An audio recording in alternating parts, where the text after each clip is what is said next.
near about two international, that means abroad participation, have taken the participation, and remaining Indian universities and professors have scientists, PhD research scholars, industrialists, etc. have been taken the participation in this conference.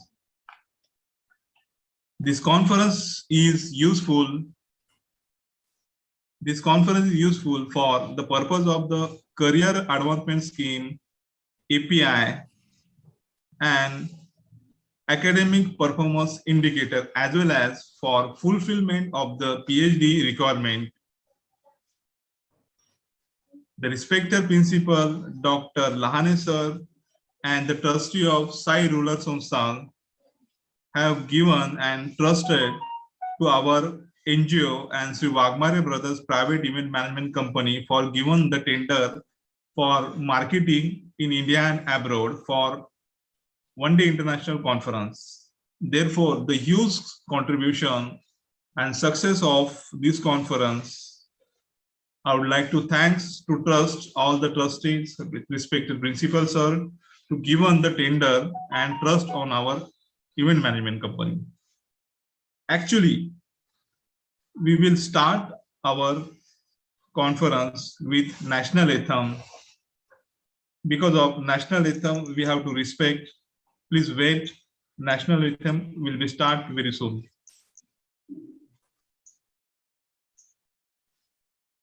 I would like to announce that please stand up. The national anthem will be start. Please stand up.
Please sit down. Thank you.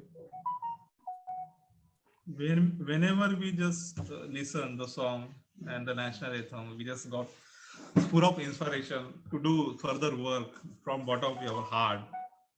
I would like to hand over this session, respected Dr. Principal Lahane sir.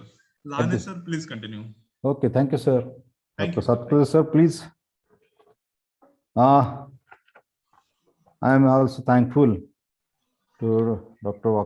Wagmar sir, who has given the opportunity to organize the one-day online international multidisciplinary conference. So, please, Satpur sir. Yes, sir. Continue, please. Welcome, ladies and gentlemen. Shirdi Sai Rural Institutes, Arts, Science and Commerce College, Rahata, has organized one-day online international multidisciplinary conference on recent trends in library science, humanity, social sciences, commerce, management, and science and technology, organized by the Department of Library, Department of Geography, and Department of Hindi. Honorable Chief Guest, Dr. Sujay Radhakrishna Vikhe Patil, Member of Parliament, Ahmednagar Constituency, CEO of Shirdi Sai Rural Institute, Rahata, Honorable Sri Radhakrishna Vikhe Patil, ex-Minister Government of Maharashtra, and Chairman of Loknete, Dr. Bala Saheb Vikhe Patil, Padma Bhushan Awardee, Pravara Rural Education Society, Pravara Nagar. Respected Dr. M.N. Kherde sir, Director of Shirdi Sai Rural Institute, Rahata. I heartily welcome Dr. Janice Fernandez, librarian, scientist, Roehampton Library, London, UK.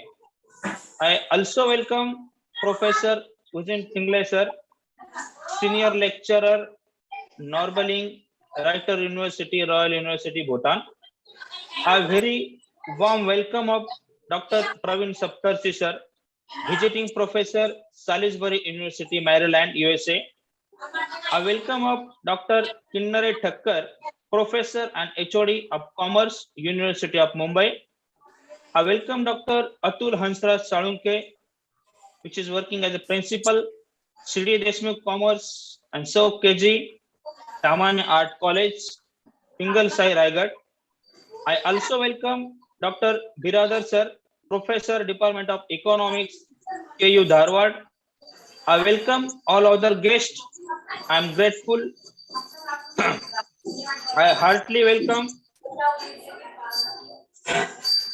all the delegates across the country and abroad. I would also like to thank Sri Wagmare Brothers Events Management Private Limited, Vaibhavari. The speaker in the program are uniquely placed to debate, discuss and highlight. It will be great to hear from our keynote speaker, Dr. Rajendra Kumbar sir, Professor Savitribai Phule Pune University. About the research methodology, we have arranged the paper presentation opportunity for our delegates to put forward their reforming thought in the vast field. Thank you very much. Welcome to all the delegates and the participants. I am handovering to Professor Kishore Wagmare sir. I am handovering this session for Kishore Wagmare. Thank you, sir. Thank you. I would like to here announce an inauguration of electronic journal of this international conference. I would like to share this inauguration section through respected principal Dr. Lahane sir. Okay, I am sir. sharing the electronic journal. Okay, okay, sir. Okay, sir.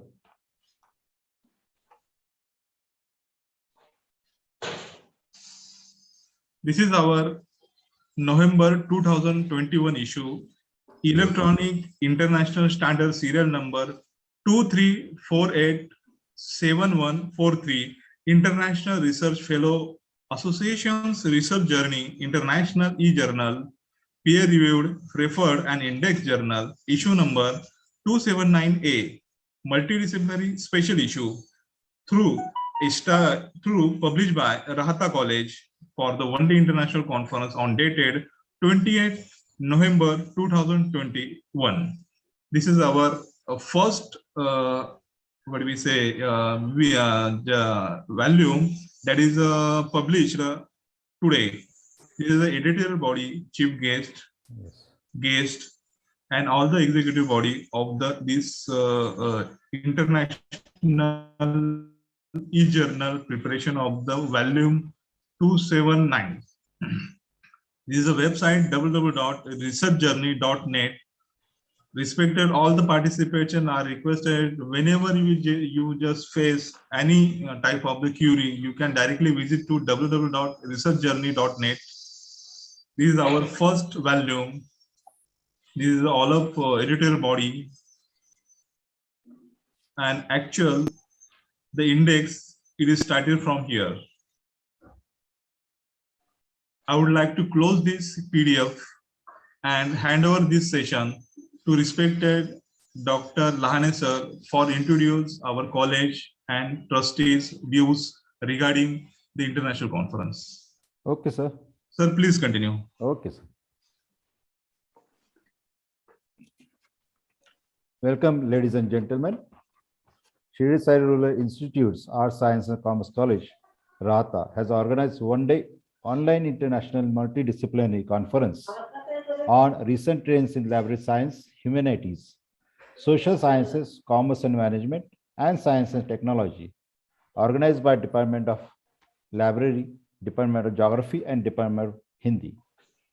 Art Science and Commerce College is run by Shirdi Sai Rural Institute, Rahata, was founded by Honorable Dr. Basa Vike Patil, Padma Bhushan awardee, ex-cabinet minister, Government of India, Honorable Dr. Y.K. Alak Sahib, ex-minister of Science and Technology, Power and Planning, Government of India, and Honorable Dr. G.R. Maiseka sir, ex-vice chancellor, in 1997 was a specific objective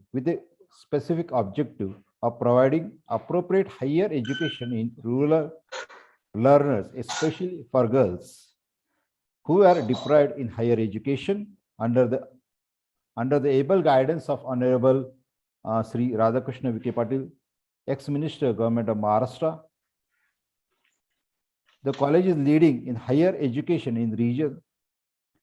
At present, Honorable Dr. Sujay Vike Patil Saab, Member of Parliament, Government of India, who is an CEO of Shirdi Sai Rural Institute.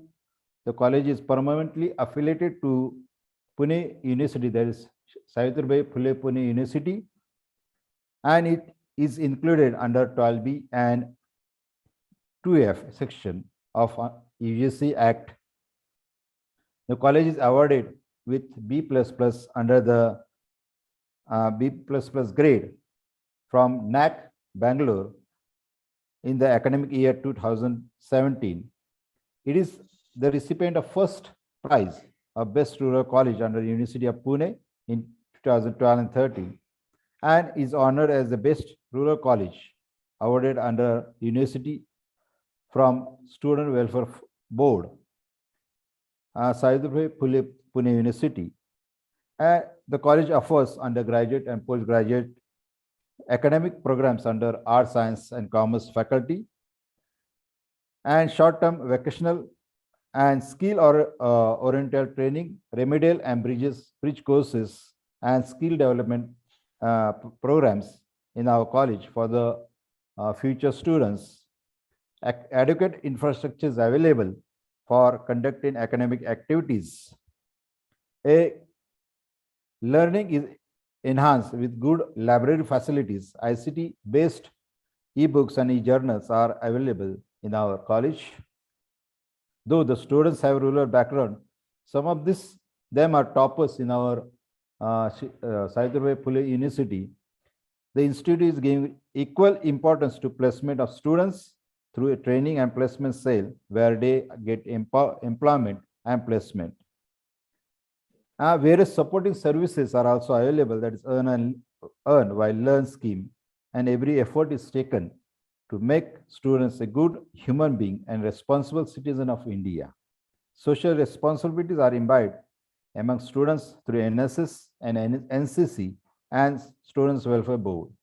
So again, I welcome all the dignitaries from various resource persons, especially Dr. Saptarshi sir, then Dr. Jansi Fernandez, Professor Yujan Tinle from Bhutan, and all other dignitaries who are available for this session. And also special thankful to the Thakkar sir from HOD of Commerce University of Pune, and I'm especially thankful to the Dr. Rajendra Kumar, Professor, Savitribai Phule Pune University, and I am especially thankful and welcome our director of Shirdi Sai Rural Institute, who have given the permission for this well-known one-day conference, Dr. Mahesh Karde sir,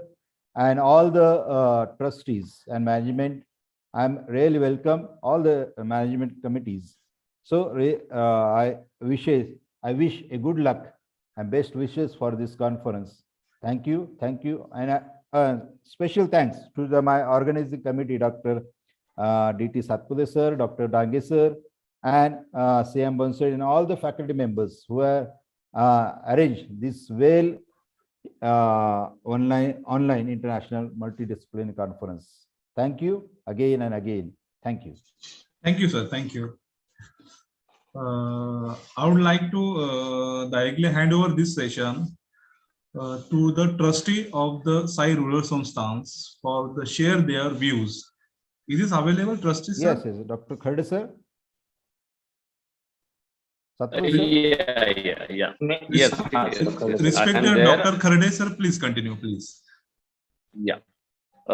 Thank you very much, Wagmare sir, Lahare sir. I, on behalf of Shady Sai Rural Institute, I first of all take this opportunity to welcome all the participants, the resource persons and delegates who have been participating in this one-day online international multidisciplinary conference on recent trends in library science, humanities, social sciences, commerce and management, science and technology.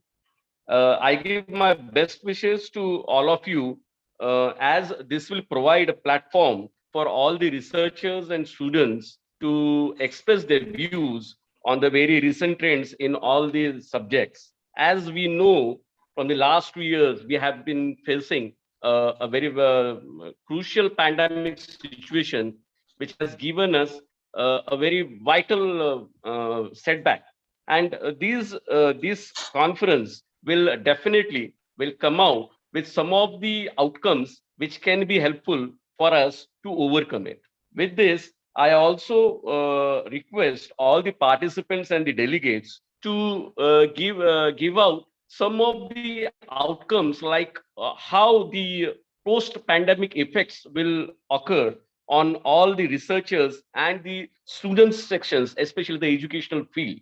With this, again, once again, I welcome all the participants and give my best wishes to the organizers, basically from the 3 departments, that is library, geography and Hindi, that is Satpute sir, Dr. Satpute sir, Dr. Dange sir, Professor C.M. Bansudi sir, and as well as the organizing partners, that is Wagmare sir.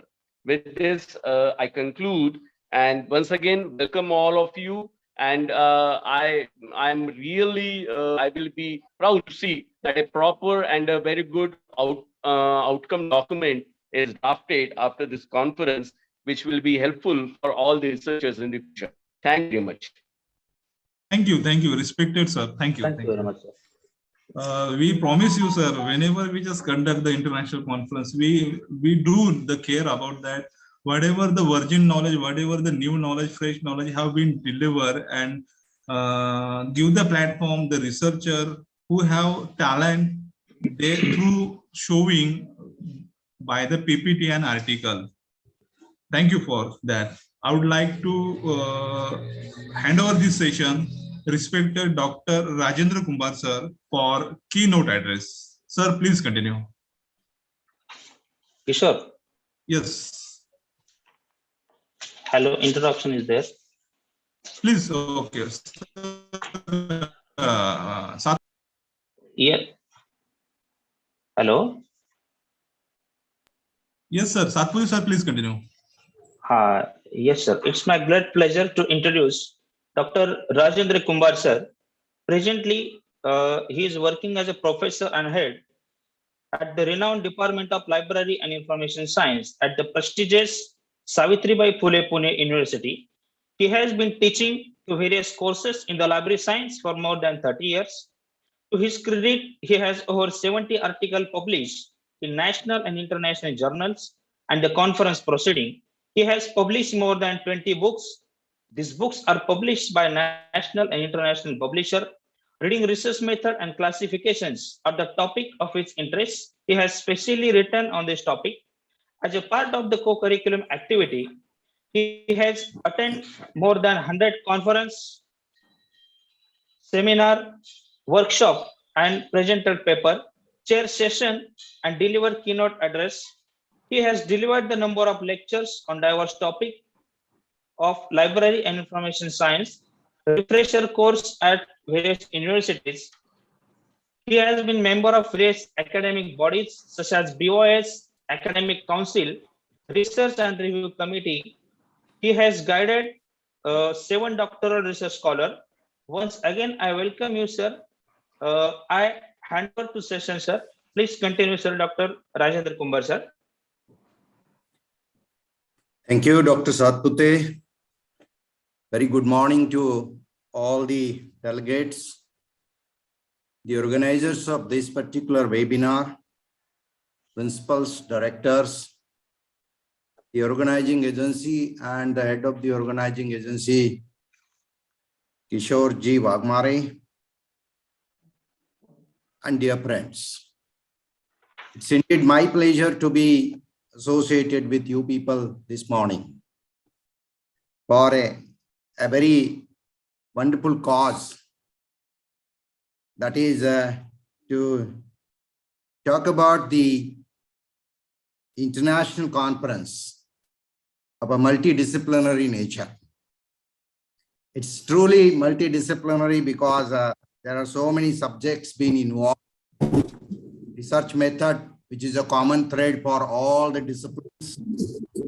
And of course, there are participants, it seems, as the organizers have circulated the document, there are from social sciences, science, library science, the language, humanities, and whatnot. So genuinely a multidisciplinary conference. The conference is focusing, as it has been mentioned, on research, particularly impact of research. It was just mentioned by my predecessors that we as academic community should come forward with the impact of pandemic on every aspect of human life. Yes, it has affected. It has affected actually transport. It has affected health. Most importantly, it has affected teaching learning process very adversely. Yes, though of course we are continuing to teach and learn through the online mechanism, but it has not been as effective as it was there, the pre-pandemic scenario. And that is the reason I think what we as a research fraternity, as an academic fraternity, what we have to do is that we have to particularly study the impact of research with reference to development, impact of research with reference to progress that we want to make, whether it is in the field of social sciences, whether it is in the field of science and technology, or it is even in the field of social sciences, particularly the impact on human minds.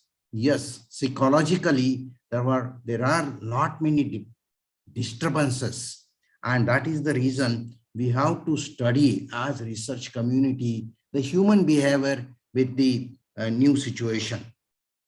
Most importantly, when it comes to research, friends, there's a tremendous opportunity the new situation has provided us with reference to the teaching learning process. I was just mentioning, is it the normal teaching learning going on? No, it is not going on. Though, of course, as I mentioned, we are teaching to as regular as possible. When it comes to the learning, yes, it is not taking place. And that is the reason I think we have an extended scope to conduct research apart from all the topic that we have been already dealing with. But in addition to that, extra emphasis has to be there on research in teaching and learning. Yes, when it comes to the scope of research in all different disciplines, we have to keep in mind the spiral of scientific research that was provided by Dr. S.R. Ranganathan, the prominent librarian and the father of Indian librarianship. The spiral of scientific research mentions that a research on a topic begins at a particular stage and then it continues through the 3-4 stages. But then again a time comes, even if you have actually come out with finding, you do find there are shortcomings in the finding itself. There are shortcomings in the implementation of the research itself. And so you re-begin it. That is the reason it is called spiral of scientific research. It continues and continues and continues, keeping in mind, yes, we have to continue doing research. Look at the new opportunities that are being made available, the data particularly. I always say that no data, no research. And when it comes to the word of data, yes, there are tremendous development in the field of data itself. For example, what has been talked about new data, big data, what has been talked about data analytics. You see, these fields are certainly very much attracting the new researchers to conduct research with the help of the technology particularly.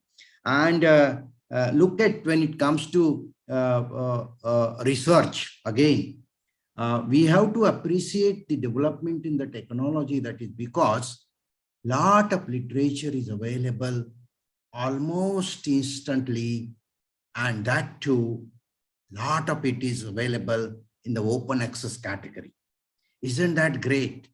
I remember actually when we used to do research in the 90s, it was very difficult to find literature on a particular topic, whether it is for the purpose of reading to understand a subject, whether it was for the purpose to know what are the new developments in different walks of life, whether it is to write literature review for the research report. For all those cases, in order to find literature, we had to travel miles away, go to the university libraries where the printed journals were subscribed by those libraries which were capable financially to subscribe. Otherwise, there was a dearth of literature. There was an extreme shortage of literature, very difficult to get the current literature on diverse topics. What has changed? Thanks to the technology, thanks to the arrival of digital world, thanks to the internet technology, the cyber world. And in addition to that, the philanthropic mindset of the researchers, that the initiative like open access initiative, as a result of that, what has happened? Quality literature is now made available free of cost to the researchers. What is the impact of that? Yes, the great positive impact of this availability of plenty of literature is there is a diversity in research. The research has expedited, yes, and the more and more researchers are capable to publish research easily across the, again, open access journals. See, almost about 18 to 20,000 journals are available under the open access category in the directory of open access journals. Isn't that a good opportunity for the budding researchers for the purpose of publishing research? So we have to really look into it. We have to also actually tap when it comes to research, because this conference this webinar is particularly on impact of research or research methods in the different disciplines. What we have to actually appreciate and make use of it. That is, newer data collection techniques are being made available. Look at the technology like SurveyMonkey, where you can prepare your questionnaire, compile your questionnaire in the electronic format, and you can circulate it for the purpose of collecting data across the globe. Almost costless, you can say. Of course, SurveyMonkey is a subscription-based platform where you have to pay certain money. But then there are other platforms also. For example, Google Forms. Isn't that great? You need not to pay anything. And what it does? It allows you to again compile your questionnaire, circulate it to the potential respondents, and as and when the respondent fills in the questionnaire, the data is presented to you in an analyzed manner, already sorted, and presented to you in the form of graphs and charts. How great is that? There, I believe that we are at an advantage as the modern researcher, as young researchers of this technological development that have come. Friends, along with that, what is happening? Newer data collection techniques are arriving. There are researchers actually who are thinking how else we can collect data. See, the more the data you have, more valid data you have, diversified data you have, your research findings are going to be more valid, more trustworthy, more applicable. And that is the reason we as researchers must keep a watch on this aspect, that newer data collection tools and techniques are emerging. For example, friends, there is a technique called think aloud. Now, think aloud is a technique of data collection where the researchers can be in the company of the potential respondents, and the respondents going through his normal business, but he is expressing something loudly. For example, we always say that if there is a user in the library and he is searching for a book along with the shelves, and that time, if anything that he is feeling about the whole of the library procedure, library facilities, library collection, arrangement of reading material and all that, he is requested to speak aloud. What is the benefit? The benefit is that instant data is available, which is with the which is actually a spontaneous expression. It is in the form of spontaneous expression. Think aloud. I tell you, friends, the young researchers who are participating in this webinar, I must appeal to them. Use these techniques of data collection. You will have very live data to arrive at a wonderful inferences based on that data. Or, for example, there are research methods such as user experiences. Yes, they are very useful because ultimately users are customers. They are there now across the platform, not necessarily only in library context. For example, with reference to commerce, e-commerce, there are users of your websites. They are users of your maybe what you have got, that's different apps. Yes. So what are their experiences? Are they happy with that particular website, that user interface that has been designed, that app that you have developed? Or even in case of libraries, whatever, whether you have OPAC, whether you have a particular service, in all those cases, what are users' experiences? Yes, there's a lot of scope to conduct research on these lines. Also, there is a lot of research in the modern day to conduct by adopting the mixed methods. Friends, mixed methods is truly been emerging as a very sound research method. We were actually always thinking, can we adopt more than one research method, more than one data collection tools and techniques for the purpose of conducting research. But now what is happening? The mixed research methods emerging itself as a systematic methodology. And there are a lot of guiding resources are available. For example, say the SAGE publication has published an exclusive handbook of mixed methods. And there are so many articles which are now being published based on research that has been conducted by adopting the mixed methods. Isn't that great? So there is a scope for that also. At the same time, I think for all of us, those disciplined people which are participating here, whether they are from science or whether they are from social sciences, humanities, or of course, my own field, library science. Friends, reading is an important area of research. Yes. Why? Because actually, reading is such a skill that impacts an individual to a wide extent. Reading really is a change maker. Books are, in a true sense, teachers. If that is the case, what is the impact of reading? Why the younger generation should read? Why they should be avid readers?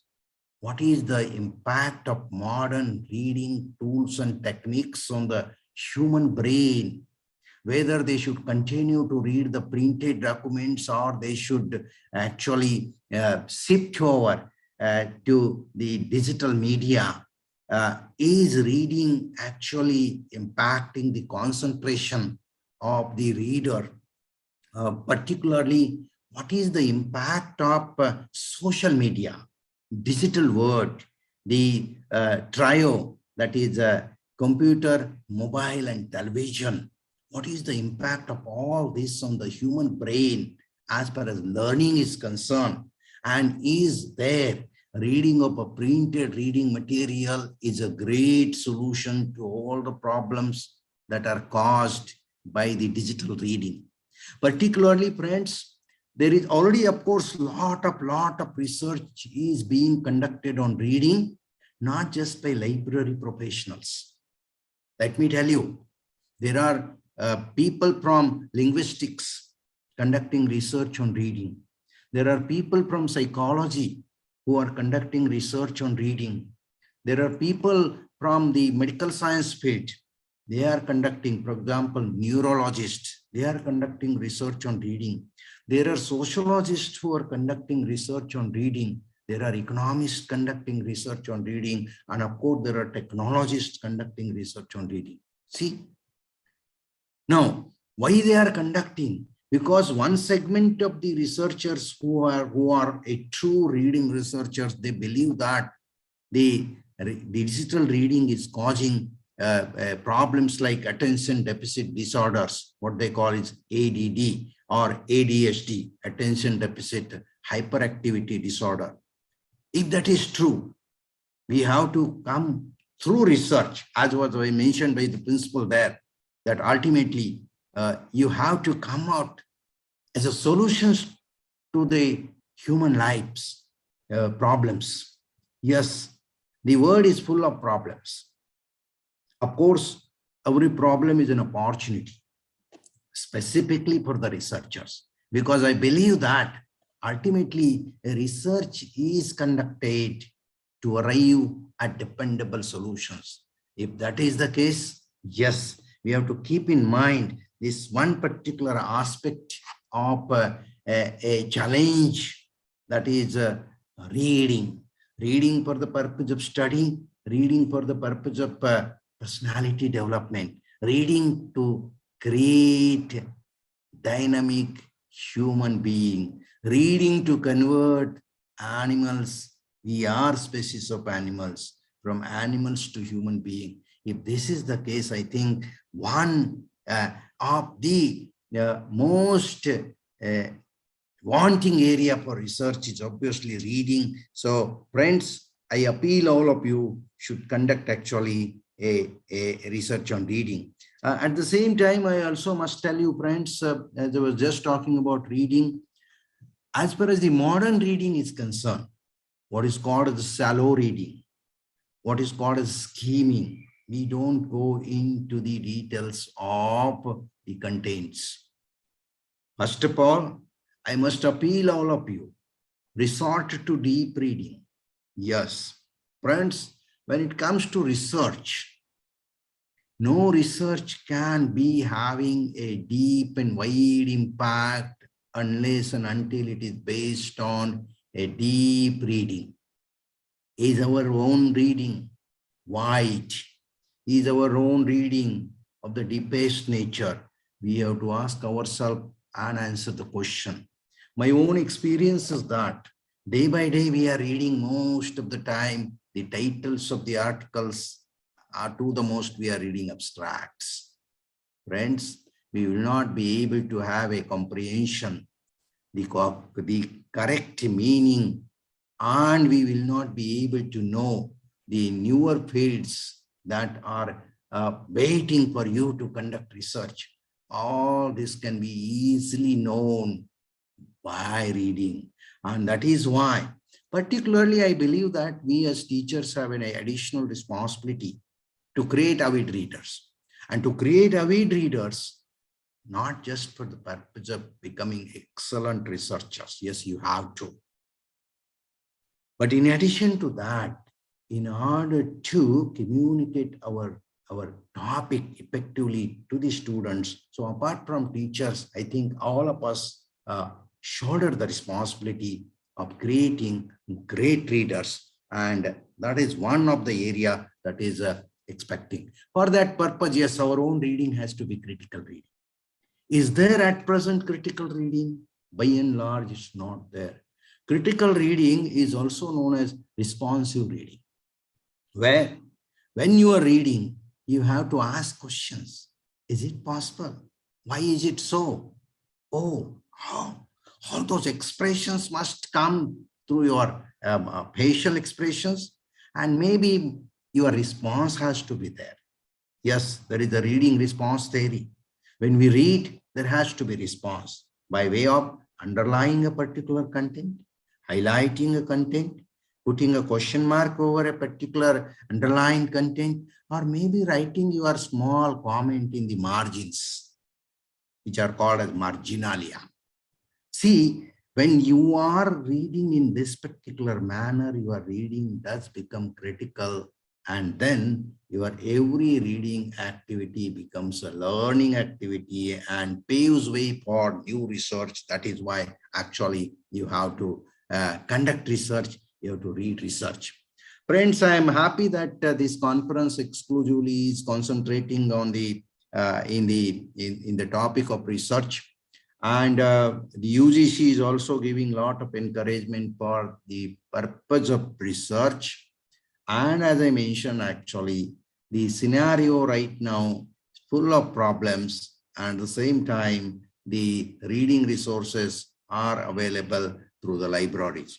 Since this conference is exclusively being organized by the library people along with the other people, I must also put on record here that, friends, this is for all the other subject people along with the library people. That is, the libraries are great help, great support in conducting research.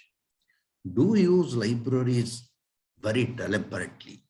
Go to the libraries because they have reading material not just on the topic of research, but all the peripheral subjects. It is always believed that a researcher and a teacher cannot be actually a pinpointed readers. That means they are not expected to read only on the topic of their teaching and research. They are expected to read across the disciplines. And such types of reading material is being very wisely, very effortfully being collected by the librarians. Yes, librarians are the best selectors of reading material. Librarians have knowledge of the printed word, of the book word. They know actually what are the best journals and best books in every discipline and subject. And that is why I was appealing that. Why don't we use these resources very deliberate? Yes, sometimes we are too busy. We may not visit a library. Remember, every time you miss a visit to the library, you are missing a learning opportunity. That is why, friends, be in the company of books, be in the company of great minds. Particularly, I would like to, even though you are researchers and teachers, I would like to appeal you people to read books of general nature along with the books of your own subjects, particularly books of a biographical nature, or maybe books of which are of motivational nature. For example, the Robin Sharma's book, 5 AM Club, 5 AM Club. You read this book, and I'm so sure each one of you, if you are at present not getting at 5 AM in the morning, every one of you will get 5 AM in the morning. Result, you will be getting 2 extra hours per day. And then you calculate actually, if you maintain this habit for next 30 years, so 30 years, 365 days, and then you have all those 2 hours per day added to your activities. How many additional activities you will be able to contribute? Or there are books actually of a true motivational nature, which are coming from the researchers in the form of biographies. For example, there is a book written by Wilson that is the latest to young scientists. The title of the book is Latest to Young Scientists. This book basically is a motivational book for researchers, indicating that there could be problems in your being a researcher. But if you have passion for research, look at what he's saying. If you have passion, so for research, and I will actually extend that for teaching also, and I will extend even for the librarians, you should be on your duty or your research as a passion, and it changes. That is the reason I was telling that you be friends of libraries. You be friends of librarians. One more aspect I must tell, and then I will come to the conclusions of this, my brief speech. That is, as far as the librarians are concerned, friends, they are experts of reading material. They are capable to provide reading advice. They have the knowledge and skills to give reading recommendations. Reading recommendations in the modern world is so important. In the earlier part of my talk, I did mention that today's world of reading material is excellent because lot of reading material is being produced. So there is no more scarcity of reading material. Once upon a time, there was scarcity. Now, the situation has completely changed. In what sense it has changed? Now there is no scarcity of reading material. Contrary to that, there is an information overload. There is a deluge of information. There is flood of information. When I mean information, I of course mean books, journals, patents, theses, standards, websites, web contents, and whatnot, including all those audiovisual contents, whether they are in the YouTube or whether they are on the Swayam platform or whether you go to the NDL, National Digital Library of India, any source. How many resources are produced per day? Any counting? Any census of that? Impossible to have it. Result, we have a problem at hand. We are easily able to search literature on the internet. But you know, that search itself is adding to our problems and tensions. What is the tension? I don't know whether you have experienced it and noticed it. You must have experienced, but my question is whether you noticed it. What is that?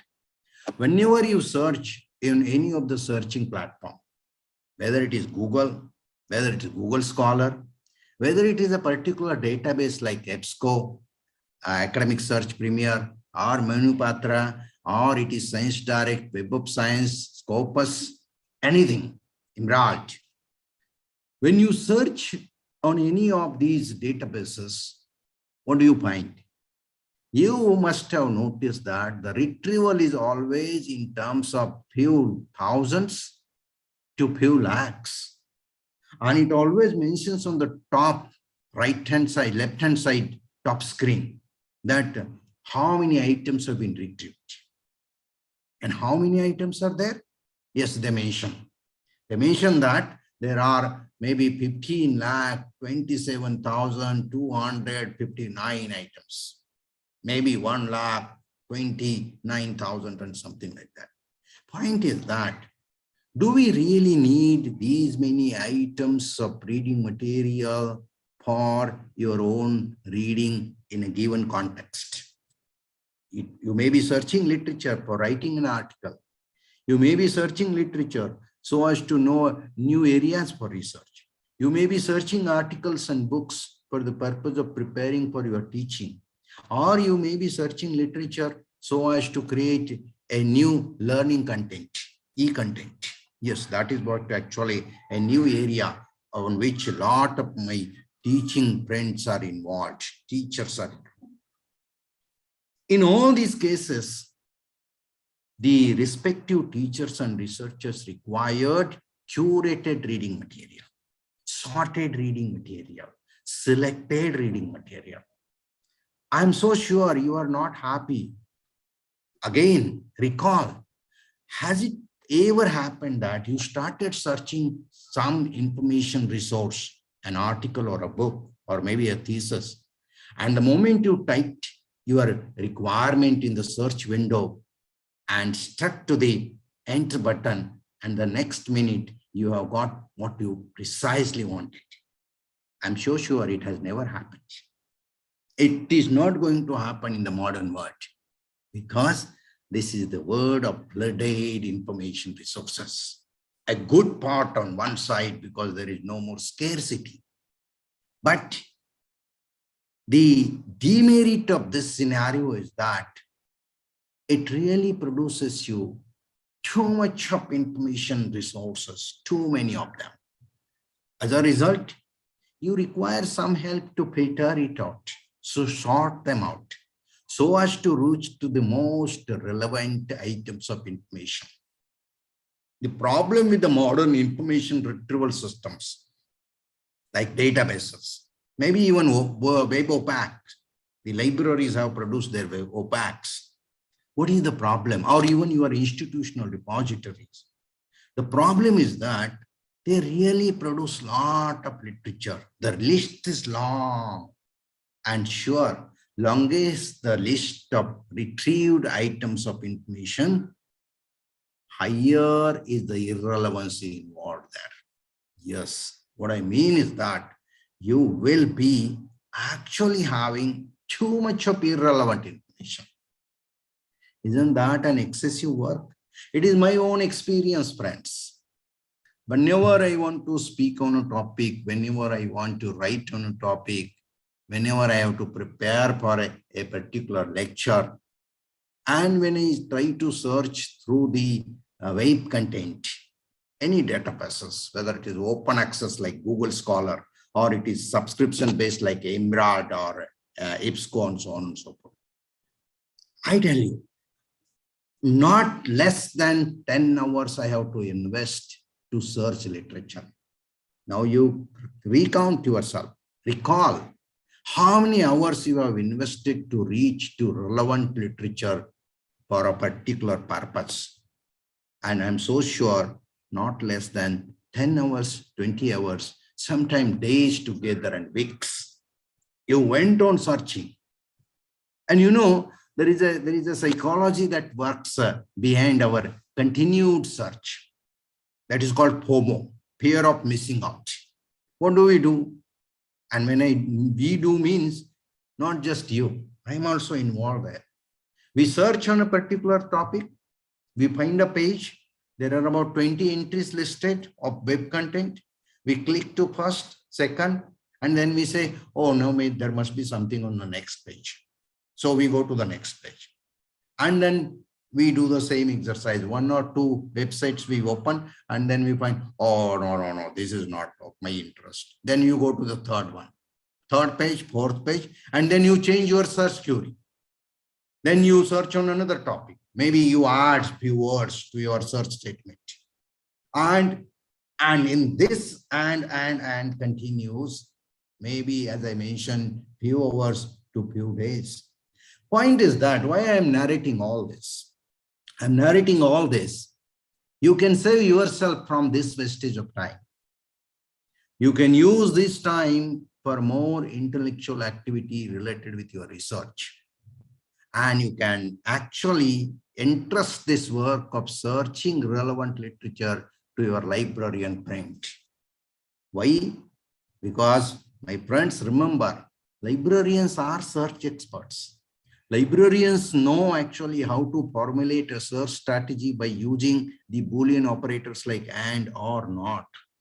Librarians know something like a proximity search. Librarians are masters of vocabulary control, where they are able to use thesaurus.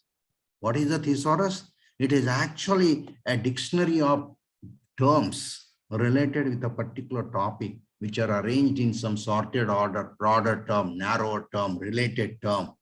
And when you have an appropriate term to search, your retrieval becomes precise and relevant. And that ultimately help you to find few but relevant items of information. What else you require in this word? You require those precise items, and librarians are exactly trained for that.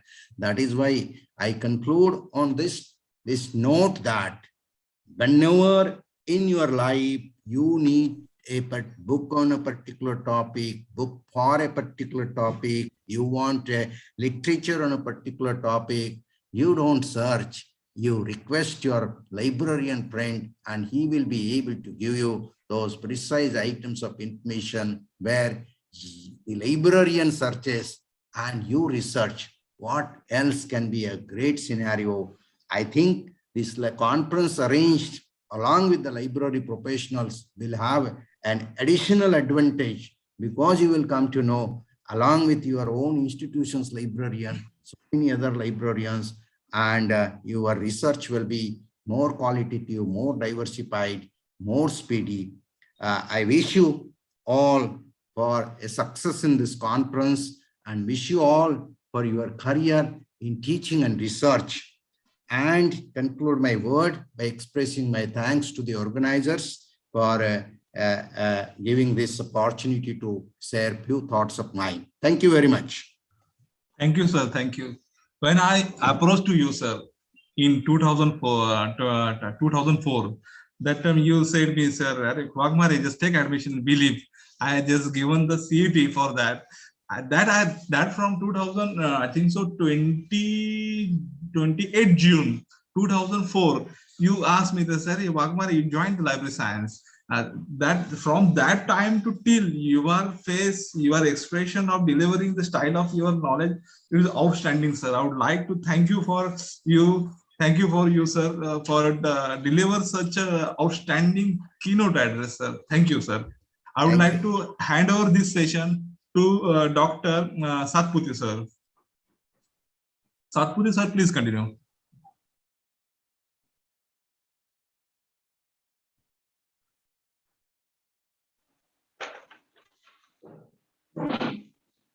Hello. Thank you, sir. Yes, sir. Satputhy, sir, please continue. Sir, thank you, Wagmar, sir. Now, may I request to Dr. D.N. Dange, sir? Hello, Dange, sir, is there? Yes, hello. Sir. Yes, sir. Sir, please continue, sir. Okay, thank you, sir.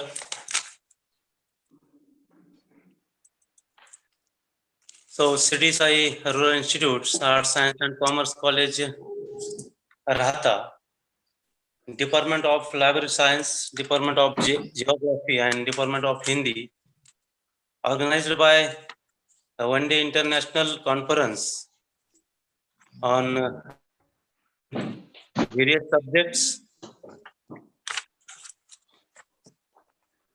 Good morning to all of you. It's a great pleasure for me to introduce our speaker today, who is going to talk to us about recent trends in library science, science and technology, social sciences and commerce and management, as well as humanities. Our today's chief guest is Dr. Kinnari Thakkar, Professor and Head of the Department of Commerce, University of Mumbai.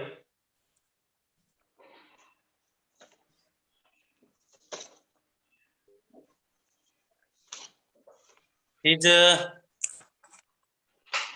academic qualification, PhD, MBA Finance, Cost and Management, Accountant, Company Secretary, M.Com, Gold Medalist from Mumbai University.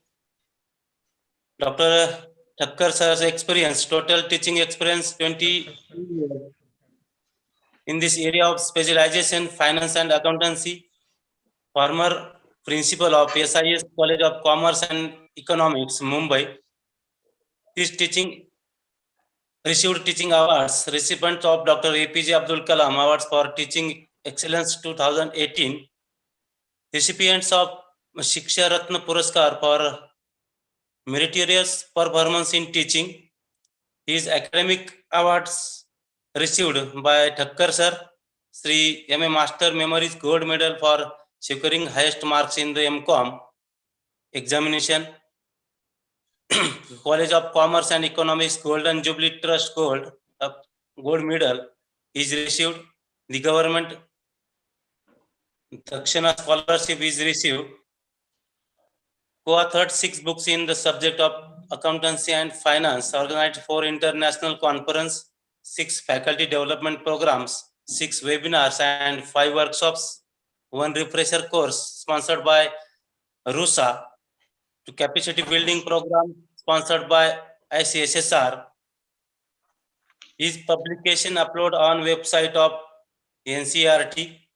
Academic experience was chairperson board of studies in banking and finance, University of Mumbai, member of board of studies in accountancy, University of Mumbai, special invitee of board of studies in business management, University of Mumbai, was co-opted member of the board of studies in commerce for SNDT University, MPhil guide in commerce, University of Mumbai, member of research recognized committee, University of Pune, PhD guide in accountancy, University of Mumbai, external referee for the assessment and viva voice of doctoral thesis of various universities. His research experience, 5 students have been awarded PhD, 11 students have been awarded MPhil in commerce. Currently, 5 research scholars are working under guidance for pursuing PhD in Mumbai University, have successfully completed 4 research projects to funded by ICSSR. Resource person has been a chairperson for 28 conference seminars, has been resource person of 100 workshop webinars.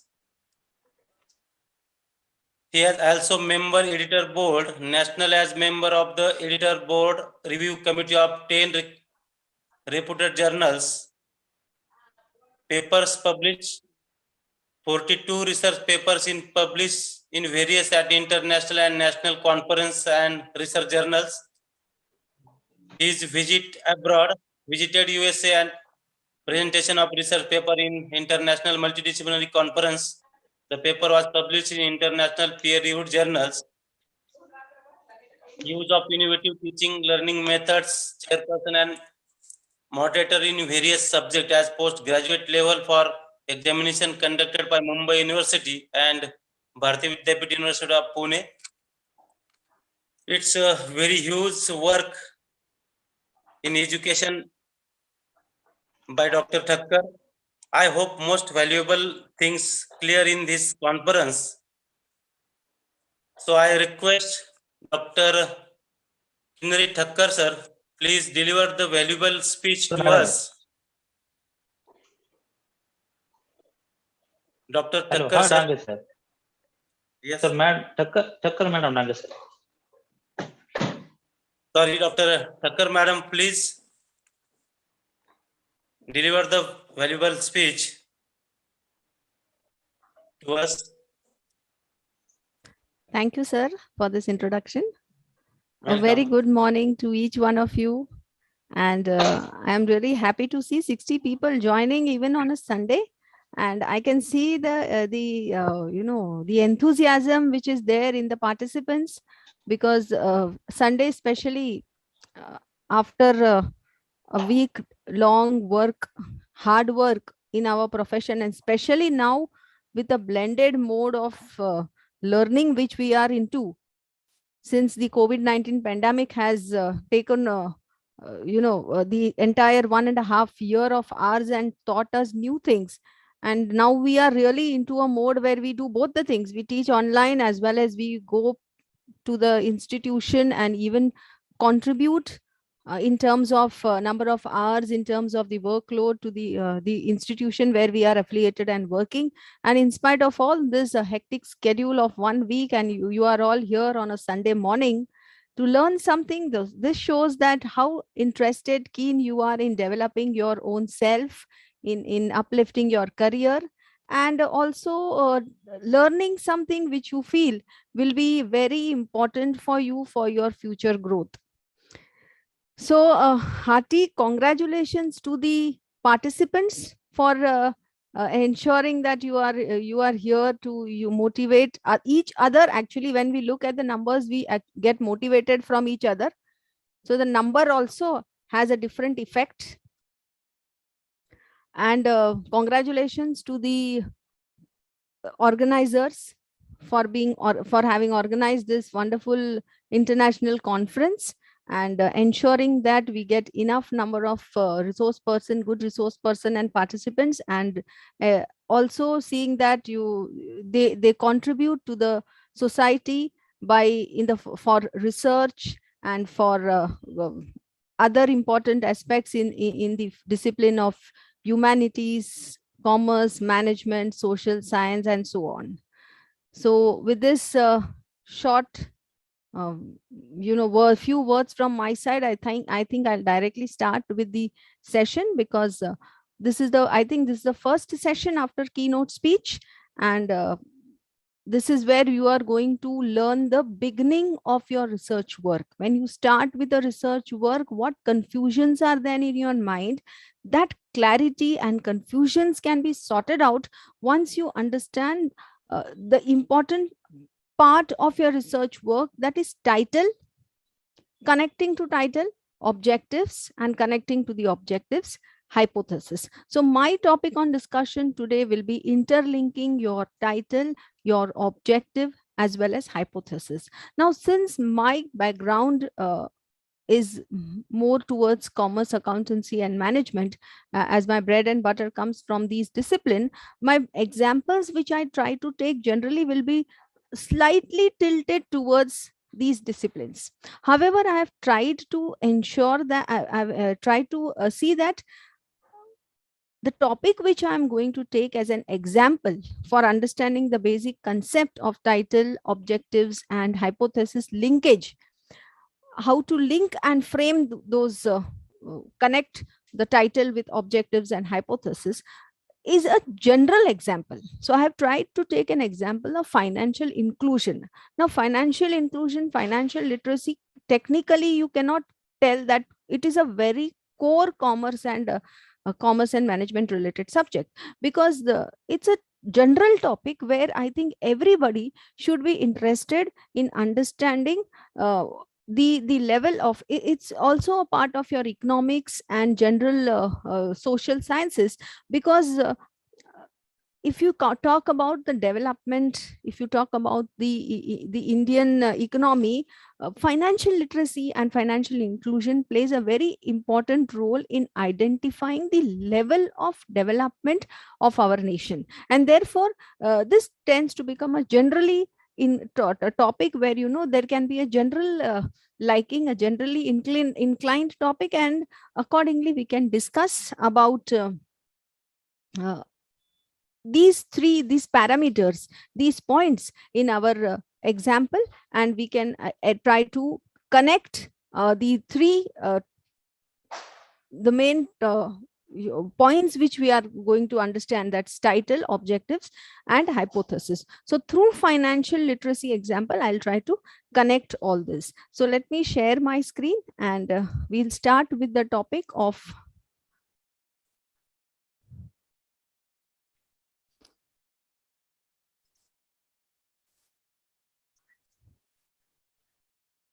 interlinking the objectives and hypothesis with the title. So first of all, when you start with your research work, there is always a confusion that how do you choose a research topic? When you choose a research topic, you ensure that the topic should be a topic which really interests you and which challenges you. It should not be a topic which has been, just a topic which has been already done by others, and you change the geographical area and you change one or two parameters, and then you try to come out with some conclusions. For almost conclusions will be similar. in such case, when you just change few parameters and some geographical area and come out with your and identify and select those topic for your research work. So you try to be a researcher, at least for the first time. I'll say, when you decide a topic, you should have a lot of reading which you should do. uh, how to do the reading? Review of literature, I think, I'm sure that there will be some sessions on doing review of literature in detail. Otherwise, in maybe in 5 or 10 minutes later on, lastly, we can discuss that by how we can come to know that these topics are done by other researchers, because there are so many institutions, universities and libraries. How you are going to find out? Okay, so you should try your best to find out whether this topic has been done or no. Later on, we can by searching to libraries, Shodh Ganga, Shodh Gangotri, etc. At least you will get a basic idea that whether these similar type of research works have been done or no. Another source for identification is a highly referred journals and high impact factor journals. If you see a lot of work published in highly referred journals and high impact factor journals in Scopus and Web of Science, then you will be able to convince yourself that these type of topics have been already done, but the aspects covered are different. So first of all, the first step is to identify whether you are not overlapping a topic which has been already done by others, because then that will not lead to any kind of conclusion, and then that will not actually give you it may lead to some legal issues in the midst of the work when you are doing, if it tends to be a repeated work and repeated parameters or variables which you have identified for your study. So you have to keep yourself safe first and identify a topic which is not done before. At the same time, you are the person who is going to work for it for 4 years, 3.5 to 4 years. So it should be a topic which is interesting to you, not a topic which has been enforced upon you by any person. So even if your guide likes a topic, but if you feel you are not comfortable with it, then I think you should avoid the topic, because 3.5 years, if you continuously read something which is not creating interest in you, then it won't be coming out with a very, very, good suggestions and uh, positive conclusions. Because finally, your idea, your own thoughts, you are going to put when you write a chapter, the last chapter, that is findings, recommendations and suggestions. So if your thought is not, your ideas are not thought provoking, your study is not in depth, then you cannot come out with a recommendation and suggestions. So all these matters a lot. Why I'm telling you all this? Because in haste, or maybe to meet a deadline, sometimes what happens that when you discuss and when you see that this meeting is going to take place, I have also experienced that this meeting is going to take place. Before the meeting, please ensure that your topic is ready and we can put for in that particular meeting, and you can get yourself registered fast. So this kind of hasty decisions will really land you in trouble, and therefore try to avoid such kind of taking such kind of topics which does not challenge you, which does not interest you. Your attitude towards the topic may determine the amount of effort and enthusiasm you put into your research. You have to focus on a limited aspect. What is a limited aspect? I think in the later part we are going to understand. You have to select a subject you can manage. Remember these 2 points which I have mentioned here: limited aspect and a subject that you can manage. Both I am going to explain when we understand title, objective and hypothesis, how to interlink these three. Avoid subjects that are too technical, learned or specialized. This specifically, I like to say that when you are doing research for the first time, for the first time you're doing a PhD or a MPhil work, that time you do not go for an extremely technical and highly specialized subject unless you have enough resources. Resources will be in terms of infrastructure resources as well as human resources, that is your guide, that's other peer team members, persons, for the persons from whom you're going to collect, the target audience, the respondents, etc. If you do not have all these accessibility, then do not go for this subject for the first time research work which you are doing. For the major research project, post your PhD or your doctorate degree, DLED degree, if you are going, then you can go for a technical and specialized, because that's a second stage, a higher level stage of your research work when you're doing postdoc, when you're doing DLED or any other postdoctorate courses. Because your doctorate and MPhil or your dissertation is your first time basic fundamental step, the first step which you are taking in your research work. So therefore, and you don't have resources, then it will be leading to frustration. So according to what are the available situations, circumstances, environment, infrastructure, other resources, according to that, you try to identify a subject for your first research work.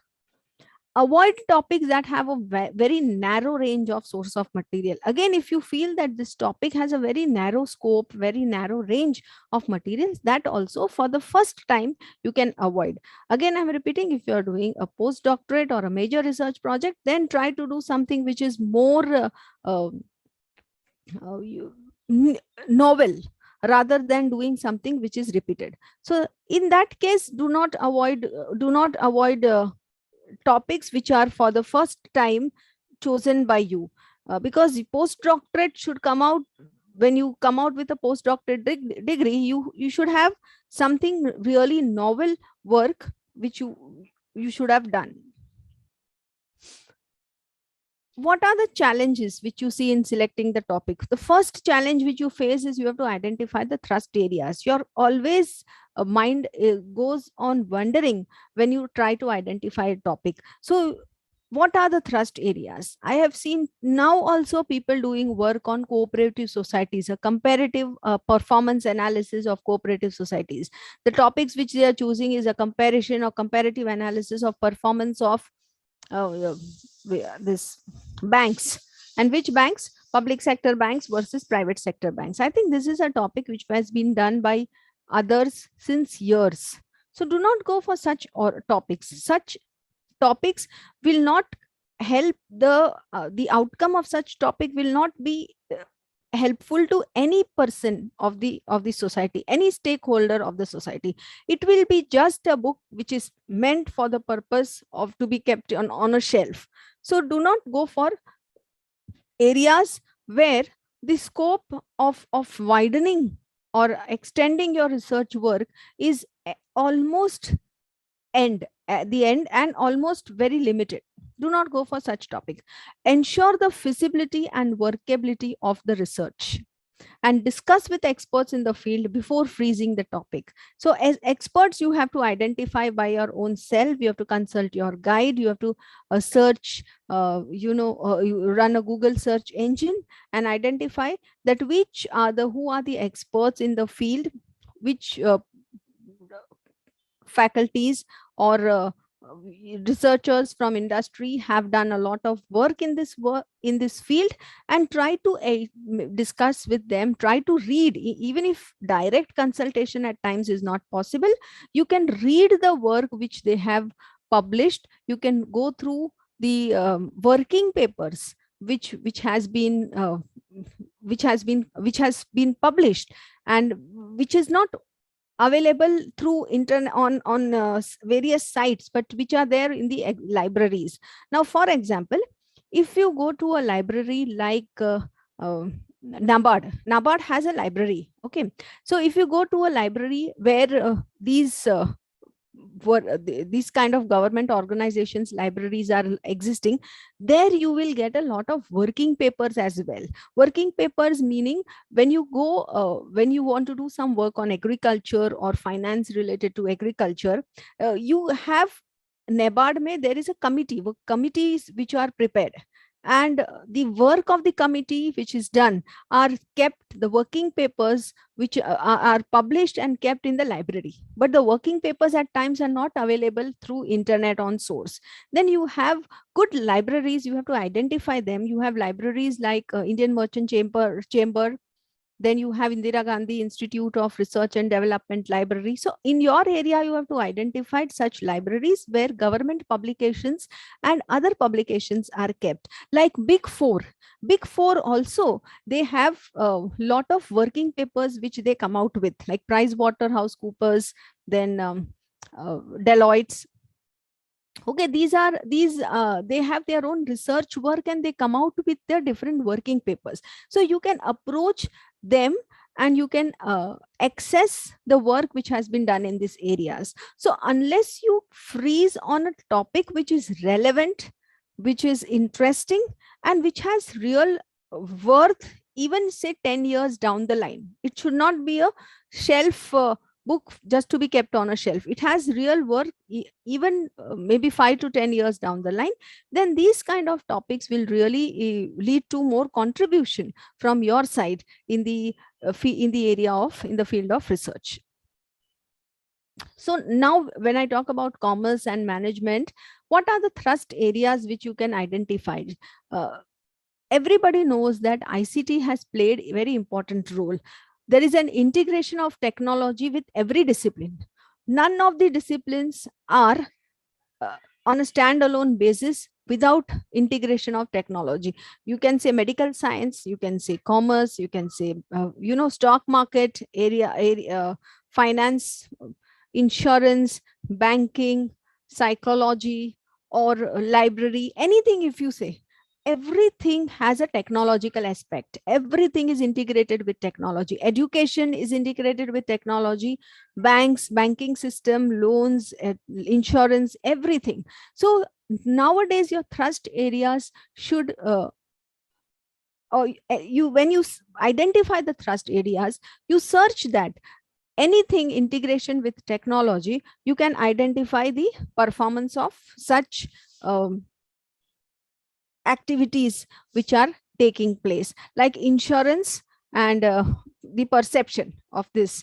Now even if you say, if you see advertisements, you have various advertisements which are like policybazaar.com, and maybe selling of the old cars, so cars 24 and all these kind of new upcoming applications have come up, which smoothens and eases the process of your business. So you can have such kind of studies, thrust area, on which you can come out with some new novel suggestions, recommendations, etc. E-commerce industry is a growing industry. In the last 2 years, you see the number of online education, online ordering of various requirements of day-to-day household requirements.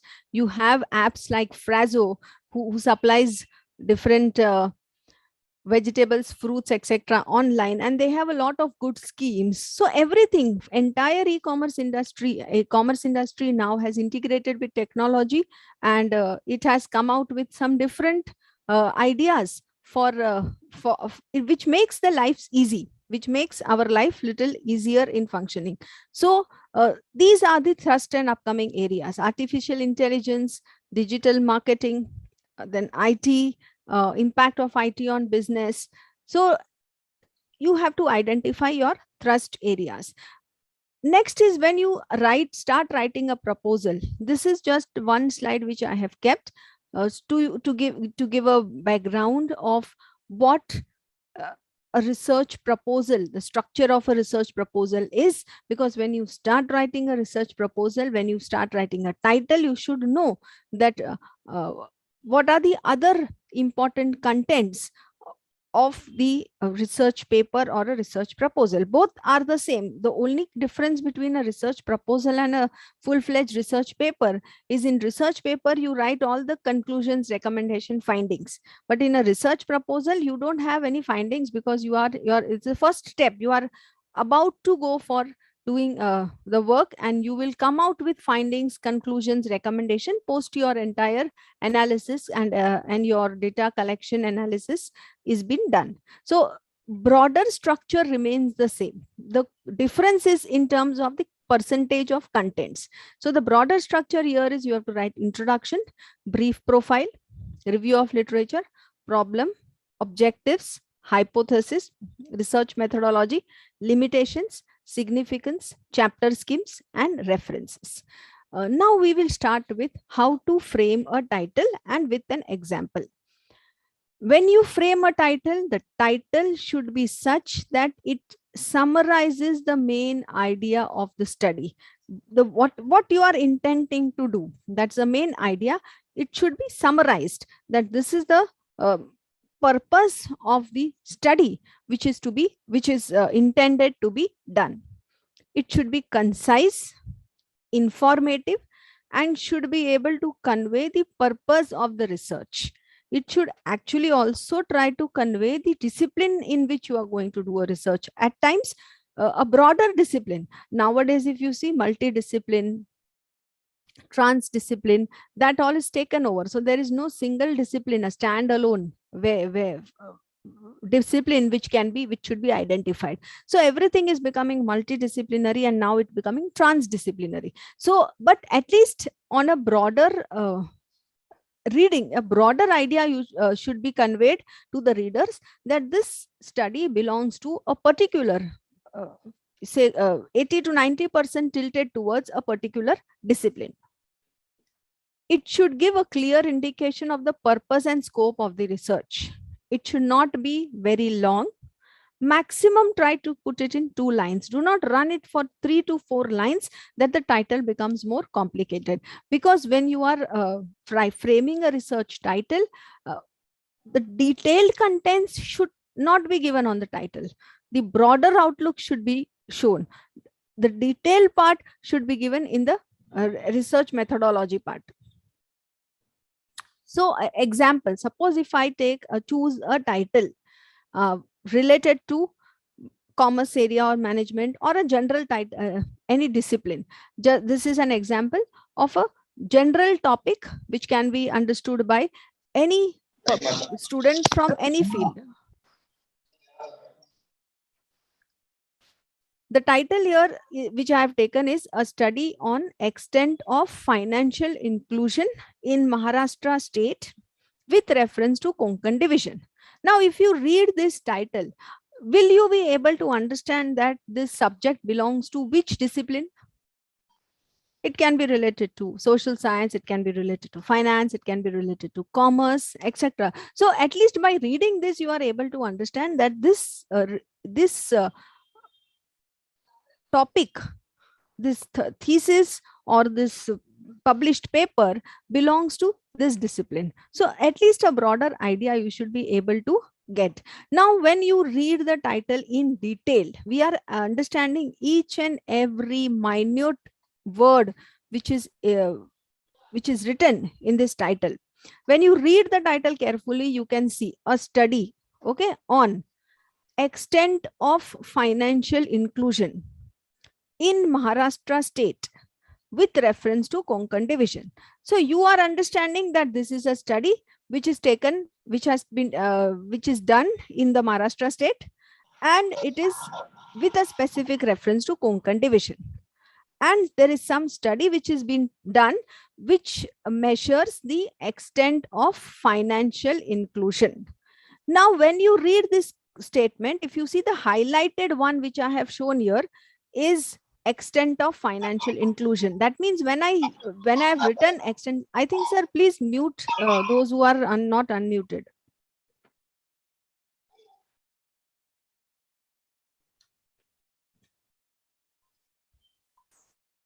Please continue, madam. Yes, extent of financial inclusion. So when you read the term extent, that time Mr. A will understand in a different way, Miss B will understand in a different way, and Mr. XYZ will understand in a different way. So what is the purpose of your clarity of research? You should define that according to the researcher, what does this term extent means? When you read, do you actually understand what is the meaning of extent? Can you guess that what is an word extent in the mind of researcher? What will be the meaning of extent? So that is why you need to give a proper detailed understanding of this term extent. Then financial inclusion. Financial inclusion, if you see, there are various parameters. If you read the government publication where financial inclusion definition is given, they have given n number of parameters. So these n number of parameters is not possible for us to identify and check in every area. So what you have to do is you have to select few of these parameters which you think are relevant to Maharashtra state and Konkan division.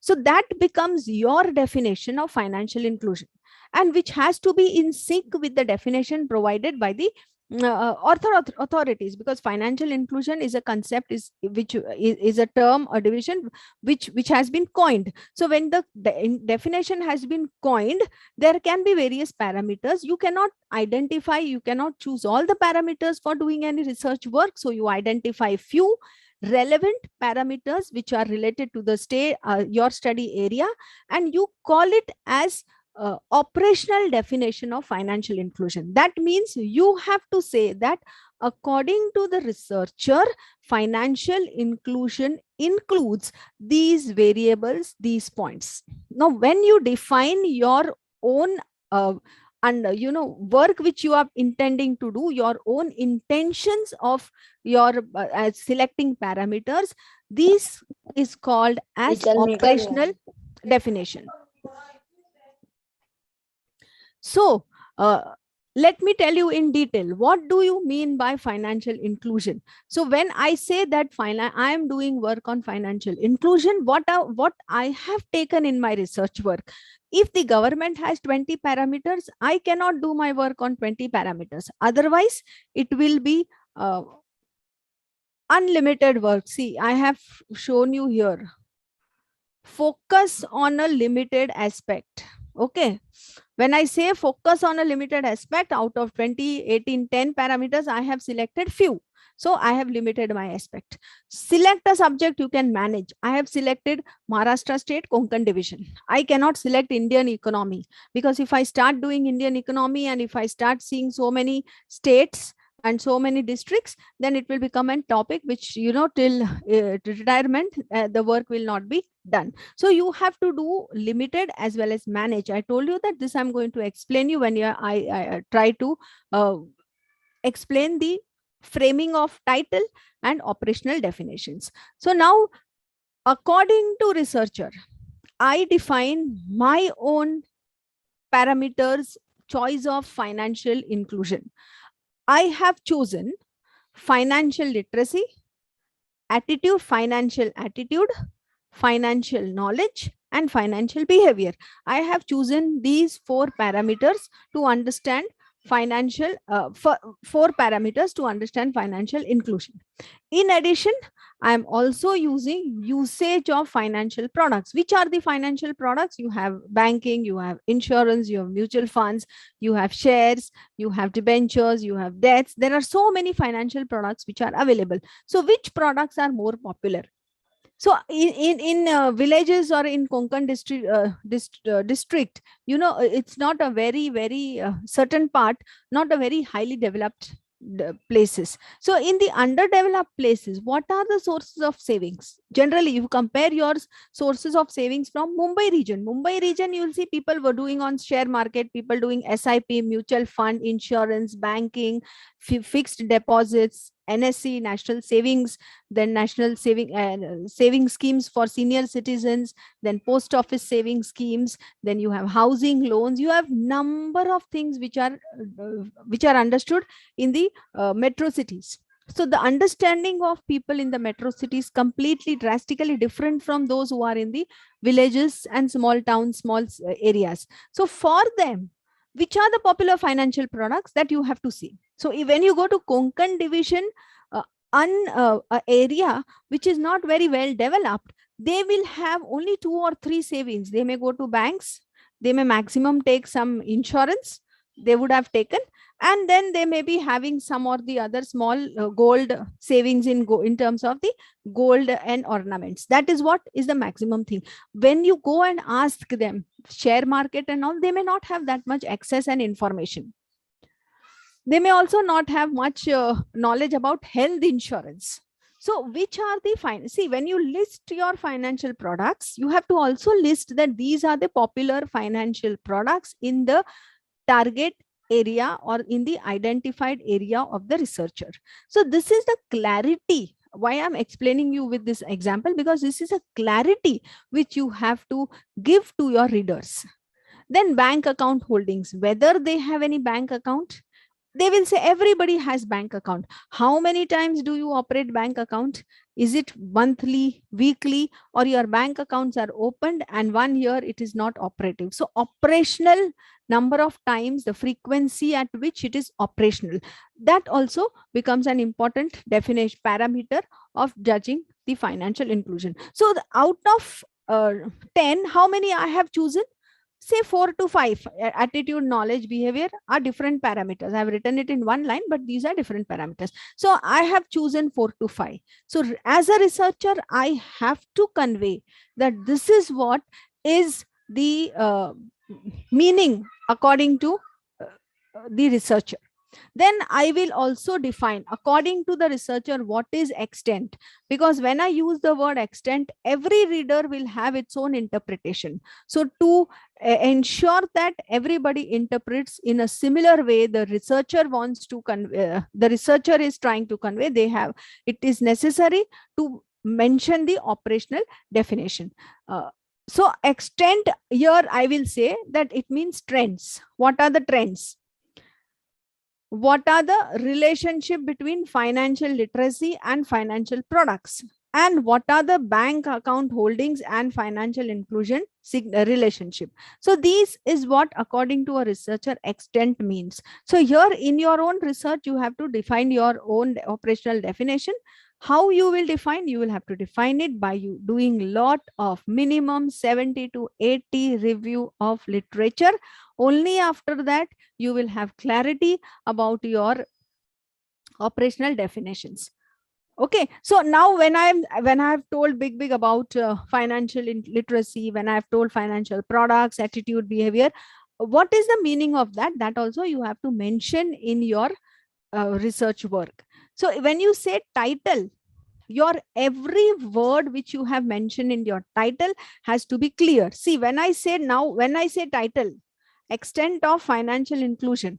So when I say extent, will you all agree that you understood what is the meaning of extent? Will you all, after reading this, have any doubt in your mind that the thesis is very vague and the thesis is not able to define anything, or the research paper is very vague? No, if you have read the full research paper, you will understand that extent means this: trends, correlationship between 2-3 variables, that is an extent. Now you will also understand what are my parameters of measuring financial inclusion. Then I will say that according to the researcher and according to the generally accepted opinion about the financial literacy, what is the meaning of financial literacy? So this is a definition. I'm not reading out the definition because that is not important. My purpose is not to make you understand the financial literacy concept. My purpose is to make you understand what should be included in your research work, what should be included, and how your title, clarity of your title should be backed. So I'm not reading anything. I am just telling that you have to write the definition. You have to write the definition of financial attitude, because that is what I have used as a parameter for measuring the level. Then you have to write the meaning of financial behavior. What do you mean by financial behavior? You can read it in the meantime, but I'm not reading and unnecessary putting more time for something which I think is not required for you. So financial knowledge, I will explain what is financial knowledge, and this is a 2 or 3 lines explanation which I'm trying to give. And also I will say what are the financial products. I told you what are the financial products already. You have lot of products like banking, insurance, SIP, mutual funds, capital market, pension, vehicle insurance, insurance policies, health insurance, etc. So there are a lot of things, lot of financial products. So you have to select popular financial products in the area of your research work and only work out on that financial products. There are 15 different types of products, combinations, but all 15 are not popular in Konkan division. There are out of 15, 5 are popular. So you go to check only those 5s exist, those 5s operate, presence in the area. So that is limiting your work. If you do all 15, if you do entire Maharashtra or Indian economy, that makes your work very wide and broaden, and it becomes difficult to complete it within the 3.5 year time period, which is available at your disposal. So you have to narrow down your work, narrow down in terms of geographical limit as well as in terms of variables. Then when you start writing introduction, what all should be written in your introduction? Subject background, topic background, a framework, broad framework, why there is a need to do research, the conceptual framework, and the statement of problem. Now, conceptual framework and theoretical framework, actually there can be entire 25 minutes discussion on the conceptual framework and the theoretical framework. Then let me start with the objectives. Your title, everybody, I'm assuming that you remember what the title is. I will repeat it, extent of financial inclusion. I'm not repeating the full. We are doing extent and we are doing financial inclusion. We have understood extent and we have understood what, according to the researcher, is a financial inclusion meaning. Now we are trying to frame objectives and connect those objectives with the hypothesis. So your objectives should be clear, concise, declarative statement. It provides a direction to investigate the variables. Generally, research objectives focus on the ways to measure the variable, such as to identify or describe them.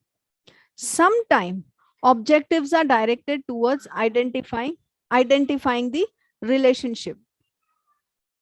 A well-worded objective will be SMART. It will be SMART means specific, measurable, attainable, realistic, and time bound. Or there'll be difference between two variables. Now let us understand this SMART first, and then we will frame objective of the research work which I have, the title which I have chosen. Characteristic of objective should be SMART. What is SMART? SMART means S stands for specific. So what is in our title? What do you mean by specific? Specific here is we are targeting, focusing on financial inclusion. And in which area? In Konkan division.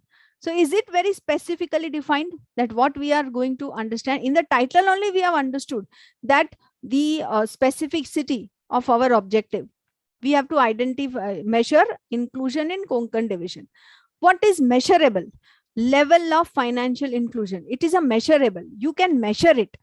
When you put any objective, you have to ensure that you can come out with some qualitative and quantitative information and data, and you can come out with the conclusion, analyze those data. If any quantitative, qualitative information cannot be gathered for a particular topic, then you cannot measure that. And if you cannot measure, then it will be very difficult to come out with conclusion. So you have to measure. Now measure here means level of financial inclusion, stands for measurement. Level means you are identify whether there is a financial inclusion or whether it is not. Now how to check? When you check, you have to go and ask the target audience, do you have bank accounts? They will say yes or no. Okay, so either it will come in the yes part or it will be no part. Do you invest in different financial products? So they will say, yes, we invest in bank, we invest in insurance. So you get an answer. How much percentage of money, proportion of money you invest in insurance, and how much percentage of savings you try to put it in bank? So they will give some 5%, 10%. That means you can take information, you can analyze, and you can conclude that out of 500 respondents, 38% respondents prefer insurance as well as fixed deposits, whereas remaining prefer only fixed deposit with bank. So you are measuring. That means which state, which district people are more in literate, financially literate, which people, district people are more knowledgeable, having more financial knowledge. That all gathering data is possible. So that is called as measurable. So any objective or title when you frame, you have to see that for that title which you are trying to study should be the information, the gathering of data is possible. Then it has to be attainable to identify significant differences. Whether you will be able to attain or achieve that objective, that is important. It is to be realistic.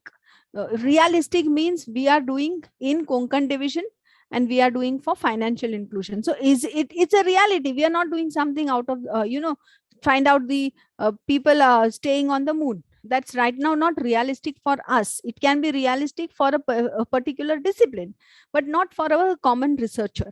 So it has to be something which is realistic and which can have some purpose. Time bound. We have set certain number of target date for collecting information. We have set geographical division. We have set number of years for which you are going to identify, collect data. Everything we have decided in the work for going ahead, progressing towards the work. So that's a time bound thing. So these are the parameters of characteristics of objectives which one should try to attain. Whenever you write an objective, you have to write certain terms first, like to determine, to evaluate, to compare. You can just see the list. I'm not reading out everything. To find, to study, identify. Now, actually, when you write, choose any of these words, like to identify, to project, to analyze. These words should be judiciously chosen on the basis of the research methodology which you are using. You cannot randomly use these words. It has to be connected to the research methodology, that which methodology you are using, and on the basis of that methodology these words should come. But generally what we are doing is we are just writing these terms according to our basic understanding and trying to frame sentences. So how to frame an objective in sync with research methodology, chosen research methodology, that also is a very important portion of understanding the framing of objectives. Now, in our example, I will try to explain that in our example, what objectives or the researcher should try to frame. The objectives of the study, it acts as a bridge between research projects and the motivation which inspired the empirical research. And the objectives are, remember our topic, extent and financial inclusion. So here we are understanding the objective as to study the trend.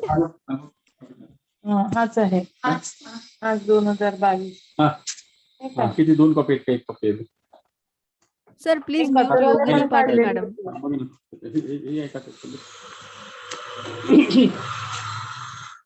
Copy मध्ये ठेवायची म्हणजे आपण नाशिकला गेलो म्हणून ते बाबू check करायचे तोच आहे का Sir, please mute Hello. Yogini Patil, Hello. madam. Hello, I request to all the participants, please mute her. त्याची एकच कॉपी का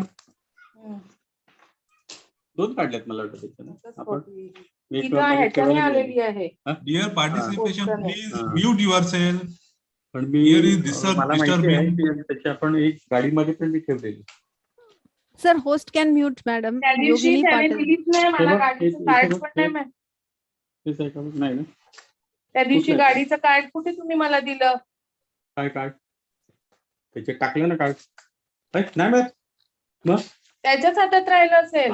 आई अशी कशी काय करतो? अशी काय तुम्ही होते ना गेलेले, मी तुम्हाला आल्या विचारलं कार्ड कुठे? नाही असं काय सांगते तुम्हाला? आदित्य बोलली नव्हती मी. आई मग कार्ड तुझी थांबवली असती कार्ड कुठे? पोलिसांनी बोलले ते ना.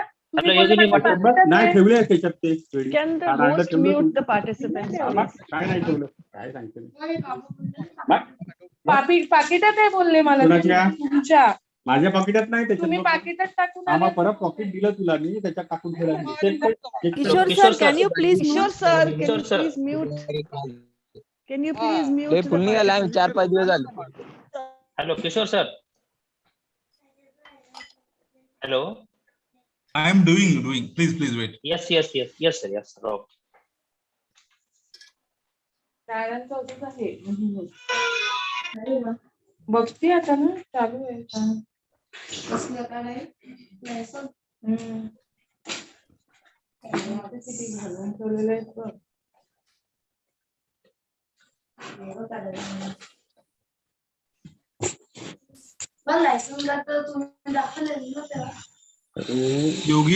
Yogini Patil, please mute yourself. Yogini Patil. Madam, please continue. Okay. Sorry So for I that. was Sorry for no that. problem. So I was telling the objectives which we are trying to write in the topic which I have identified. The topic was title. The title. Sorry, the title was extent and financial inclusion. These were the two terms where we focused on. Now we have defined what is extent. We have defined what is financial inclusion. Let me take you to the extent again, so that you understand the framing of objective. See what I have chosen here in the term extent. I have chosen to identify the trends. Okay. So what will be my objective? My objective will be to identify trends in the level of banking. When I say extent, I have defined extent means trends, disparity, and correlationship. I have defined these extent as trends, disparity, and correlationship. So my objective will be to identify the trends, to identify the significant disparity, and to study the correlationship. So when you choose a proper title and when you frame a proper operational definition, your objectives are automatically set. You do not have to refer or consult the guide that, sir, please help, madam, please help me to define my objective. It is by default part of your operational definition. So here my objective will be trend, significant disparity, and correlationship. Exactly same will be my hypothesis.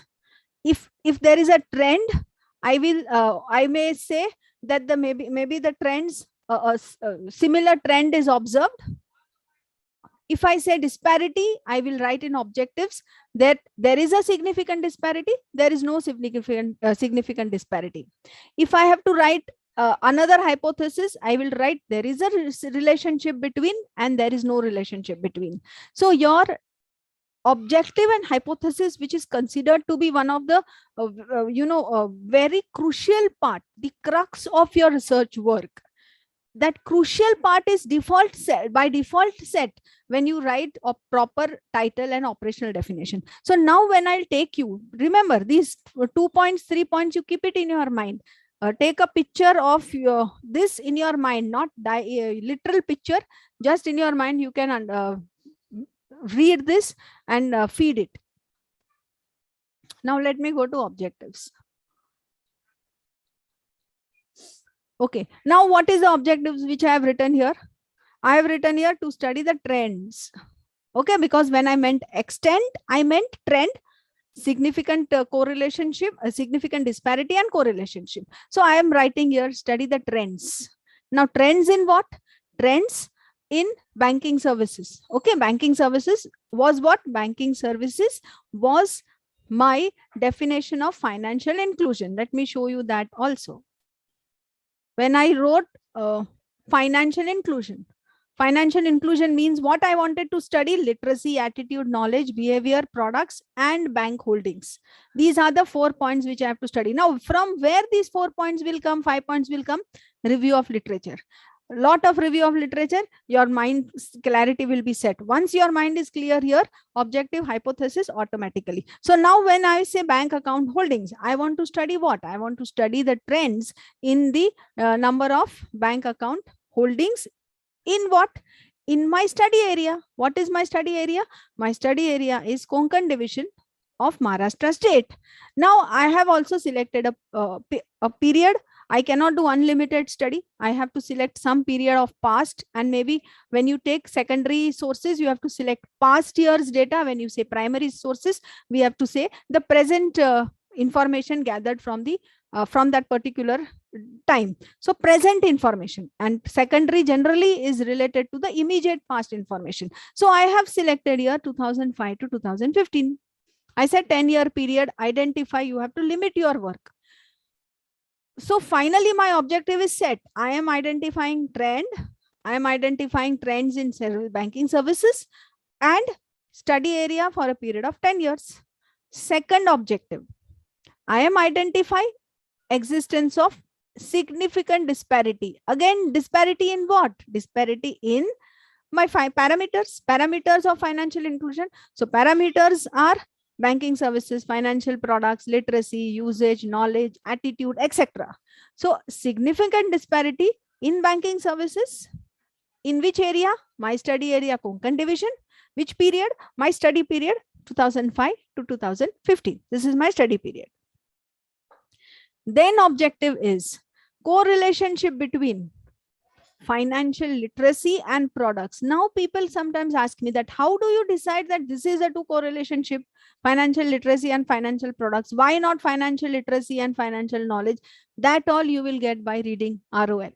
That parameters, that clarity will be only when you read at least 50 to 60 different articles published in a reputed journal, in working papers, and then only you can set the connection between two different variables. That which variable is related, dependent, independent.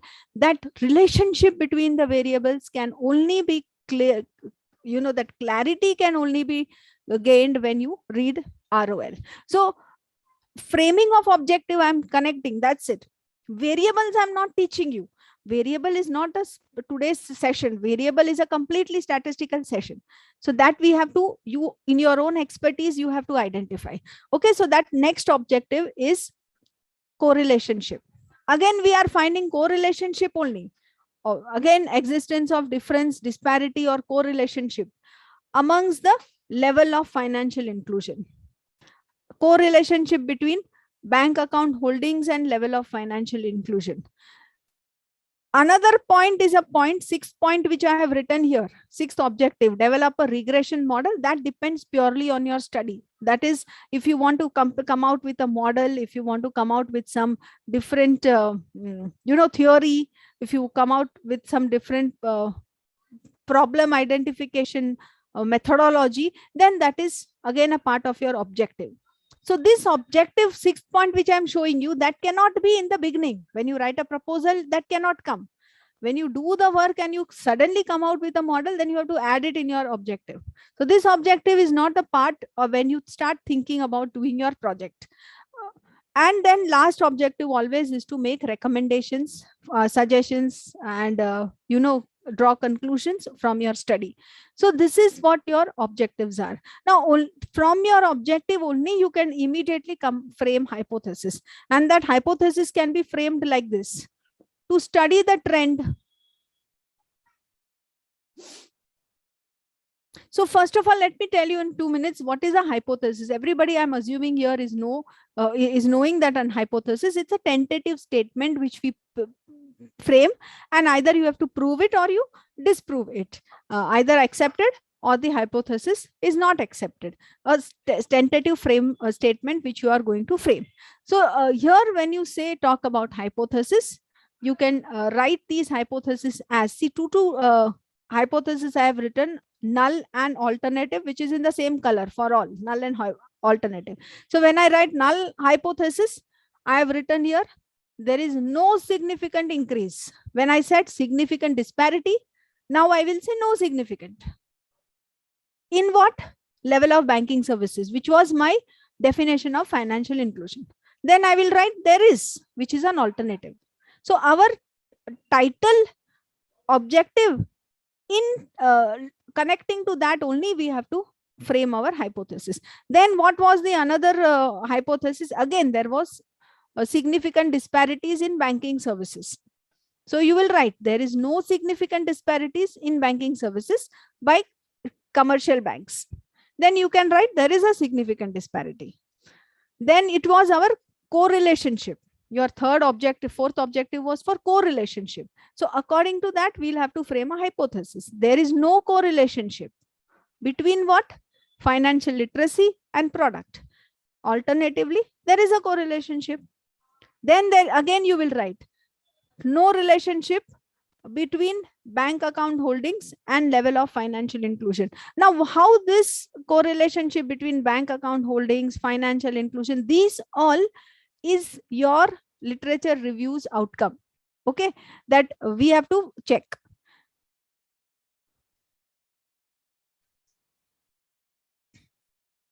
So this is how your so many.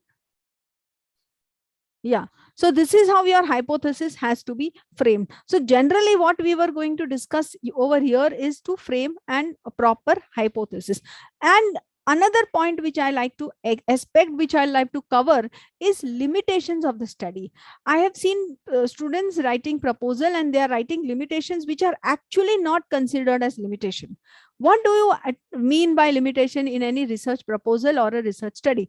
Limitation means you are restricting your scope. Why you are restricting your scope? You are restricting your scope to something that is called as a limitation. Do not write limitations in a negative way.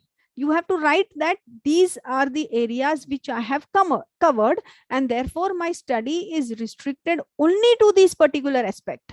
So for example, in my title, I will say that this study is restricted only to Konkan division. That is my limitation. I do not put it in any other negative form that I have not done this, I have not done this. That is our limitations. Do not write you have not done. When you write limitation, you write it that this is what I have done and the study is restricted to this aspect. Then your limitation will be 4 parameters are considered in your research work. That is your limitation, because 10 parameters are available, but out of that 4 you have considered. Do not write 6 you have not considered. That you should not mention. But what is your considering, what you have considered, that is your limitation. That is a restriction of your scope. So I'll just read out the limitations which I have mentioned here. See, here I have written limitations as the term financial inclusion is an exhaustive term. As I said, there are 10 parameters. Okay, it's an exhaustive term. But to draw apt conclusion, the term was briefly understood to operational definitions adopted by the study. I have not chosen 10 parameters. I have chosen only 4. So the term was briefly understood. 5 parameters, 4 parameters I have chosen. And that is a limitation. Do not say the limitation anything in a positive, in a negative way. See, the word no, not has not come here at all. Then you have to say the study is restricted to rural areas of Konkan division and commercial banks. So we have not gone beyond Konkan division. We have not gone beyond Konkan division. So this is our limitation. And there are so many institutions. You have microfinance institutions, you have self-help groups, you have cooperative societies, you have other institutions, private institutions. But our study focuses on level only by scheduled commercial banks.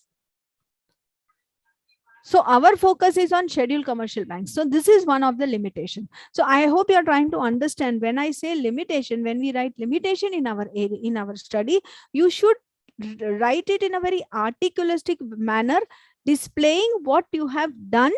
Your study is restricted up to. That is your limitation. And do not portray any negative part of the limitation of the study. So I think with this, because of the time constraint, I think I will conclude the session, And now the session is open for question and answers. And I wish all the very best to all the researchers who are trying to come out with some new, innovative, novel ideas by undertaking the research work. The session over to Kishore sir now, and all the participants, the session will be open for question answers. The participation are requested to ask the question regarding the lecture of respected Thakkar madam.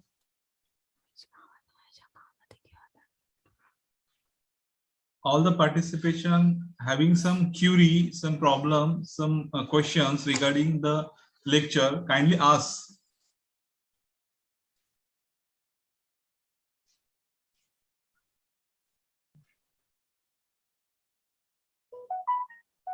I think so. No one having some doubts or question. Is this chat box having some question? Let me check, sir. I have Nothing. not checked the chat box. Nothing No is one, there. sir. Yeah. Okay. I would like to thanks respected Kinari Thakkar madam for delivering such a nice lecture, informative lecture to our participation, and the unsolved query you have been solved very well and very well manner. Thanking you, madam. I would like to hand over. Thank you, ma'am. I would like to hand over this session to Dr. Satpute sir for leading the next Yes, sir. lecture of respected Janice Fernandez madam.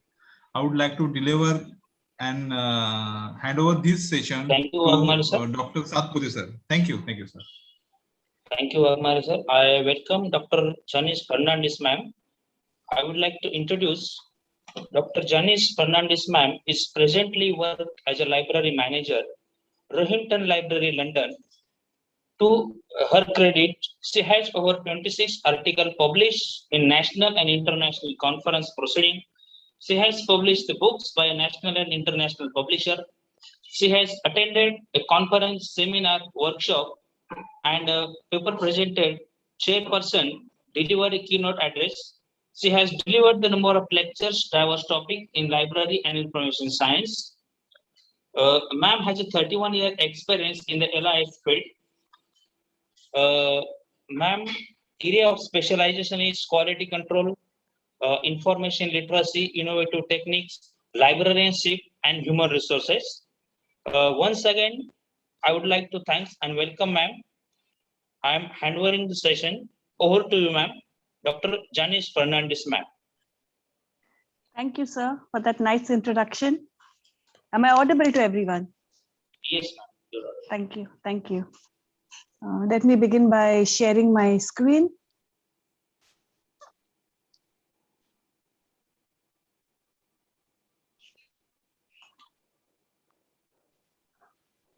The topic I would like to talk about today is newer trends in librarianship. I also take this opportunity to thank the organizers of this conference for taking this step to let everyone be aware of what's happening in the field today. A lot of changes with regard to digital, a lot of confusion with regard to digital. And one of the big words in the knowledge arena today, that is the emergence of the knowledge society. So what this knowledge society really entails, what it means for the world, and what it actually means for us, each one of us. Just trying to throw light on some of these topics, and hopefully we shall have some sort of brainstorming and some sort of thought process that goes into all of this. So I'm going to begin with a very basic element of what a library really is. So in order to move ahead, we need to go behind just one step and see what we really understand by what a library meant for us earlier, what it still means for us today.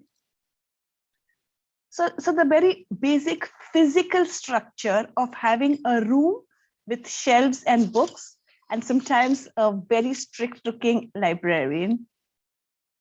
We called it a place where information could be found. If you ever needed any information, the place you went to was a library. The place you still go to is a library. We have this trinity, the three elements of the information triangle. It's documents, users, and staff. And basically the staff who connect the documents to the users. And if we go back to Ranganathan's 5 laws of library science, that every reader should get its book and every book should have a reader, I think this trinity makes it important, because it is the staff who are actually connecting these two elements, a document and a user. A treasure house of information in a limited way. And before the emergence of the internet, the library was a treasure house of information in one place. And I think when the internet emerged, they took more or less the same idea of putting information in one place so that it could be accessible to all. A collection of documents and materials that are accessible for use and not display. I deliberately put this bit because in a library, we have a reference section. A lot of documents there are basically for use, but stuff that you can't take away. And sometimes the line between what you can access and not access is very thin. So I think it depends on the library professional to figure out what information and to what extent it can actually be made available to users. It is also the prerequisite of any educational institution, and that is the bottom line. The bottom line is that in education, a library is as important as maybe a lecture room or a lab or any of the other aspects of that educational institution. And governing bodies will not give you sanction to open up an educational institution unless you have a library in it. So having said that, I think the importance of a library cannot be overstated. Let's now look at librarianship as a profession. And I'm looking at two different things: the library as a physical structure and librarianship as a profession, and the emergence of human resource to fill up bits and pieces in that library to make that information available to those who need it. So one of the definitions that I really liked was that librarianship is the art and the science of managing libraries. They're two very, very strong words, and I think we have never really figured out what's the art and what's the science of it. Well, the science is the logic, the scientific method, a PDCA way of management, a method of research basically into every project that you undertake. And I think our previous resource person, Dr. Kinnari Thakkar, has actually explained a lot of that research bit. And I think we need to take that research bit, not just for writing a research paper, not just for doing your thesis or your dissertation, but also for using research in every project that you undertake in your own workspace. Librarianship gives you the responsibility that we have to make information available to those who need it. And I sometimes realize when I am at an information desk, how much responsibility I have on my shoulders, because it is up to me to provide that information to those who are asking me for it. Librarianship also entails the storage, retrieval, and access to documents. And it is providing the right information to the right user at the right time and in the right way, in whichever format they want. Do they want an e-document delivery? Do they want it as a photocopy? What is the way that I can give it to them? Librarianship is also performing research, developing collections, communicating, liaising, and networking. And I think that's also a very important aspect of librarianship, because as libraries grow, you grow. As information grows, you grow. As the knowledge society grows, you grow. And it is up to us to define what we mean by growth. Job description is similar yet different. I looked at various types of librarianship. You know, we have health librarians, and it's a very large part of the NHS out here in the UK. We have media librarians, which is a very large part of the information aspect of news or some sort of information dissemination. We have, of course, academic librarians. We also have public librarians. So the job description of all of them is basically the same. All of the points above is what all librarians do. And yet there is something different. It is the way in which information is handled. It is the time frame. It is the deadline. If you are a news editor, then the information is needed now. If you are a person working in archives, you need to look back a lot. So basically the job description is similar, and yet in a way it is different. We're now looking at what we call as a knowledge society. And I think this word has been bouncing back for a while now. And we have sort of accepted that we are in an information society, we are in a knowledge society. What do we think is a knowledge society? So it is a society which has, and when I mean society, I mean all the elements of a society. So people in a society, the human resource in a society. It also means the technology. It also means the connection. So the hardware and the software and the human resource all together form what we call a society. So the capability to identify, produce, process, transform, disseminate, and use information for human development. And most of these aspects are the aspects of the Scornul model of information literacy. And it says that a literate society, an information literate society, should be able to do all of these bits. So you should be able to, when you look up the internet and you get a list of websites, you should be able to identify what is the one that you need, what is the one that is relevant, what is the one that is actually going to be in a way be able to process or reprocess so that you or the user can utilize it.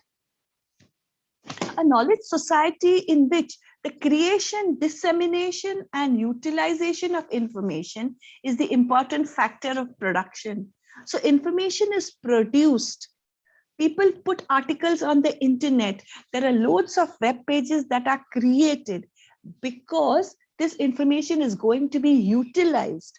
So you create the information, you disseminate, you send out the information because you know it is going to be utilized. Intellectual capital is the most powerful producer of wealth. We are all aware of capital of wealth, as in, you know, we called some people as rich and some people as not so rich, and we called some nations as rich and some nations as not so rich. Today, if you have knowledge, you are rich. So it's like intellectually rich. So you're rich if you have access to knowledge, if you know how to use knowledge, or if you know how to produce more knowledge. So you are rich. So it is creating knowledge to create more knowledge. So there was, imagine the oldest aspect of a car, how to design a car, and then you are designing better cars, faster engines, lesser noise, more smoother on the road. That's a better thing. But then how do you utilize this to create more knowledge? it in a way means, and one of the aspects I'm going to come back to eventually, is giving out this knowledge so that other people can then research on it and create more knowledge. There's a very amazing example, if you have read about this. It's about the seat belt. The company that found that what you call devised the seat belt patented the seat belt for free use. So they do not get any royalty on this. They said, let the seat belt be used in every car. It is free. The patent is free. You can use this technology and every car can use the same seat belt, because saving human lives is worth much more than whatever we would get on the royalty. It's an amazing thought. Believe me, when I read it, I said, this is what we mean by a knowledge society, where the information that is produced is not only for financial gain, but the information that is produced is to be disseminated, is to be distributed so that society can benefit from it.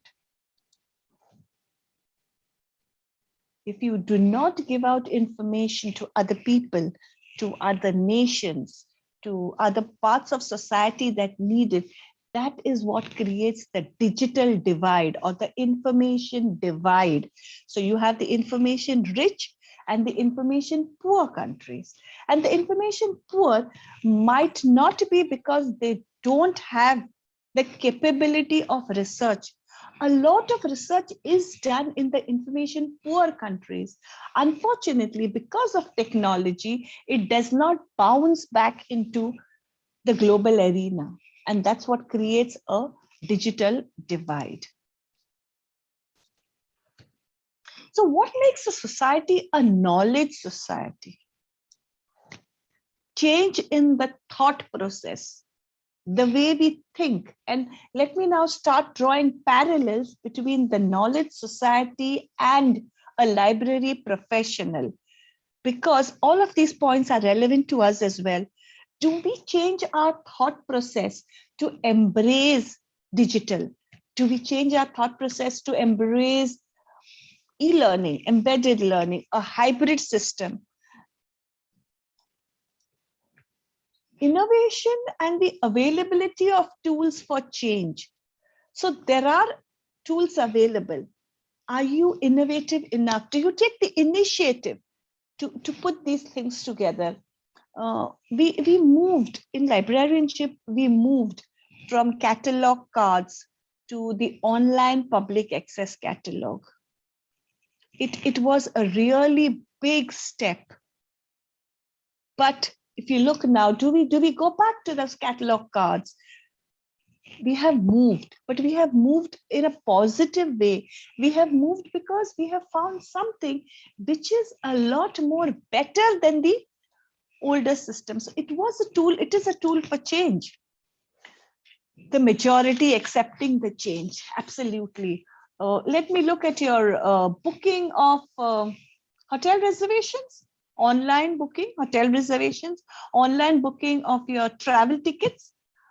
These are all things that have changed. Okay, contactless payments, extensive contactless payments for every bit. Okay, but the majority accepts the change. That's what makes it a knowledge society. It will not be 100%, but it is a large majority. A large majority of people today use credit cards. We are not using cash so much as in currency, as in paper money. The majority of people have accepted the change. And I think that's what is a step forward towards a knowledge society. You have technological innovation and societal transformation. So you're transforming society to accept these things as a norm. So you have NEFT today, your bank-to-bank transfer, your wire transfer of money. If you look back earlier, a couple of days, and I probably look back to the age of my parents, where we would write checks or we would go and hand over cash as in paper money. And today, an NEFT is a very normal norm. It is an accepted norm. And I think that's because the technology has made it possible to operate all of these things. You have constant upgradation. You have your regular updates that keep coming to you. When you buy a laptop, you don't have to worry, but it will come. The update will come. All it says is do not shut off your computer. Updates 1, 2, 3. It's become easy. It's not that you got to log into a website and you got to request an update and then they will come back to you after 2 days and then they will update your system. No, just when you're shutting down your computer, your system is updating. So that's an easier option. It's also constantly being upgraded. The word constant here. It's not that we stopped at version 2.2. We went beyond. So we keep updating our versions. Knowledge to create more knowledge. Yes, we have the means, we have the tools, but the knowledge, it doesn't stop there. So today, because we have amazing machines, or we have a car which is really amazing, do we stop there? No, we go out creating better products, more maybe cheaper, but more resilient products, but things done more easily for us. That's how we are moving to a knowledge society. And if you look back a couple of years, maybe a decade or 2 decades, a lot of things that we did not dream about earlier are now commonplace for us. If you look at your apps, they're so commonplace today. We never thought that option would be available to us. So the change becomes the norm. The change becomes the norm because society is willing to embrace new technologies. So you now book a taxi or Uber, you now book it through an app. Okay? It's become a norm. Everyone does it. It's easy, it's dependable, and that's the change. But that's the norm. Everyone does it. Human beings, their personal growth, individual creativity, experience, and participation in the generation of knowledge. And that is the bottom line. Because a society is not a society without people in it. And a society is not a society without the growth of the people in it. And when I mean growth in terms of their thought process, growth in terms of their thinking, growth in terms of their embracing new technologies. Years and years and years ago, when I first got a computer at my desk in my workplace, we used a system called WordStar. We moved to Word, we moved to so many updates of Word, we moved to a lot of new technologies. But if I was still stuck with the WordStar, then that was not growth. But if you are open enough to learn new technologies, if you are open enough to first accept this thought that the change is the norm, and I have to learn, I have to constantly upgrade myself as the technology upgrades, that together is what forms a knowledge society. So we're now going to come back to our role as library professionals and our role in this knowledge society and what this knowledge society really means for us. So many words in what we call as a knowledge society, and many different words which together put this bit together. Like you say, you start from an idea, okay? It goes into a program, it goes into a project, it goes into education, and then it goes into lots of other things. This knowledge society has an information overload. Okay, imagine for example, your phone wasn't working, and so You're trying to fix. Hello, ma'am. Sorry. Hello. Hello. Ma'am, your screen is not sharing. My screen is not sharing. Ma'am, your screen is not sharing. Okay, I'll just check that out. Okay.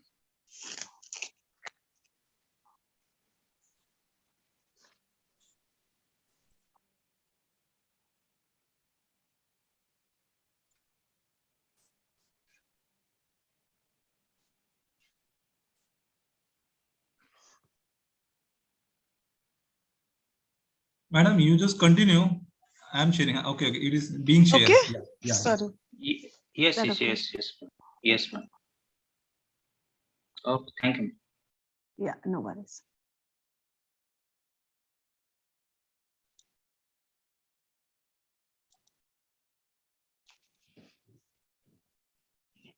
Have you seen all my slides before? Yes, please continue, madam. Oh, sorry. Okay, fine. Yes, ma'am. Clearly visible. Yeah. So we go back to librarianship and the knowledge society.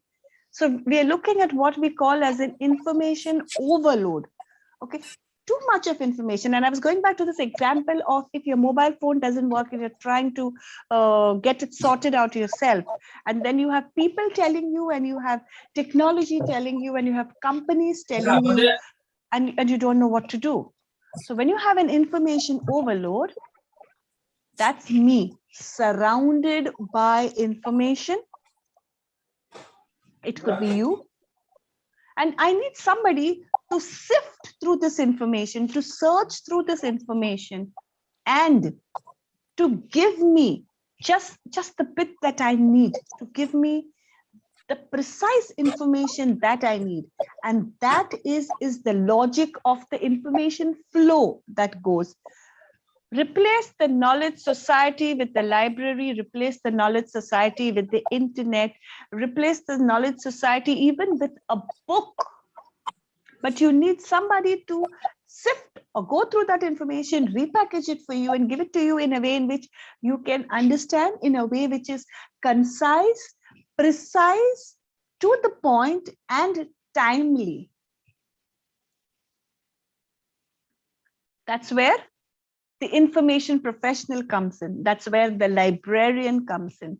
That's where anybody handling information, whatever job description they might have or whatever name you might give them, it's basically a person who's handling information.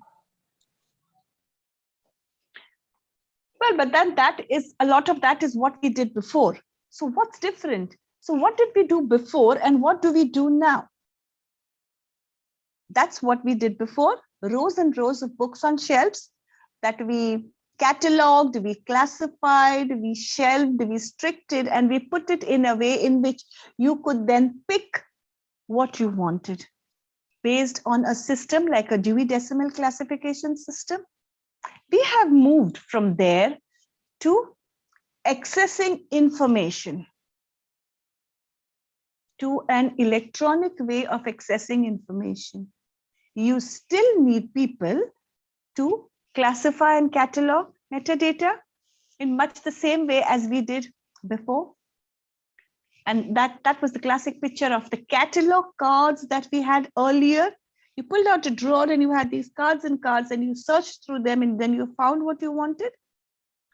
We have moved from that to cables that connect us to huge information systems all around the world, to these information systems of various universities, to governmental information portals, to lots of other companies offering information.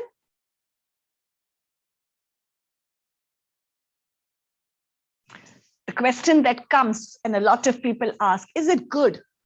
And these are questions to which each of us should find the answers. Do you think it's good? Do you think the shift is good? Do you think it is required? Do you think it is easy? Do you think it is beneficial? Do you think it is forever?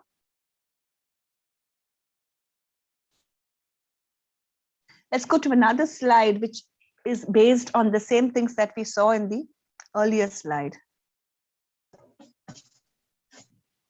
So we have reservations, books being reserved, and then you come and pick it up. You're moving from there to an online system of reservation. And I think the pictures themselves are self-explanatory. When you are moving from carrying so many books to information available at a click of a mouse, is it good? Is it required?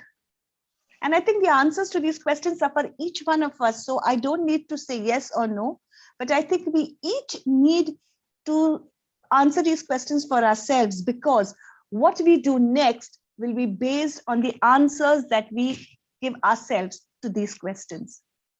Is it easy? Is it beneficial? Is it forever? So we're now coming back to more newer trends. We're looking at, maybe I should answer the question and say it is forever. And maybe I should answer the question and say whether it is beneficial or not depends on the individual. Whether it is easy or not depends on the individual. But there are supporting services like training and teaching and conferences and workshops that make the process a little bit more negotiable, a little bit more easier. It's not easy to get connected into a Zoom conference of this type. It is not easy to stay connected, but there are ways and means in which we can do this. And there are people who can teach us, and there is information on the internet that we can assimilate, which helps us to understand what's all this about. So when I'm looking at newer trends in the information society, in the knowledge society, I'm looking at easily accessible services. And one of the most important is open libraries. By open, I mean information that is freely available. And if you look, if your washing machine doesn't work, earlier you would walk to the shop that you bought it and probably scream out there at the salesman who probably wasn't the one who sold you the washing machine in the first place. But you would probably scream at him and say, my washing machine doesn't work and it's all because of you. I bought it from you, 1 year ago, and we used it very carefully, but it doesn't work. The open information concept is you will go and look at a YouTube video, which probably tells you if your washing machine doesn't work, you can look for 1, 2, 3, 4 points. You can try and fix it through 1, 2, 3, 4 points. You can probably buy a small part in a shop somewhere, and it probably shows you how you can fix it, and then probably it might work. It's more of a do-it-yourself thing, but that's because the information is available. The same for electronic document delivery and video conferencing. And with regard to video conferencing, let me say, I think probably it's the effects of the pandemic, but a lot of meetings that we do now are Zoom calls. A lot of telephone conversations that we did earlier are also now Zoom calls. And I'm looking at the change in technology, and I'm looking at, we earlier picked up a phone and spoke to someone. And I think now it becomes easier to do a video call because you find that you can get more people into that call, but you can also then find a faster solution to a problem. It's just a trend. I'm looking at innovative services. So what's changed in the knowledge society? We got stuff like cloud printing. You can print from remote location. You can print from your phone. And these are out here in universities. It is very common that you have a card and you have money put on the card, and you can print from home, and then you can come and it deducts the money from your card and you can just pick up your prints. That is technology. We've got 3D printers that do amazing things for us. It's a whole new world. It's a whole new evolving world. You also have more information available, better means of connection through smaller devices. So phones are getting smaller, but they're getting more powerful. We're now looking at some interesting services. It wasn't all very much technology bogging us down. There was stuff that developed that was really interesting. Virtual reality, for example, amazing. Your gaming, digital storytelling. These are concepts we didn't know of before, but it's emerged from the same basics, but it's built itself up a level higher. Appealing services. So you have coding clubs for children and you have gaming as a profession. And it's something that you would have never thought of before. But out here in the UK, I think every university that offers you either a bachelor's degree or a master's degree in computer science has got gaming as one of the courses, or probably even a proper degree in gaming as a profession, which speaks of the way that it has expanded. Necessary services. What we really need is a single digital platform. We are looking at different things. So the connector in my phone, in which the charger for my phone is different from the charger for another phone. We're looking at one platform, and I think we're slowly moving towards it, where those bits, those connectors are same. They are similar, so then they can be used for different things. And it's the same thing with technology. I don't only mean the hardware, but maybe a block program which could be embedded into any software, which works with any software. We're looking at mobile apps, we're looking at websites and portals, but these are necessary services. Challenging services. And one of the classic examples out here in the UK during the pandemic, and which still is if you need an appointment with your doctor, you need to fill up an online form. It is necessary, but it is challenging because it is difficult for every patient to fill up an online form. It's not the technology which everyone understands. So if you want to introduce something like that, there is always the challenge. Cyber security it's a huge challenge. And let me give you a classic example where on Friday, I had a really old couple come into my library, and they said that they came in because they had a phone call from somebody who said that you have to pay some library fines, and if you don't pay them up, then your card's going to be cancelled, and that you will be into fraud. And the old gentleman was really worried, and he came to the library, and I said, no, we never make any calls. And I said, there are no fines. But he said, I was really worried. It's security, that is a thing. And earlier we thought that only financial institutions were involved in such stuff like that, but we now are seeing that people are being conned even in the name of libraries. Standardization, absolutely. Standardization is something that is challenging because we not only have different countries with different technologies, but we have different companies in our country with different technologies. And in all of this, the visibility of the information professional, I would not say it's very challenging. It is challenging, but I think it depends on the information professional to make themselves visible, to make sure that you are there in this information network society, and to make other people know that you are there. Let's go to some more trends where we are looking at integrated library systems. And I think you are a lot of this is technology, because information is dependent on the technology that is available. So we are looking at smaller but more powerful devices.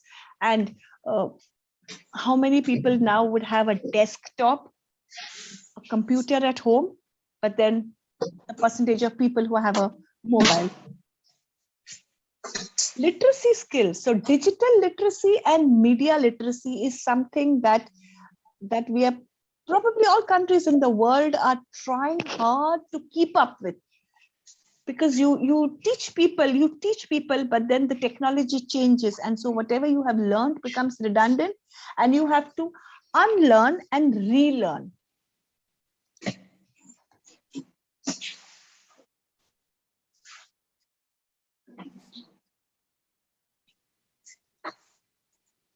The changing nature of education, absolutely. And I think earlier the way that education was in a classroom, the teaching in a classroom, and now you have universities at home. The pandemic is a classic example of what students did, but students did their thesis and dissertations and their group projects and everything on technology, every little bit on technology. Streaming media and digitization. So streaming media is something that's happening a lot now. Just as we are looking at this conference itself being streamed live, along with all this comes social responsibility. So I think that it is the library professional who is also responsible for socially. And out here, we have something called GDPR and data privacy. It's coming up because of this concept of anonymity. So when you swipe a contactless card at a supermarket and pick up your groceries, nobody knows you. It's just the transaction from the card. So you're probably just identified by your card number. It has a feeling of anonymity. Your name doesn't flash up on the screen, or your age, or your date of birth, or your address doesn't flash up on the screen. It's just a number. So it sort of creates an anonymity. It's flexible, it's adapting, it's innovative and proactive. That is what the library professional has to be. It's very easy to say, oh, but just yesterday I learned this new version and I'm just sort of absorbing it. No, today that new version has become old and a much more newer version has come in. We have to adapt ourselves. It seems challenging. I totally understand it seems challenging, but unfortunately, it is something that has to be done. If we are the information professionals and if we don't keep to date with technology, we're going to be lagging behind. New forms of self-service solutions, whether it is machine or whether it is software, like you say, your contactless card, it's a new concept, isn't it? When the first bit of the PDQ machine came in and you had to put your credit card into a PDQ machine, a lot of people weren't happy because you're putting your password in. Today, it's sort of taken for granted. What about the ATM? A lot of people didn't think that a machine would be capable enough of give you money. It's the norm now. So change has become a norm today. And we are looking in librarianship of newer trends that are happening, newer ways in which information is becoming available to you. The underlying word is open access, because it is freely available, because information is freely available. If your washing machine doesn't work, you can just go to YouTube. And somebody who doesn't want money for his technology has uploaded a detailed video on how to repair a washing machine. I think it's two parts of a coin. That's somebody who puts the information out there for others to use, and then other people just have to go in and access that information.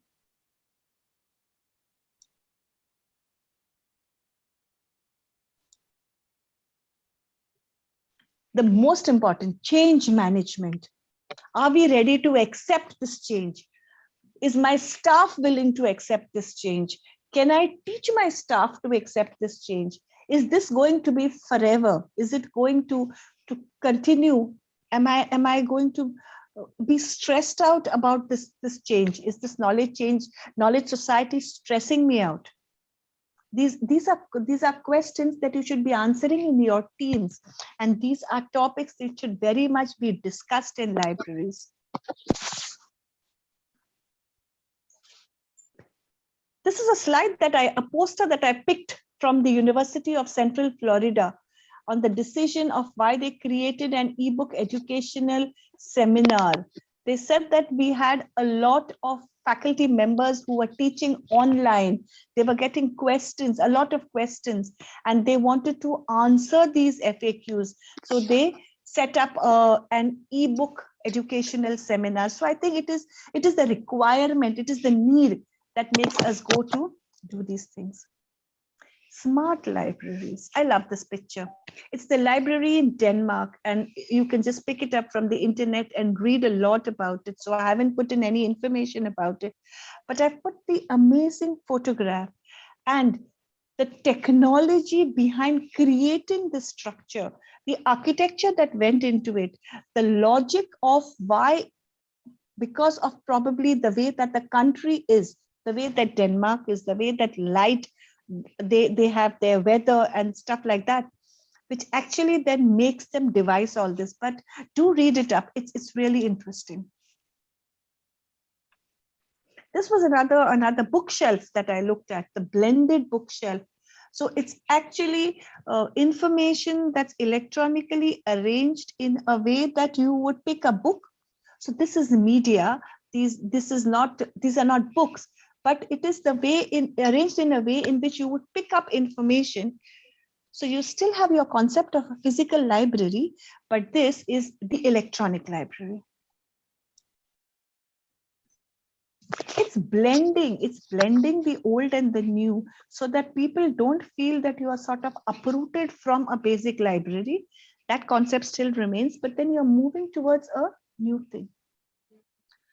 These are hublets and these are tablets which are loaned out to people in the same way that books are loaned out.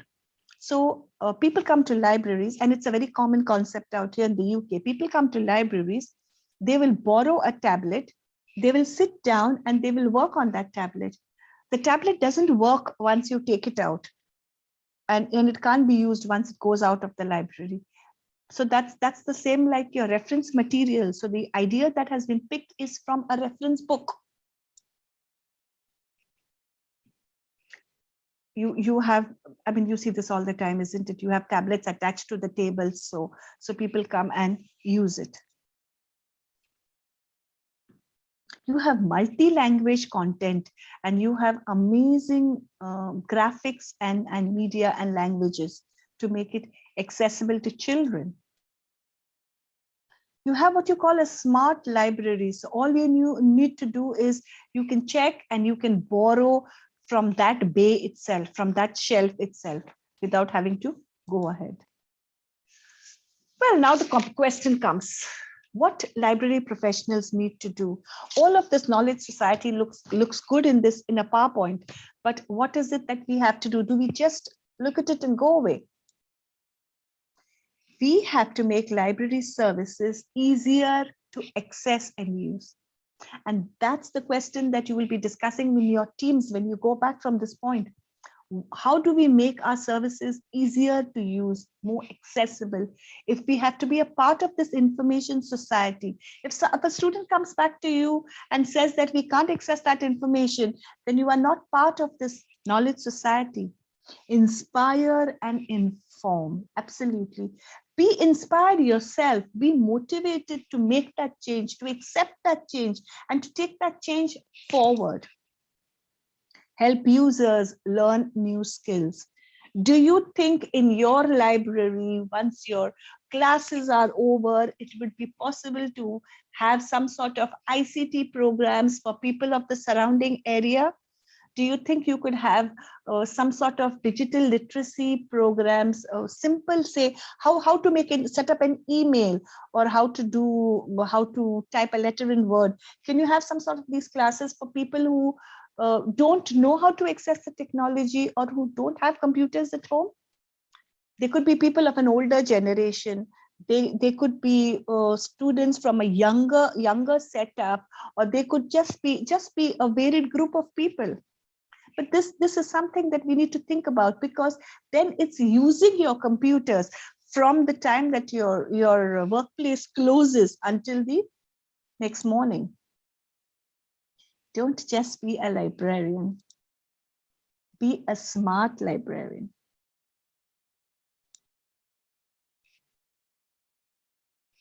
And with that, I come to an end of my presentation. Thank you for giving me the opportunity to delve into the amazing world of research and librarianship and to add value to the profession. That's my email address. Thank you. Thank you, madam. As usual, your lecture is outstanding. Thank you for that. I would like to hand over this session to Dr. Satputhy sir. Satputhy sir, Thank you, please sir. continue. Okay, thank you, sir. Thank you very much, ma'am. On behalf of Arts, Science and Commerce College, Rahata, and behalf of everyone here today, thank you for taking the time to speak us today on the very important topic.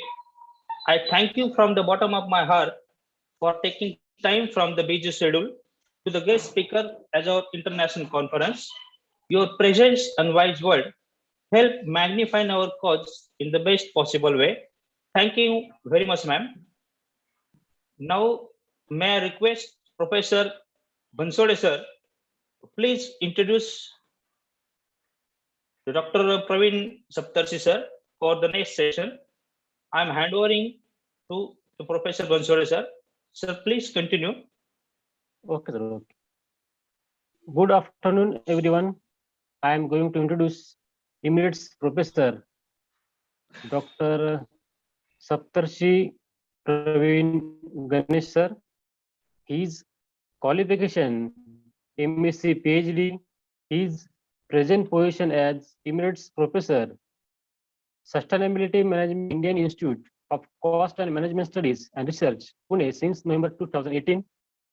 His position held as first is UGC Department of Environment Science, University 2016 to 18. Second, visiting professor Salisbury 2012 to 16. Third, coordinator study abroad course in India, Salisbury University 2008 to 14. Fourth is professor and head Department Environmental Science, University of Pune. Fifth is head postgraduate Department of Geography, SP College, Pune. His teaching experience is 15 years, including current year. His research works supervised as MPhil students awarded by 7 and PhD student awarded by 51. His research works as research project for degree 2, sponsored research project for 13, consultancy project for 14, published research paper for 154, then 107 in international and 7 is national journals. Published research volume is 2.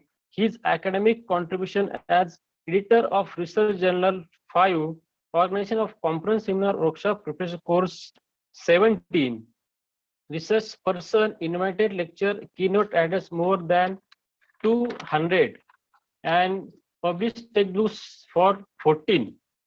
His experience of working as a member of university various statutory bodies. First is University of Pune, second North Maharashtra University Jalgaon, third Shivaji University Kolhapur, fourth Bharati Vidyapit Deemed University Pune, fifth Sant Gadge Maharaj Amravati University, sixth Rashtrasant Tukdoji Maharaj Nagpur University, seventh is Maharaja Sayajirao University of Baroda, Vadodara, Gujarat, and eighth is Mumbai University. His administrative experience, he has professor and head Department of Environmental Science, University of Pune, 3 years. He has leader and head Department of Geography, University Center for PG Teaching and Research, SP College Pune, by 6 years. He has program officer, NSS, PS College, Ahmednagar and SP College, 18 years. He has professor in charge of various departmental consultancy programs for industries.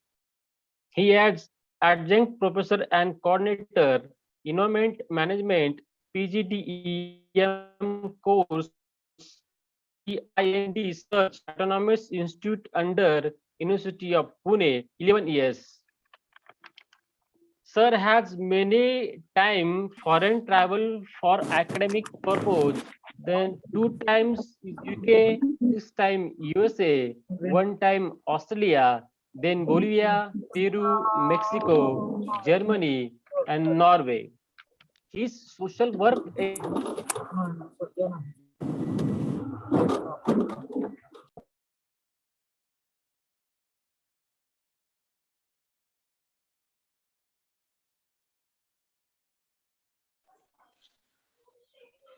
Hello.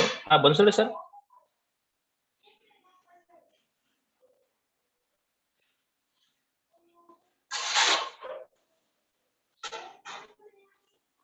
Hello. Wagmare sir. Hello. Yes sir. Continue sir. Bansole sir. Okay. Continue. Yes, sir. Yes, sir. Yes, sir. His best teacher awarded for 3. One is University of Pune. Second is Pune Municipal Corporation. Third is Bharatiya Jain Sanghatan. Sir is a emeritus professor. UGC has appointed as emeritus fellow at Department of Environmental Science, Savitribai Phule Pune University, Pune for 2 years from April 1, 2016. Second is Indian Institute for Cost and Management Studies and Research, Pune from November 2018 to date. Thank you, Dr. Sir. I request to Saptari sirs.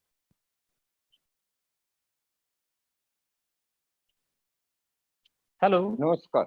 I May I start? Hello. Yes, sir. Yes, sir. Yes. Ladies and gentlemen, I am really happy to join with all the delegates to share my views and my thinking, my experience regarding the social relevance of recent trends in science and technology. At the outset, I congratulate the organizers for selecting very good theme for this international conference. I also appreciate the lecture delivered by the previous madam, and she has really enlightened us regarding how knowledge society information, how information is the important thing these days, and how this knowledge society and technological intervention has made the society or the human beings more and more comfortable living. So this is really technology is useful, no doubt about it. However, if we go in details of economic system or the environmental system or the political system, then we will be in position to understand how technology is leveraging the power of few and making the livelihood of the majority of the people difficult. So to understand this, let me it may be known for many geographers who have joined here that in geography we see that what is geography? Geography is the science of understanding of nature-man relationship, environment-man relationship, or in some books it is also written that the land-man relationship. We consider environment and man, we don't consider environment and man are the two separate entities. We consider that they both are one and the same. So that's why our forefathers in geography 400 years back, they have considered that the man-environment relationship, while discussing man-environment relationship, the first sentence is man in environment. Well, we have to study man-environment relationship, assuming that man in environment. So anyway, so for systematic analysis, we considered that the environment is there, man is there, and there is interaction, there is bondage. And those bondage are influenced by tools in the hands of man, and tools are necessarily related to the development of science and technology. And if we trace the history of development of science and technology, we can see how the societal changes have been occurred. For example, you know that the in Ramayana, Ram was blessed with technology of some throwing weapons like Dhanushya. So with this technology, he has established Yajna Sanskriti, means fire. And that fire was necessary to clear the jungle, and those who were not allowing him to clear the jungle, they were killed. So Ahuti was considered to be nothing but it is great violence, violence against the nature, violence against the animals, violence against the tribal. So anyway, he succeeded, and that's why we are enjoying the fruits of agricultural culture. So the first culture started as the agriculture, and this agriculture started mainly. So it is the second step of the man as a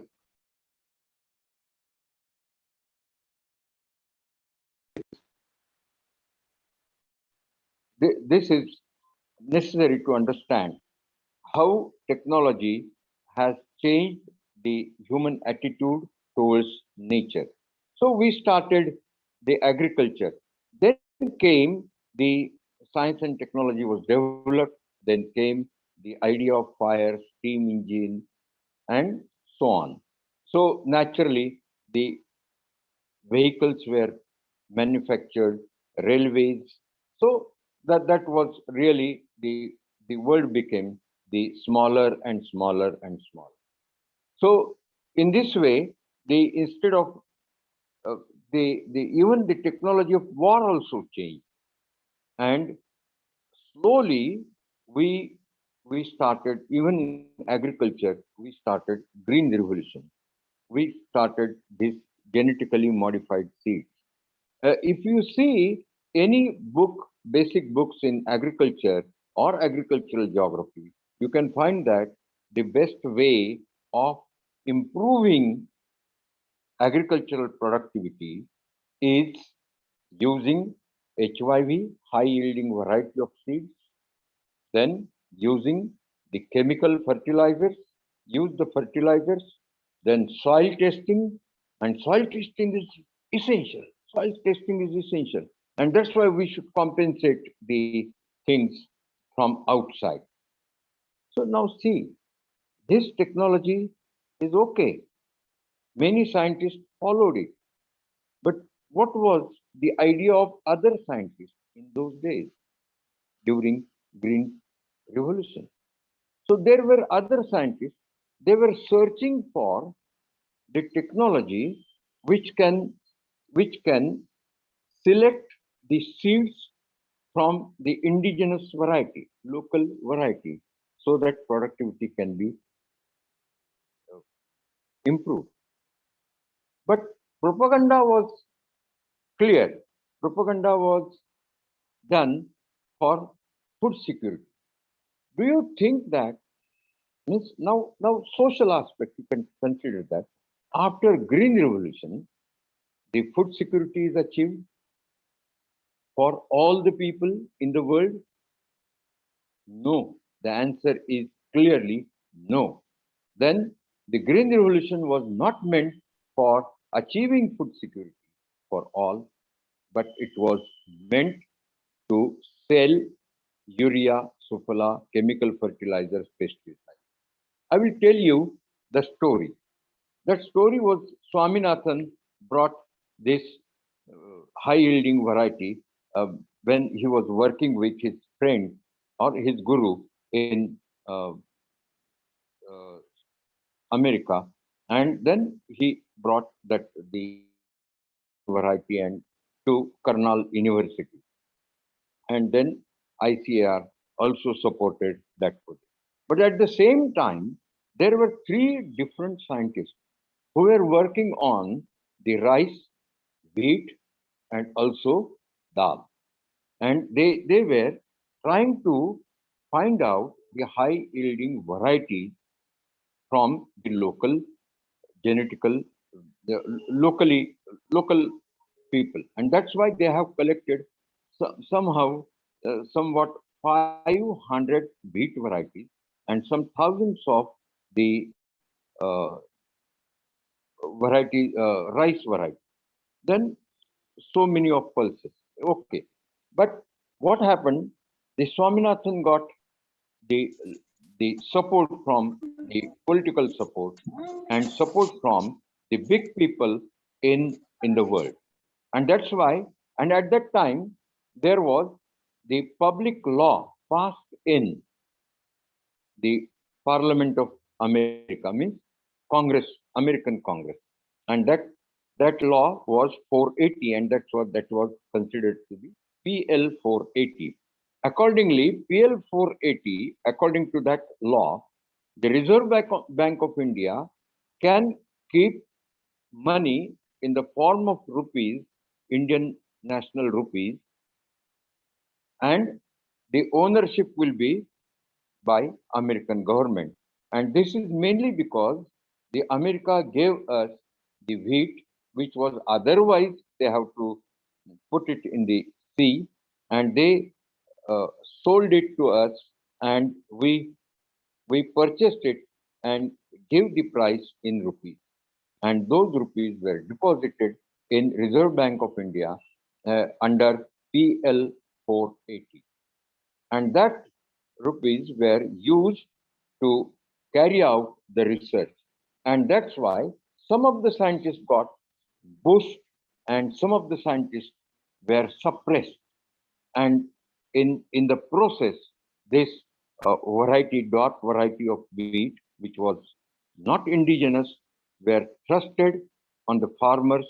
And that's why it was considered to be a successful means you can also have productivity of almost 30-40 quintals per hectare or 15 quintals per acre. And this was really nice thing. Goody things were painted and in media. Okay, but what happened to those? So they were also, some Singh was also the great scientist.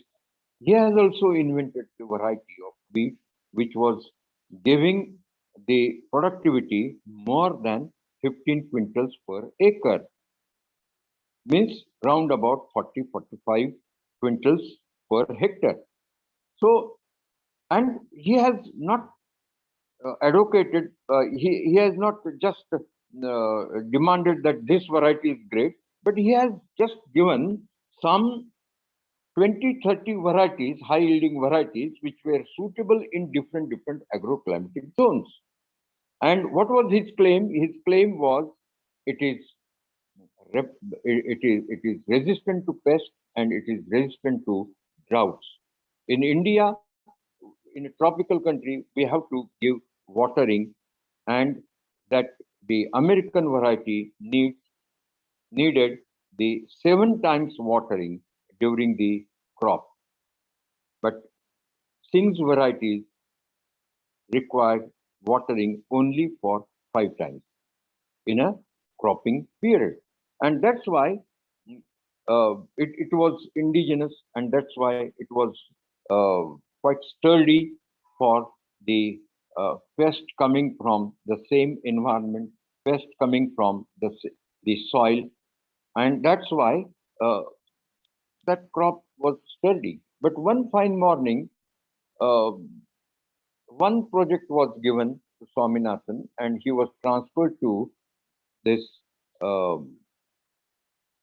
some Singapore, the International Seed and Development, something like that institute. And in that institute, he demanded that all these seeds, collection of seeds and data should be given to them. And it was given to that particular institute. And thereafter, nothing has happened to those seeds. Only American seeds were propagated. And this is something like misuse of technology. Misuse of technology is boldly understood only in case of atom bomb. Yes, it is the most important example. But what I'm telling you that it is related to our social behavior, our agricultural activity, which covers at that time 80% of the population of India. Now it is 60-62% of population. So this means that we have started creating difficulties to the farmers. So then what happened? That variety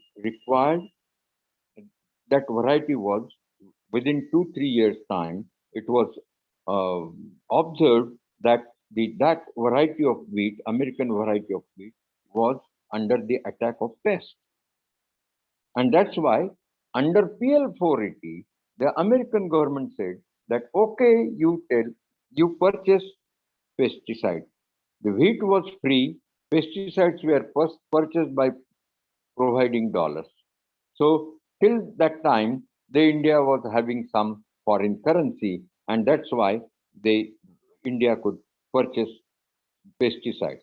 Then slowly they started that why not pesticide manufacturing can be done in India. In 65, there was one convention of scientists of these pesticide manufacturers and the scientists involved in it. And they decided that the manufacturing of pesticides is risky. And it is risky in the sense that there can be many human deaths. And the value of human death is less in developing countries. And that's why we should shift our manufacturing activity in India. And we allowed them because we are poor people. There is one syndrome. We study one simple phenomenon in environmental science, that is NIMBY syndrome, not in my backyard. Such hazardous material should not be in my backyard. So NIMB, not in my backyard. And this syndrome is supported by WIMBY syndrome, welcome in my backyard. Poor countries welcome it. Then what happened in 1982 or 84? I don't remember the date, exact year, but that Bhopal gas tragedy. Till that Bhopal gas is not, that the people affected by Bhopal gas, they are not getting the justice. So almost 3 generations have been passed, but no justice is given to them. This is, you understand that this is the culture, this is the societal culture based on world economic system and world political system. Why not we revolt it? How we can revolt? So that is also the challenge for us. Then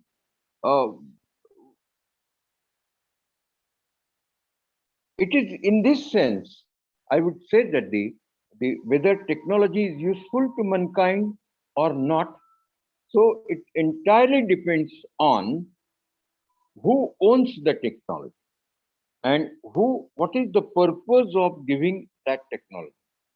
Now see that mobile phone is given, and the so-called knowledge, and people say that so easy you can also book the ticket, cancel the ticket, and pay the money with the help of mobile and all these things. Android system, they have. There is an Android. So this Android technology, then Google, then many technologies are there. The recent technologies, you can say that. But how they are working? Pegasus is also there. So that software is doing some surveillance on us. So this technology, do you really think that it is meant for comforting the common man? No, it is meant to exploit the common man. Now see how the IT people are under stress. Work from home is another disaster uh, for the family. Work from home is not the working for 8 hours. It is the working for 24 hours.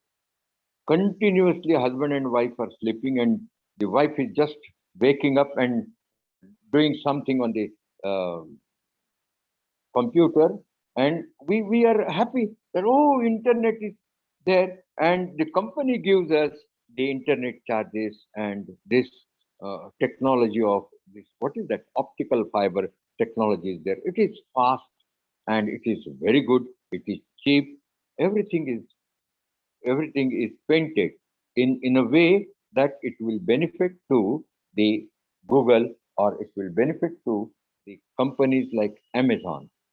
So in pandemic period, who became the richest of the rich? Amazon. So who became the Amazon, Google? So all these people, or some mobile technology, that Reliance. So these people became rich at the cost of livelihood of common people. Common people don't have the access to this. Another thing is that this mobile technology, don't think that it is useful for me or you. It is more useful for the uh, big houses, big businesses, in the sense that even TV technology, it is also mainly useful for the people who are at the top, who govern us. So, so that's why this technology, I will tell you one example. One example regarding this, how this technology is governing us. So when I was in US, I was well connected with many people who were against the war, who were um, trying to follow the Gandhian philosophy, and that's why they were against war. And they have found out one thing, that what happened, that Iraq war was mainly created due to media. That was the first thing that media can do. So Iraq war, otherwise American citizens would have revolted against Iraq war. But in media, it was painted that Saddam Hussein is such a big evil, and we have to finish it. America is uh, responsible, or it is committed to kill him. And even the Obama, who got the Peace Prize of Nobel Peace Prize, so he also said that they will understand what is American justice. So American justice is injustice, injustice to the poor people. So we understood that how. So this is not my opinion, but many professors in the university and common people in America say that it is American justice is denying justice for common people. So it is injustice actually. And they were proudly saying that now world will know what is meant by American justice. And these such sentences were glorified, and it was given in media, and continuously for so many times, and that's why we consider that, oh, what a great president, and he got the Nobel Prize. This is a great joke. Even he told that I don't know why I am a recipient of this peace prize. Anyway, so in our country, we can see that what media is doing. It is not knowledge society. It is one person has written a book how this knowledge is repeated. Just like our in education, many professors use this PowerPoint presentation. Same repeat, cut paste, or copy paste, and they think that, oh, such a great thing. Same photograph. At least they don't take pains to take the photographs of Indian farmers. If agriculture geography is to be taught in the class, they will give the pictures from the internet. This is just nonsense. So, see, in one book, it is written that it is the all TV channels are there, all types of technologies are there. We have a choice. We are the king of selecting the technology. No, we don't have choice. If you, when that technology of multi-channel TV came in, then we started that just on the button on the remote, I can just change from Aaj Tak to NDTV to National TV or any Doordarshan or something. Before that, Doordarshan was the only channel. Now there are, I think, 500 or 1,000 channels on your TV. Now you see, you just switch over from one channel to one channel. So you can find the same thing. So that in that book, it is written that it is the wall of brick around you. You are standing in a well which is lined with bricks, same bricks like TV channels, and you are फंस गए आप, and inside that well, you are just a person who cannot see through those bricks.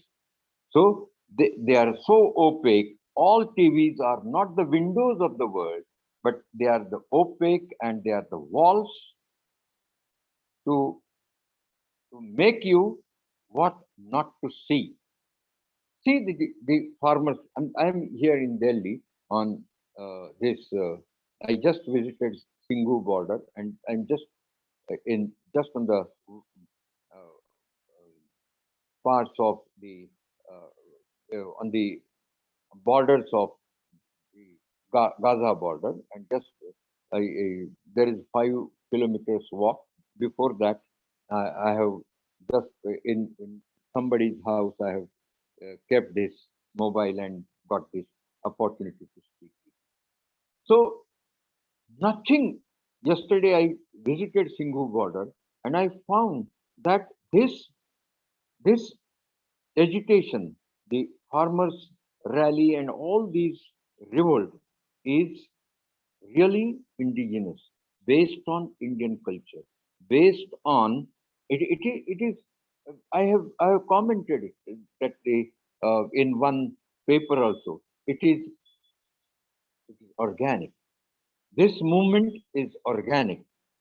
It is not supported by Canadian people.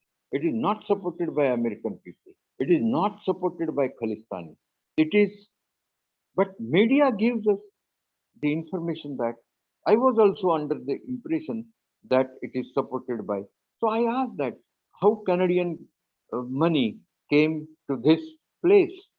He said that my son, 172-year person, was there for continuously 1 year, and he said that my son has sent, क्योंकि मेरे पैर में जो दर्द था, तो उसके लिए कुछ दवा चाहिए था, तो my son has sent the 100 sticks to my fellow friends and the medicines.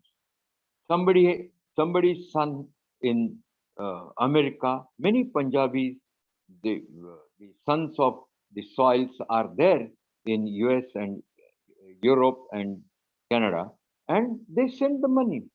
Is it not organic? If my son from America sends me 1 lakh rupees, is it not normal thing? A retired professor gets some money from his son is a normal thing. It is organic, and it is well fitted in our culture, Indian culture. American son may not give you money, may not give the money to his father or her father, but our sons and daughters, they give, definitely they support us. This is normal practice. It is not something which is to be taught to our, while parenting, it is to be taught to the sons and daughters. It is a normal culture. Now, this is again the media with technology. They are bombarding us. They are changing our perception. And once perception is changed, then we become desensitized. Madam was telling about de-learning. Similarly, we were desensitized and we try to de-learn the happenings around us because there are bricks of TV and this mobile around us, and they are so opaque that we cannot see what we want to see. And that's why this is the technology. And this technology is dangerous for our socio culture, socio political culture. And that's why fascist people always like this technology. Any rich people, they like this technology. One of my relatives is quite rich and doing some business, and he was saying that yes, I have developed one technology, that is, fuel cell technology for the um, electricity generation, and there will be freedom to all. They can manufacture electricity on their own, uh, and they can do this. Only thing is that they have to purchase some 10 lakh rupees unit from me. So this is just nonsense. So RO water is a technology, good technology, no doubt about it. It is essential in rural India. And for that purpose, thanks to Government of India, not this right from the Manmohan Singh's period, they give subsidy to Gram Panchayat to establish the RO plant. So our Prime Minister, one who is very, you can say that the articulate in the propaganda campaign, he says that for giving safe water, we provide so many crores of thousands of crores of rupees. But for what? To purchase RO.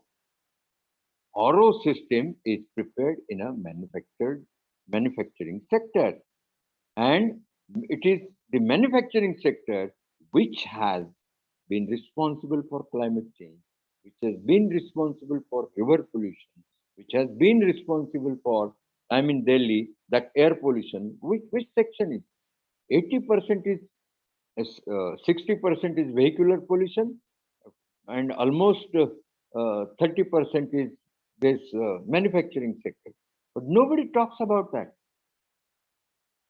People say that that 4% is mainly from the farmers from Haryana.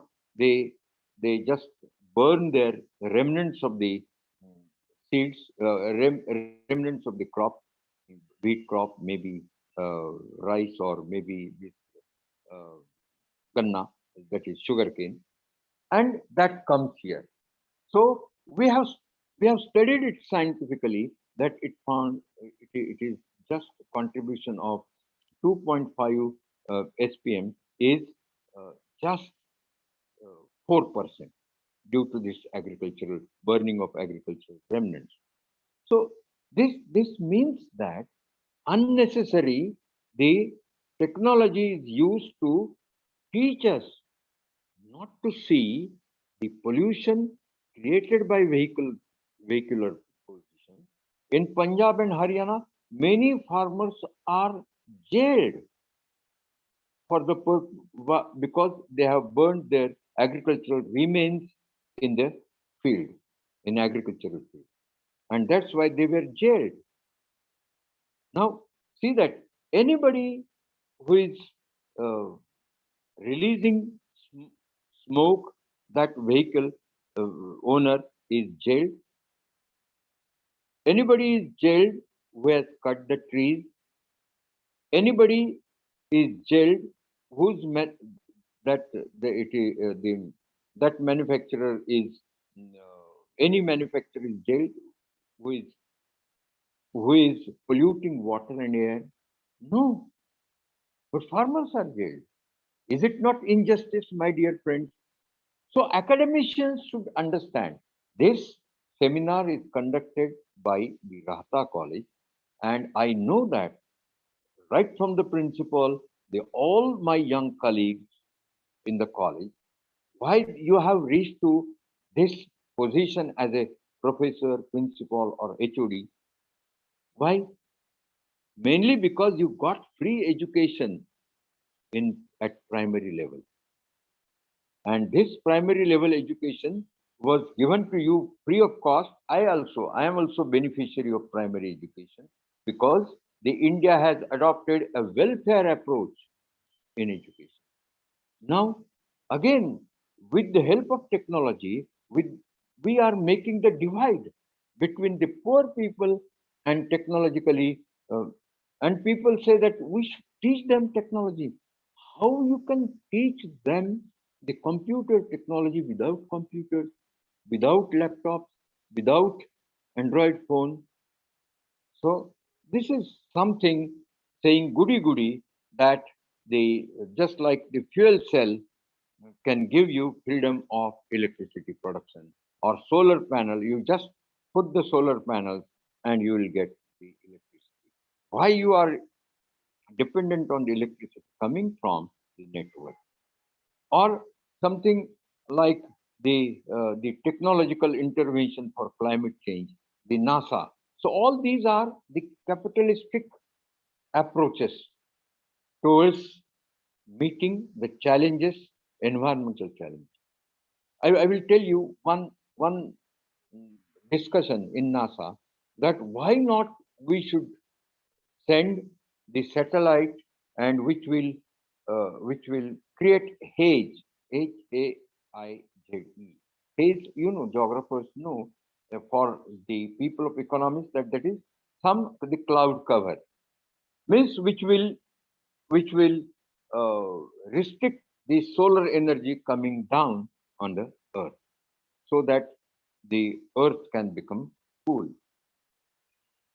This is something which what will be the cost, and what will be the burning of fuel? How many million tons of fuel will be required for that? And this is just nonsense. This is something giving. So all the wars are also supporting the big people. The wars are not there just for some terrorist, anti-terrorist squad and all these things.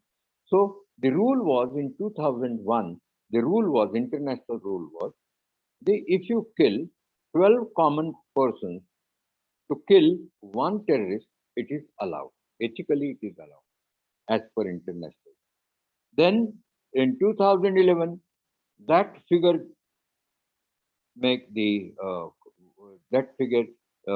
went to something 25 or something like that. And now it is that even one terrorist is in a mob, you can kill all the people. And you know that the drone technology, using drone technology, they sense the mobiles in the hands of the terrorists, and these terrorists can be immediately attacked by the drone.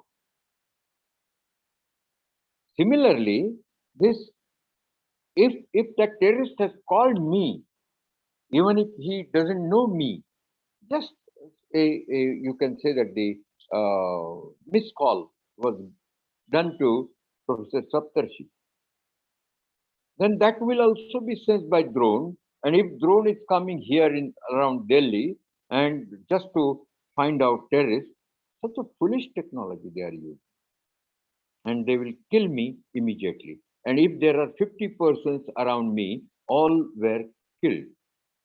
So this is, and in the name of killing terrorists.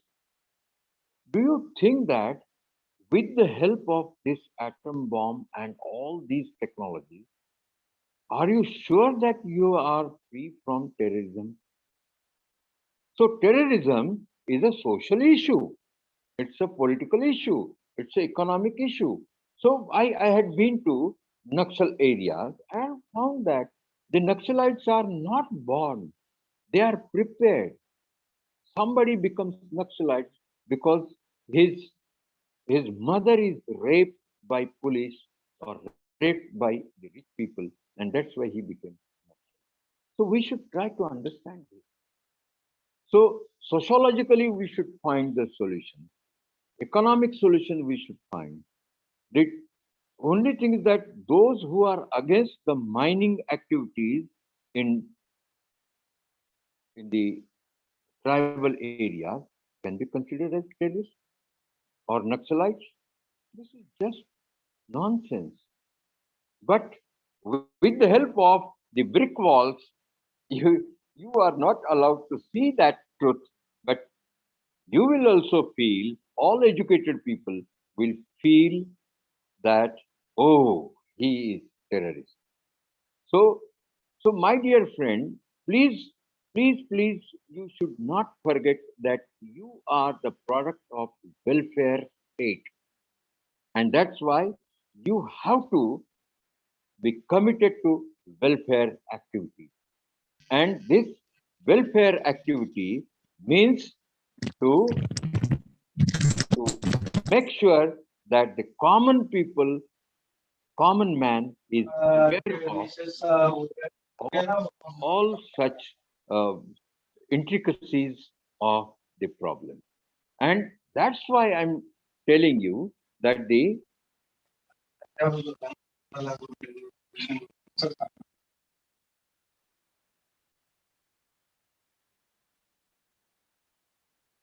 that's why I was just checking the time. It is 1:40. So I have got some 5-10 minutes more. So so this is the this is our job, academicians. And what we should do, the research activities. For example, the impact of irrigation is studied by economists, even sociologists, and this, the political science people see how this, because of this irrigation project, the voting pattern, how it is changed and all this. So we should see that what are the ill effects of such technology. We should try to find it out. For example, remote sensing is very good technology and many geographers have become expert. So let me share one thing with my fellow geographers, that the use of GIS is used for the village level planning, and I studied it and I published that paper in I think 86 or 87, when the computer was there in my department, geography department, not even in physics department. The first computer came in university, our university in geography department. So and also in my college, ST college. So dear friends, so that was first of its kind using GIS technology. So in that paper, see that in 86, I have warned my students and the young fellow geographers that you should use this technology, no doubt it, but you should use it acquire the skill to use it, but try to find out the planning strategies at village level, and that has become easy because of this. But now the same technology is used for what? So using remote sensing pictures, we know that this much million hectares or this X hectares of onion is grown in India total. Even using this NDVI formula and all these things, you know the crop health. And on the basis of that, you can also estimate the production of onion in next few months in India. And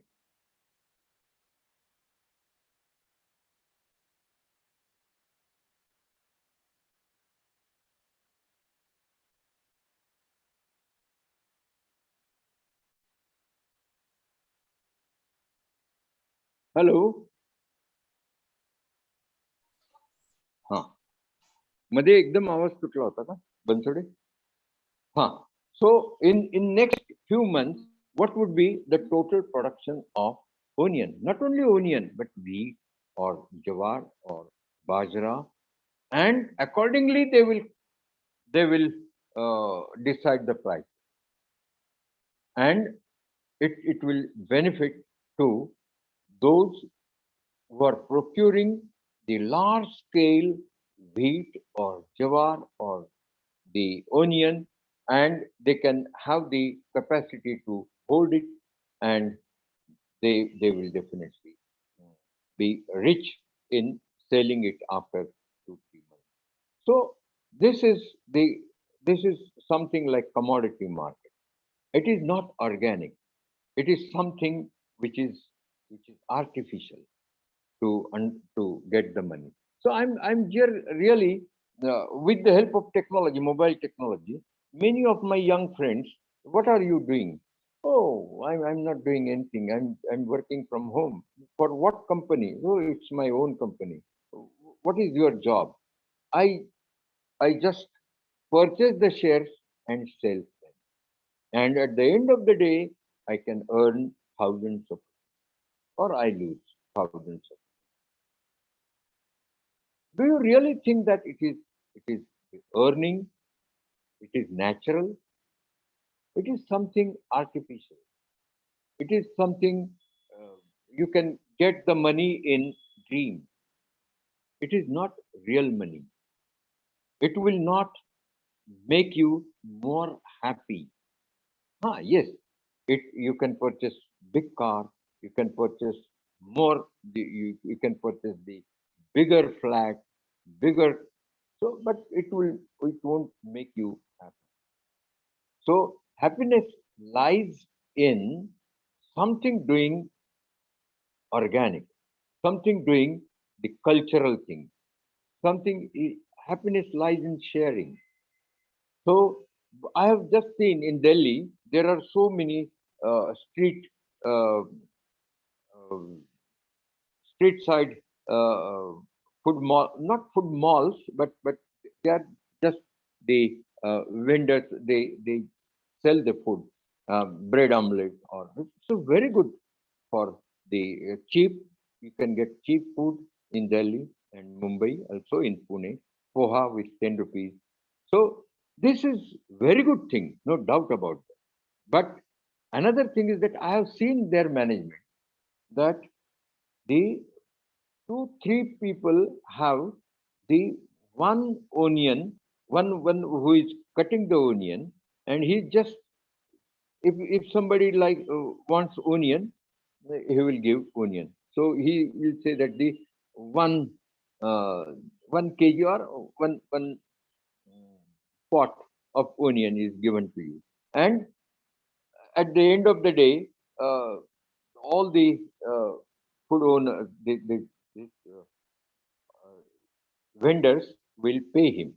His business is just cutting the onion and give it to 3 4 people who are doing omelette, who are doing the pav bhaji or whatever it is.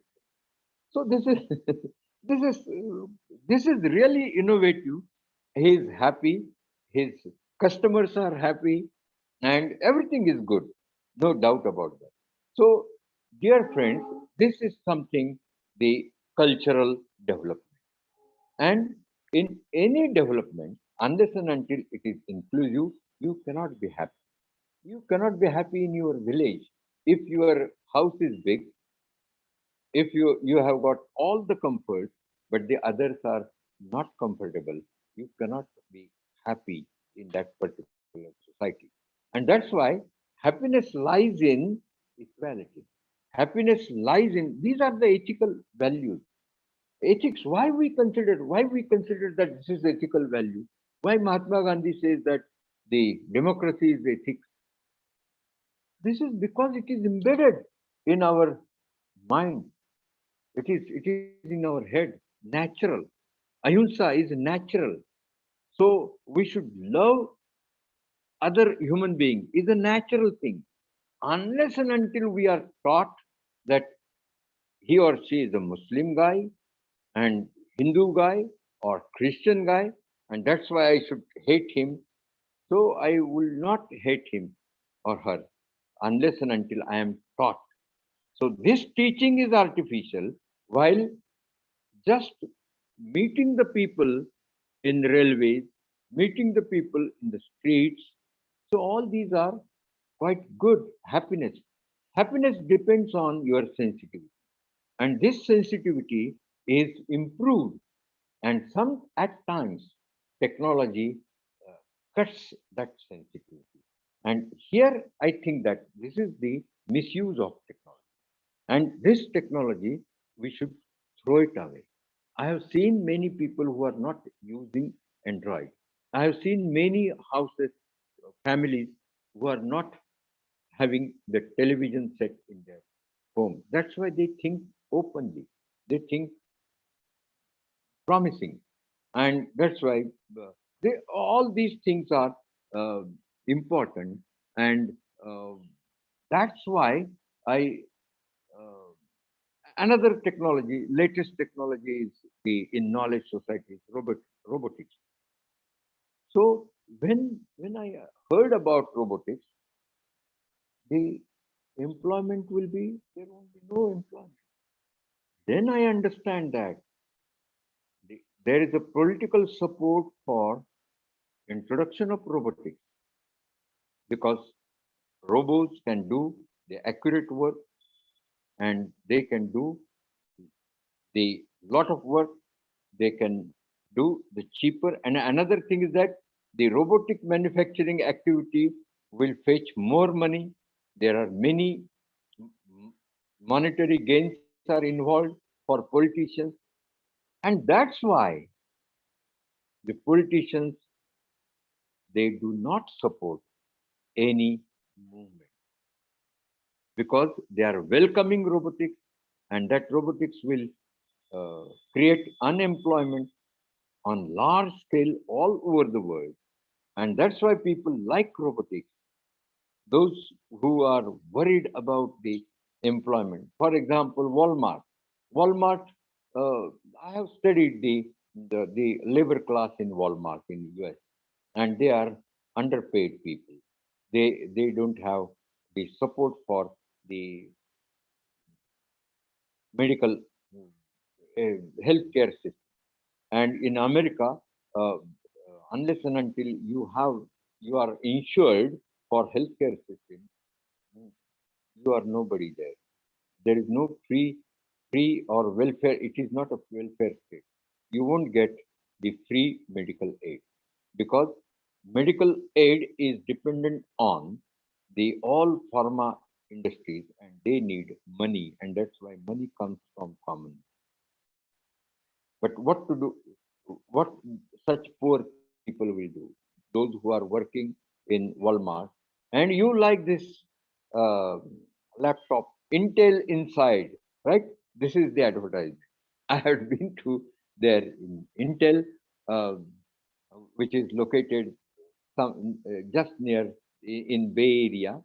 So I have gone there and I have seen that the uh, it is the workers, the even the housekeeping workers, they are not getting money. One housekeeping was coming to my Bangalore of university. So because housekeeping was free to me, given free to me. And that's why I just asked him, so what is your salary and all these things? Uh, he was happy to share all these things. What was your father doing? Same housekeeping. What was when you migrated from Mexico? So my grandfather migrated. For what purpose? For housekeeping. So grandfather was doing housekeeping, father was doing housekeeping, and that the present guy, he is also doing housekeeping. Why? Because he said that I am not educated, my father was not educated because my grandfather was getting the meager salary in which he could not provide education to my father. My father could not provide education to me. And that's why we are continuously doing this and we are happy. This means that there is no change, no dynamism in that particular country, which is considered to be the richest country in the world. The country which can just dictate the terms to the government of India or government of even British government. So this is this is the agony of the, the modern world, which is just advocating we should remember all these things while while promoting technology, while promoting the various ideas. Even NAC expects us. What is the NAC? NAC expects us that building should be there, that ground should be there, the ground should be covered like this, rainwater harvesting system should be there, and they require what is the expenditure that you have done. This is just nonsense. I told NAC committee, I'm president of one college, and when that team came to us, I told them that this is just nonsense. You are just looking. 80% of the marks are related to infrastructure only, and infrastructure means the educational institute should support the cement industry, the tile making industry, or toiletry making industry, or JCPs. Because I said that this is the bandhara, anicut, in our which can collect the rainwater, not only rainwater, but seepages from the irrigation made in the upper area. So all these things are stored and it is allowed to percolate, and percolation is done because of lakhs of trees are planted there. So we don't require any concrete structure to as the rain harvesting structure. So my dear friends, but NAC requires. So what is the receipt? To whom you have given this work? And who is the intelligent fellow? Who is? Then they came to me. Why I knew this? Because they came to me as an environmental science expert. So please sign and recommend that this is good work. This is just nonsense. NAC people, if they are educated, and hope so, they are educated. If their understanding is good, they should understand that this innovative idea without any expenditure, you just go on planting trees on the slope and you get good water in your well. And you are using the well water which is free from bacteria. No, this is not required. You have to put the RO plant. This is why this is just nonsense. So in the educational institute, we try to follow the culture of capitalist society and try to inculcate the same culture among the students. And that's why I think that we should try to sensitize our students, young citizens of India, and find out the ways and means how to revolt against the technological intervention for the benefit of rich people. technological intervention for the benefit of poor people or for addressing the issues of the bottom of pyramid, yes, we will welcome. But how to select that? The academicians should do the research on it and they should tell it to the common citizens of India. So with these words, I hope great luck ahead to my young researchers and scholars. Thank you very much. If anybody wants to ask any questions, any queries, I will love to react on, respond. All the participation are requested to ask the question. Sir have delivered so outstanding knowledge, outstanding session. Respected all the participants, do you have some question regarding the last sir's the lectures, some query, some question, please ask. You can ask the questions in Marathi also, in Hindi also. I can understand. आप आपका question Hindi में पूछ सकते हैं. तुम्ही तुमचा प्रश्न मराठीत विचारू शकता. You can ask your question in English also.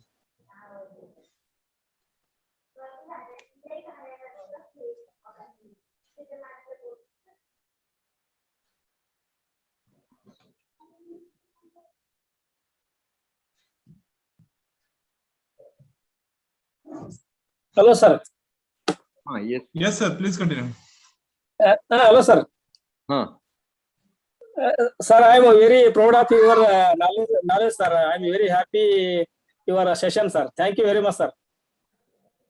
Sir, question पूछो sir. Nice, sir. Okay.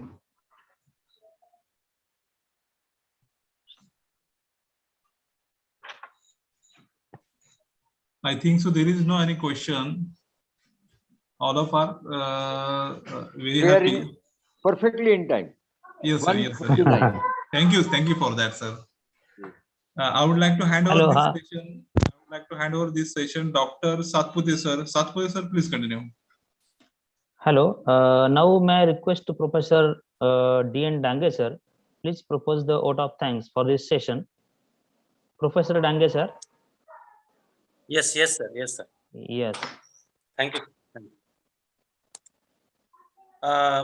Very good afternoon to all of.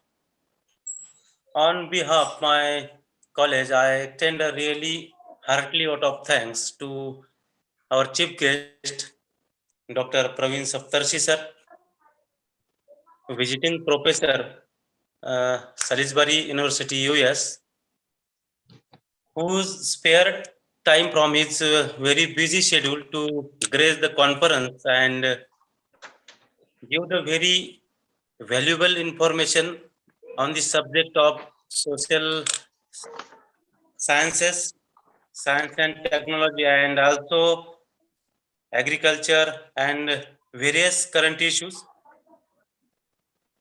Today we had an opportunity to hear your talks, and this will surely be encourage us in our future events. Really, it's a very innovative and informative session. So once again, thank you very much, sir. Doctor Saptarshi sir, मी अगदी मराठीमध्येही पुन्हा तुम्हाला एकदा खूप खूप धन्यवाद देतो. अतिशय सुंदर आणि अतिशय महत्त्वाची आणि अतिशय उपयोगी अशी माहिती आपण आपल्या थोडक्यात सर्व सहभागी प्राध्यापकांना दिलेली आहे. आता आपण बोललात की आपल्याला प्रश्न आपण विचारू शकता मराठीत आणि हिंदी मध्येही. आणि सर आपल्याला मी या अगोदरही ऐकलेलं आहे. त्यामुळे मला असं वाटलं की मी पुन्हा एकदा आपले मराठीमध्ये आभार व्यक्त करावे, म्हणून मी सर्वांच्या वतीने आपले पुनश्च एकदा आभार मानतो. खूप खूप धन्यवाद. Thank you, sir. Hello. Hello, Wagmare sir. Yes, sir. Please continue. Can I propose vote of thanks for a whole session, and after the vote of thanks, we will start the no problem. You continue, next Please session, continue. paper presentation. Yes, sir. Okay, sir. Within 5 to 10 minutes, I will complete. Please Okay. continue. Okay. Thank you. Good afternoon, all of you. It has been our pleasure to host all the participants of the conference. The participants were enthusiastic and thankful to all the participants to attend the conference. I am very much thankful to Kishore Wagmare sir, Sri Wagmare Brothers Event Management, Media Partner Publicity in India and abroad.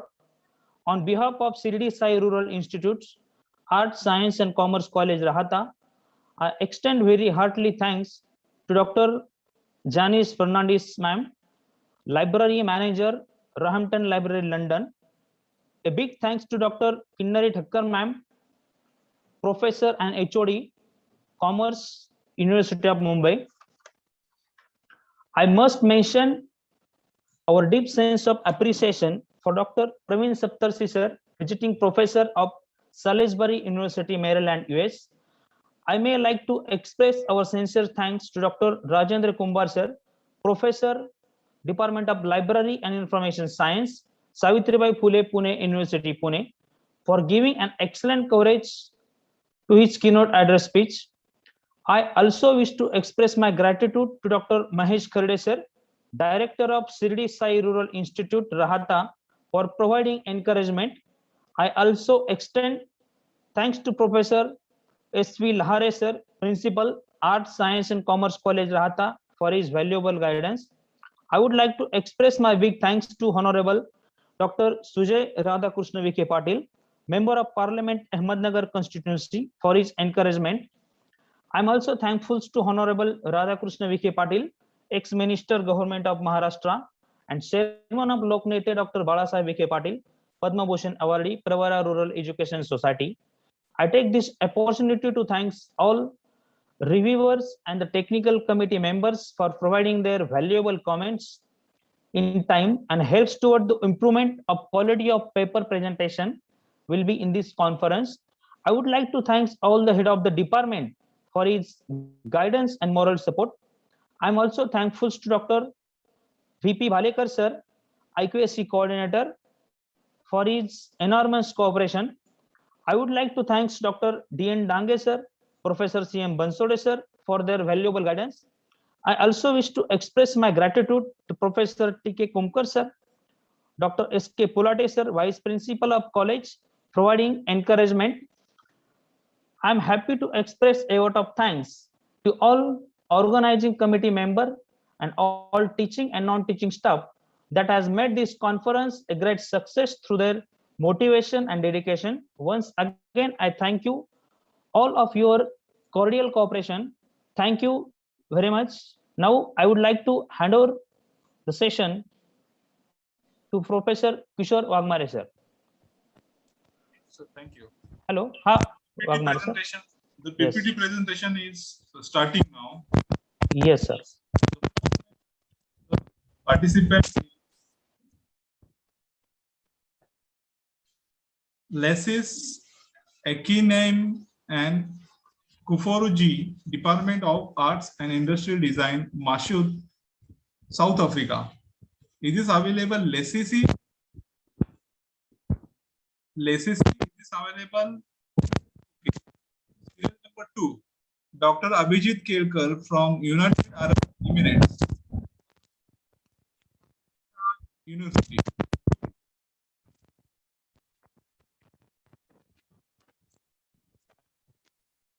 Good afternoon, everybody. Am I audible clearly? Yes, sir. Please. Yeah. So should I start Yes, the sir. presentation? Okay. Yes, sir. Yeah.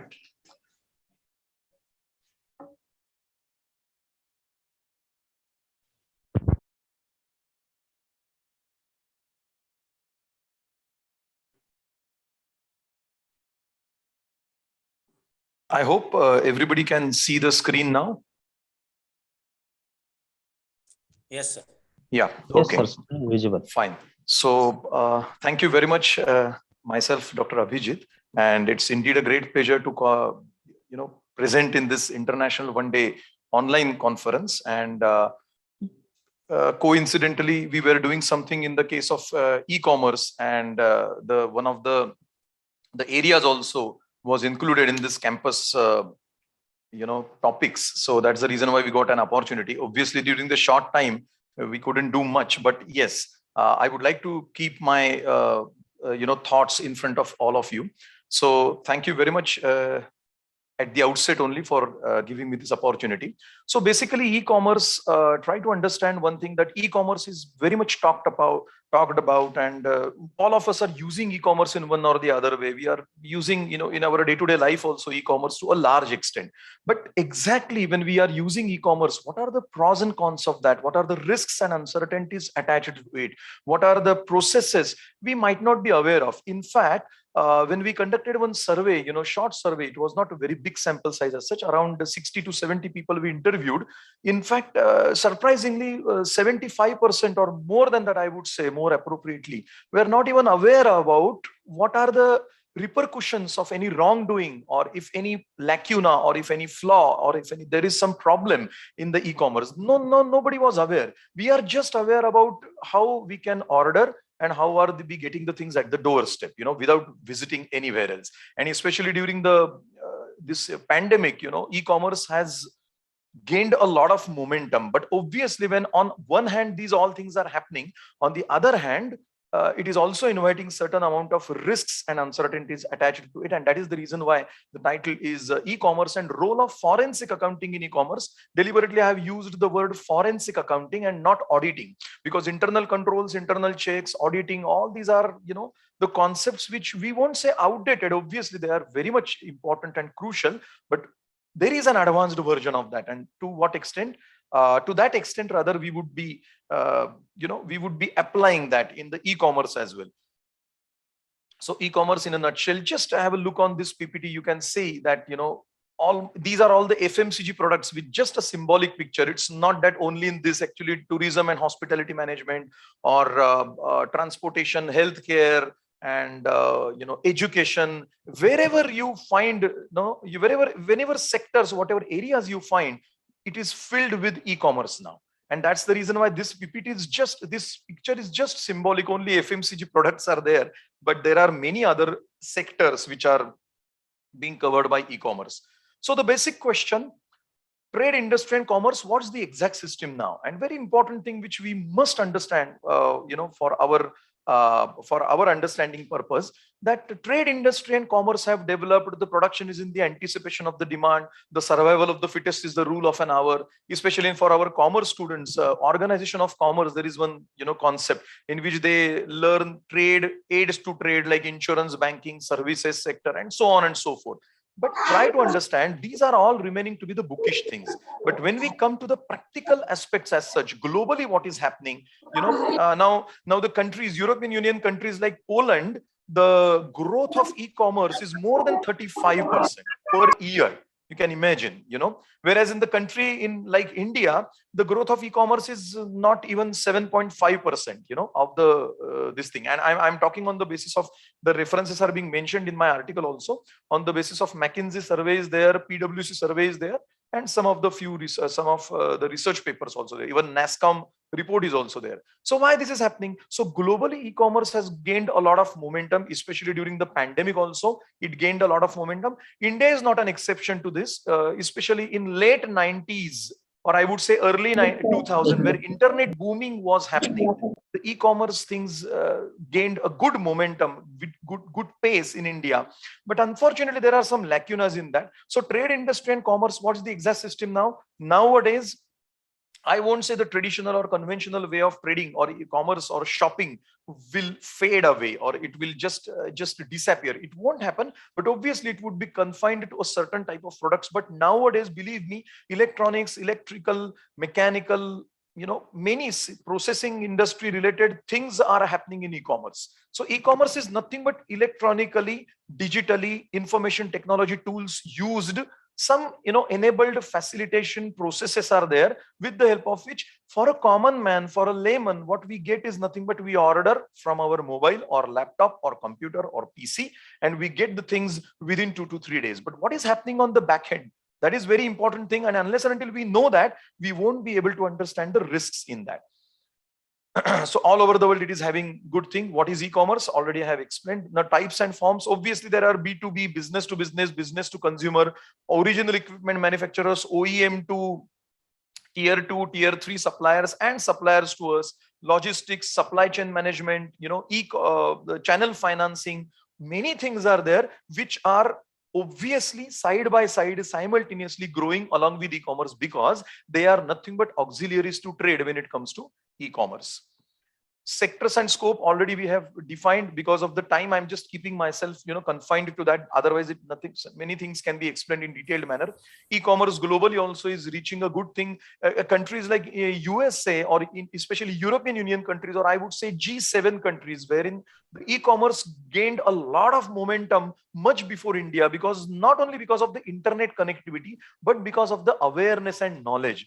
Today in India, in NASSCOM, they are expecting that by 2025, tier 2 cities and rural areas will also start using e-commerce. Because nowadays e-commerce, how many of us are from the villages? We are using e-commerce very frequently. Perhaps cities people are using. It's not that rural areas people are not aware of that, but they might not be getting that much good connectivity. They might not be getting the network of the e-commerce companies also. Still, in tier 2 and the rural areas also, by 2025, people are expecting, the people, those who are the researchers or those who are experts in this area.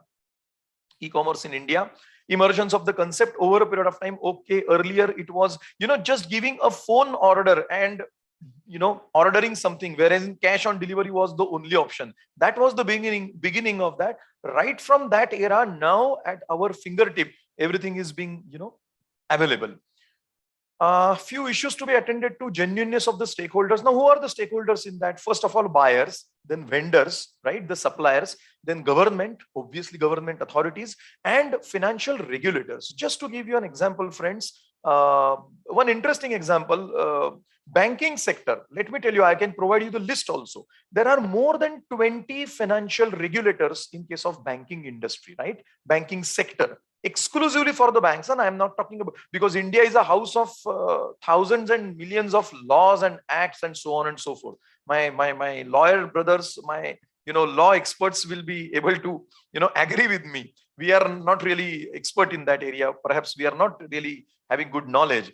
But to my surprise, when we were researching for some banking sector frauds and so on, more than 20 acts or laws are exclusively there for the banking sector, and the maximum amount of frauds which are happening in the corporate sector are also relating to banks or in the banks itself. Then what is why this is so perhaps the genuineness of the stakeholders and synchronization of all the stakeholders is something which is lacking. So the laws, the financial regulators, the regulatory bodies, auditors, these, that, all on one hand, and actual implementation procedures with a lot of flaws and lacunas, and more interestingly, more and more creative and interesting ways in which fraudsters are perpetrating the frauds. And that's the reason why we need to understand, unless and until as one of the stakeholders of e-commerce, we are aware, we are knowledgeable, we are knowing what we are doing, perhaps there will be less scope for any flaw or lacuna. So genuineness of the stakeholders, direct impact on goodwill, margins, and credit worthiness. Now country, the Flipkart or Amazon or Zomato, many companies are there. I'm just taking, big ones. So all of them are providing these services. Immediately they will, all these things they are exchanging also, because they are typically aware of their goodwill and credit worthiness. And believe me, most of the e-commerce business, barring a few exceptions, is a volume based business. It's not a margin based business. You just make a sale of 2 to 3 things and forget about it. Your monthly target is completed. It's not like that. And that's the reason why they have to strive for a single unit every day which they are delivering. And that's the reason why it is a volume based business. As I said, barring a few things or products or services, rest it is volume based. And that's the reason why they don't want to lose any credit worthiness or goodwill. Risks and uncertainties definitely are there.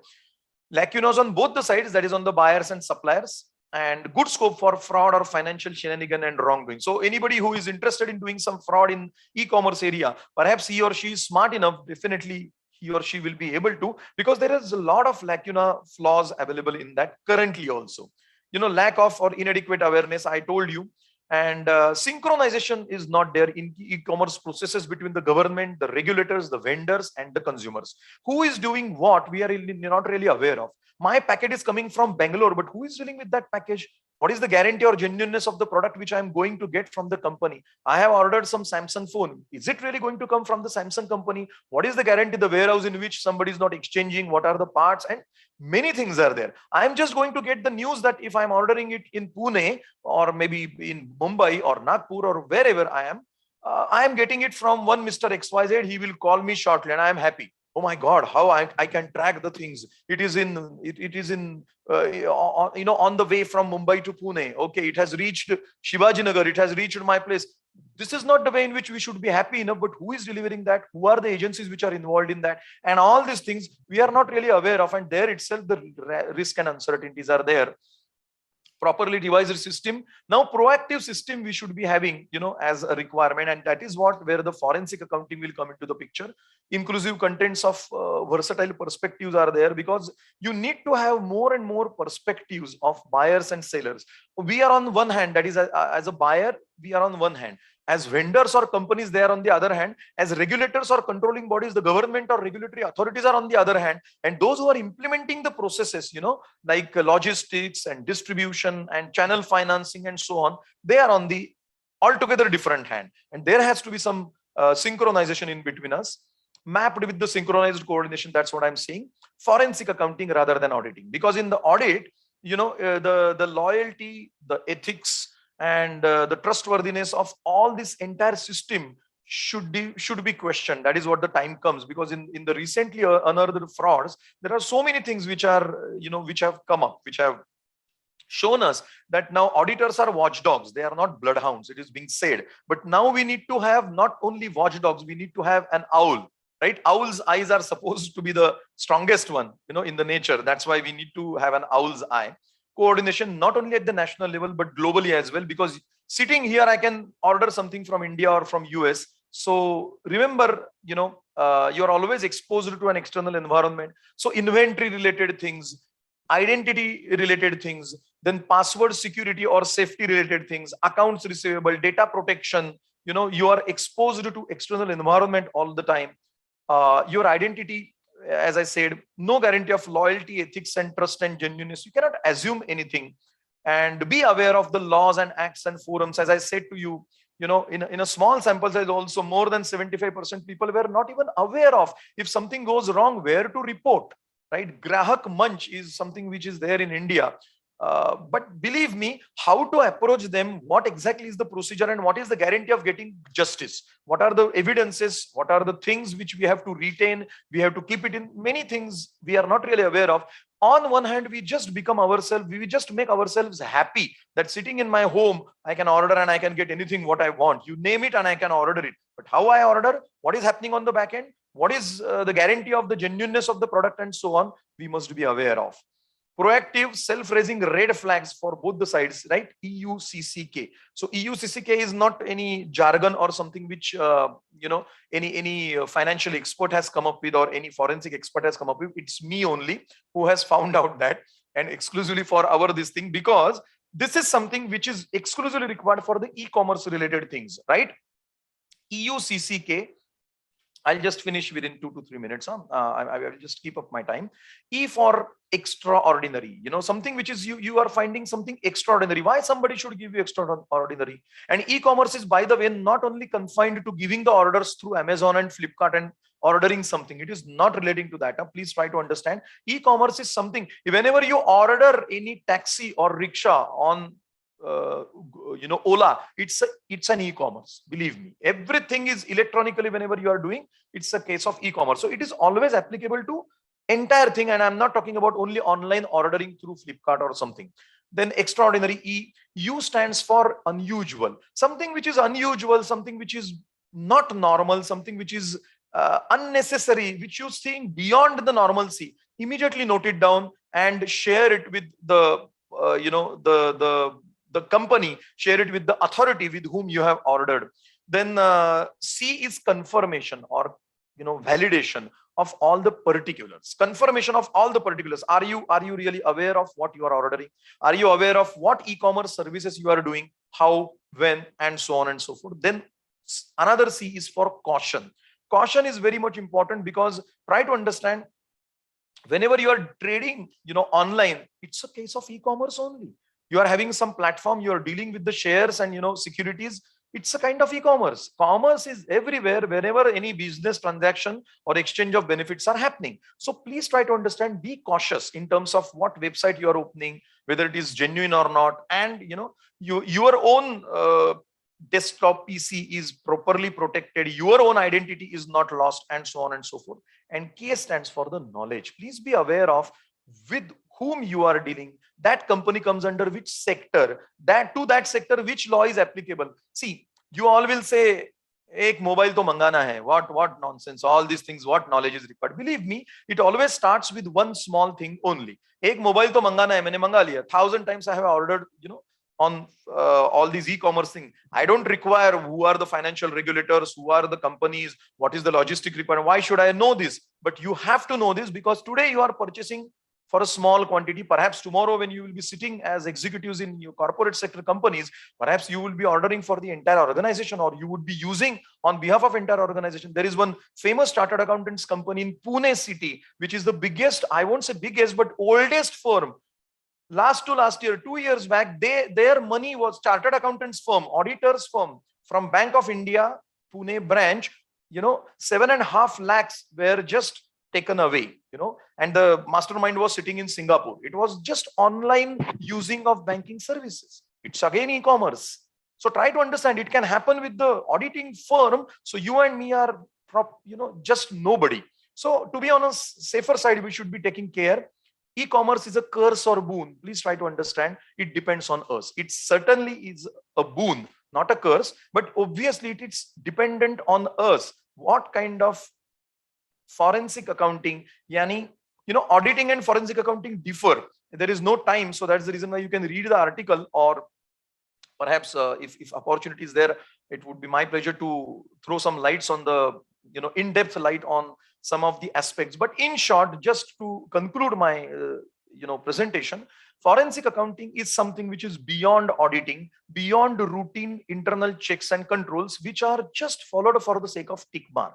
I won't say always they are followed. It's not a generalized statement, but yes, you need to have more and more in-depth approach and considering it from all the angles, not only from the financial angle, but non-financial angles also, like psychological aspect, body language, hand-eye coordination. Many things are there through which it is, proven that whether the transaction which you are doing through e-commerce is seriously complied with or not, professionally connected or professionally done or not, and so on and so forth.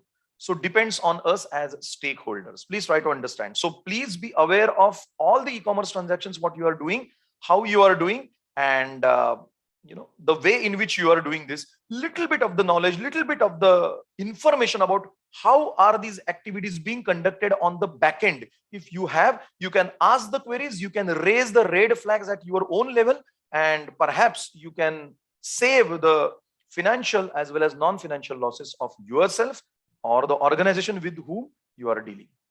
Thank you very much. Thank you. So the next presenter,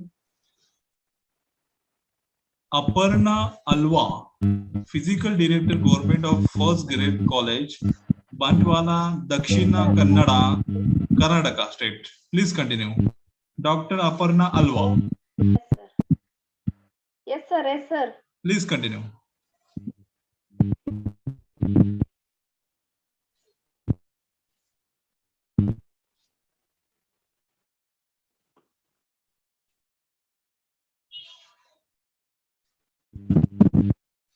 I'm trying to share my screen, sir. If you are having some problem, you can directly read your PPT.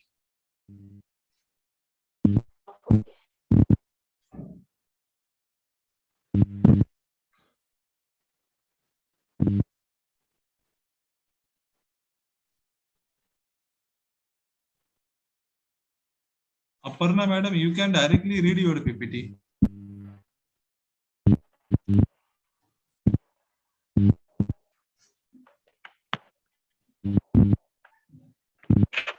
The face should be visible in the video. The face should be visible. Kindly on your video. Okay, myself, Dr. Aparna Alva, Physical Director, Government First Aid College, Pantwal. Today I am going to present my webinar topic on effects of yogic practice on skill variables of women hockey players. Introduction. Yoga has a history of 5,000 years and it's developed by Indians. One could mind and body control through the practice of yoga in Yoga Sutra by Patanjali. Gives a vast knowledge of yogic practices. Many studies have shown that can be relieve the symptoms of several common potential life-threatening illness like fatigue, diabetes, asthma, and obesity. With the practice of asana, we can aware of what sensation exists right in the body and in the mind. This became aware of what put us in touch with emotions that many have been ignored and demented. That wonderful paradox of awareness is that when we became fully aware of what is, things begin to change. For no other reason than this, asana practice can be a wonderful antidote to develop self-confidence, anxiety, and self-beliefs. All of these elements are crucial to the sporting excellence and peak performance. It plays a key role in cultivating mind and body control, concentration, which helps a sports person to perform their peak level. Yoga improves the physical conditions, functions of human body. It helps a sports person in many ways. Asanas provide strength to the muscles, which is essential to excel in the sports.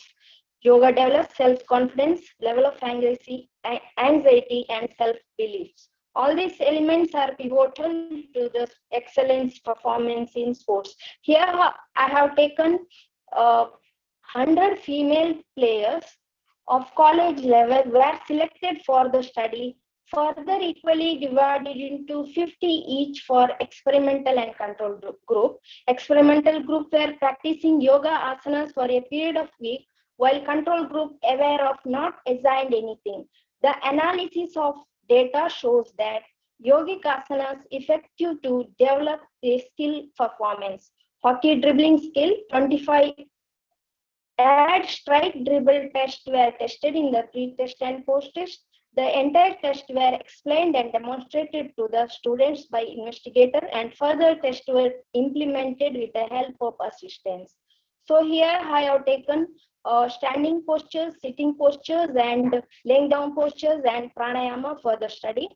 So results and discussion. The mean difference of each group of selected variables were tested for significant difference by the t-test. So in the first table, the table 1 represents the effects of yogic practice on the dribbling ability of hockey players in 25 add dribbling test in the performance. The experimental group before the yogic program, it was 5.3 and the 4.99, which statistically highly significant is 4.39 and 0.0 less than 0.1. And in second table, so it shows the value, it indicated the table number 2 among the hockey players, changes in the experimental group 0.23, significantly higher in comparison in the control group 0.03. Here it shows the significant difference in the effectiveness of yoga practice on dribbling ability. So in the conclusion, the end of the study, the results show that yogic practicing group significantly improved on skill level after the 6 weeks of yogic practices. Finally, it helps the physical education teachers to recommend suitable asanas for sports person to actively perform their plays in light of the study undertaken. So finally, I thank the organizer of one-day international multidisciplinary conference for giving this opportunity to present my paper on this virtual platform. Thank you, sir. Thank you, Dr. Aparna Alva. The next participator name is serial number 4, Dr. Anandkar Arjun Baburao. Dr. Anandkar Arjun, yes, sir. Please continue, Yes, sir. Please Yes, sir, I am continue. here. Share, kindly share. No, PPT how to share, sir? Yes. PPT is there, sir. I do not have the PPT. You Yes, share, sir. PPT is with me. I will share. Mobile technology, use of mobile. Yes, sir. Yes. Mobile technology application for libraries. Visible, sir. Visible. Yes. Please continue. Myself, Dr. Anandkar Arjun Baburao, librarian, RB Narayan Rao Boravke College, Sri Rampur, District Ahmedabad. The mobile technology has revolutionized concept of information and communication. Mobile become part of human life. Everybody is using mobile because of its user-friendly and time-saving features. The mobile services is available at a 24/7. The mobile devices is popular at every age group. Mobile technology has no geographical restriction.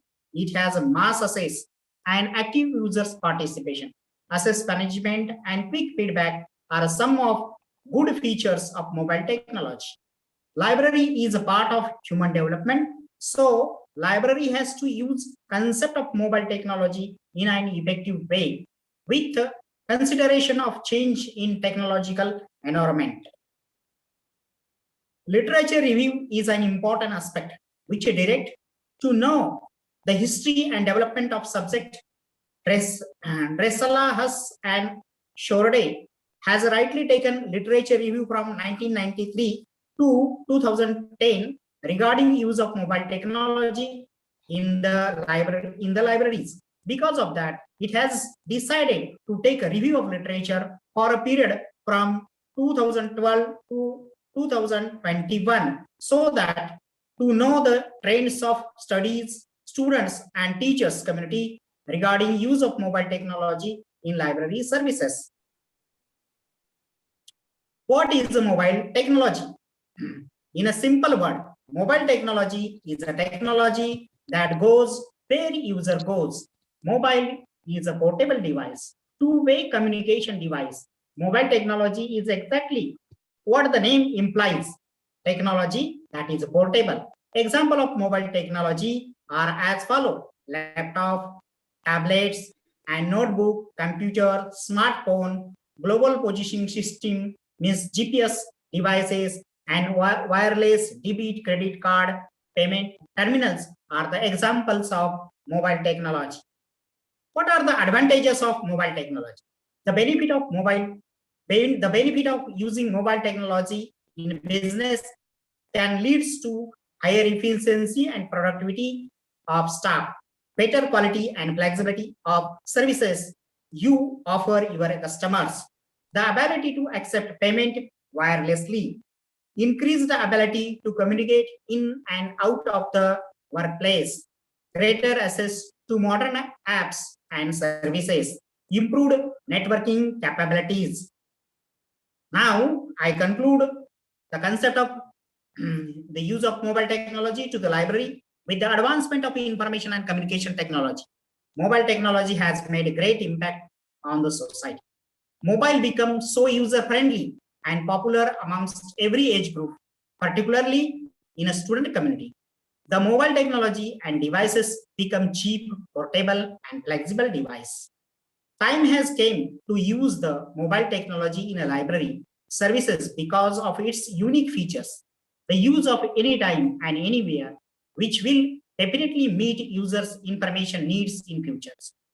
The demand for mobile technology services, such as creation of mobile sites, use of library catalog for searching of information resources, mobile learning, etc., are possible because of mobile technology.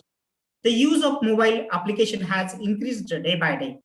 Library has to use of mobile technology for the betterment of society and to provide library services in an effective way. The trend for use mobile among students community is increasing day by day. The advantages of mobile technologies are high and effective for the betterment of library services. Because of that, one has to implement the mobile technology in the library services. These are the references that I have used for writing this article. Now, okay. Now, thanks for this article. Next article is also with me, and the name of the article is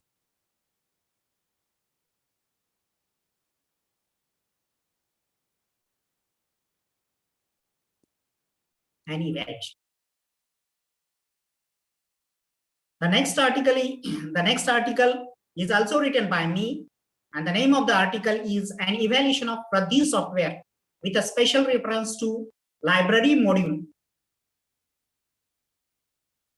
about Vradhi software.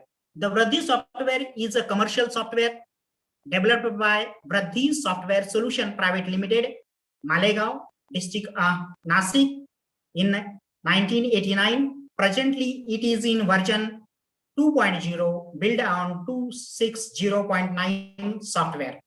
The company claimed that, Vradhi, as its name suggests, is not only a software, but also a planning tool that will suggest you the best way to do the same task in a better way.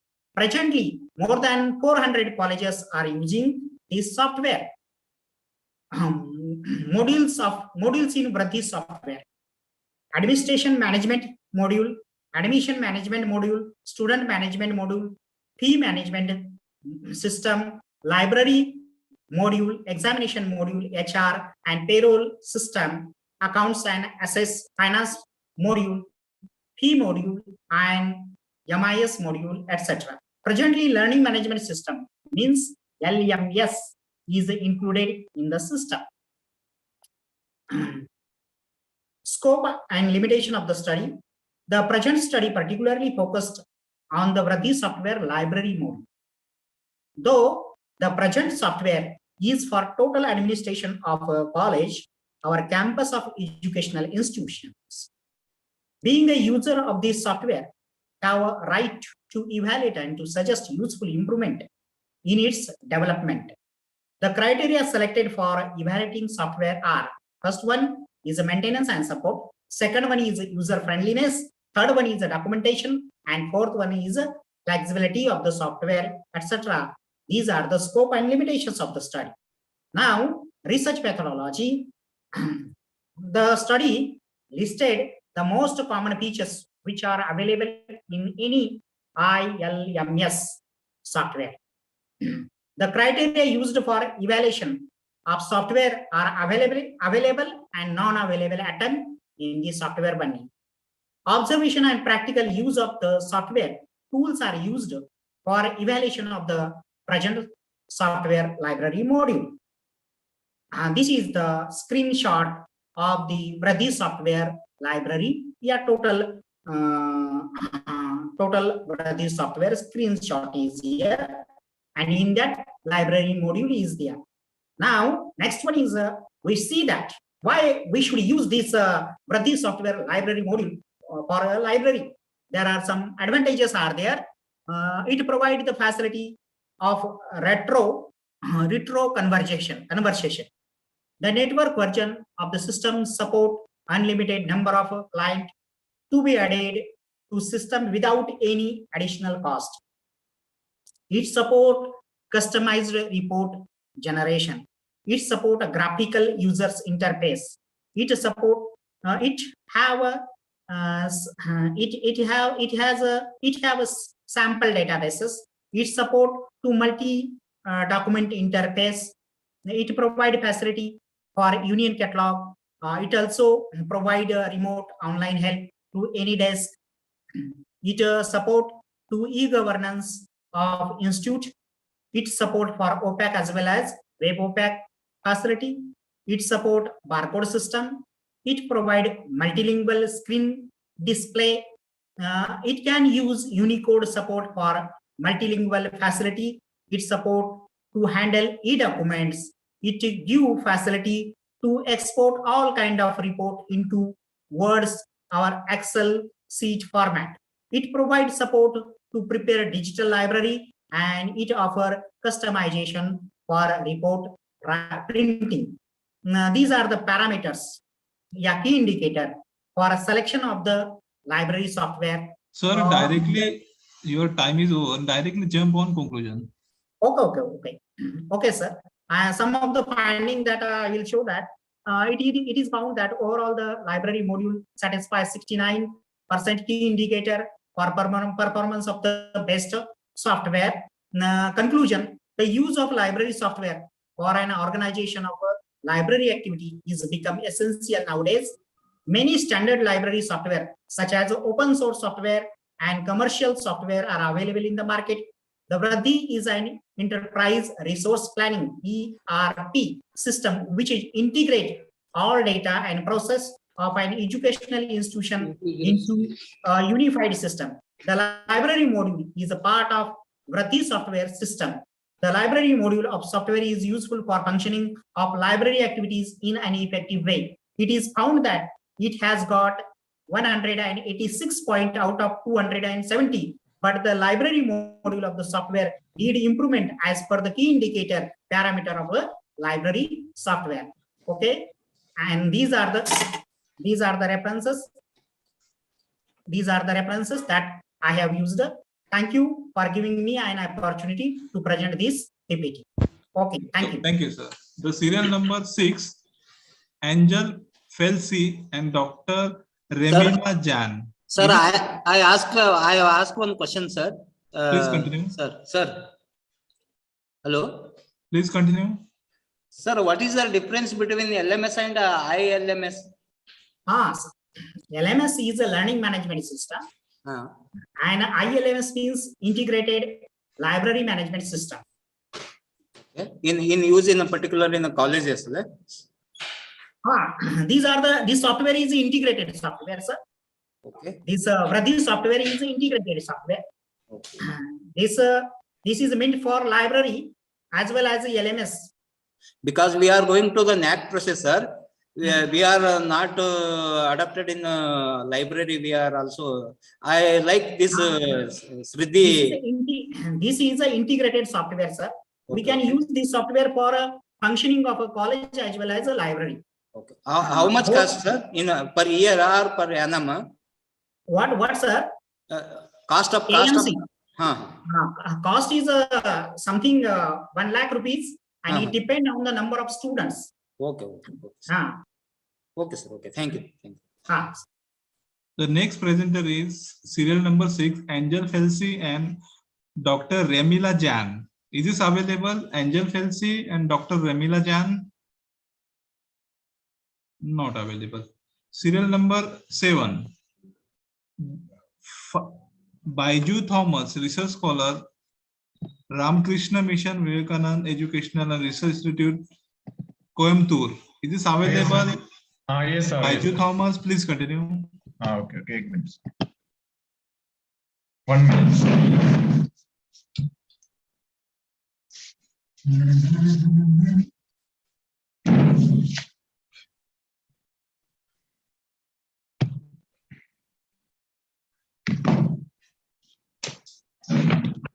Hello, sir. Yes, please continue. Yes, 1 minute, sir. I continue.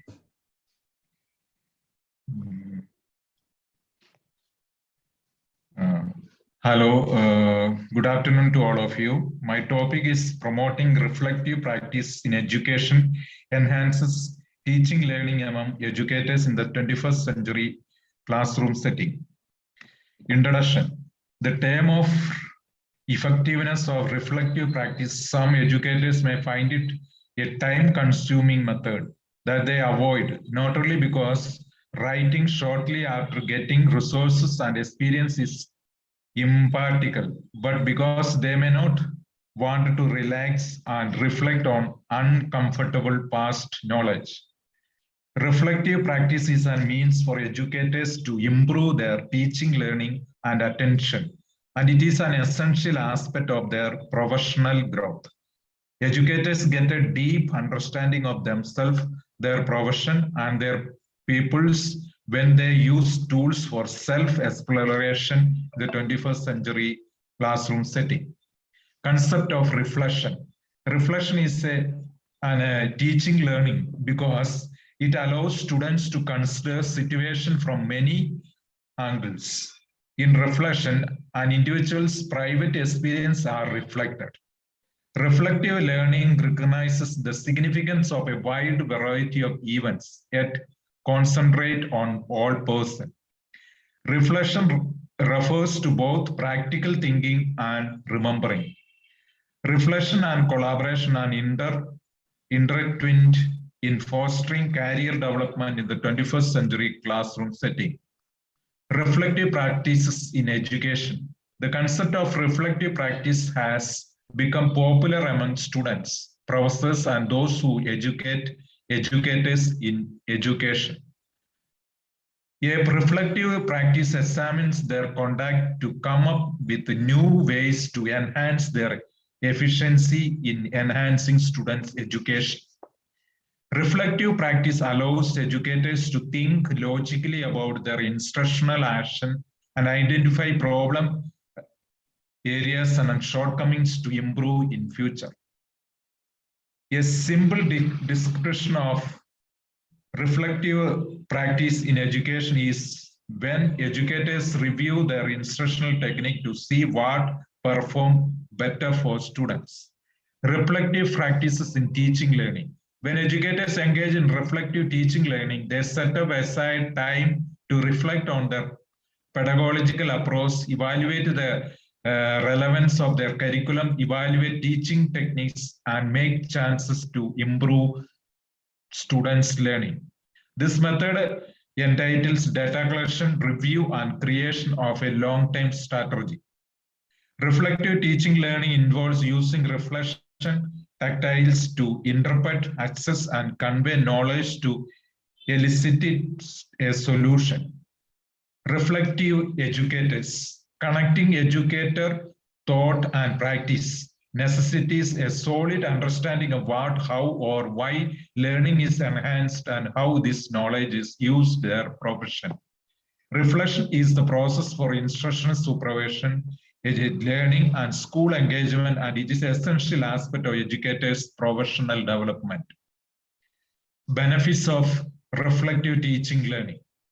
First is professional development. It helps to your professional development and enhance your ability to think creatively in teaching learning. Promote the instructional strategies. It helps you to make use of all your strategies in teaching and learning. Enhance the relationship between educator and students. Make learning more meaningful and vibrant. Conclusion. Reflective practices is a continual and dynamic environment of freely, altogether, and carefully addressing all forms of or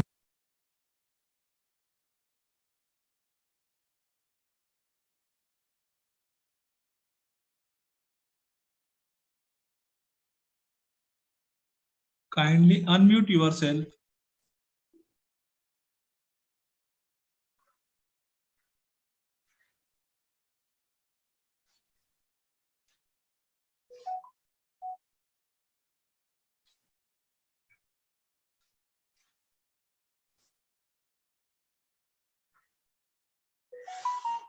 The next participant's name, serial number 7, Suraj Kumar Bairwa, research scholar, Rajasthan University, Jaipur. Suraj Kumar Bairwa. Is this available, Suraj Kumar Bairwa? Okay. Suraj Kumar Bairwa is not available. Serial number 9, Assistant Professor Bala Subramaniu from Karnataka. Bala Subramaniu. Yes, sir. Please continue. Good afternoon, everybody. I am Bala Subramanian PS, working as an assistant professor in Government First Year College, Bantwal, Dakshina Karnataka State. My paper is on a comparative study between India's new education policy 2020 and European Union's education policy. The education plays an important role for the growth and development of the country. The educated people are more than asset to the development of the country. This made successive Indian governments under different prime ministers give utmost importance in investing more money and resources in the field of education. The education gives people knowledge, skill, and technique to understand their rights and duties. It also gives new direction in the overall development of the country. It also gives knowledge about injustice, violence, and corruption in the society.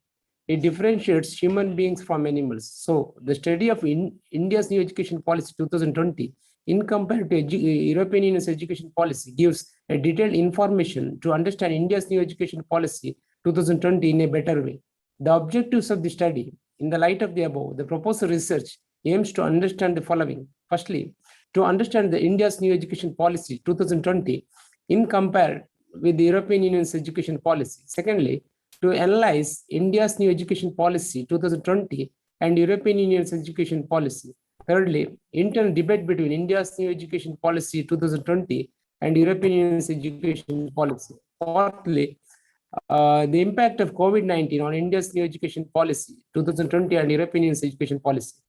This work is a comparative study between India's new education policy 2020 and European Union's education policy is basically an analytical work.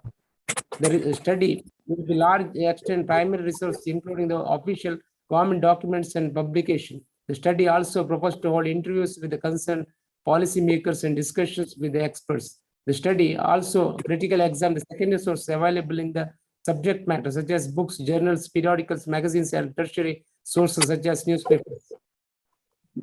The futures, I just briefly highlighted the futures of India's new education policy 2020. Firstly, increased budget allocation. Secondly, increased GER and equitable and inclusive education. Thirdly, curriculum and pedagogy in schools. Fourthly, undergraduate education for 3 to 4 years. Fifthly, teachers recruitment and deployment and promotion of Indian languages, transforming the regular system of higher education, technology use and integration.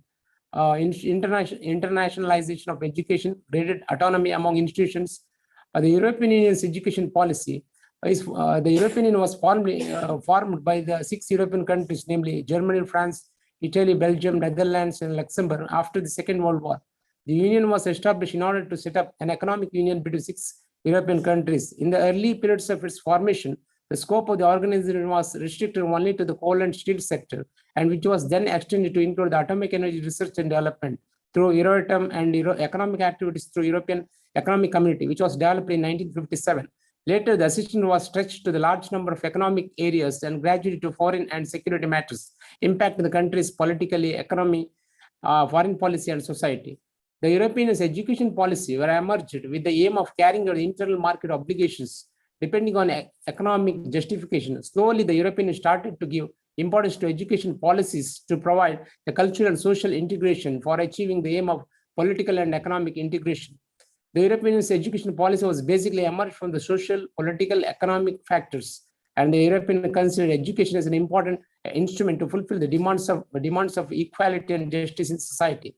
The European sees its education policy as a national activity, and it is also the objective to facilitate communities' other activities. It also believes in the education consolidates harmony among the citizens by supporting foreign education and exchange of students and teachers and empowering in the European Union's integration. It contributes in applying different policies on community, environment, unemployment, research, and technological development. Finally, conclusion. Overall, India's new education policy 2020 has a great vision to change the education system in the country. The purpose of education is not only to add grades, years, and certificates, but also to build a healthy society. In this direction, the National Education Policy 2020 makes this vision very clear in its agenda. The new education policy gave a clear message to the country in need of education policy. It is in accordance with India's values, and at the same time, this policy provides global standards to country's education system. The famous education expert Sen Gupta says that this is a national education policy that offers choice, chance, and change. But the biggest challenge of national education policy today in the era of COVID-19 epidemic was an implementation of the policy initiatives into practice. In this direction, the across equity, equality, affordability, and accountability are considered as the main pillars of national education policy. On the other hand, the European Union's education policy has the goal to meet social and economic challenges coming with globalization. In this direction, the European Union aims since its inception to cooperate with the member countries in the field of education and to develop a constructive policy in this area. In comparison to India's new education policy, 2020, in the European Union's education, there are some deficiencies in practice despite the number of people benefiting from the program. However, by solving this, the desired goals can be reached. Thank you. Thank you, sir. Thank you, sir. The next participant's name, serial number is 10.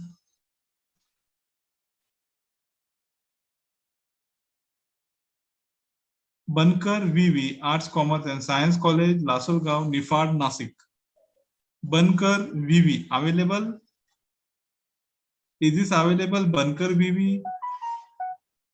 Okay. Serial number 11, Chandrakant Mangal Ram Bansode. Is this available? Chandrakant Mangal Ram Bansode. No, sir.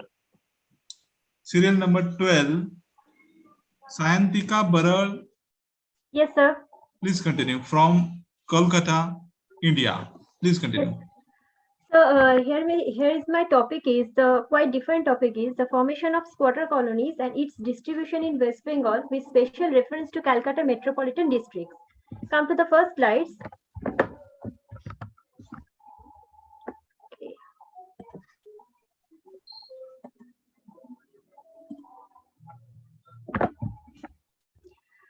First, the introduction. The partition of India in 1947 was one of the most distinct incidents in Indian history, and it was divided. The total geographical region of India is based on the religious, that is the Assam, Punjab, and Bengal. The prime reason for this fragmentation was to construct two different territories based on the majority of the religion, and for this reason, Hindu-dominated Bengal and the Islam-dominated Pakistan was created. The Bengal was again divided on the basis of the religion, in which eastern and western part was known as the East Bengal and West Bengal respectively, and the East Bengal was again incorporated with the West Pakistan. The British provinces of Bengal got independence on 15th August 1947, but the planning of the power transformation occurred in March 1946 when the British Prime Minister announced the power transfer between the two leading political organizations of India. This news created a massive program in both regions in the name of the Direct Action Day and the Great Calcutta Killing. The reaction of these incidents created a negative vibe among the East Pakistan Hindus, and they became furious and decided to leave their country and enter in the West Bengal.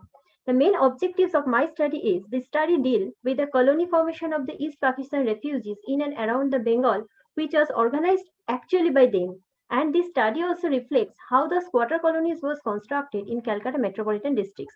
The whole study is fully based on the secondary sources, defined kinds of newspaper reports, published documents, and books are used to gather the information. After collecting the information, I am representing the data with the help of the various data representing tools.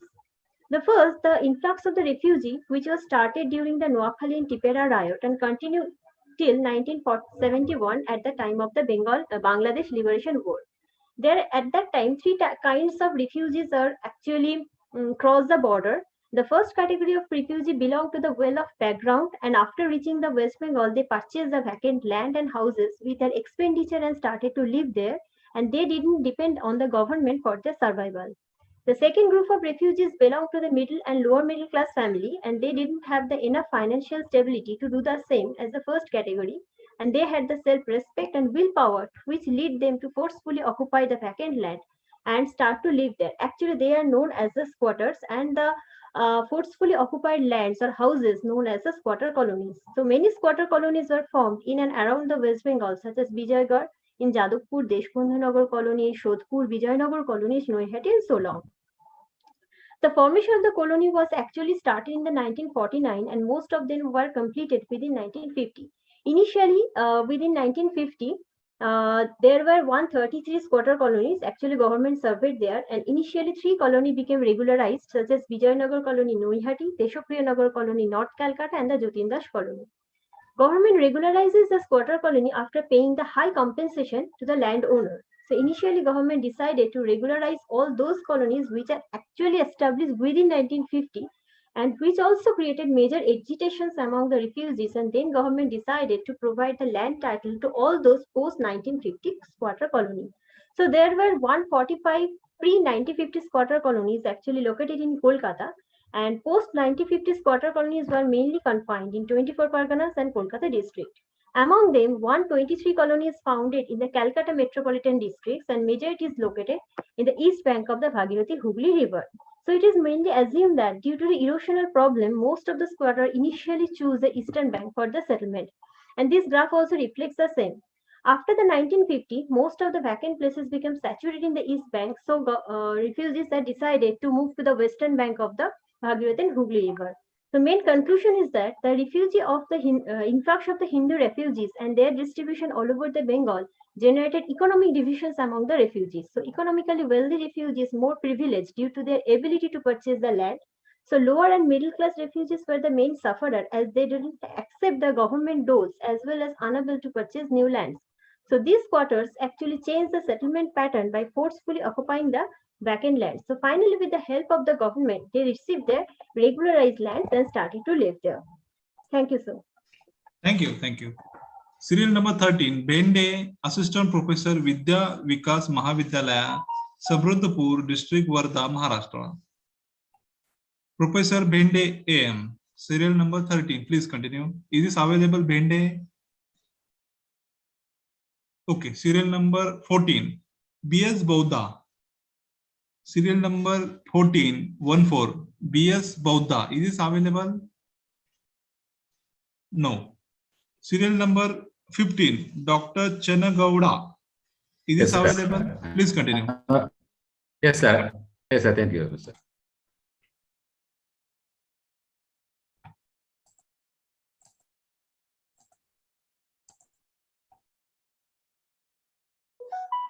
Professor Chanagowda, you can directly. Yes, sir. Yes, sir. Yes, sir. Yes, sir. Yes, sir. Thank you, sir. Good afternoon, all. I am Channan K. Gowda, librarian, Government Law College, Ramnagara, Karnataka. My topic of the study is information literacy skills in law students, a critical study of Government Law College, Ramanagara. Introduction. Information literacy is most commonly defined as the skill needed for the persons to be able to recognize when information is needed and have the ability to locate, evaluate, and use of effectively the needed information. The internet and development in information technology is one of the greatest challenge in the information arena. Since the innovation of the printing press, law students need to learn new skills and retrieve required information and facts which are very much needed. Objective of the study. In order to carry out the following objective were taken into an account: to examine the level of expertise with the computers and computing skills, to survey the information literacy skill of the law students, to find out the information search skill of the law students at Government Law College, Ramanagara, to ascertain the respondents' opinion on the need for the information literacy training program. Methodology is used. For the present study, survey method has been adopted by the investigator, which comprises the administrator of the questionnaire for knowing the optimum of the respondents in respect of information literacy pertaining to law resources and information communication skills. We have framed two hypotheses for this study. The entire participant may not be well aware of sources of information pertaining to law, and one more is the entire participant may not be able to acquaint with the information communication technology. The result shows the table 1 awareness about the ICT. The awareness about ICT, the total number of 36, that is 100% of the students, respondents aware of ICT, while only 25, that is 69.44% respondents are working with the computers. And 21, that is 58.33 respondents are using email services for communications, and same number of respondents, that is 21, 58.33 are use internet to browse information. Only 4 per score, that is 11.11% respondents use internet to retrieve information pertaining to their curriculum study. That is 18 number, that is 50% of the respondents often browse KSLU website for online question papers and other resources.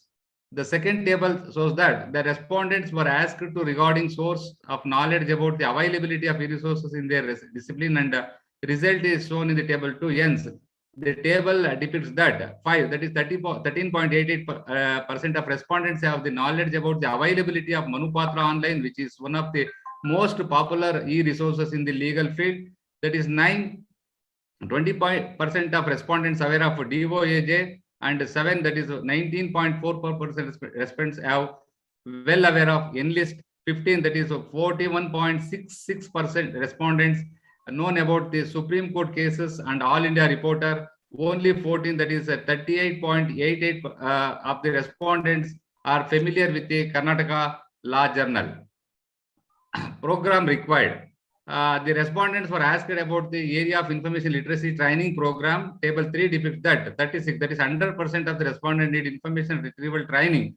30, that is 80.33 respondents required information searching techniques training. 28, 77.77% respondents demanded the workshop about the institutional repositories. 35, that is 97.22% respondents request to conduct the library orientation program often and often. That is 15, 41.66 respondents appeal to conduct the computer training. Conclusions and suggestions. The study reveals that the students who are studying in the 5-year BLLB course are 100% aware of ACT. Hypothesis of the study are satisfied. As a result of the study, comparatively high percentage, that is 86% of the respondents are aware of the online resources, and almost half, that is 50% of the respondents are not able to work in automated environment. To overcome this lacuna, information literacy program should introduce every year seriously in the beginning of the course, and better to introduce one paper on information literacy for the first year students. Thank you very much. Thanks for the organizers given me a wonderful opportunity to participate in such a wonderful international seminar. Thank you, sir. Thank you very much, sir. Thank you, sir. The next participant name is serial number 16, Mr. Amol Chawande, librarian, Gokhale Education Society, College of Education, Sangamner, District, Ahmednagar, Maharashtra, India. Yes, sir. I am available. Please continue.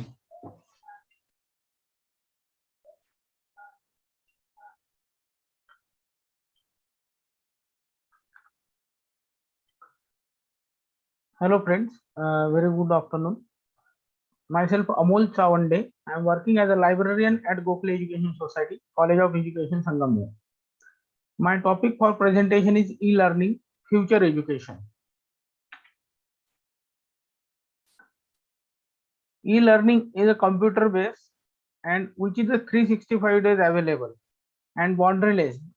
This is the main characteristics for e-learning. Delivered through internet.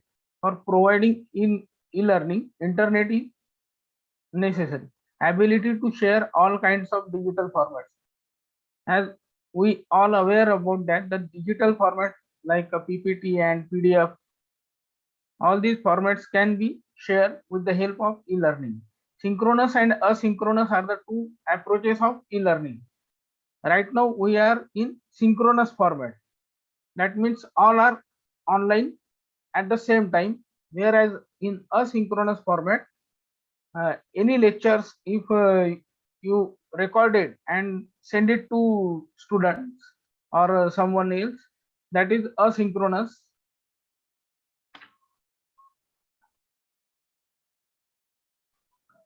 Advantages of e-learning: learners can participate from any part of globe. Learners can learn from their own pace. That means any learners can learn this particular material or video, can see in at any time as per their his or her convenient. E-learning provides facility to watch video again and again.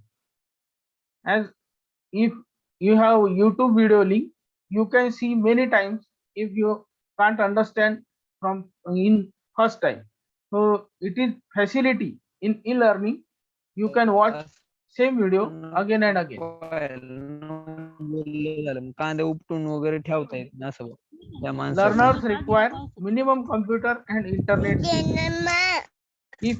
If you have internet facility and YouTube learn video, kindly mute yourself, Samir. Oh, thank you. Learners require minimum computer and internet skill. Minimum means every learner has to some skill to facilitate or to get facility from e-learning. These are the some disadvantages. Learner may feel a sense of isolation. As we all aware from last 2 years in pandemic situation, everyone is in their home and we feel isolation. So that is the problem of e-learning. Health related, basically from for eye related issues, it is arise due to the maximum use of laptop mobile. Some participants may technologically challenged and are hesitate to participate in full. That means many participants are not well acquainted with the technologies. Future e-learning in India. It is already one of the leading service provider country. Domestic front, the government and the private sectors have taken many e-learning initiatives like Byju's and other e-learning platforms, and also government also provide e-learning platforms with the help of Swayam and EPG Pathshala and many more. It is very effective as our country is demographically big. As our country as a very big in size, it is very easy or it is very effective to provide e-learning facility from Kashmir to Kanyakumari. Now this is paper as my paper objective is to find out the awareness among the students about new trends in learning, views about online exams conducted by the universities from students to identify the techno-savvy student, opinion about further teaching and the learning process. Scope and methodology for my present research. Student of B.Ed College in Sangamner city. The survey method will be adopted for the present study.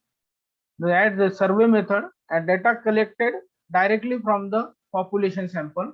Data was collected through structured questionnaire, and this questionnaire is prepared with the help of Google Form. In response of this, around 65 pieces of feedback were received. These are some findings and discussion. As resources available with the students in Sangamner city, the smartphone is available around 68.20% student. Computer is 27.30. This is none of above means nothing is available with the students are around 80%. 18%. Is the financial condition of parents to provide e-learning e-resources.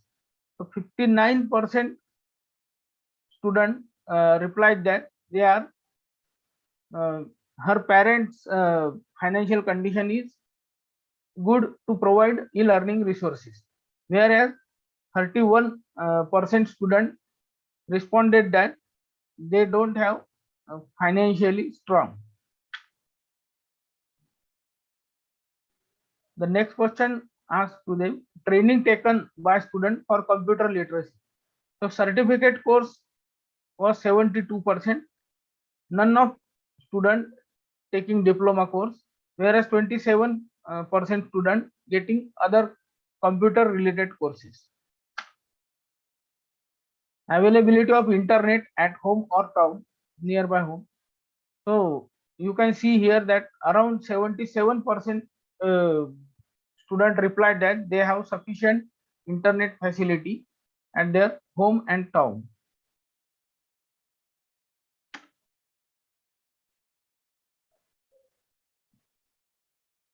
By observing these questions, maximum students are ready to take learning as a blended e-learning as well as traditional learning.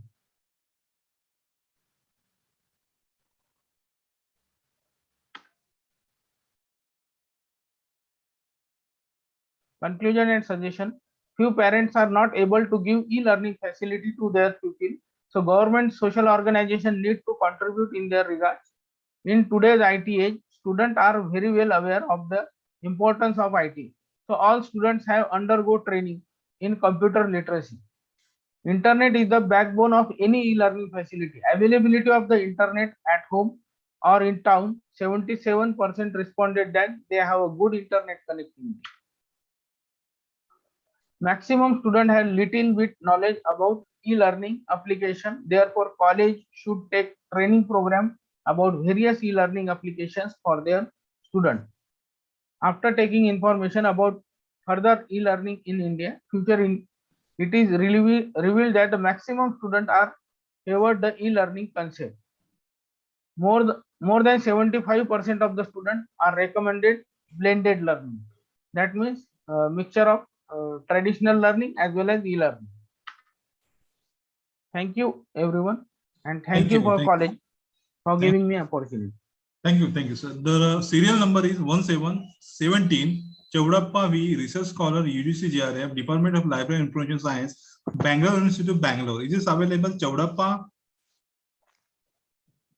Is this available, Chaudappa? Serial number 17. Okay. Serial number 18, 18.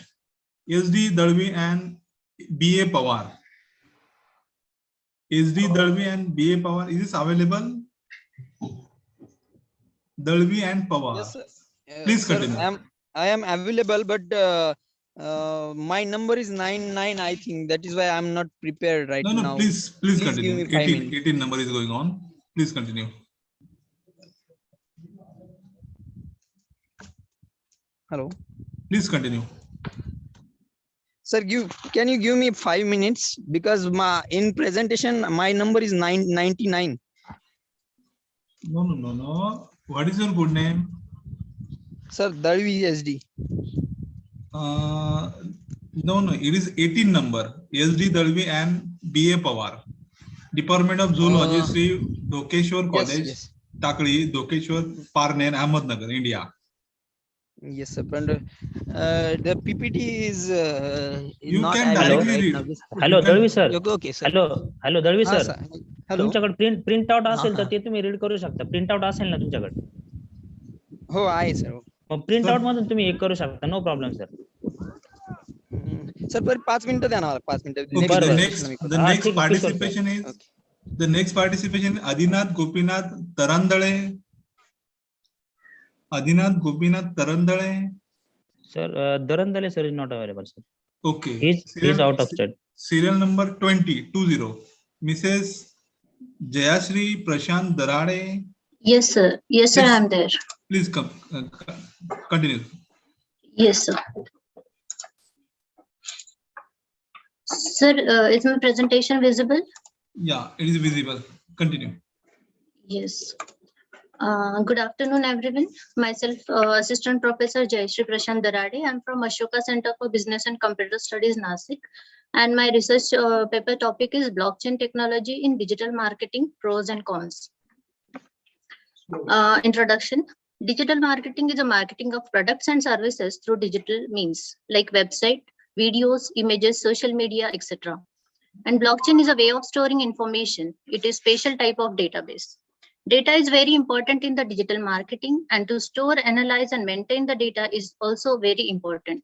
So blockchain technology can be used in digital marketing to make the marketing of products or services in efficient, transparent, and secure way. Blockchain is the way in which digital information is stored and distributed technically. It can improve digital marketing for the customers, benefiting the business not to spend large amount of money on digital campaigns and advertising. Consumers can own and sell their data directly to advertisers and marketers with this new technology.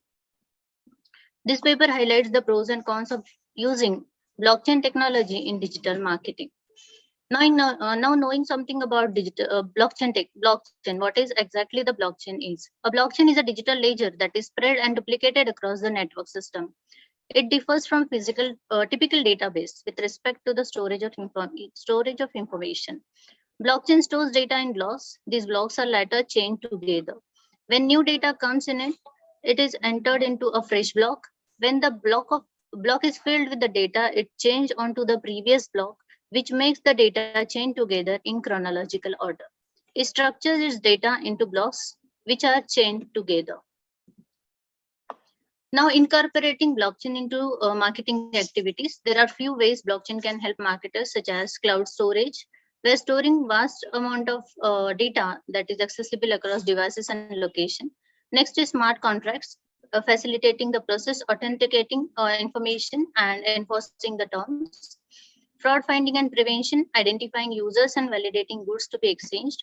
Next one is data gathering for online marketing, verifying, then translating data inputs by client from a variety of sources, and data control, storing client data in manageable and private way and organizing customers' information to each targeted ad creation. Moving forward to the pros of blockchain in digital marketing. The first one is it eliminates the middleman. Blockchain technology eliminates the middleman using smart contracts instead of paying a burden to the middleman like Google, Facebook, and so on. Second one is improving marketing and digital advertising campaign. It is possible to link merchants with marketers, providing data transparency and interactions, preventing frauds, and eliminating the middleman with the blockchain. Monitoring marketing campaign in real time is achievable with blockchain. For obtaining trustworthy metrics, top brands such as Unilever are applying blockchain for improving digital advertising efficiency and successfully. Third one is increased transparency and accountability. Since the blockchain records are public, anyone can gain access not only to the records themselves, but can easily find out how information is being handled. So the clients that you target for marketing purpose will know that your privacy policies are not just words on a page, but a deep commitment to corporate social responsibility. The next one is fraud prevention. A blockchain network authorizes to record authenticated digital outlets and test verified advertising measures against the registry for preventing frauds. These measurements can be securely shared with only permitted stakeholders. The next one is establishing trust and creditability. Business prefer the reason blockchain is because it can securely verify, store, and share the data across several parties, gaining the trust eventually. Next is the strength. It strengthens the content monetization. Content is one of the most important component of business when it comes to the marketing. Blockchain allows consumers, bloggers, and streamers who create content regularly to get rewarded directly rather than the third-party content platforms. For instance, content sharing platforms such as Timit and Podminers are applying blockchain solutions. Moving forward to the cons of blockchain in digital technology, digital marketing.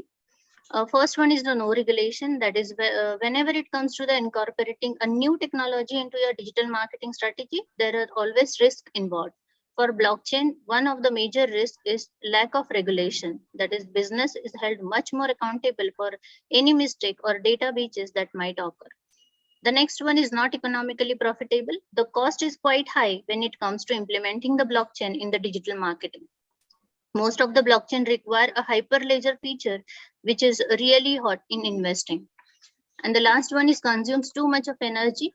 The energy, I mean, is the mechanical and optical energy. The lot much of energy is consumed for implementing the blockchain technology in the digital marketing. The conclusion, this paper had discussed the pros and cons of blockchain technology in digital marketing. The technology is still in improving phase with a lot of fields for different areas, and it's set to change the way of digital marketing. From the study above, it could be concluded that the blockchain technology is really a future in digital marketing, but it comes with its own new problems which can be solved. As every coin has two sides, it also has pros and cons as discussed. Thank you, sir. Thank you. Thank you. The next presenter name is serial number 22, Tarandale Shivaji. Is this available? Tarandale Shivaji. Okay. 23 number, Dr. T.D. Satpute. Dr. T.D. D.T. Satpute, Librarian, Arts, Commerce and Science College, Rahata. Okay. serial number 24, Devraja HR Ravikant Patil. Yes, sir. Wagmare, sir. It is, sir, please continue. PPT. Yes, sir. Yes, sir. Yes, sir. PPT is not there, sir. I'm reading my paper. Okay, no problem. Yes, sir. Okay. Just a minute. Okay. Good afternoon, all of you. I'm going to present my research paper, Open Educational Resources. Open educational resources are teaching, learning, and research material in any medium, digital or otherwise, that reside in public domain or have been released under an open license. They permit no cost access, use, adaptation, and redistributions by the author with no or the limited restrictions. Open educational resources are any type of educational material that are in the public domain. They are published under the open license. Possibility of open educational resources, that is written, reuse, revise, remix, and redistributed. The written means the right to make, own, and control copies of the content. Reuse, the right to use the content in wide range of ways. Revise, the right to adapt, adjust, modify, or alter the content itself.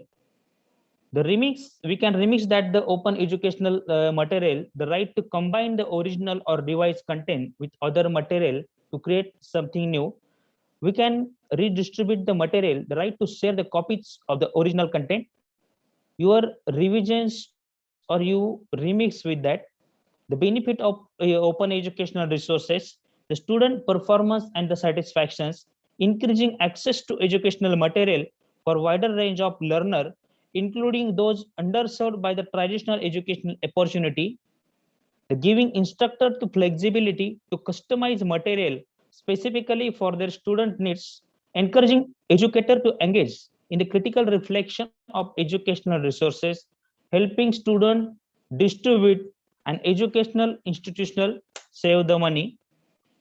There are some licenses of open educational resources in order to facilitate engaging learning experiences.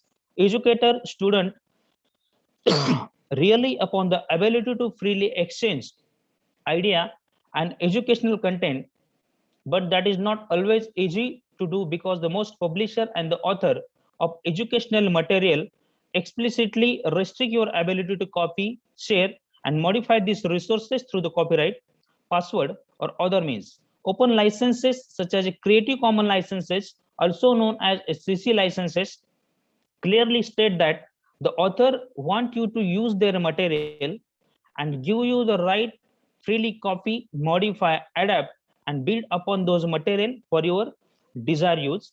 Licenses of open educational resources, CC. This license allow reuse, redistribute, remix, adapt, and build upon the material in any medium or format, so long as attribution is given to the creator. By SA, these licenses allow reusers to distribute, remix, adapt, and build upon the material. CC by NC, these licenses allow reuse to distribute, remix, adapt, rebuild material in any medium or format, non-commercial purpose only. The CC by NCSA, this license allow reuse, redistribute, the only so long as to attribution is given to the creator. If you remix, adapt, or build the material, you must license the modified material under the identical term. CC by ND, these types of licenses allow to reuse, to copy, and distribute the material in any medium or any format on adapted form only, and only so long as attribution is given to the creator. Lastly, I would like to conclude the open educational resources have advantages for the faculty and student. For student, it all the guarantees access to course material and the present a significant cost saving. For faculty, it represents the chance to explore the modify new content and expand the one's pedagogical reach, moving from the teaching student around an institutions to potentially teaching student from around the world. Open educational resources can overcome barriers to student access to course material, which also reducing the cost of higher education and providing opportunity for faculty to customize material to their curriculum and student needs, potentially increasing the student access. Thank you very much. Thank you, Dr. Satpudi sir. Thank you. The next presenter, 24 serial number, Devraja HR and Ravikant Patil. Is this available, Devraja? Okay. Serial number 25, Laishram Rebita Devi. Laishram Rebita Devi available. Is this available? West Bengal, Manipur. Laishram Rebita Devi. Hello. Is this Rebita Devi? Hello, sir. Serial number 24. Yes, sir. Yes, sir. Yes, sir. Please wait. Hello. Is this Devraja? Yes, sir. I am myself, Ravikant, sir. Serial number 24, Professor Devraja, please continue. Oh, okay,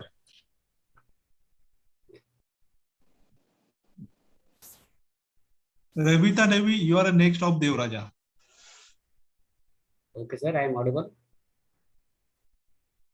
Yes, please continue.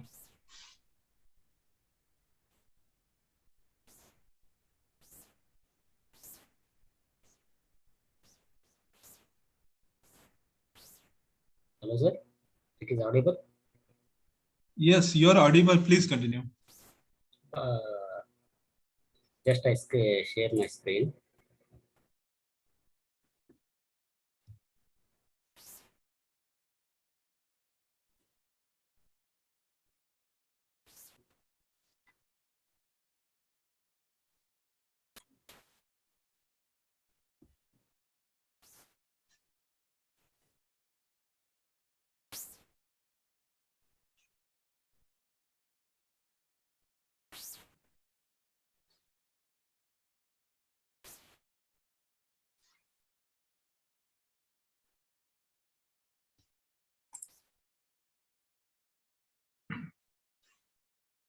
Devraja sir, you do one thing, open your PPT, then share from your desktop. Open first your PPT. When you share, that time the desktop will be appear in sharing mode. That time your PPT have to, yes, it is visible. Please continue. Yeah. Make it big. Okay, sir. Okay. Thank you. Myself, Ravikant Patil, librarian, HK Society, SLM College of Engineering, Raichur. My paper presented in Google Scholar, Cyanometric Study in HK Society, SLM College of Engineering, Raichur.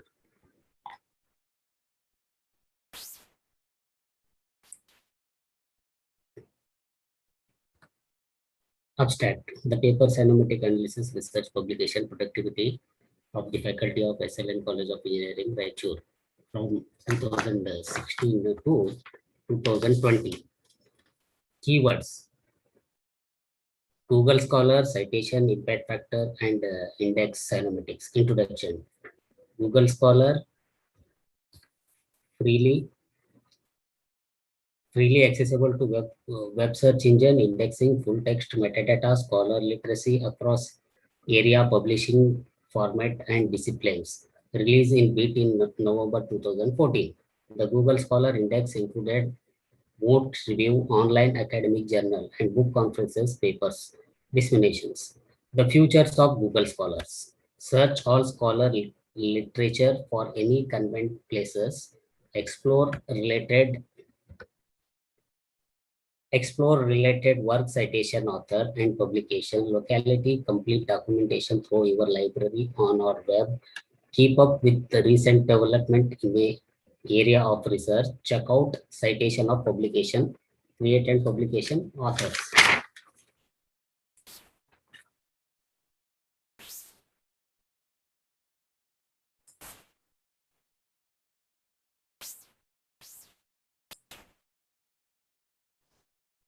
Objectives: to find out the year-wise research publication of SLNCE, to know the type of publication, examine the measure of area, subject, and publication about put up. Next, to analyze the citation receipt publication of SLNCER.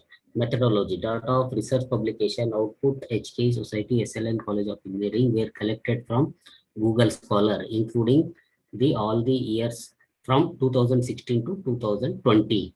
A product Elsevier in the largest and citation database, peer review literature, scientific journals, books and conference proceedings.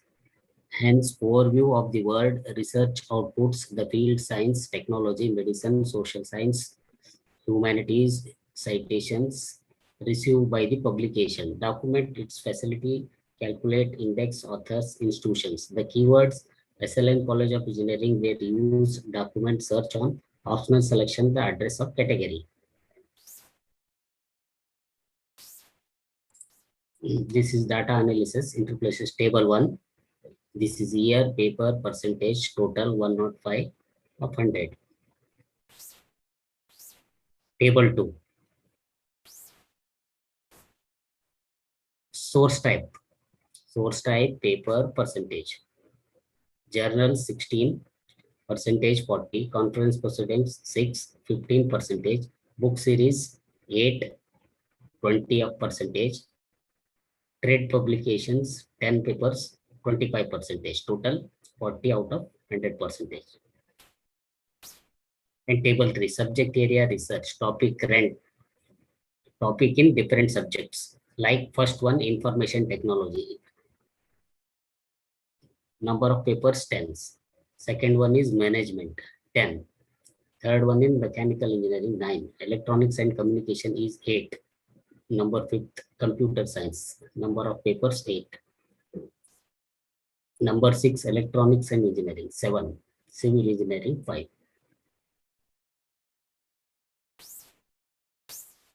Finding, how to find.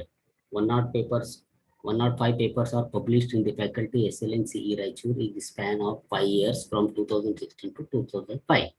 It is also percentage of statistics. 10 papers were published area on information technology management and 9 papers are in national science, biotechnology and mechanical engineering. 8 papers are electrical communication engineering and computer science engineering. 7 papers electronics and electronics. 5% are elective. Conclusion. The Google Scholar have many events or through has some limited and can overcome by the getting access to the chemical database. Also can be provided author ID, concept avoiding the name, ability and problem. All those references are available in following links. Please take it, and thank you very much for given opportunity. Serial number 25, Laishram Rahata Devi, please continue. Yes, sir. Yes, sir.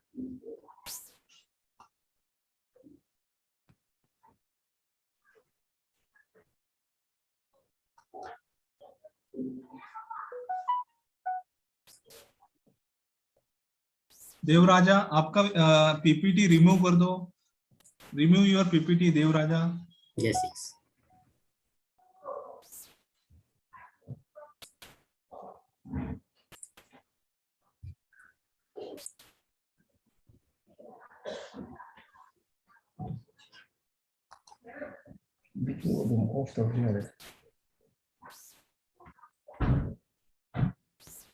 Ravita Devi, you can share directly your PPT. Okay, sir. You cannot start screen share while the other participant is sharing. Please continue. Okay, sir. Okay, sir. So good afternoon, everyone. I'm Laishram Ravita Devi, Assistant Professor and Research Scholar, Economics Department, GP Women's College. My topic is role of MNREGA or Mahatma Gandhi National Rural Employment Guarantee Act in the northeastern states amidst the COVID-19.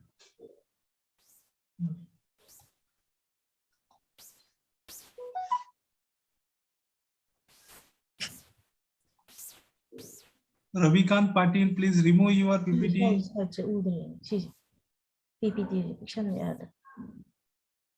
Ravikant Patil, Devraja, please remove your PPT. So introduction, the COVID-19 pandemic has also severely hit the rural areas the risk of spread in the rural areas increased due to a number of factors, such as the lack of awareness, nutrition, and the insufficient health centers and the sanitation facilities. The whole of the economic activities and the informal industries in the rural areas has resulted in the loss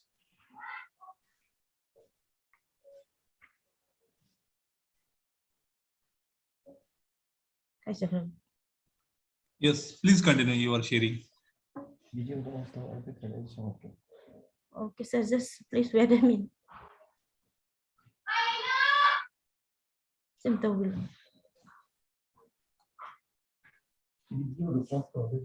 You can directly read your PPT. Do not worry about that PPT. You can directly read.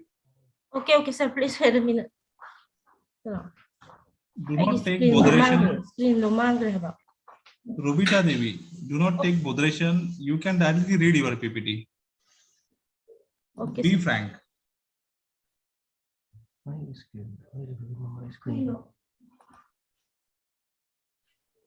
Microphone ga video ko dahan off to ay hap to.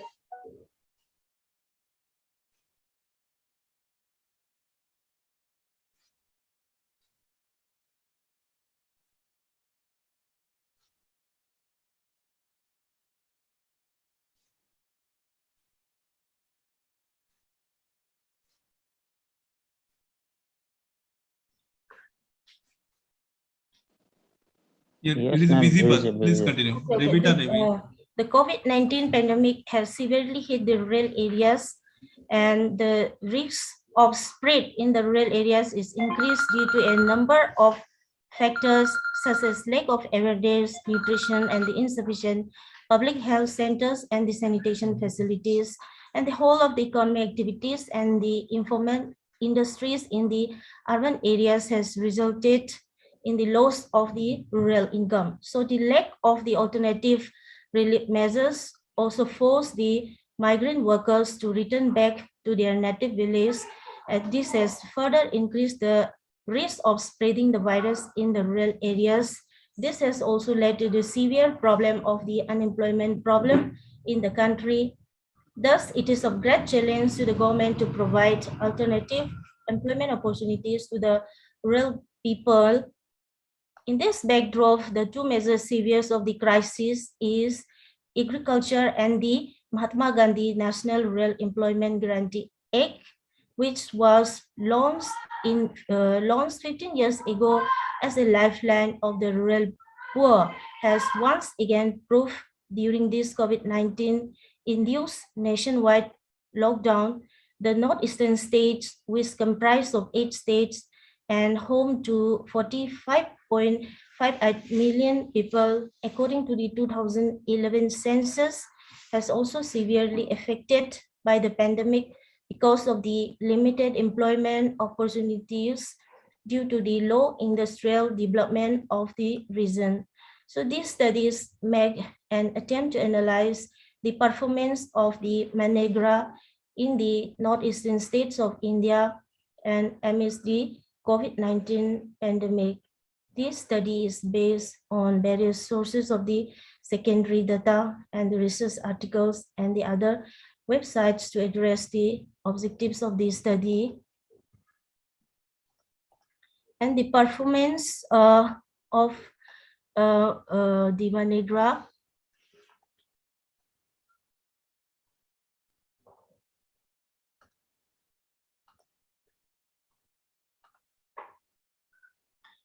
during the COVID-19, according to the Union Ministry of the Labor and the Employment, more than 1.14 crores interstate migrants workers returned to their home states in India during the nationwide lockdown amidst COVID-19 pandemic in the year 2020. And among the Indian states, Uttar Pradesh has the highest number, and Assam has the highest number of returnees among the northeastern states of India. And there has been a steep rise in the unemployment rate from 6.5% in November 2020 to the 9.1% in December 2020. So in order to provide more purchasing power in the hands of the poor and the marginalized, the budgetary allocation of the MNREGA needs to be increased. Besides, an urban employment program to address the problems of the urban poor should also be launched. And majority of the MNREGA workers are landless and marginal farmers looking for livelihood opportunities in order to meet the basic needs of their families. Moreover, the large number of migrant workers which return back to their native village has also worsened the scenario. In this condition, MNREGA serves as a means to tackle the problems by providing employment and the income. MNREGA spendings can also be reoriented to create micro-entrepreneurs out of the reverse migrating masons, electricians, and others who can directly contribute to augmenting health and the sanitization infrastructure in likely new normal in the rural areas. A study conducted by Lokandi and others in the year 2021 concluded that MNREGA could provide relief to 1/3, that is 7.5 million seasonal migrant workers. It also provides works for around 23 days and augment income up to 28% of income, which they earned daily in the pre-COVID-19 period. But it could not address the issues of the remaining 2/3 of the seasonal migrants. This may be due to the over-dependence on MNREGA of the backward districts, which are not able to generate adequate employment opportunities for its rural population. Next is the analyst performance of the MNREGA in the northeastern states. This is the table showing the employment demanded and the provided and the average days of employment provided per household.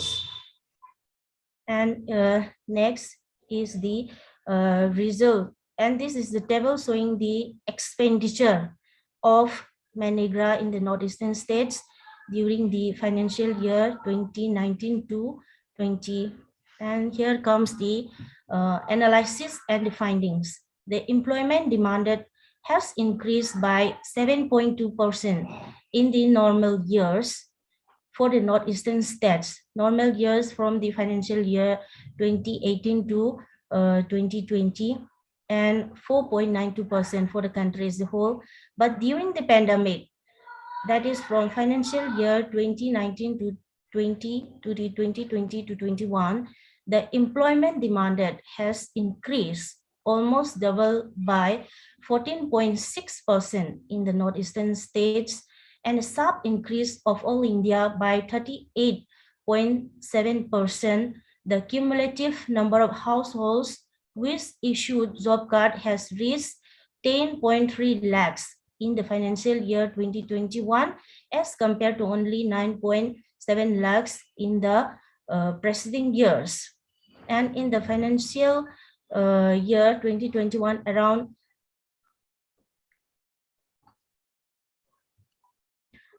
in the financial year 2021, around 9.07 lakhs persons and the 6.7 lakhs households have demanded work, out of which 8.4 lakhs persons and a total of 6.4 lakhs households have provided job under the programs. So besides it, about 2,609.54 lakhs for the northeastern states and 389.2 crores for the all India percentage have been generated till 2020 to 21. And among the 8 states, Mizoram ranked first, followed by Meghalaya and Tripura, and Nagaland occupies the last position with only 48 households, which avails 100 days of employment. It reflects that the program plays an important role in augmenting job opportunities. The average days of employment provided in a year has also witnessed an increase from 54.9 days in the year 1920 to 62.02 days in the year 2021, and which is higher than the All India average of 51.52 days. Among the 8 states, again, Mizoram is the best performing state, which provide 92.94 average days of employment, followed by Tripura and Meghalaya.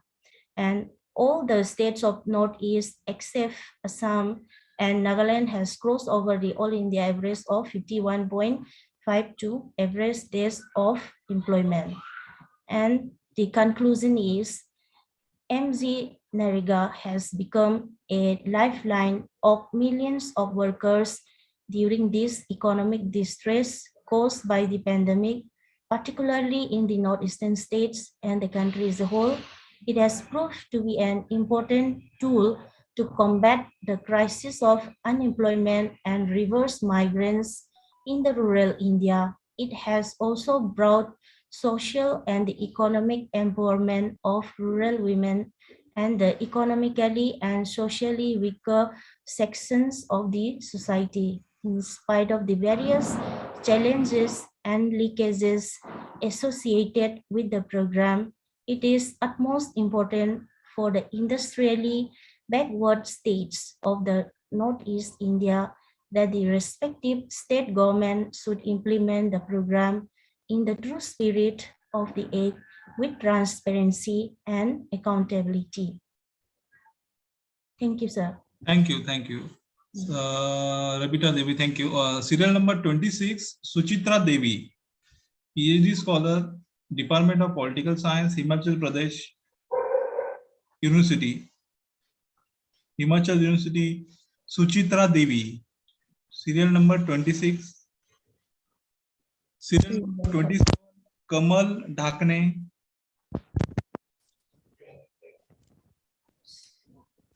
Serial number 28, Dr. Bhagwan Doke.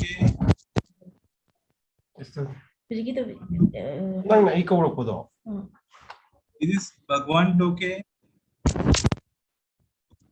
Serial number 29, Sandesh Dongre. Thane Bhayandar. Sandesh Dongre. Okay. Serial number 3030. Appa Fulmali, KTHM College, Balasaheb Appa Fulmali. Okay, serial number 31, Gaikwad Manisha. Yes, sir. Please continue. Yeah. Serial number 31, Gaikwad Manisha. Yes, sir.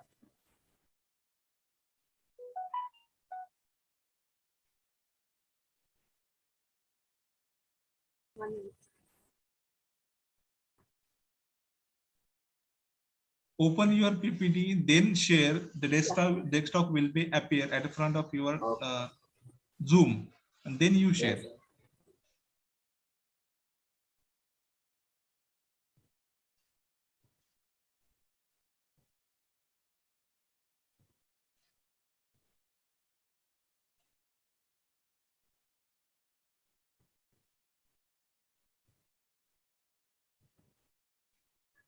Good afternoon to all. My paper is Impact of ICT on Art, Science and Commerce College faculty for using electronic resources, a survey in the one-day online international multidisciplinary conferences on recent trends in library science, humanities, social science, commerce and management, science and technology. This era is an informative era, so the role of libraries and librarians changing in ICT environment. In this era, many libraries accommodate with better facility for their patron. Nowadays, we use prefers e-material more than the print material. Therefore, librarians subscribe e-resources for their users. So this study is an attempt to study the impact of ICT on the faculty of ASC College, Indapur for using e-resources. Objective for this study, to know about impact of ICT on users, to know usage of e-resources, to know the awareness of the e-resources, to know the problem of users for using e-resources, to know the suggestions about e-resources. Scope and limitation for this study. This study is limited to Arts, Science and Commerce College, Indapur, senior faculty only. Only senior section faculty members are considered for the study. This study is limited to this college only. Methodology applied for this study is, for conducting this study, descriptive research method is used. For data collection of the survey, closed structure questionnaire having multiple choice answers and some questions having open-ended options included. A questionnaire is made using Google form. A questionnaire is distributed to all faculty members by online, on WhatsApp group and on personal numbers. Data collected and after data collecting, analyzed by using Excel graphical software. Finding of this study is, majority faculty members has responded to this survey. A large number of faculty members are using e-resources regularly. Large number of faculty members are using e-resources for their teaching research purpose, teaching and research purpose. Many of the faculty members are not satisfied with internet speed and ICT facility. Large number of the faculty member is satisfied with e-resources. Suggestions and conclusion for this study. Based on the findings of the study, following suggestions are made to improve the better use of ICT resources by the faculty members of ASC College, Indapur. Need to improve ICT facility. More facilities should provide to procure more e-resources to attract more faculties towards e-resources. Efforts may be taken for effective and efficient campus network and the ICT services. Large faculty members are familiar with ICT facility and e-resources. In spite of that, emphasis have been taken on the training program and workshop for better usage of e-resources. These references are used for this study. Thank you.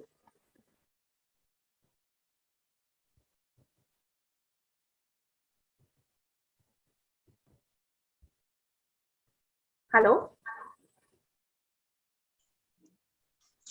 Hello. Hi, yes, ma'am. Thank you. Yeah. The next presenter name is Gaikwad is done, na? Manisha Gaikwad is done. Okay. Serial number 32, Madhav Ghodke. Ghodke. Is this available? Ghodke? Ghodke is now available. 34, Samriddhi Vishal Havaldar. Sir, serial number 33, I am here. Sir, you have skipped serial number 33. 33, is this Gosha Liberhan? Yes, sir. Yes, sir. Please continue. Yes, sir. Thank you, sir. Thank you.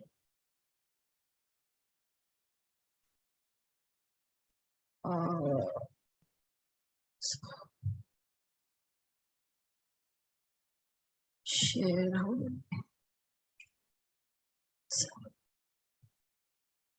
Sir, is my screen visible to all? It is visible. Please continue. Oh, okay, sir. Okay. Just a second, sir.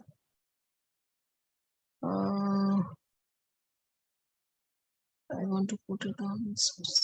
Where is it? Slow.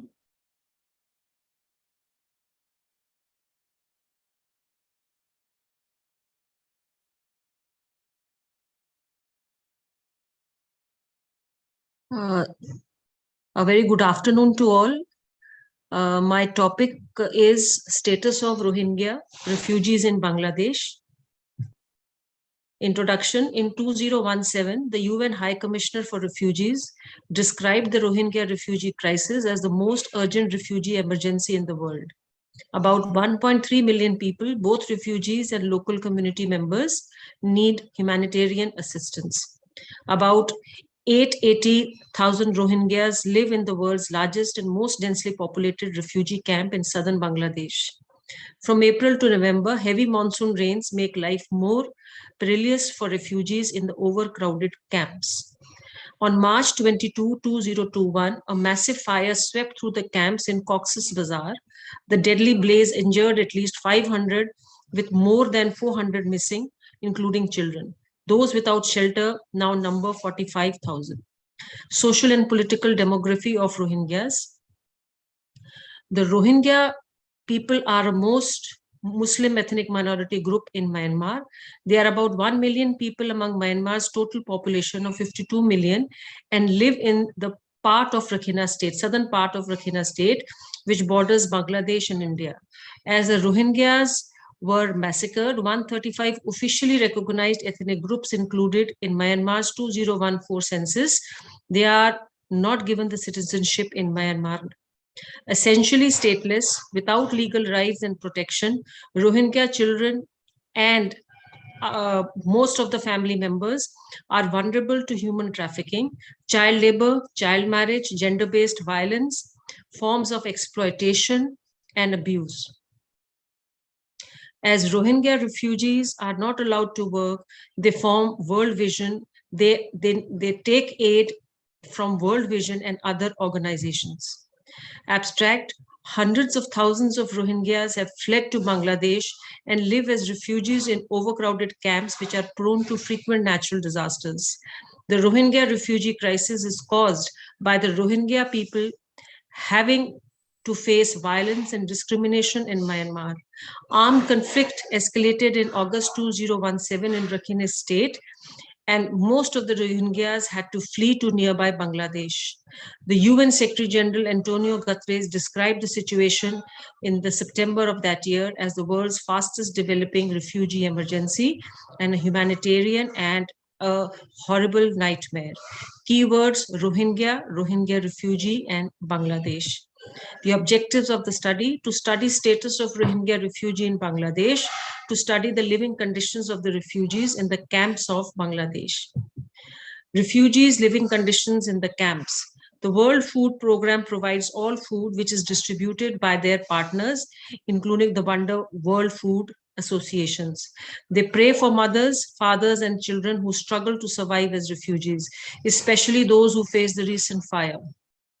Dear Lord, we pray for the families devastated by the blaze that destroyed shelters and many sites and clean water and sanitation facilities in Cox's Bazar. Dear God, help refugees affected find shelter and clean water. For the grieving hearts who have lost much in the fire, Heavenly Father, we ask for your protection.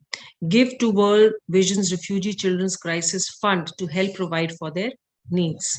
Risks faced by the Rohingyas: disease outbreaks. Children routinely suffer from communicable diseases such as diarrhea and respiratory infections, and other problems such as heat, rash, and head lice. Lack of protection. Across the camps, almost 540,000 children need protection. They face serious risks, including neglect, abuse, separation from caregivers, sexual violence, child marriage, child labor, trafficking. Girls are also made targets to participate in illegal activities.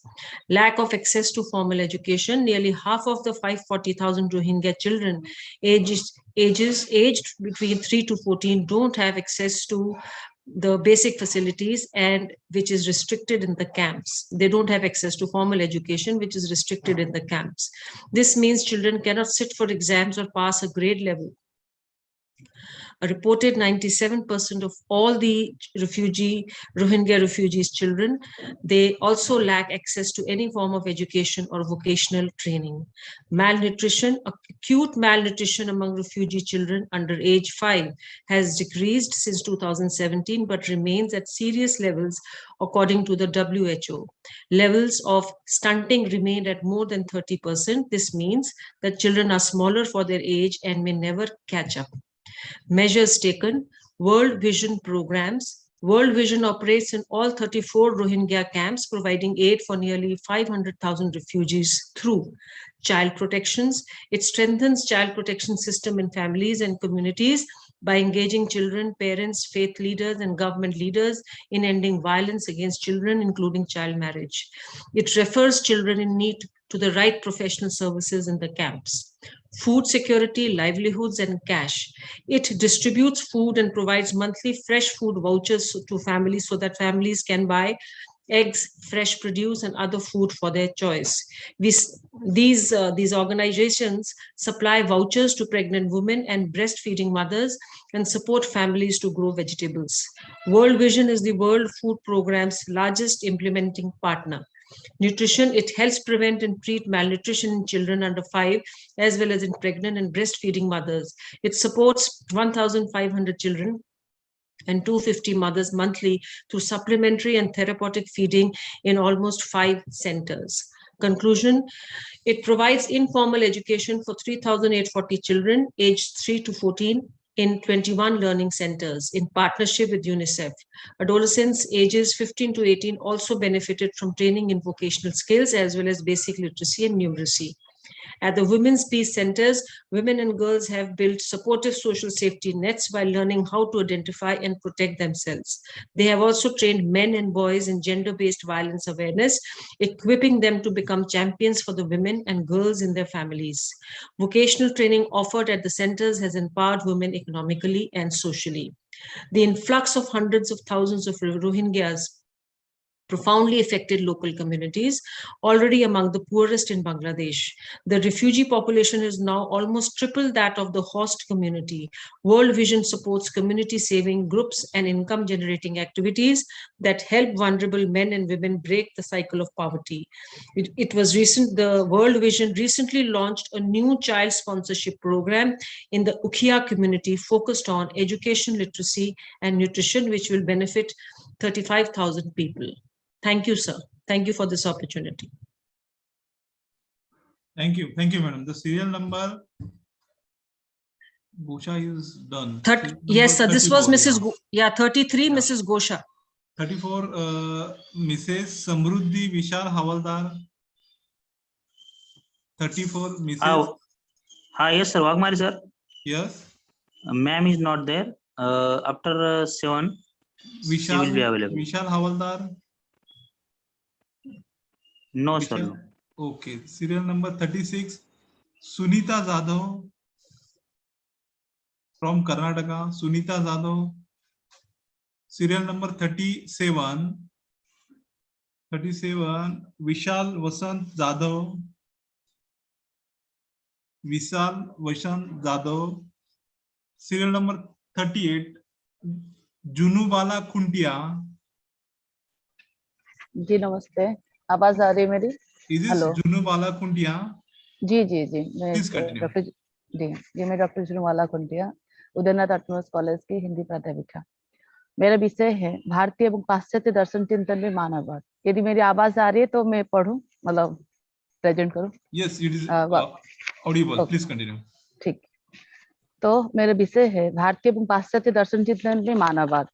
तो इस विषय वस्तु पर मैंने 6 ही विचार बिंदुओं पर आधारित किया है, और इसमें पहला विचार बिंदु है प्रस्तावना, द्वितीय है मानववाद की परिभाषा और अर्थ उत्पत्ति, भारतीय दर्शन एवं चिंतन में मानववाद, चतुर्थ है पाश्चात्य दर्शन एवं चिंतन में मानववाद, और पंचम है भारतीय एवं पाश्चात्य मानववाद दर्शन चिंतन में अंतर, और षष्ठ अंतिम है निष्कर्ष। तो फिलहाल हमने 6 विचार बिंदुओं पर इस विषय वस्तु पर मैंने अपने शोध आलेख प्रस्तुत करने की कोशिश करूं। आशा करती हूँ आप सबको यह बहुत ही ग्रहणीय होगा। तो फिलहाल हम सब जानना चाहेंगे कि मानववाद की प्रस्तावना देने से पहले फिर मानववाद है क्या, इसके बारे में जानकारी मैं फिलहाल बोल दूं कि मानववाद आज आधुनिक समाज की एक नैतिक अवमूल्यन के चलते बहुत ही मतलब अधपतन की स्थिति में पहुंच चुकी है। यद्यपि हम वैज्ञानिक और चेतना के विकास के फलस्वरूप प्रयुक्ति विज्ञान और औद्योगिक विकास के शिखर पर पहुंच चुके हैं, और मानववाद जो मानव की पहचान होती है वो आज विलुप्त होती जा रही है। जिस प्रकार से जीव आज इस संसार में कुछ विलुप्त प्राणी आज संसार से विलुप्त की कगार पर पहुंच चुके हैं। जिस तरह से हम इंसानों के भीतर या हम मानव के भीतर मानववाद, जो मानवता की जो पहली पहचान होती है, वो विलुप्त की कगार पर है। तो मानववाद होती क्या है? भाईचारा, बंधुत्व, आत्मीयता, सहनशीलता, दया, क्षमा, उदारता, परोपकार आदि, प्रेम आदि ऐसी भावनाएं जो आज हमारे संसार से या मानवों के भीतर से विलुप्त की कगार पर पहुंच चुकी है। इसी आधार पर मेरी यह जो शोधालेख है, इसमें हम इधर आगे जाकर चर्चा करेंगे कि मानवतावाद भारतीयों में और पाश्चात्य में किस प्रकार से अंतर है, और भारतीय में ये पहले से ही 5000 साल से ही विद्यमान है, जो कि यह पाश्चात्य में 500 साल की उपज हम इसे मान सकते हैं। तो इस तरह से हम थोड़ा बहुत इस बारे में मानवतावाद की परिभाषा प्रस्तुत करना चाहेंगे। मानवतावाद एक ऐसी मनोवृत्ति है अथवा चिंतन है जो मानव एवं मानवीय मूल्यों को प्रमुख रूप से महत्व प्रदान करता है, और ये 14वीं शताब्दी के इटालियन कवि पेट्रार्क के सर्वोत्कृष्ट लेख मानववादी से ही मतलब प्रसारित हुआ था। और परवर्ती समय में यह चिंतन धारा इटाली से पश्चिम यूरोप के सभी देशों के संप्रेषित हुआ, और वर्तमान के परिप्रेक्ष्य में मानववाद उस मूल्य व्यवस्था से संबंधित है जो प्रत्येक व्यक्ति के व्यक्तित्व को महत्व प्रदान करता है, जो किसी भी आध्यात्मिकवाद से संबंधित नहीं है। मानववादी इस संसार को सर्वाधिक महत्व देता है, किसी स्वर्ग आदि को नहीं। और भी हम आगे बढ़े कि मानववाद शब्द प्रथम बार यूरोपीय पुनर्जागरण काल के इटली के उन विचारकों के लिए प्रयुक्त हुआ था जिन्होंने यूनानी वाङ्मय से नया परिचय होने पर उसके प्रभाव में धर्म केंद्रित शास्त्रों के स्थान पर इहलौकिक विधाओं को महत्व देना शुरू किया था। अर्थात आध्यात्मिकता के जगह पर इहलौकिकता मतलब इस मेटेरियलिस्टिक लाइफ या इस मानव समाज को तो हम महत्व देने जाते हैं या मानव को ही प्रमुखता प्रदान करने जाते हैं, तो वहां पर मानववाद शुरू होता है। मानववाद वहीं पर ही प्रचारित होने लगती है। तो मानववाद इहलौकिकता अर्थात मानव समाज पर आधारित मतवाद है, और जिसमें मानव ही परम विचार वस्तु है, समाज नहीं। मानववादी व्यक्ति एवं समाज में से व्यक्ति को प्रमुखता प्रदान करते हुए समाज को धर्म, रीति, नीति एवं रूढ़ियों को बाधक तत्वों के रूप में ग्रहण करते हुए उसका खंडन करता है। इस तरह से हम सब अभी जानने की कोशिश करें कि मानववाद है क्या और किस प्रकार से आज समाज में उसकी विलुप्ति होती जा रही है। और ये बहुत ही बड़ी समस्या है जहां तक मुझे हमें यह प्रतीत हो रहा है। फिलहाल भारतीय दर्शन चिंतन में किस प्रकार से मानववाद 5000 साल से विद्यमान थी, इसका हम उल्लेख करना चाहेंगे, और इसको इसी आधार पर पाश्चात्य से वो किस तरह से अंतर है वो भी यहाँ पर हम उल्लेख करना चाहेंगे।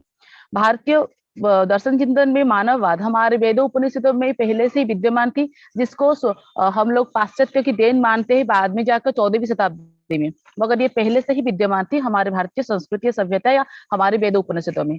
तो भारतीय उपनिषदों या हितोपदेश 1.69 एवं सांगधर पद्धति श्लोक 273 मतलब 273 में वर्णित अयं निजः परोवेति गणना लघु चेतसाम उदार चरितानां तू वसुधैव कुटुंबकम, मतलब यह मेरा है, यह पराया है, ऐसा विचार संकीर्ण मानसिकता के लोग रखते हैं।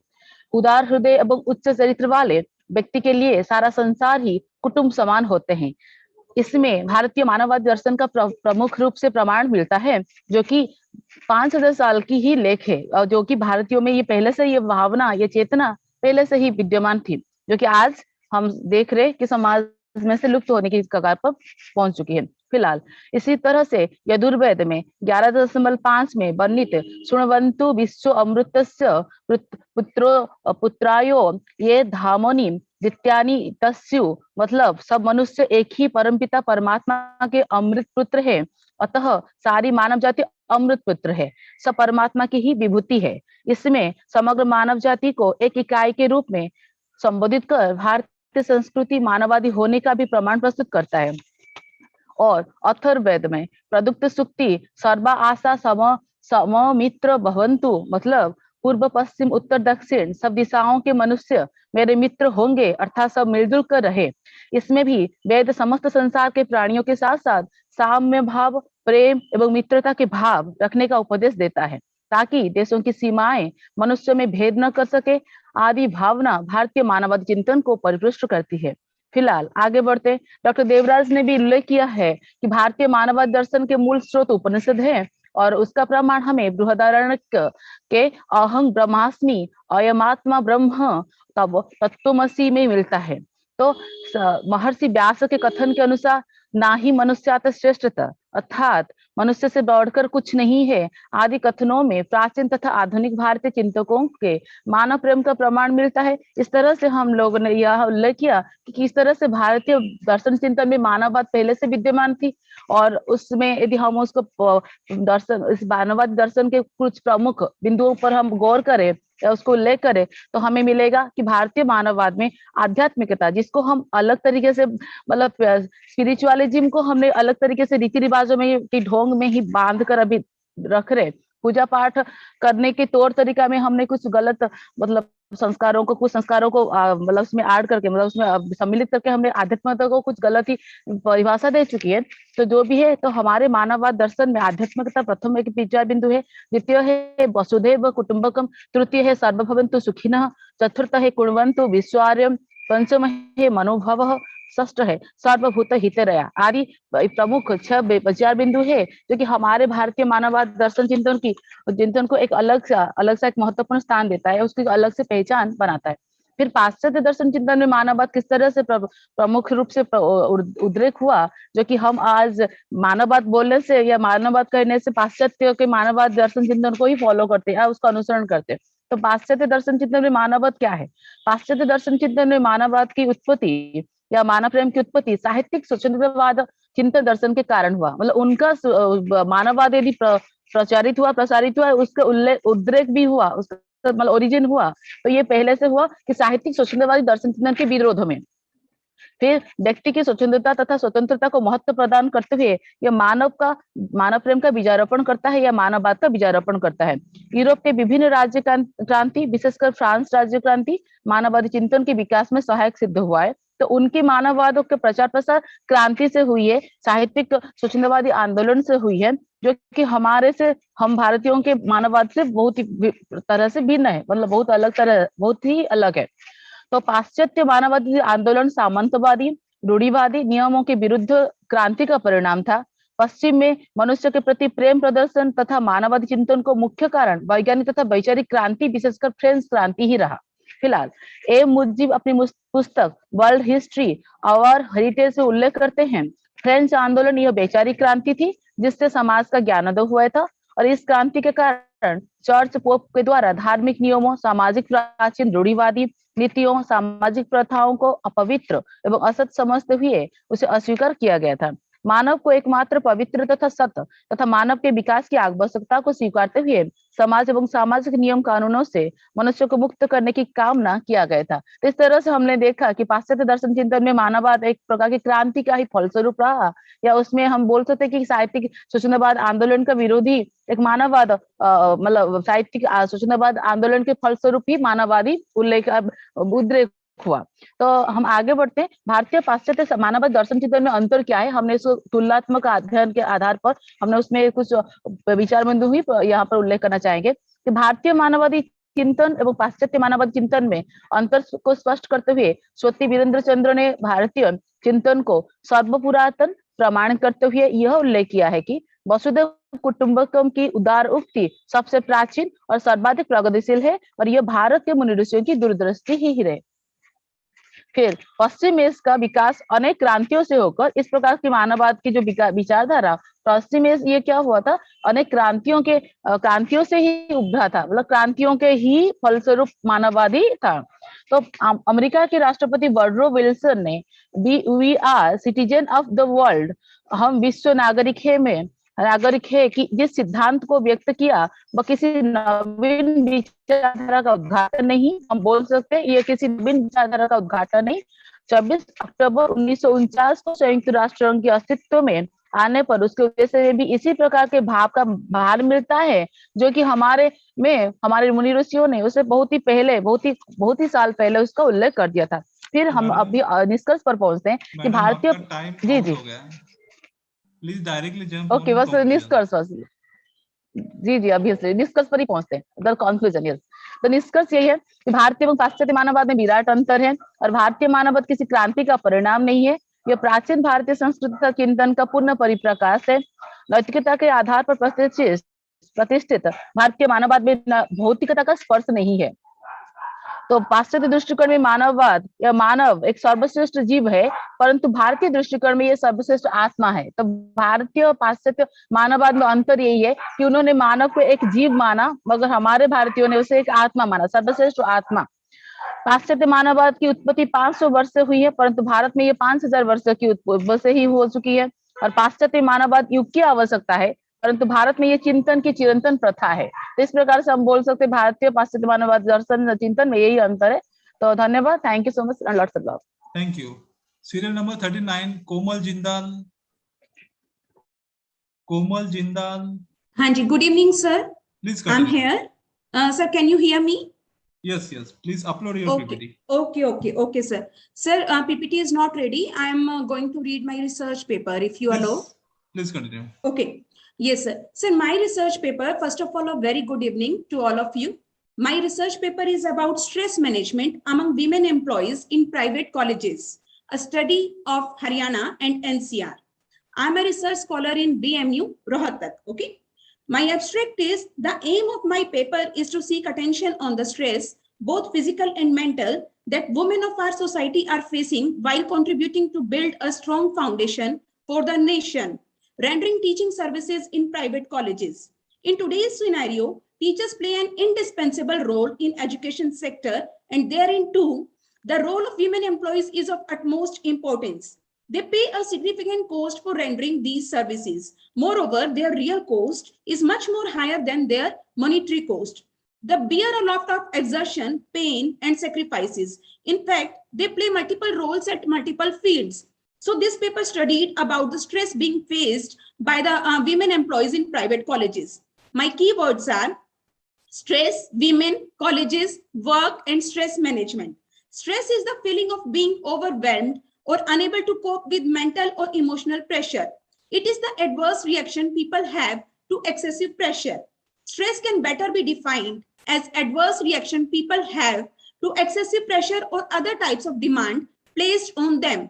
It is excessive or uncontrolled pressure which can lead to stress, which undermines performance, can prove costly not only to the person who is facing it, here women faculty in the private colleges, but also to the organization and finally the society. To some degree, pressure can be beneficial when it inspires motivation and commitment, but excessive pressure becomes stress, which can lead to stress, then illness, and even death. Stress versus depression. Stress is the kind of tension that arises from certain factors related to our reactions to daily life, such as pressure of work in the workplace, problems in the household, and some other matters. On the other hand, depression is a kind of change in the mood caused by biochemical imbalance. It is predominant, a result of lack of confidence, pessimism, and such other negative factors. Okay. Now come to eustress and distress. Eustress is the positive factor of stress. It is the stress of meeting deadlines and achieving the targets. And distress is occurred when we feel insecure, inadequate, helpless, or desperate as a result of too much pressure or tension. Here we go through some emotional signs of stress. First one is depression, anxiety, headache, difficulty in sleep, tiredness, and feeling of being less energetic, overeating or undereating, stomach upset, memory and concentration problems, compulsive behavior, mood swings, drug and alcohol misuse, increase in breathing rates, high blood pressure and heart diseases, negative attitude, uncertain mindset, loss of confidence in one's own abilities, emotional disturbance, and show anger unnecessarily. Here we go through some stress managers that are relaxants. Try to make someone happy, laugh aloud or go to laughing therapies, listen soft vocal or instrumental music, take a bath or a splash in pool, try something creative of your choice, spend time in garden or cuddle with your pets. You can have a walk on wet grass also. Enjoy fragrance of flowers and birds chirping. Plan an outing with your friends and lovely family members. Take a nap. can have an oil massage or acupuncture, do mindset yoga or meditation, join any class of your choice like gym and or any other hobby class, take light food, do not pay much attention to the persons whom you get negative vibes from, set realistic goals and expectations. Okay, now there is a relation between stress and work performance. When the stress is too little, the women employees does not try to extract out the fuller potential in herself. The situation does not provoke her to extract out hidden potential and talent lying in her. As the stress increases regularly, employee is stimulated to cope with the forthcoming challenges, and the working efficiency is elevated with the stress level. On the other hand, when the stress level exceeds the employee's bearing limit, the negative effects of stress provoke and the working efficiency declines. It is therefore very clear that too much or too less stress is definitely negative for employees' working efficiency and for the work performance of entire private colleges, and finally proves to be harmful for the society. So stress must be maintained to the proper extent to maximize the faculty's work efficiency. Now there are some objectives of my study: to study the relationship between stress and work performance of women faculties in private colleges, and to study various stress boosters and relaxants. Now there is my conclusion of the study. This study seeks attention on the stress faced by the women employees in private colleges. Women employees are more prone to hormonal changes, problems related to maternity and menstrual cycles, and overall, they play significant roles both at home as well as colleges. So stress occurred due to excessive workload may hamper their work efficiency as well as health. Therefore, it is suggested that regular exercise, positive attitude, mindset yoga, and meditation must be included in one's normal routine to manage stress. Thank you. Thank you so much, everyone. Thank you. Thank you. The serial number, Komal Jindan is done. Na? The serial number 40. Balasaheb Appa Fulmali. It is available. Balasaheb Appa Fulmali 41. Dr. V. Kalai Selvi. It is available. 41. 42. 43. Surekha Kamble. It is available. Surekha Kamble, Karnataka. Okay. It is Kamble. 44. Yes, sir. 44 is available. Gorakhnath Karade, please continue. Yes, sir. Okay, thank you. I'm sharing my screen. 1 minute.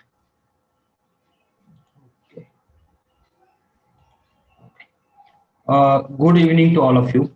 Myself, Mr. Karde Gorakhnath Rambhav, Assistant Professor, Department of Mathematics, Abasai Marathi, Arts and New Commerce Science College, Rajapur. The outline of my research paper is, first of all, we see abstract, then introduction, today's mathematics education, blended learning in mathematics education, models of blended learning, conclusion and references.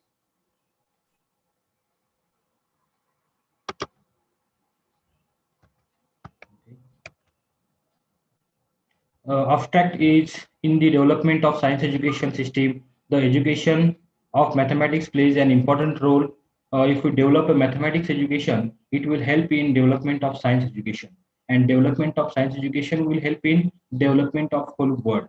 In this paper, we will discuss some new innovative practices in mathematics education, and here we will see the actual innovative practice, then the objectives, procedure, and finally the benefits of innovative practice.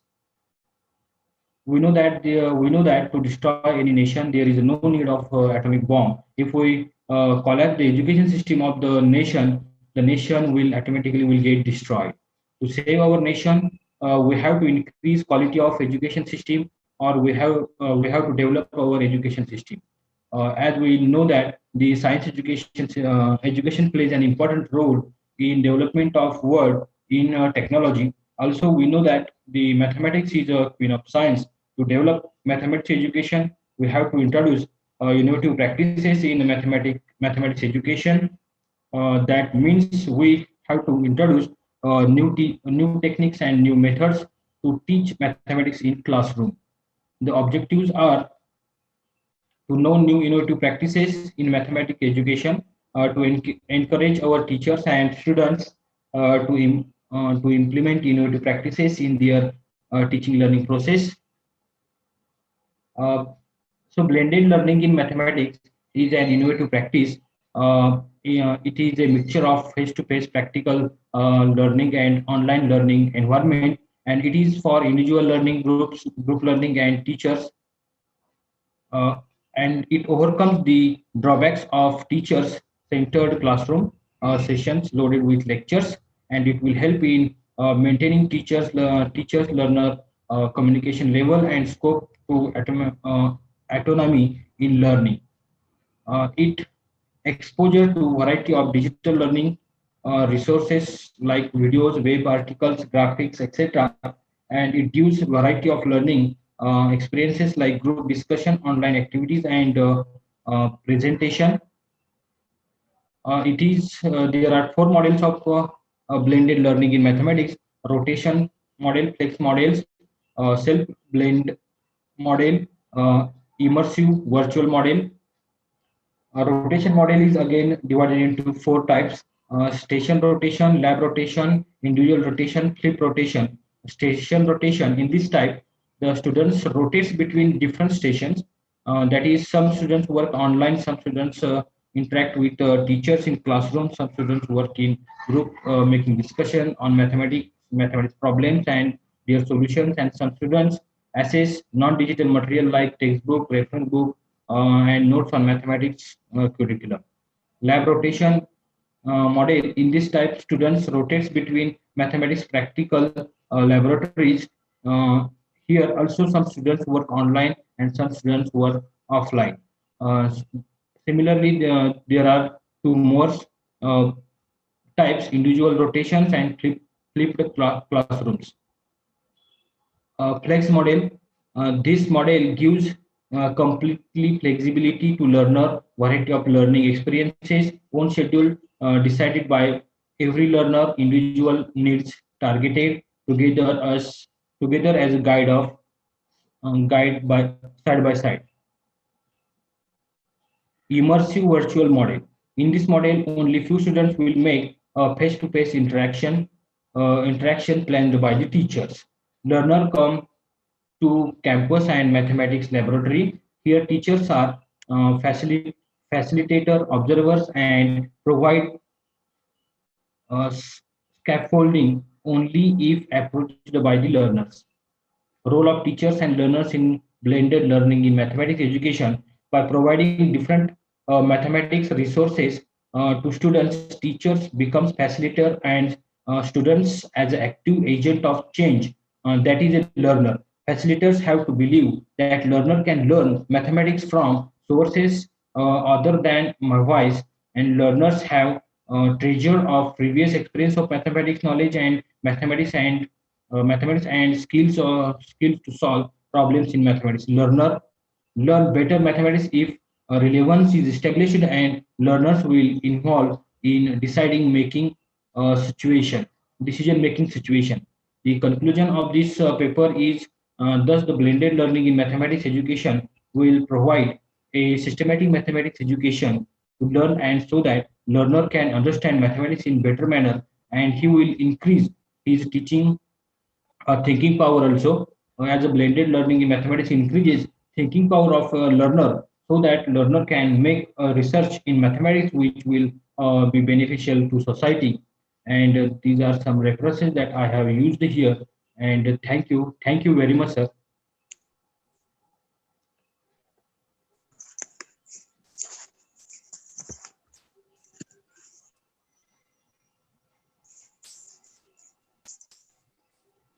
I have done it.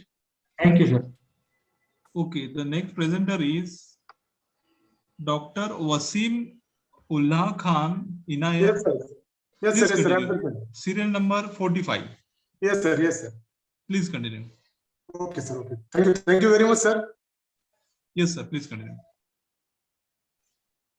Are you reading or sharing? Sir, I'm sharing, sir. I'm sharing. Okay, okay. Please continue. Okay, sir. Okay. Thank you. So, very warm welcome to all the participants in the one-day international multidisciplinary conference on research methodology in social science, library science, pure sciences, commerce, sports science, and home science in higher education system in India. Myself, Dr. Wasim Ullah Khan from Sri Shivaji Law College, Parbhani, Maharashtra. So, being a member of law college and law fraternity, I have chosen this topic for my research. That topic is property rights of daughters in the light of Hindu Succession Amendment Act 2005, an analytical study. So basically in this particular research paper, I have discussed what were the rights daughter was having at the time before the amendment of 2005 and what kind of rights she is having now. We will discuss this particular provision in this particular research paper.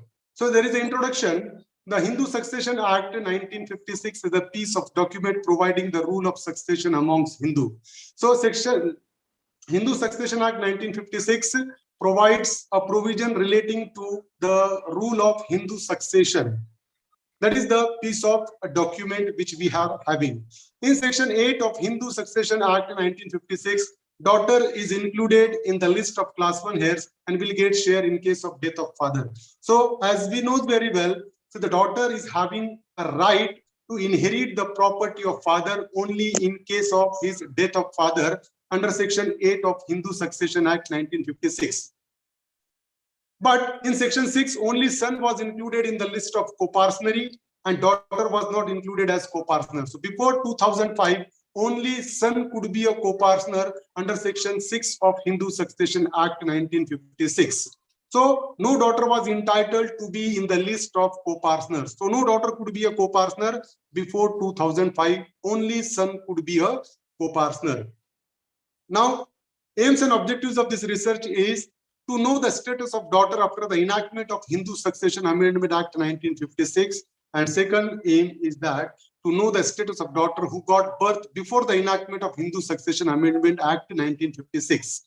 So these are the two objectives which I have framed for my research. Hypothesis which I have formulated is the provisions of Hindu Succession Amendment Act 2005 regarding shares of daughter are still unclear. So this is my hypothesis. Now, what is mean by coparcener? As we know very well, before 2005, no daughter could be a coparcener, only son could be a coparcener. So what is mean by coparcener before 2005? A coparcenary is a joint family constituting a common male ancestor with his lineal descendants in the male line 4 degrees constituting from and inclusive of such ancestor. So coparcener means 4 degrees in which all the male members are there. For example, great-grandfather, grandfather, father, and son. These are the 4 degrees. These are the 4 generations. So all the males who are in these 4 generations will be called as a coparcener. So before 2005, no daughter could be a coparcener. Only male member could be a coparcener. So no coparcenary can commence without a common male ancestor. So to constitute the coparcenary, there must be a common male ancestor. Then the female are excluded from coparcenary. So before 2005, no female could be a coparcener. And in the coparcenary property, if the property is ancestral property, we can say the ancestral property as a property which a person received from father, grandfather, and great-grandfather, that will be called a coparcenary property or ancestral property. So only son was having a right by birth in the coparcenary property. Coparcenary property में सिर्फ सन को ही right था by birth. ये हमको ध्यान में रखना जरूरी है. Rights of daughter under section 8 of Hindu Succession Act 1956. So what is the right of daughter under section 8 of Hindu Succession Act 1956? Section 8 of Hindu Succession Act 1956 deals with the provision regarding the rule of succession in case of male dying intestate. Suppose if any male dying without preparing a will and if he left behind a certain property, male dies, that particular person is a Hindu, and if he left behind a certain property, in what manner his property will be distributed amongst the legal heirs, that is discussed under section 8 of Hindu Succession Act 1956. So if a male Hindu dying intestate, his property, if he left behind, will go at first instance to class 1 heirs, second class 2 heirs, third one is agnates, and the fourth one is cognates. So first of all, property will go to the person who found in class 1 heirs. So the person who is in class 1 heirs will get the property of the dead person in first instance. But suppose if there is no class 1 heirs, then property will go to the class 1 heirs. Suppose if there is no single person in the class 1 heirs, then only property will go to the class 2 heirs. And suppose if there is no class 2 heirs, then property will go thirdly to the cognate. And if there is no agnate, then to the cognate. So daughter is in the list of class 1 heirs. So daughter found in the list of class 1 heirs. But daughter will get, as per provision of section 8 of the Act of 1956, only in case of the death of father, and if the father left any self-acquired property, then only daughter was getting the right under section 8, because no daughter could be a co-partner before the enactment of Hindu Succession Amendment Act 2005. So daughter could not be a co-partner. But what is the change which occurred after the enactment of Hindu Succession Amendment Act 2005? The amended provision of section 6 provides that from the commencement of amendment of 2005, the daughter of the co-partner become co-partner along with the son. Now, after the enactment of 2005, amendment of 2005, now daughter can also included in the list of co-partnery. Now, daughter is also co-partner, and now daughter is having a right in the ancestral property, which was not there before 2005. So before 2005, no daughter was having a right in the co-partnery or ancestral property. But after the Amendment Act of 2005, now daughter is also a co-partner, and daughter is having the same right as the son is having in the property of father. So now daughter and son is equal, and they will get the equal share from the property of father. After amendment, daughter becomes co-partner by birth as son. So after the amendment, daughter is also included in the list of co-partnery. Now, Hindu Succession Amendment Act 2005 and judicial decision. So what are the different judicial decision on the amendment of 2005? So in Prakash and others versus Fulvati, in this particular case, the apex court, Supreme Court, has delivered a judgment and opines that if the daughter wants to claim share in the co-partnery property as per the amendment of 2005, daughter and her father must be alive on the date of commencement of amendment of 2005, that is 9 September 2005. For getting the share, as per the provision of Amendment Act of 2005, the daughter as well as father must be alive at the date of commencement of amendment of 2005. It means on 9 September 2005, if daughter and father both alive, and after that date, if the father dies, daughter is having a right equal to the son. That was the decision given by the Supreme Court in this particular case. But the Supreme Court was unclear regarding if the father dies before the enactment of amendment of 2005, what will be the position? It was unclear in this particular case. Now, second case is that Dannamma alias Suman Surpur and another versus Amar and others. In this case, the Supreme Court held that daughter wish to get benefit of the amendment of 2005 should be alive on 9 September 2005. Suppose if the daughter wants to get the benefit of amendment, if the daughter wants to get the equal share as of son in the property of father, she must be alive at the date of amendment, that is 9 September 2005. Father need not be alive on 9 September 2005 for getting the benefit of amendment of 2005. So it is corrected in this particular case. Father need not be alive at the date of amendment, that is 9 September 2005. Only daughter alive, it is sufficient. Then the daughter can take benefit of amendment if the partition suit is pending before the court of law. But suppose if the property has not been already distributed amongst the heirs, then only daughter will get the share. Suppose if the property is still ancestral property, it is not partitioned till now, then only daughter will get the share, otherwise not. So for getting the rights as per the provision of Amendment Act of 2005, the property must be in existence. So that is the condition for getting the rights. So now in this case also, the Supreme Court left some provision unclear. The last case in which the Supreme Court make it clear, that is Vinita Sharma and Rakesh Sharma. The Supreme Court has given the retroactive effect to the provisions of Amendment of 2005. The court further declared that the benefit of amended Section 6 will also be given to the living daughter of any co-partner, and the existence of joint family property is a condition precedent for getting the benefit of Section 6. So in this particular case, the Supreme Court has given the effect to the Amendment Act of 2005 retrospective. It means even if the daughter got birth before 2005, even before 1956, if the daughter got birth before 1956, if she is alive at the date of amendment, she will get the right as the son is getting. So she is having an equal share. Now the provision is clear. Now the concept is clear.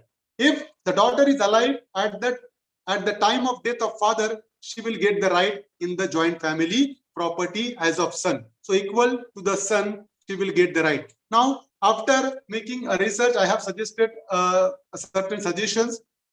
First one is, after conducting this research, researcher has suggested that the court should look after the strict implementation of amended provision of the Act of 2005. So it is the duty of court now to look after the strict implementation of the amendment provision of the Act of 2005. It means the daughter should get her right in the property of father equal to the son, which is not implementing properly nowadays also.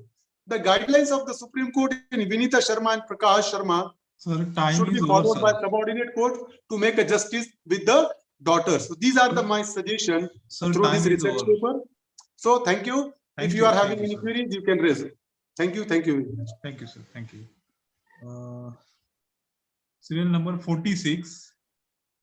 46, Dr. V.V. Kharade. Dr. V.V. Kharade is available. Yes, sir. Please continue. Yes. Bhushan. Bhushan. Screen share kar. Hello, sir.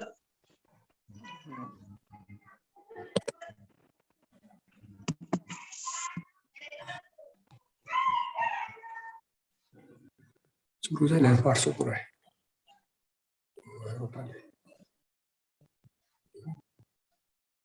Shani Dev नको लेकिन 40 साल आले. Okay, your PPT is visible. Please continue. Okay, sir. Yes. Good afternoon, sir. I am Vikas Kharade. I am Dr. Vikas Kharade, Babasaheb Chitte Mahavidyalaya, Belawdi. PPT presentation on paper name, Issue and Challenges in E-Resource Management and Overview. Abstract.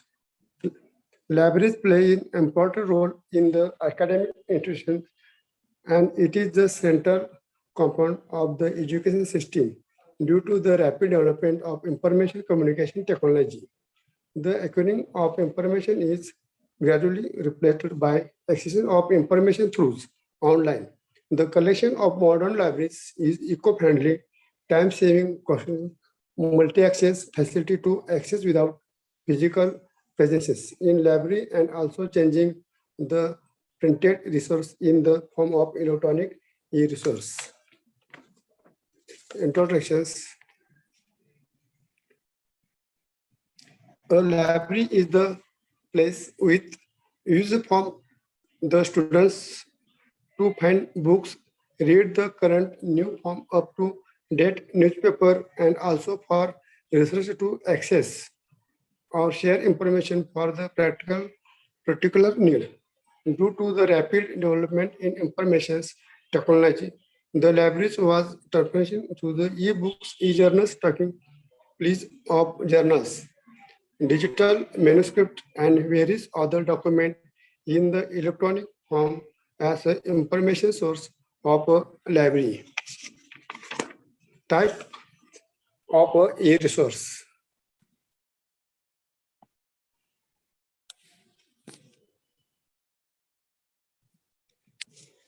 There are mainly two types of e-resource.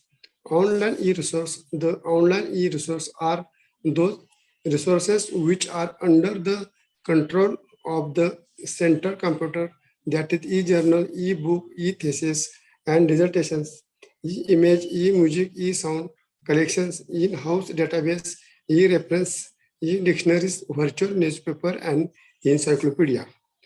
Offline e-resource. The offline e-resource are those e-resource which are not under the control of the central computer, that is offline mail, offline media playing, offline dictionary, CD-ROM, offline browsing, subject guides.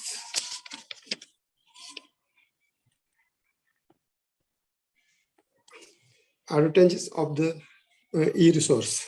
E-resource provide 24/7 access service. Multi-access of a resource is possible. It saves the time of the user. It allows various type of searching facilities. Disadvantages of e-resource. Need for ICT transmissions for accessing e-resource. Skill manpower required for many e-resource. It require copyright issues, security problem, Intel high infrastructure cost in required. Conclusion.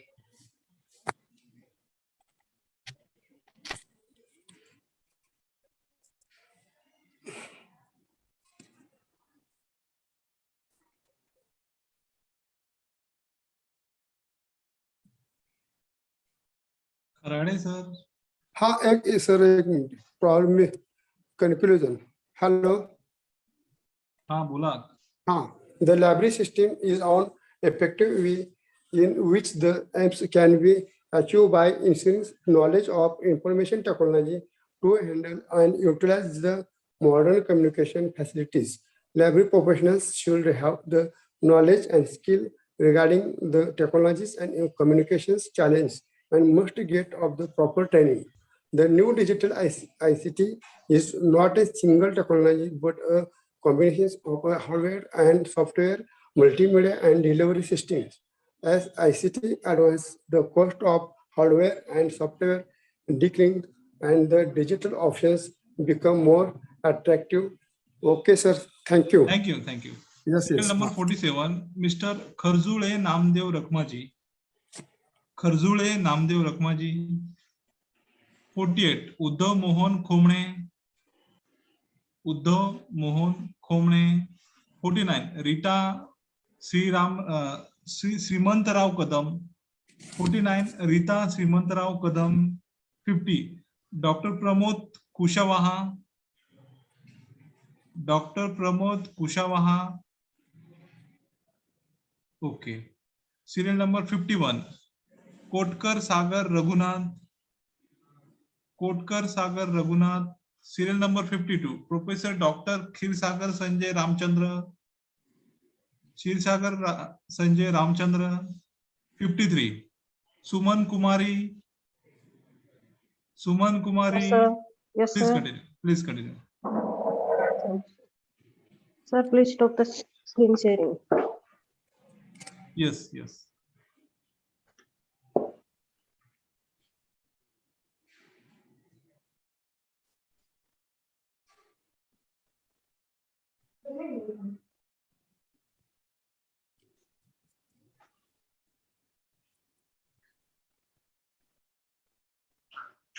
Please continue. Yes, sir.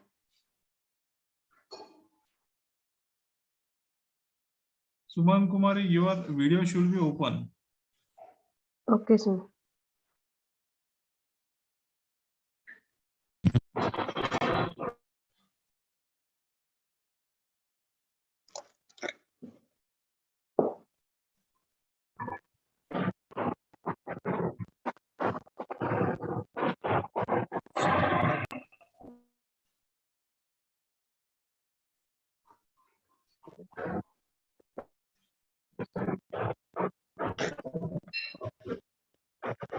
My topic for today's presentation is Indian agriculture during pandemic, effect and policy implications. First of all, I read abstract of my topic. COVID-19 pandemic has disrupted the agriculture system of India. Nevertheless, the recent quarterly GDP estimates post-COVID scenario showcase robustness and resilience in Indian agriculture sector, the only sector to register positive growth rate of 3.45% during the fiscal year 2020 to 21. In this context, our aim to express the early evidence of COVID-19 impact on the Indian agriculture system, such as production, farm gate prices, input availability, wages of agricultural labor, marketing, banking activities, etc. Followed by a set of strategies to recover and prosper post a pandemic. Then I would like to express the introduction of this topic. The virus period creates many threats to sustainability of agriculture sector, which is very sensitive because of food supply security needs. First of all, it is necessary to analyze and comprehend the immediate consequences of current pandemic on agriculture sector and food system. In order to develop necessary actions, there is huge decrease in demand for eatery and commercial food. Labor restraints, handling and production capacity of food and other agro products also. Impact on agriculture sector. The major problem faced by agriculture sector are two, mainly unavailability of labor force and lack of market access for the agriculture product. Response of the government of India for overcome the problem from agriculture sector. These are PM Kisan Yojana, means Pradhan Mantri Kisan Yojana for the access to credit, agricultural infrastructure fund for farmers, formalization of micro food enterprises, PM Matsya Sampada Yojana for production of matsya, National Animal Disease Control Program for the elimination of animal disease, setting up of animal husbandry infrastructure development, and fund means easy to credit facilities, promotion of herbal cultivations. Then I would like to conclude my topic. After the above discussion, we can conclude that COVID pandemic adversely affect the whole economy, especially agriculture sector, which further affected the overall growth of the economy. Impact on agriculture sector was shown above on the discussion, which shows that some districts of country faced great problems like labor scarcity during lockdown, increased wage rate, high price of agro inputs, lack of market access for the agricultural output. In the other hand, some districts have some advantages where technology was developed for cropping and harvesting of the products. Thank you.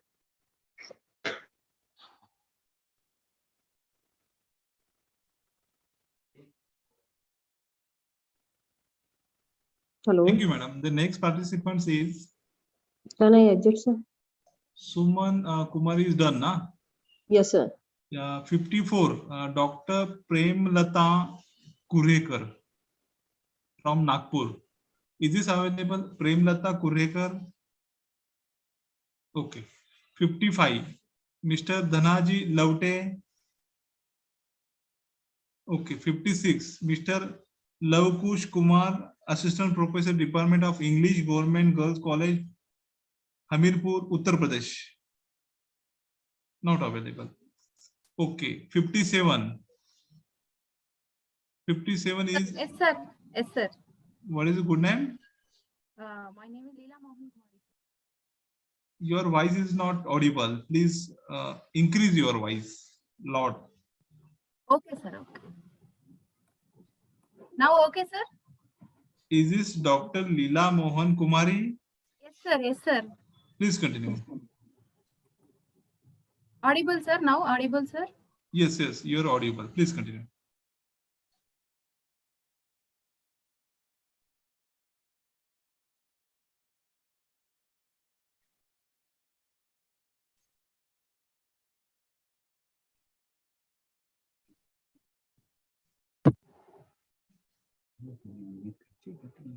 You first open your PPT, then share. Yes, sir. Yes, sir. I'll try, sir. Sir, 1 minute, sir, 1 minute.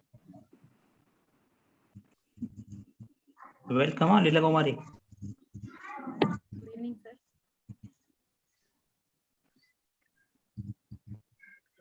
Just wait. You have to open first PPT, then click on share button.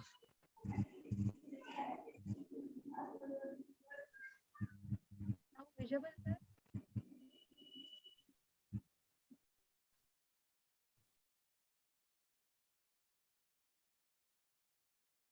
Yes, it is visible. Please continue.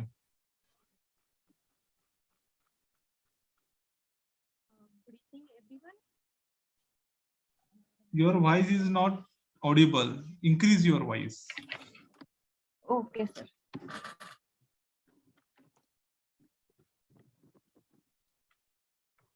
Sir, now okay, sir.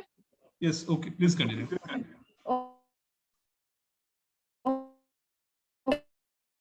Remote access facility in Damodaram Sanjeevaya National Law University Library study. I'm Dr. Leela Mohan Kumari, our assistant librarian. My co-author is Rajesh Yampani, deputy librarian, Damodaram Sanjeevaya National Law University from Andhra Pradesh. Today, introduction of this topic, academic libraries have completed a significant asset, electronic information resources and connected computer-based technologies so that their users can gain access to those resources and services. The COVID-19 pandemic has challenged all our assumptions about the world. In this connection, most of the libraries provides a well-established base for such international efforts. The collection management of print and electronic serials became the most challenging task to the librarians. At present, the users have a lot of interest towards use of electronic resources. In this aspect, remote access facility is more important in libraries. Objectives of my topic today, to study the remote access facility in the DSNLU library, to analyze the resource-wise usage in the library, and to study the database downloads in the DSNLU library last 4 years.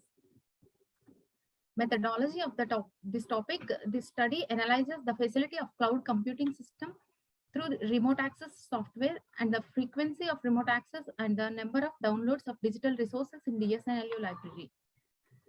About Damodaram Sanjeevaya National Law University Library. Damodaram Sanjeevaya National Law University was established in the year 2008 by the Government of Andhra Pradesh at Visakhapatnam through the DSNLU Act 2008 to impart excellence legal education. It offers 5-year integrated BA LLB honors course to eligible undergraduate students based on the common law admission test, centralized admission process. DSNLU library started in the year 2009. What are the facilities and services in our library? Koha is automated software integrated with RFID technology, JAS software and Perl instant reader, talking screen reader for the disabled students, cloud computing remote access facility for ebooks, e-journals, and e-databases. What is remote access? Remote access in simple language is the ability to access a computer or server remotely through a network connection. The users have leverage to work remotely away from the institution or office while retaining access to a distant computer or internet. Remote access can be applicable for local area networks, LAN, WAN, and virtual private networks. Rules for remote access: never share login credentials with anyone, use strong and memorable passwords, preferably use only institution emails for remote access, implement antivirus and anti-spyware, and run them continuously, update it regularly. And in this regard, I want to mention one thing. Remote access facility now in the pandemic situation, remote access facility is most important in any universities or any academic institutions. And DSNLU library, but DSNLU library 2016 onwards, since 2016 onwards, this facility is providing for user community.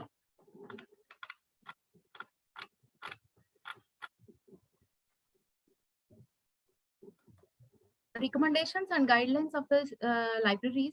Present days, any library collection, not only in print format, but with the latest digital resources like e-databases, e-journals, and e-books, etc. In this connection, library has been conducting user awareness programs timely in which newly joined users are made aware of the availability of different e-resources. Follow some protocols in this pandemic situation in different ways and providing a lot of services for the students and faculty members. I conclude this paper. A considerable percentage of Damodaram Sanjeevaya National Law University students are satisfied with the different types of electronic databases such as Westlaw India, Hein Online, Lexis Advanced India, Clover Arbitration, Clover Competition Law, and Clover IP Law.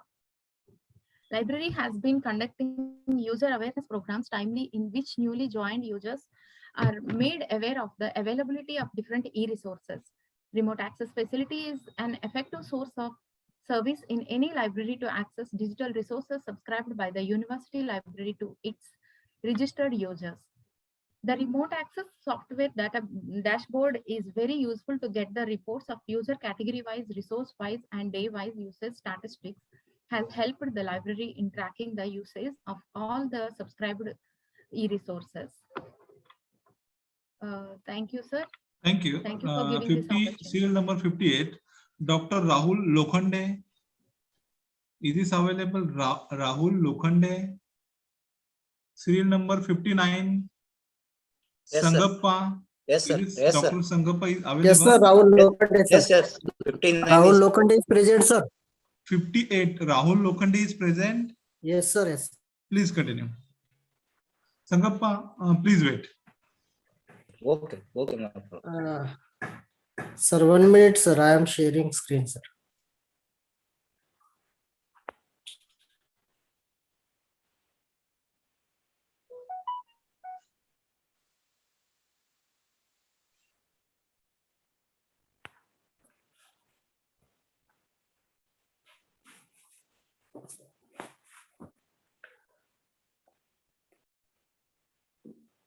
It is visible, sir. Yes, visible. Please continue. Yes, myself, Dr. Rahul Lokhande.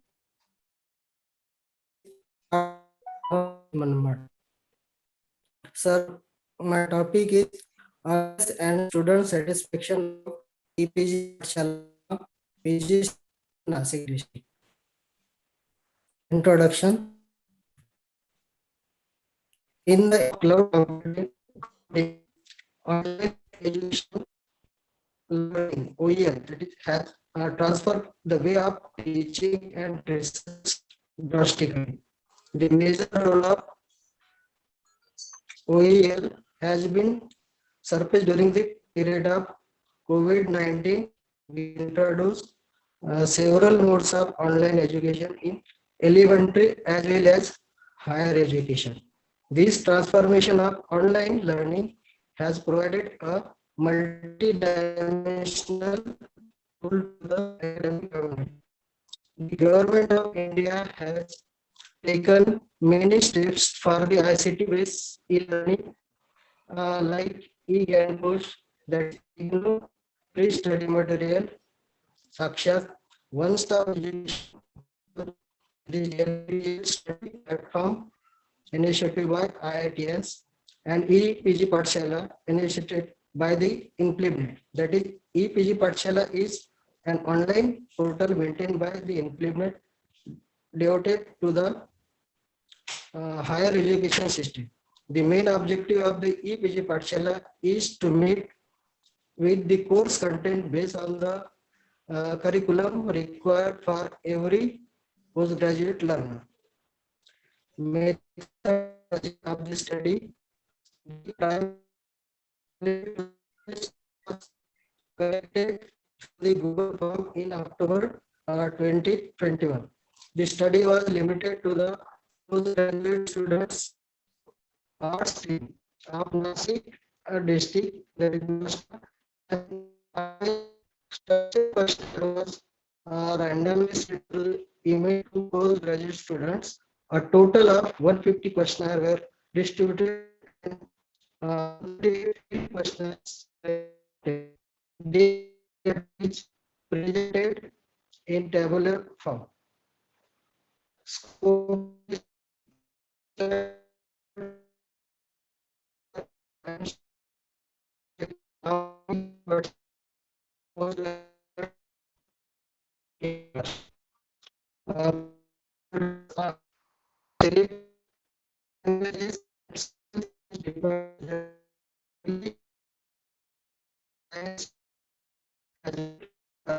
study.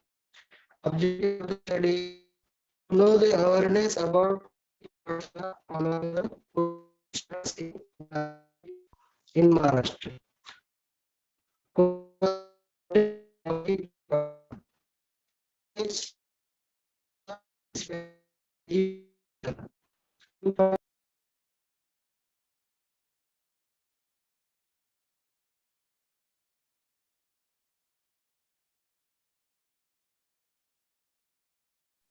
Have you finished your PPT?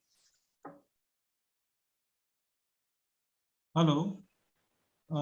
59. Mr. Hello. Dr. Sangappa, please continue. Hello. Hello. Hello. Sir आपका हो गया PPT complete हो गया क्या? नहीं sir, थोड़ा problem आया था नेट का।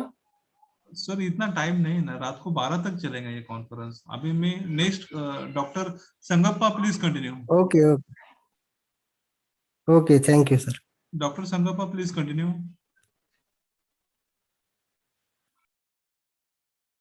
डॉक्टर संगप्पा। ओके 60 माने डॉक्टर माने भीमा। ओके 61 राजेंद्र मारवाड़े। हाँ किशोर, Sangappa sir is sharing PPT.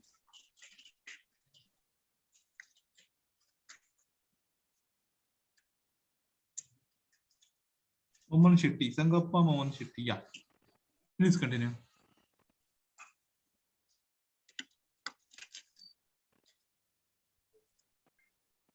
Sangappa Moman Shetty, please unmute yourself.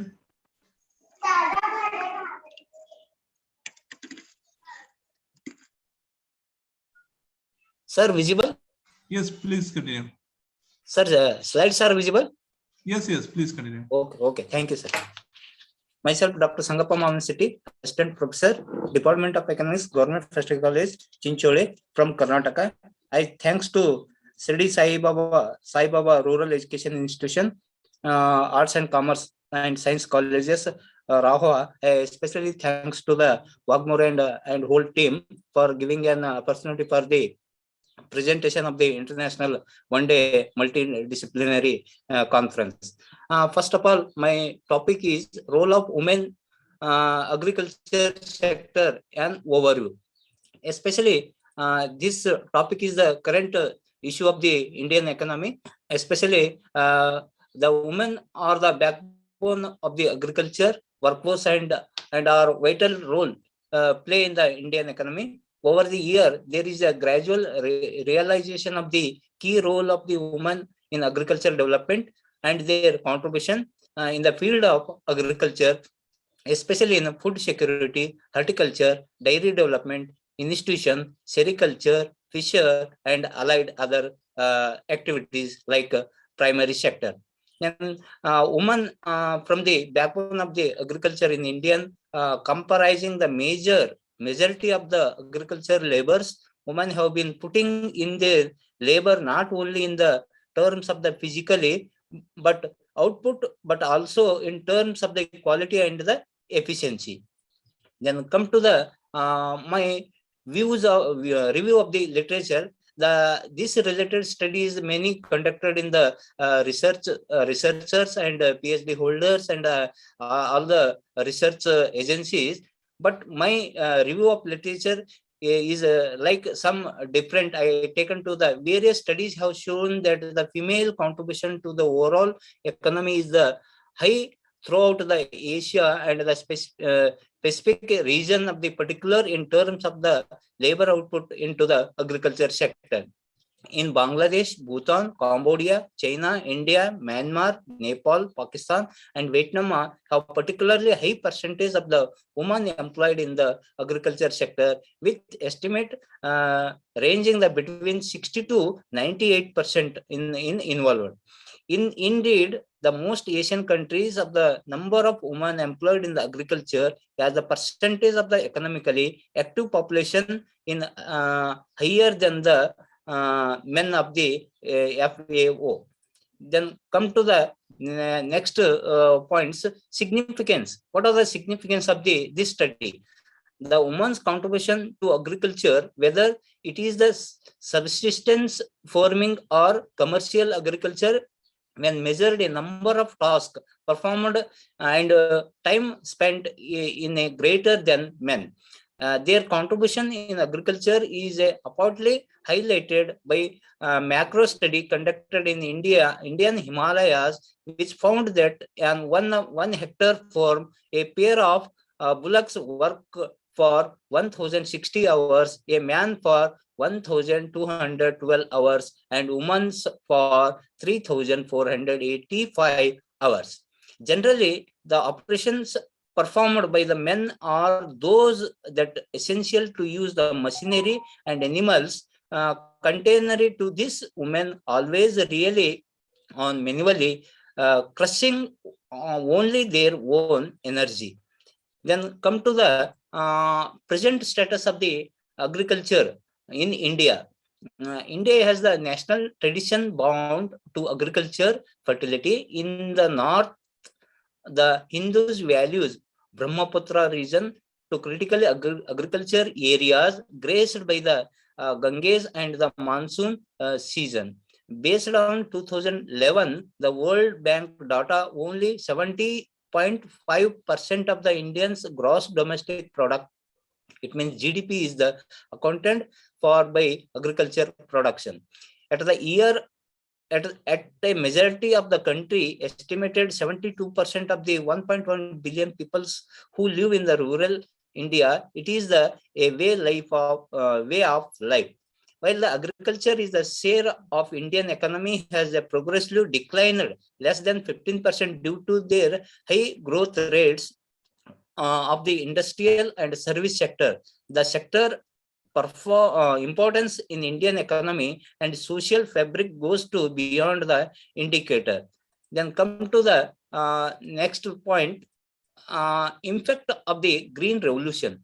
Based on 2012 data, India is a home to fourth largest agriculture sector in the world. India has an estimated 180 million hectares farmland, with the 140 millions which are planted and continuously cultivated.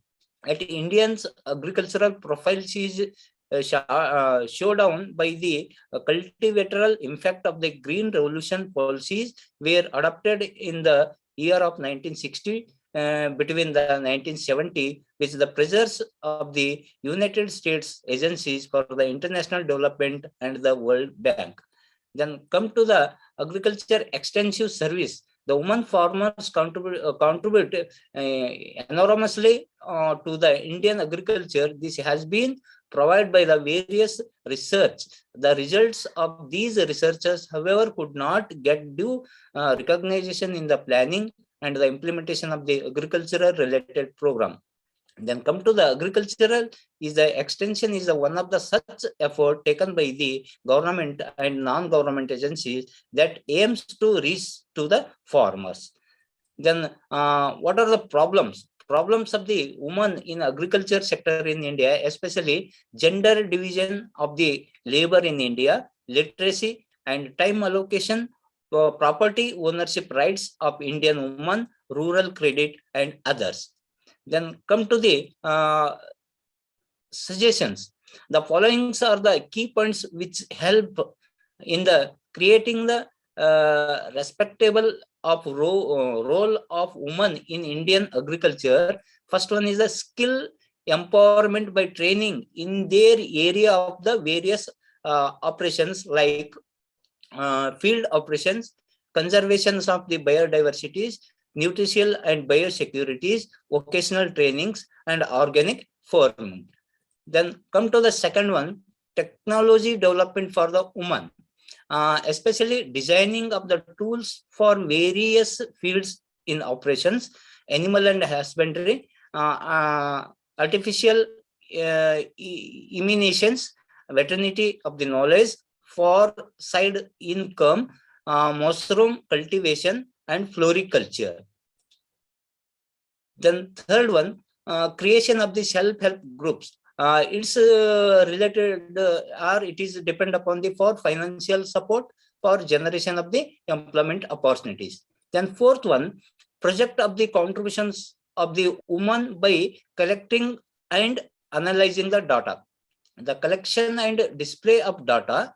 Second one, projection of the successful women in agriculture. Third one, representation of their contribution in economic terms. Last one, providing financial powers, giving the presentations in land holdings. Then come to the conclusion.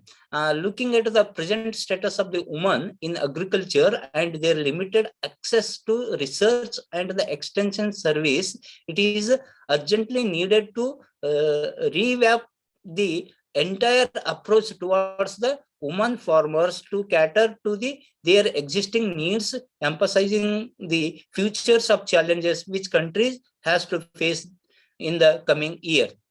Lastly, hence the empowerment of women is the needed of the hours. It is only the rest of the way making women partners in the development of the beginning them into the midterms of the agricultural development. The Justice Verma Committee has emphasized the need for looking at the status of women, its totality. It is my presentation, sir. Thank you, thank you, and thank you, sir. Thank you. Thank you, sir. Thank you once again, all the thank you team members, sir. Thank you. Is this available, Mane Bhima? Sir, sir. What is your name? Kishore, sir. Sir, I am Kalai Chelvi, Dr. Kalai Chelvi from Aringarana Government Arts College, Pelappuram. My roll number 41. I was calling you. I was calling you. Okay. Are you ready? Yes, sir. I am ready to Please present. upload your PPT. Okay.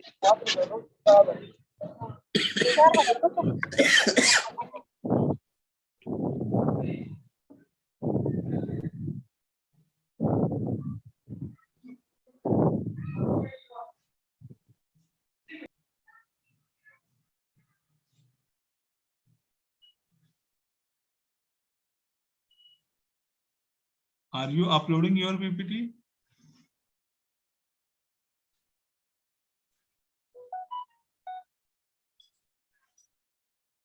Are you uploading your PPT? Kalai Selvi? Kalai Selvi? I'm here, sir. Are you uploading your PPT? Yes, sir. Yes, sir. Just I some technical issues. Can I give you the next time? Yes, sir. No, sir. No, sir. I am ready to present. You directly read your PPT. Okay, sir. You are in your hand having 5 minutes only. Okay, sir. Okay, sir.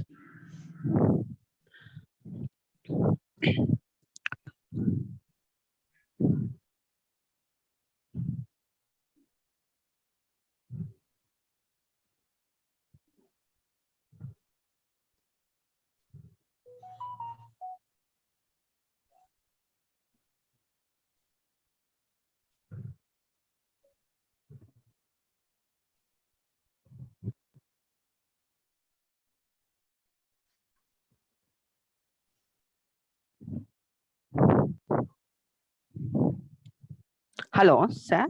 Yes, sir? visible your PPT. Please continue. Okay, sir.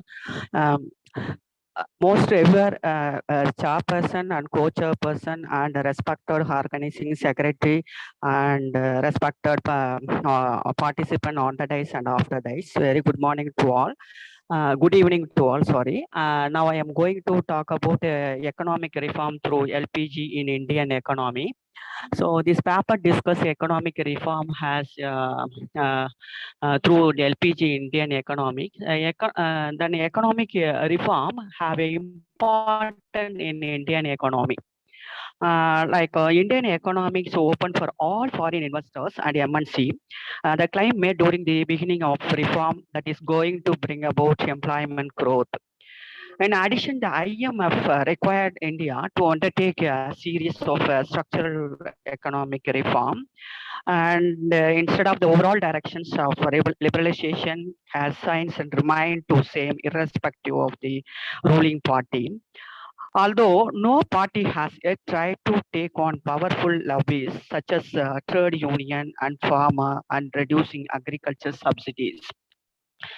And economic globalization, the integration of national economic into the international economy through trade, foreign direct investment, capital flows, migration, and the spread of technology.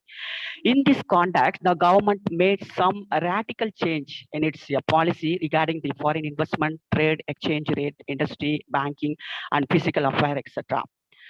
The fruits of liberalization reached the peak in 2007 when India recorded to the highest GDP growth rate of 9%, with this India become the second fastest growth major economy in the world, next only to the China. The third dimensions of our impact analysis is on the interesting oral linkage with have to be addressed by the policy on privatization.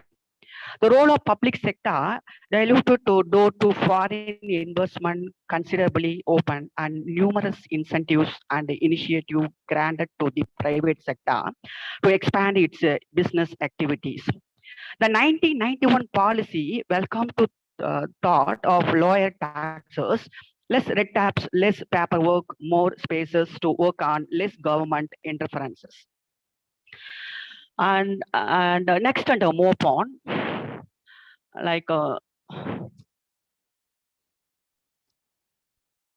next and move on. And I have framed this a few objectives about this study. To review the economic reform of LPG in economics, the examine the positive impact of LPG policy reform on Indian economy to suggest the measures of LPG and the economic reform policy of India improving the economic growth. And next time coming to research methodology. This paper used to descriptive research method like data collections has been collected from secondary sources. Secondary data collected from information related to books, internet, and magazine, journal, and different types of research paper, etc. And next coming to economic reform in India. Indian economy has witnessed to a series of reform encompassing all major sectors of this economy, the trade of foreign investment on technology, public sector, financial institutions, and so on. It has marked a steady break from the past policy regime. The important substituting development strategy and hydro natures by the Indian planning regime since 1951 was given up the favor of the export linkage strategy. India would no more keep allow room from the rest of this world, and particularly if your technology advances occurring the elsewhere were to be assimilated and adopted to India own production requirement.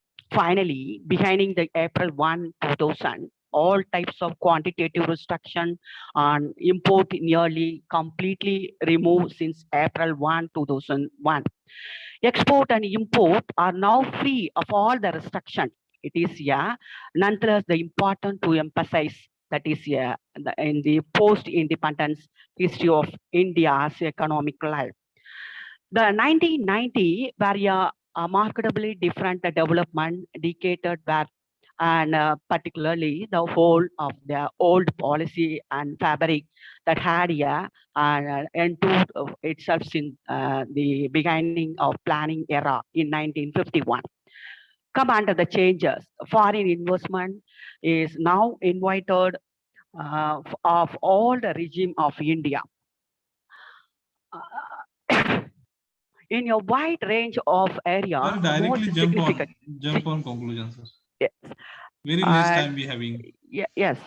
As a result of agriculture growth and stagnated around and 22% during the last decade, it was 2.1 during the 9th plan 97 2002 and was estimated to be 2.3 during the 10th plan 2002 to 2007. Economic reform and industrial growth. Economic reform were mainly intended to remove the bottleneck which acted to obstacle to industrial growth. The reform process and dismantled the system of industrial licensing, which was considered to be main and a roadblock to the progress of India industrial economy. Measured in terms of industrial growth and diversification in spite of India, industrial sector took a backseat, whereas the pre-reform period 1981 to 82, 90 to 91. The general index of industrial production regarded an annual average growth rate 7.8%. The growth rate of industrial production showed down to 6.7 during 93-94 and 2004 to 5, which is generally identified of wide-ranging reform in industrial sector. And next, and coming to trend of growth in infrastructure. The growth rate were higher in the post-reform period than in the pre-reform period for accelerations in the productions of cement was largely the result of introductions of dual pricing. In case of cement introduced in 1982, with a progressive reduction in the percentage of controlled cement to the evenly freezing cement prices from state control. This led to massive increase in the production capacity and out of this sugar. And next, and coming to Indian foreign trade and POP. During 1983, 88, 89, and 1991, the government adopted to policy export promotion. So there was a shift of emphasis in trade policy in the second half of the 1980s. A very and distorting accept for period is steady. It is a steady decline the export of net invisible and the consequent fall in export earning from invisibles. The economic reform went in for rapid globalizations of Indian economy by reducing and or abolishing quantitative restriction and also reducing tariff barrier which hinder and trade. The reform measures were mainly direct towards the boosting export as well as to facilitate developing imported, mainly capital and intermediate goods. As also import of some basic raw material which were so vital for increasing industrial production. Next, and coming to reductions of regional disparity. The reform process initiative in 1991 has been emphasizing the use of the market forces, which is naturally attract to investment to region, which are more developed in terms of infrastructure, both economic and financial. However, it did not pay any attention to the questions of regional imbalance. Madam, the reform process. We are having very less time. Please directly jump on conclusion. Okay, sir. And next, in coming to positive impact on LPG on Indian economy, namely increasing in GDP growth rate in India, and next, and increasing in foreign direct investment, and next,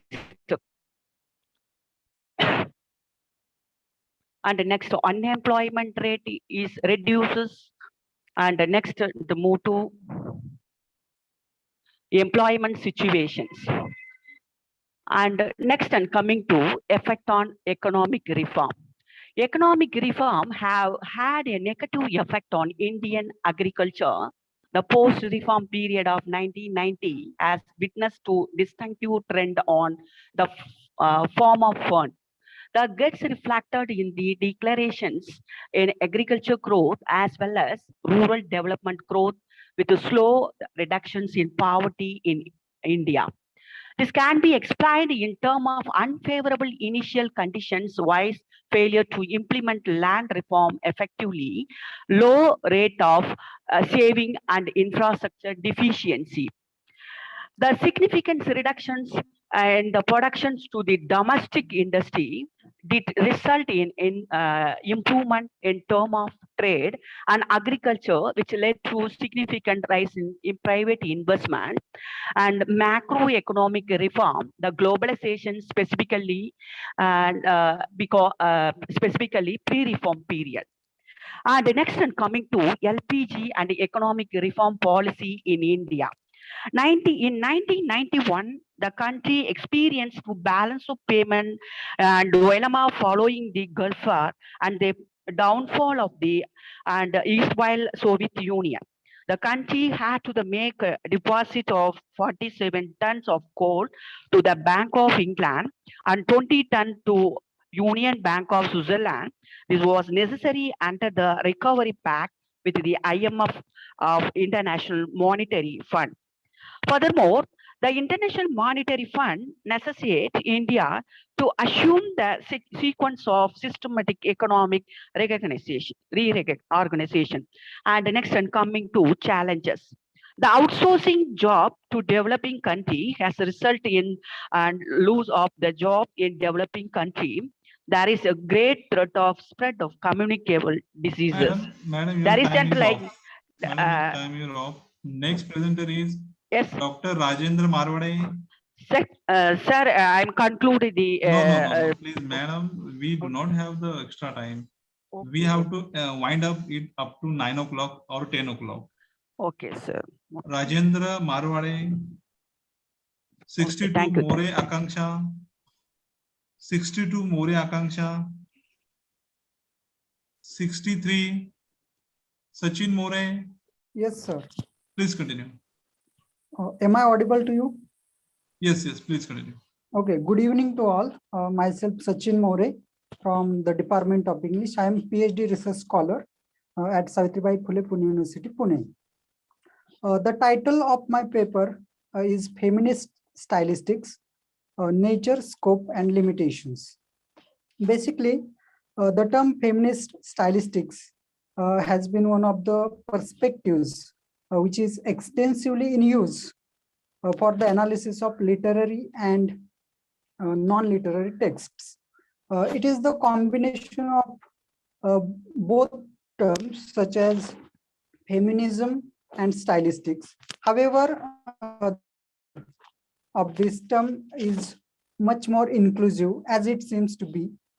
It is linked with various branches of knowledge such as feminism, linguistics, politics, literary as well as critical theories. So I will just go through my research paper in a very brief. First of all, the inclusive nature of this term, that is feminist stylistics. The label feminist stylistic should be suitably credited to Sarah Mills, 1995. Although she was not the she was the only one who coined the term and described more fully the practices of this sub-branch of stylistics. However, Sarah Mills had earlier used the term Marxist feminist stylistics in 1992, which was a slightly different version of this term. In the book entitled as Feminist Stylistic itself, Sarah Mills defines this term, and I quote, "Both the feminist and the stylistic parts of this phrase are complex and may have different meanings for readers. Nevertheless, the phrase itself is one best sums up my concern first and foremost with an analysis which identifies as feminist and which uses linguistic or language analysis to examine texts," unquote.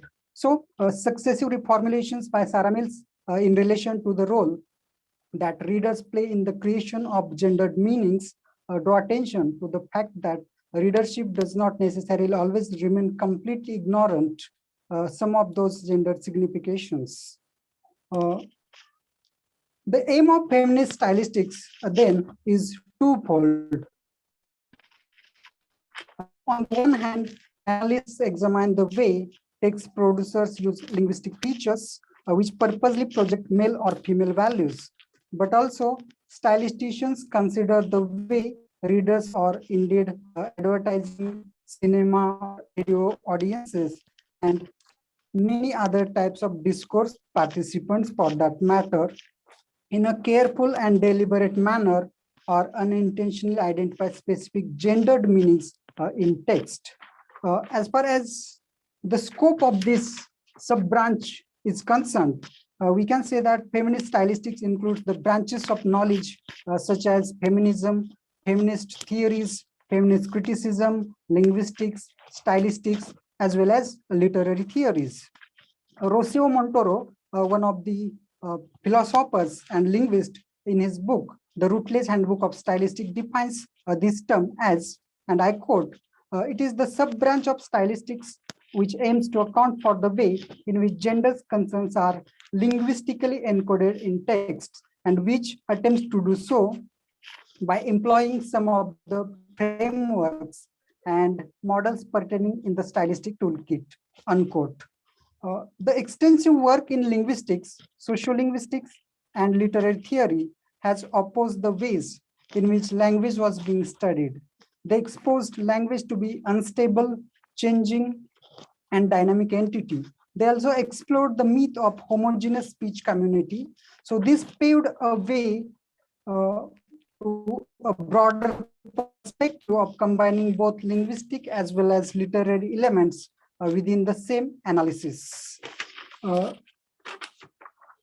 Then talking about its limitations, we can say that in spite of its critical textual and inclusive scope, feminist stylistics is not free from some limitations because the interrelationship among feminism, linguistics, stylistics, and feminist stylistics is a multifaceted and based on mutual coordination. A foundation of feminist is linguistics, but if stylisticians' linguistic knowledge is faulty, then the ultimate analysis is going to be wrong and suspicious. Moreover, if the linguistic system is treated as a stable, undisputed, and natural, as if it is a homogeneous entity, all using it in the same way, then the interpretations and evaluations would result in a misleading. The further limitation is that the focus on a very limited set of texts for analysis and the exclusion of socio-economical and political as well as cultural aspects seriously weakens stylisticians' claim to be unbiased one. To conclude, we can say that feminist stylistics shows the instinct to produce easily observable, potentially replicable analysis for the explanation of how gender issues materialize linguistically. It has embraced the interdisciplinary and multi-methodological labels, which have resulted in a constant re-evaluation, further argumentation, and betterment in relation to which models of analysis might be of better service to cater for how gender issues are encoded in texts. Feminist stylistics, so to say, cannot be a suitable or a substitute for any other approaches, but a complementary for Sir, them. directly jump on your conclusion. Yes, sir, it is the conclusion itself. So it is obvious that most of what the science of linguistics now does can be usefully related to literature, but there are some bridges to be built. And I think it is in the area of feminist stylistics that the opportunities for doing so are the greatest. Thank you for giving me an opportunity to present my paper. Thank you, sir. Nagaraja Kalbadu, is this available, Nagaraja? Okay. 65 Deepak Nath. 66 Rupali Oak. 66 Rupali Oak. 67 Nivedita Pandey. 68 Amishi Patel. Amishi Yes, Patel. sir. Please Yes, continue. sir. Yes, sir. Good evening. Just sharing. Just Open your video, share yes, your sir. PPT. Yes, yes, sir.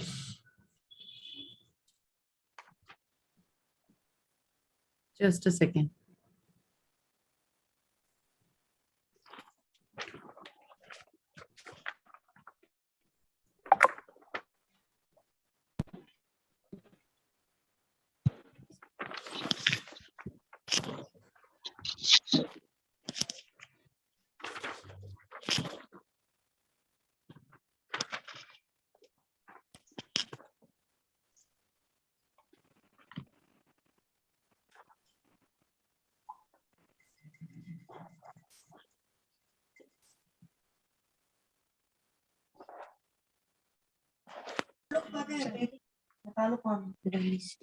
Hello.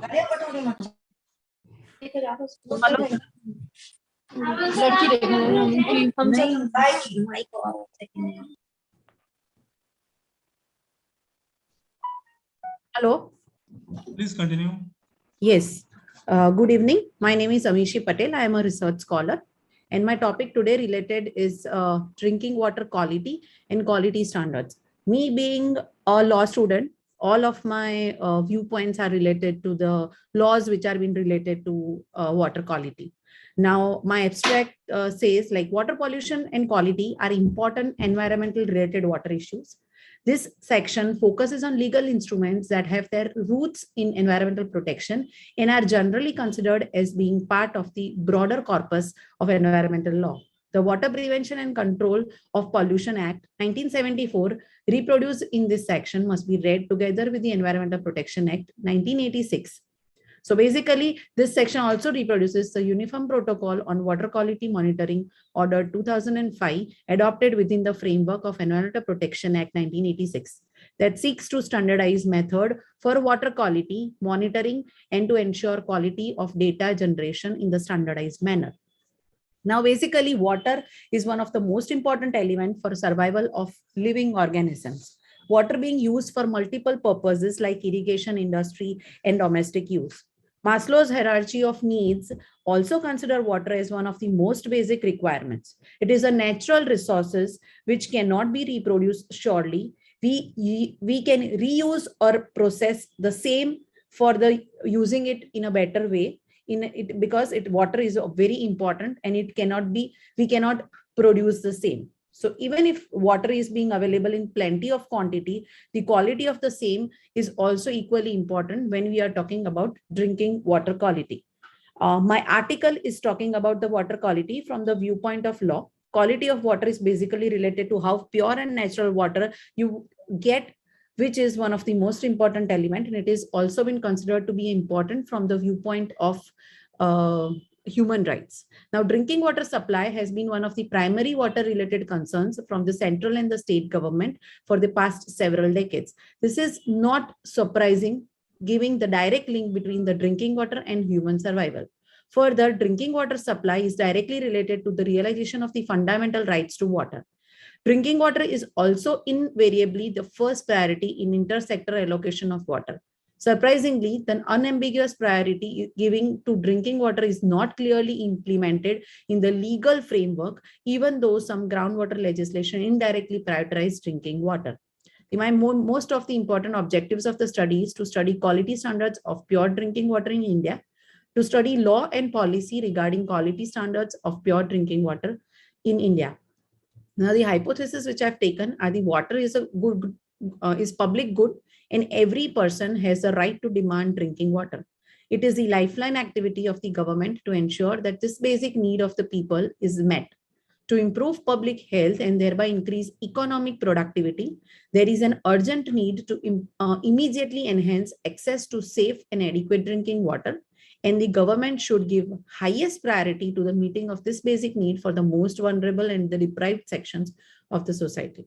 Now, my major findings are drinking water in rural area have been deemed so important that while the union does not have a specific mandate in this area, it has been heavily involved in the drinking water sectors, that though policies and programs over the past several decades. This section reproduces the National Rural Drinking Water Program guidelines that contributes the latest policy documents introduced by the central government to govern the rural water supply sector. Drinking water quality has required significant regulatory attentions at the international level and at the national levels also.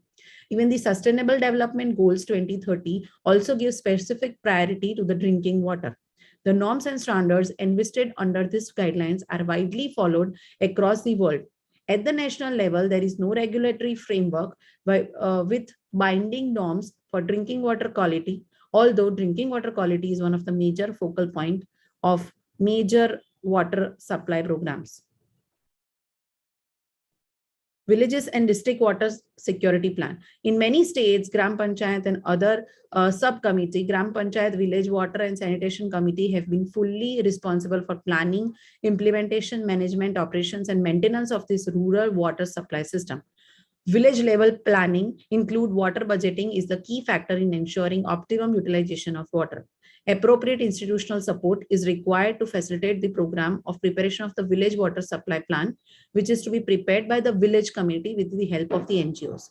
A village water security plan will be prepared with inter alia will include the demographics, physical features, water sources, and other details of the village, available drinking water infrastructure and gaps. Proposed work to augment the existing infrastructure and water sources, funding by the devoting various funds available at a various village level, and requires of funding from rural water supply programs.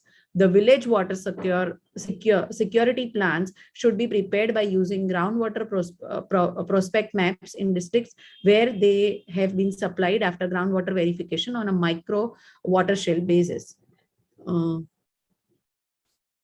final conclusion is most municipal law refers to water quality standards in the form of rudimentary and vague explanations such as fit for human consumption and pure and wholesome. Almost all municipal law follow a substantial similar approach, and relevant provisions of one such law adopted as a state-wise framework, the Karnataka Municipal Corporation Act 1976, are reproduced in the section titling Drinking Water in Urban Area, Provisions and Regulations in this chapter. While various laws focuses on urban area, this does not imply that references to the water quality is absent elsewhere. For instance, section 24 of the Uttar Pradesh Water Supply and Sewage Act 1975 reproduced in this section titled Drinking Water in chapter 10 that applies in urban and rural area, making it a function of Jal Sanstha to provide wholesome water, a formulation that mirrors what is found in Municipal Act.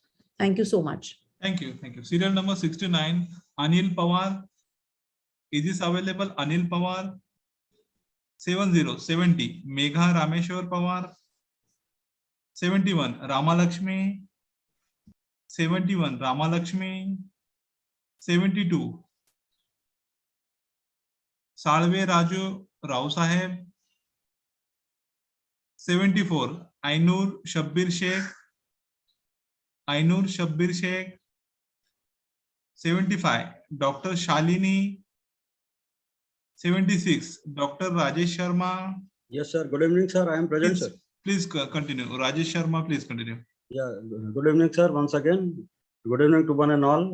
I have been very, very thankful to you, to Professor Kishore Wagmare, sir, for giving me the opportunity. I am just sharing, sir. Just I will take 1 minute.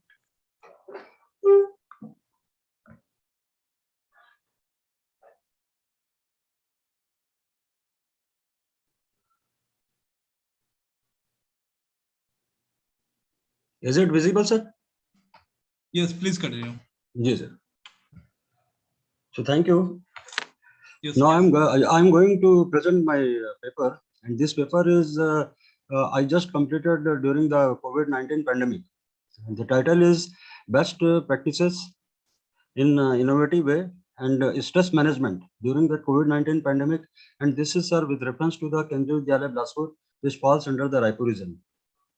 If you see the genesis, so I was sitting at home during that Janta curfew, and some students telephoned me in what way we can reach. We can reach to the students. I thought upon, and I worked upon it in a digitally, and then this work is the outcome of this work, which we will see that. And I thought that in what way I can promote the reading habits, and the same way in what way that I can reach the students so that student can access the teaching and reading materials to their own teachers, because we have a lot of social media so student can access. But the most important thing that the student, in what way, there are the ways by which student can access their own teachers material so that they can be very happy in the while sitting at home. The same way I thought about that our own profession also. So I worked upon it, and then I created the electronic e-library, teachers library, and then I created that library 3.0 tools too. And I am talking about Wakelet profile and so on, that we will see one by one within 500 minutes. So this has been the objective, which I set the objective based upon my thought upon and innovative best practices in order to reach the students. So that I thought the main objective is that to reach students with creative digital ways. Now the point is that what is the most important aspects? The most important aspect, as government give that stress, that we have to thought those are the limited students. Those are having that limited access of these devices, that we have to reach them. We have to solve their problems in various ways. Now, as far as our professional points is concerned, that I created electronic e-diary for the library teachers, for the digital library media they are working during this pandemic.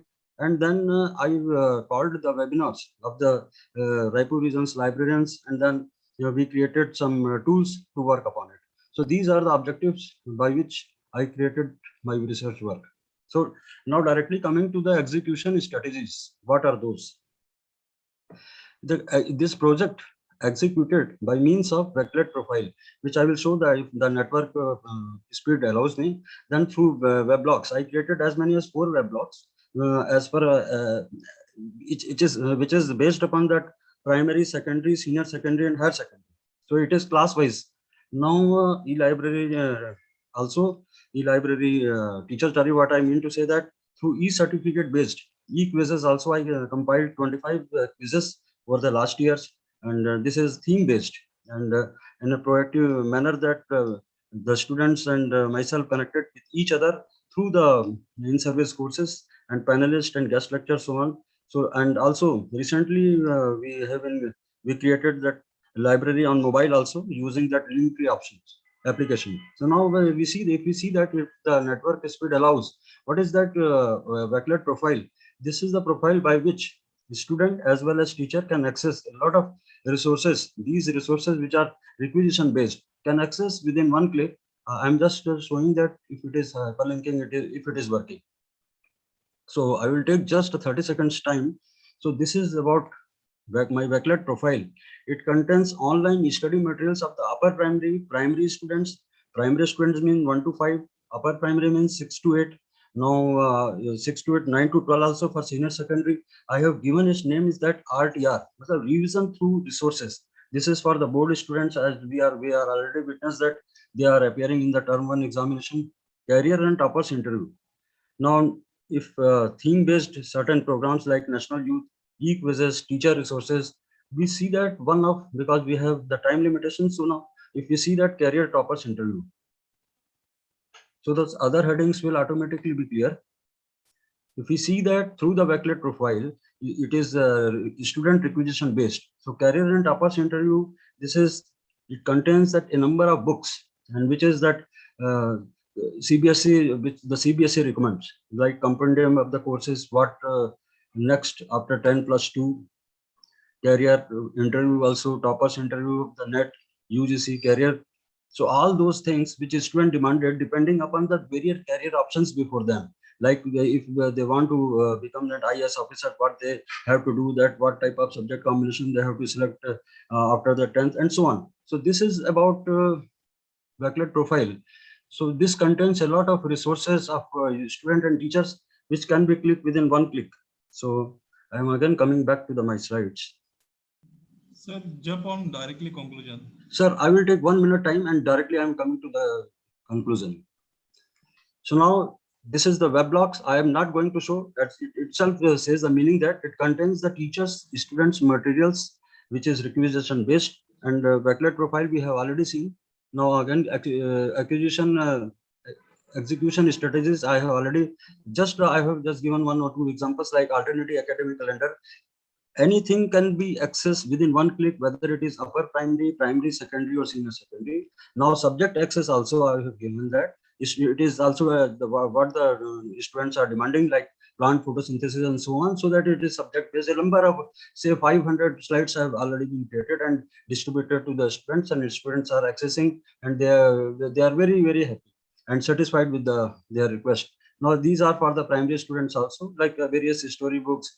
Through these are some virtual libraries. So through virtual libraries also they are able to access. Now variety of access that some students are demanding different type of miscellaneous types of study materials that their demand have already been satisfied. Now if we come to the librarians day, librarian weeks, and so on, that National Digital Day, Digital Month. So I am also working on that. So this has also been achieved. Recently, yesterday or the day before yesterday, on 26th of November, we celebrated Constitution of India. So I created this type of services for the student also, so that this student within one click can have read that preamble, and then the certificate based also, and some different language based constitutions they are reading now. So these are the things now. It's an encyclopedia, and so these are the theme based virtual libraries. If we see directly, I'm coming, as sir told me that the outcome have the student remain connected. That is the most important thing, and biggest plus is that student use that ICT devices in a meaningful way. So that these has to be make it sure, because students are accessing a lot of not required materials which are not good for them. So now the biggest challenge was there. So now we were able to overcome this. So this has been the outcome. Student access these materials, their own teachers material very successfully, happily, coolly, and calmly. So sir, this is all about my work. Thank you very much for giving me. Thank you, sir. Thank you. Thank you, Jai Hind. Thank you. Thank you. The next presenter is Hitesh Sharma. Hitesh Sharma. Deep Shikha Karthik. Yes, sir. Yes, sir. Please continue. Sir, I'm sharing my screen. Yes, please continue.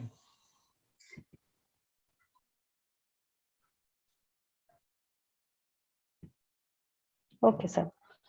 I'm Dr. Deepshikha Karthik, Assistant Professor from Government PG College, Sitapur, Uttar Pradesh. The topic of my presentation is presenting diaspora as alienation and repression in Rohinton Mistri's novels. First of all, I would like to define the term diaspora.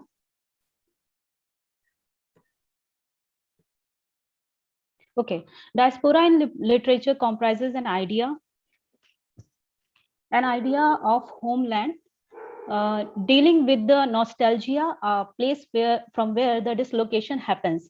Narratives in diaspora literature reflect the harsh journeys undertaken on account of economic compulsions. Generally, diaspora is a minority community living in exile or alienation. Generally, diaspora literature deals with alienation, displacement, existential rootlessness, nostalgia, quest of identity. It also addresses issues related to fusion or disintegration of cultures. It reflects the immigrant experience that comes out of the immigrant settlement. For instance, writings of an Indian-born Canadian writer known as Rohinton Mistry belongs to minority community called Indian Parsis. He has written 3 novels. And those novels are Such a Long Journey, published in 1991, A Fine Balance in 1995, and Family Matters in 2002. His all novels are set in India, told from the perspective of Parsi community, and explore the themes of diaspora, alienation, nostalgia, dislocation, family life, poverty, discrimination, and corrupting influence of society. Next, I want to explain the term nostalgia in diaspora. One of the most important aspects which can be found in almost all the writers of diaspora is memory of a happy past. Apart from this memory, there is also a search for identity in the present life. Thus, nostalgia and identity are the major issues that can be figured out in any literary work of the diaspora. Here, my presentation deals with generally all the themes of diaspora and the novels of Rohinton Mistry. It also provides a framework for open discussion upon those displaced communities which are fragmented and living with a confused identities. In other words, it takes up contemporary social, cultural, economic pressures into account through different kinds of narratives. Alienation and repression. The present topic also deals with the alienation and repression in Rohinton Mistry's novels like Family Matters and Such a Long Journey, which also raises such issues related to nostalgia and identity. Therefore, in the works of Rohinton Mistry, this form of alienation becomes visible as it is deep rooted in the strata of the society. The narrative technique which has been used by the author is especially because the author wants to project the current situation which is prevalent in the society. It seems that through the art of characterization, the author wants to show a typical political atmosphere of the society as well as the country's civil war conditions in India, freedom of Bangladesh, struggle between India and Pakistan, bloodshed and violence, and many more has been written in such a way that a sense of realism can be felt easily. Rootlessness, loss, and despair. The insecurity and rootlessness of the Parsi community can also be found in the novels of Rohinton Mistry. This particular community has suffered a lot, and it has been mentioned in the pages of history. Their agony and sufferings cannot be expressed in words because words can hardly cover the tears which came out of the cracks in form of blood. In all the three novels written by Rohinton Mistry can find the subtext of politics. In the novel Such a Long Journey, the war between Pakistan and Bangladesh, the declaration of emergency by PM Indira Gandhi and its impact on public can be found. In Family Matters, agitation and protest of Hindu fundamentalists and post-Babri Masjid riots can be found. Loss and despair is the central theme in almost all the novels of Rohinton Mistry. This loss is not merely the loss of material, but lives. Despair emerges out from this sense of loss. For instance, in such a long journey, life of Gustard keeps on turning all the times.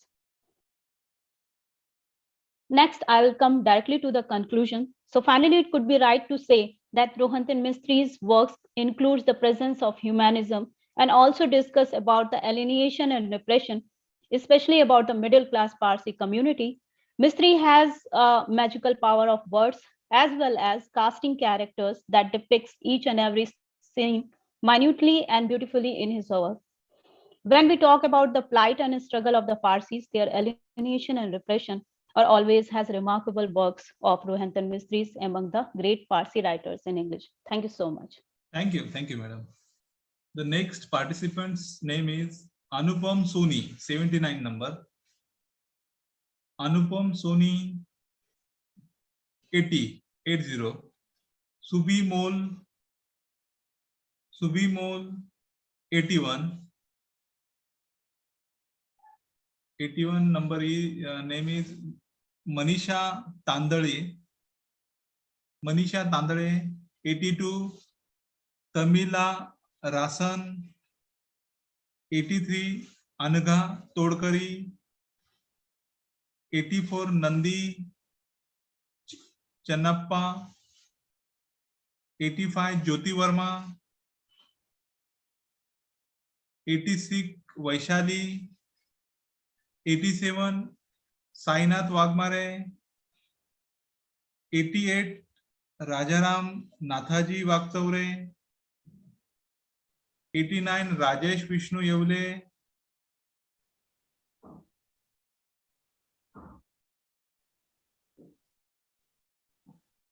90. Manjunath, 91. Rakesh Tilokoti, 92. Sandeep. Hello, sir. What is the name? Disha Pingale, 88. Please continue. Thank you, sir. Thank you for giving me this opportunity to express myself. The title of my paper is Predicament of Nora as a Woman Protagonist and an Odyssey for Her Identity and Emancipation in Henrik Ibsen's A Doll's House. Abstract. Henrik Ibsen is believed to be the father of modern drama and one of the greatest modern dramatists in the realm of English literature. His classic works hold the scrutiny of modern miseries of women as subjugated, weaker section of patriarchal society. In Second Sex, Simone de Beauvoir described her concept as the other, representing the subordinate status of women. Moreover, she advocates that women should fight for liberating themselves. Ibsen depicted the character of Nora, symbolizing sufferings, slavery, repressed voice, and subordination. On the contrary, the obnoxious characterization of Helmer symbolized oppressive, dominating patriarchal society. Objectives: to explore the predicaments of Nora as woman protagonist.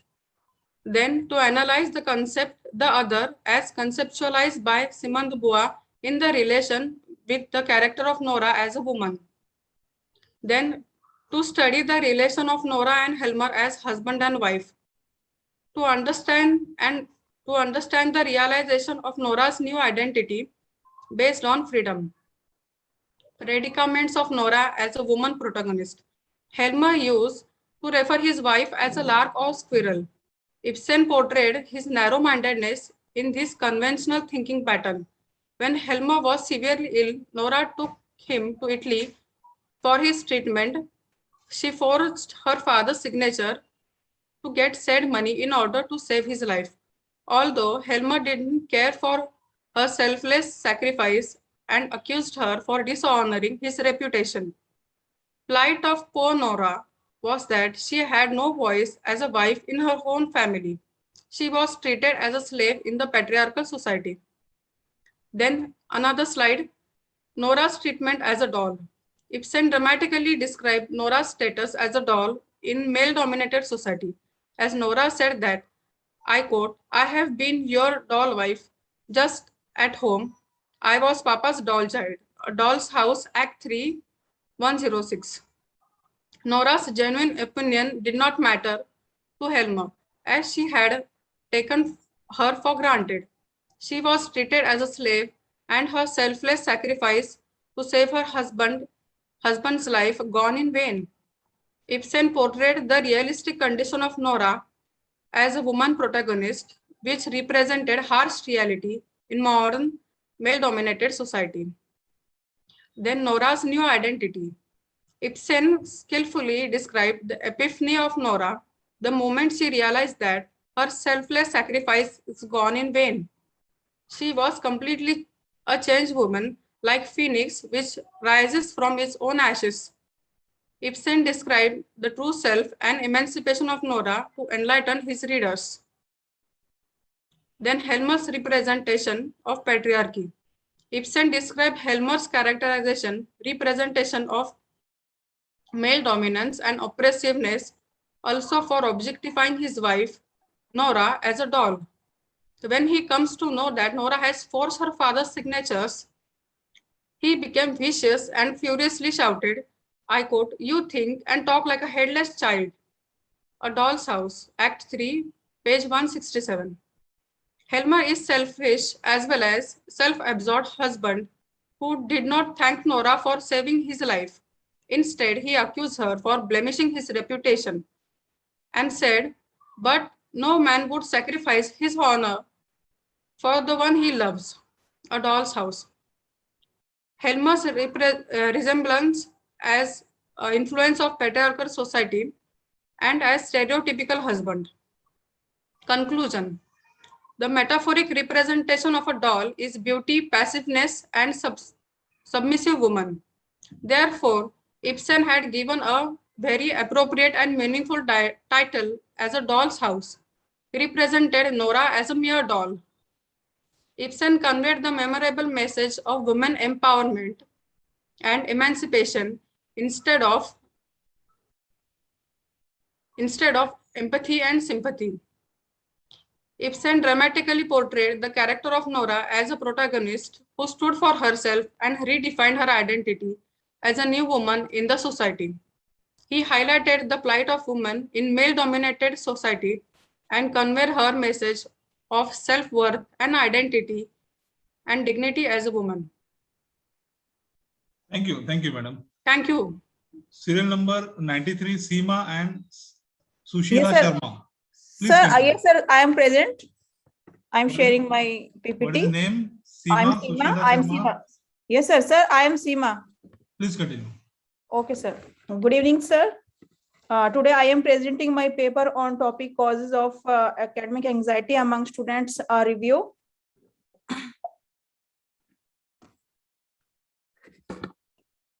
Competition and rush in technical and higher education has increased the level of anxiety. In the research field, two sorts of anxiety, trait anxiety and state anxiety, where trait anxiety is a proclivity for every individual to be generally steady inside and ready to react to anxiety. State anxiety as a brief enthusiastic condition of a person, just as the design of the force that change and vacillates after some time. Anxiety adversely affects learning and accomplishment in light of the fact that the anxiety caused in the instructive climate will in general be setting explicit. Many sorts of tension related to institution have been recognized count with PC anxiety, research restlessness, miserable anxiety, composing tension, unknown dialect tension, general test anxiety, and math anxiety. Factor that cause anxiety among students learning new language. They feel fear to use English language and the face anxiety and they being behind for achieve their educational or academic purpose. Difficult to understand curriculum. They feel hesitation for getting help of instructor and they become anxious because they did not understand the curriculum, so they are not able to find out the question answer for their academic assignment, test, etc. Anxiety about online study or examination. When students not get proper time for study in online class, they face anxiety and delay to complete their academic task or goal or purpose. Financial pressure. When a student who study in an institution, they feel they have no enough money for paying fees or daily uses expenses, they may be anxious.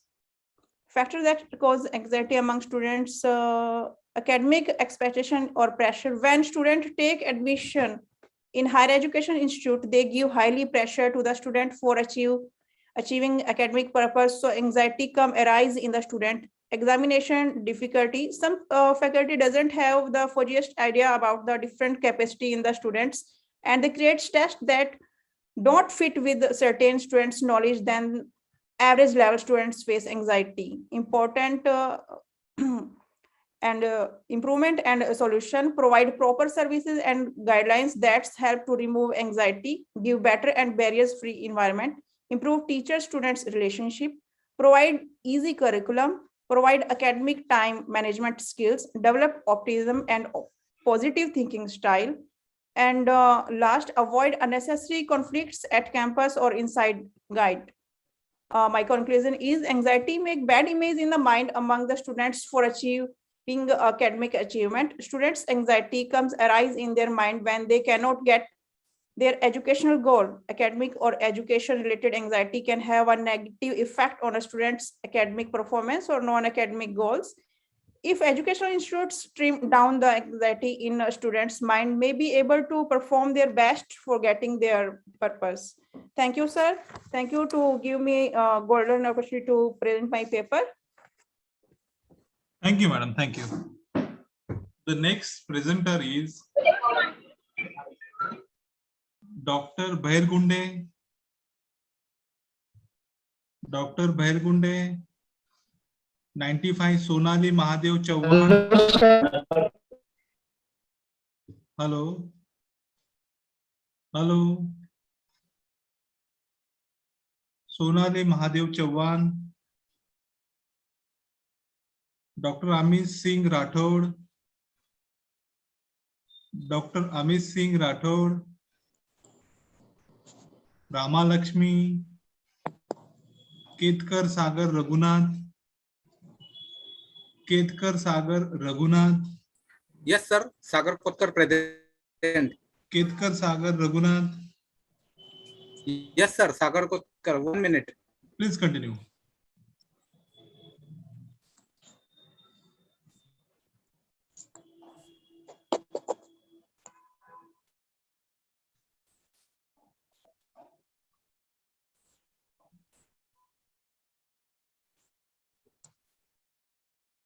Good evening, everyone. My topic is e-commerce and personal data protection in India, the legal perspective.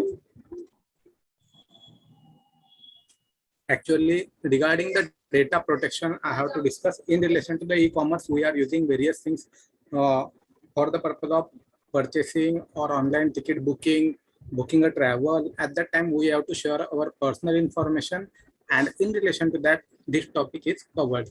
All of us are using the internet.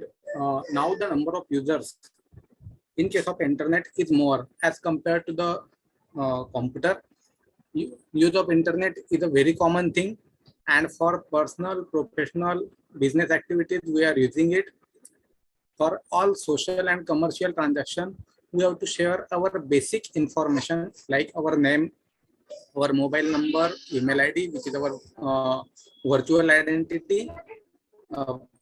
By mobile apps also we are sharing some information, and the impact of such information in the digital communication, it is unknown because it has various known as well as unknown aspect. Whatever the information shared, it is sometimes sensitive information, either it may be a personal information, and it can cause the legal issue. So the privacy issue, as per the Article 21 of the Constitution of India, right to privacy is there. Then in relation to the personal data, like our healthcare record, financial institution and transaction, then our residence address, ethnicity, biological trait, location-based system, all the things are covered under the personal data. Basically, I want to focus on the importance of the protection of personal data in the field of e-commerce. Whenever we are using the e-commerce, then there are some lacuna in the present legislation. The Information Technology Act is there, but there are no specific guidelines or they are not sufficient as compared to the for the purpose of protection of personal data. So it is, India is a developing country. It is not good for our country, as well as it is the duty of the nation as well as the citizens also to protect our personal things. In relation to the significance of the study is that personal data protection in the information age is a matter of serious concern. India is going towards digital, and because of the digitalization, whatever the data which is created, generated or processed in various form and recorded as per the need of the data fiduciary, basically the data can be misused by the data processor. Then in such case, it must be protected. My objective of the study in this paper to understand the meaning and importance of the personal data and its protection in the wake of e-commerce, to study the relationship between personal data and business activities. Collection of personal data is the need of time for commercial as well as non-commercial activities in the global market. Whenever we are entering in any contract, then we have to accept all the terms and conditions of the app. Simply we download the Facebook, Uber, Ola, Zomato, Swiggy, any kind of app, then we are giving the consent by simply putting a tick mark, but we are not reading the terms and conditions. So consent of the user, which is directly taken into consideration, that we have to accept all the things, otherwise we cannot use the app. So we are giving the permission to the unnecessary things also, which are actually not required by the law. So our consent should be clear as per the Indian Contract Act 1872. The data principal is the person who is the user, who is the user of that app or any kind of information which is used by him. Secondary, the data fiduciary means any legal state as per the company or any other thing which determines the for the purpose of processing of the data, and a person or entity who undertake the processing of the personal data means the third party. Here, if Zomato is a service provider company, Swiggy is a service provider company, then the data, it is not kept by them, but they are outsourcing it. And here, this is the real fit to our personal data. It can be misused by any other company. The intention of my using of the app regarding the Zomato, Swiggy to order the food, but it can be used for other things also. I don't want to disclose my address, but it will be informed to the other companies like Ola, Uber also. Then data must be protected. On the basis of the data, we can simply identify the person's future purchase, what kind of things he is purchasing, in which things he is interested. So on the basis, the marketing can be done, in the field of e-commerce marketing, targeted marketing will be there.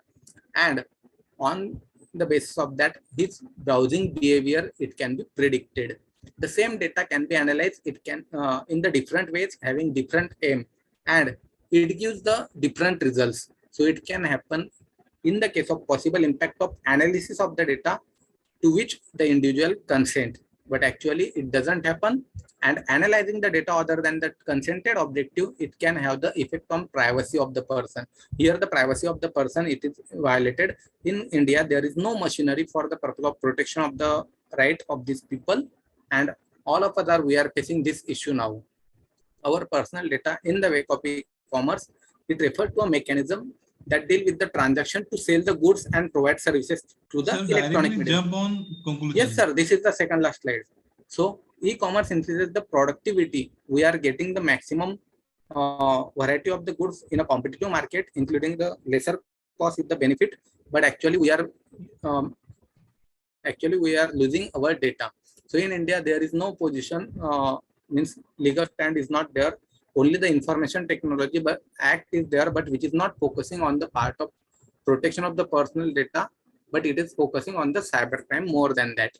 So there is a need of a special law, and this right to privacy, which is enlarged or highlighted on the part of because of the judgment of K.S. Puttasamy versus Union of India, in which the judicial activism has been taken by the judiciary, and unanimously 9 judges bench has given the decision that right to privacy is a fundamental right of the citizen, in which the personal data should be protected, and government will enact a law soon as a part of this. So this is the conclusion. Thank you. Have a good day. Thank you, sir. Serial number 98, Dr. Hemlata. 99, Dr. Arti Balwan Nadagowda. 100, Dalvi and Pawar. 101, Katkar Sagar. It is done. Yes, sir. Katkar Sagar is done. 102, Dr. Mane Bhima Haribhavu. 103, Dr. Anil Pawar. Hello. Dr. Anil Pawar. Hello. 104, Rakesh Tarikoti. 105, Mohammad Yusuf. Hello. Mohammad Yusuf. Sir, present is there. Okay. Hello. Please continue. Okay, sir, can I share my PPT? Am I audible? Hello.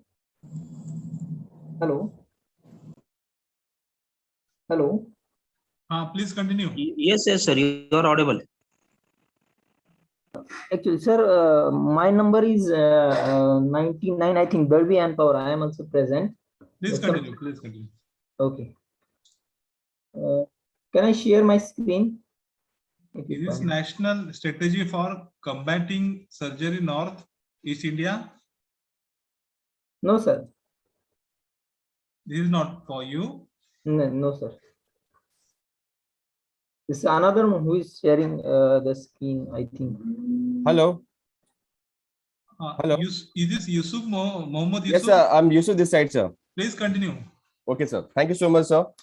My topic of presentation is on national strategy for combating insurgency in the Northeast India. Is a PhD topic of my research, and this is one of the 4th chapter which I am presenting here. So first of all, I come with the introduction. Any policy strategy to counter any sub-conventional hazard in India context must lay emphasis on need to win the war of idea, build up India international security. It is incumbent on the India to have a counter-insurgency doctrine to effectively harmonize and coordinating diverse reaction to the insurgency to homolize and policy effective operation. It is also essential to be concerns of the United Nations policy. The militancy, extremism, contemporary insurgency will remain the most significant security threat to India in the foreseeable future and need to spell out the principle and the element of the counter-insurgency doctrine. Now, what is the United Nations policy is given for the counter-insurgency is the United Nations globally strategy, the counter-insurgency laid down the United Nations must be forefront fighting against the insurgency. The 5 Ds are disuse and disaffected group choosing insurgency or tactics, deny insurgent to carry out the attack by making it difficult to travel, to receive financial support or to acquire nuclear and radiological material, deter state for support of insurgent group, development the state capacity to prevent the insurgency, insurgent exploit a weak state and haven where they hide from the arrest and train and recruit a workforce, defend the human right in the struggling against insurgency, comprising human right facility achievement of the insurgent objective by coding a moral high ground and provoke the tension, hatred and mistrust of government, preciously those part of the resident where he is most likely to find work forces. Now, this is a basically three pillar of contingency in globally. Whenever insurgency, there is a region of security and political and economic issue. Why this insurgency started? Because of not of economical development or discrimination by the central leadership, where political initiative also required. Before a short diagram, I brief about the three pillar of counterinsurgency: establishment, consolidation, and transfer. Temporary, violence, and stability. Security is a temporary. Politically is violence, and economic is stability. Is government in focus on good economical growth of this rural and the remote area? Obviously, the youth will be not going to insurgency, and same with the security forces have a good authority to give to by the political backbone support to the counter-insurgency operation against the extreme leadership of the extremists. The principle of the counter-insurgency policy: India will protect its territorial integrity, sovereignty, internal security, and its citizens from act and combat all insurgent groups. All insurgent acts shall be dealt with firmly regarding of their motivation, whether ideological, religious, ethical, and political. Insurgents shall be brought to justice for all the crime. Seek to identify sponsor, spotter of insurgent act, whether individual, other state, with view to isolating them and taking punishing action against them. Hold negotiation with those insurgent militant groups who stay the path of violence, work within the framework of the Indian Constitution, maintain the right to the response or befitting manner to state or sponsor act or insurgent, including the cross-border insurgents. Next, the element of the counter-insurgency policy: take all the steps to respond vigorously to deter and defeat all act of insurgency in our territory, its citizen, and facilitate, take a legal action and neutralize the individual or group which plan, commit insurgent attack. Prevent the insurgent group from the operating in the country using its for recruitment, training, fundraising, and other activity. Evolve the mechanism for effective use of media to deal with the insurgency. Observance of human rights, train the counter-insurgency forces, keep human dignity in all operations, evolve the counter-national policy to new form of insurgency such as cyber insurgency and narcotic insurgency, pursue initiative of bilateral, multilateral level of combat of the insurgency. The Indian state, now we study about the global level, what United Nations give the guideline. Now India also have a state hold policy to counter the insurgency. To identify the active insurgency group organization also, which is the extreme and fundamental of nature, potential to turn the subversion of future. Monitor detail of the organization, base, leadership, communication, material support, source of finance, be continuously updated, put on the public domain. Isolate insurgency group using some of the all instruments of national power by selectively attacking and disrupting their ability to plan, their operate freely. Deny. The local populace must deny the sponsorship. Directly jump on conclusion. Okay, so short of times is going on? Yes. You're 5 minutes over. How 5 minutes is so fast? Okay. Anyway, the conclusion is overall study is the nature of the insurgency is rapidly changing, especially the growing the prosperity of the insurgent group to conduct a low-tech, high-impact attack. Its effect, the law and order problem, have a clearly moved from the tactical to a strategic level. The situation enumerated above have a long gestation period before the erupting in the some case even decade. Eventually, the army get a deploying in a crisis management situation. This is a common feature, and the army should invariably expect or deploying a crisis management situation. This is common feature, and the army should invariably expect to the deploying the belated. This is a foremost environmental reality the army has to live with. The multiple forces creation a transnational operation and support network and infrastructure. They can be copied directly by sharing of intelligence, personal expertise, resources, and shares haven. They can support each other in less direct way, such as by promoting our ideological agenda, reinforcing each other, effort of cultivating and favorable. Any policy strategy to the counter any subconvention threat in India contest must emphasize on the need of the win war of idea and strengthening the Indian internal security. Thank you. Thank you, sir. Thank you. The next presenter is Anil Pawar. Excuse me, sir. Yes. Sir, I'm Dr. M. Binde. Actually, my turn came at that time. I was having network issues. So can you please give me a couple of minutes? I'll present very fastly because it is very Your necessary. time is already allocated, 5 minutes. You just continue. Okay, okay. Archana Binde, continue.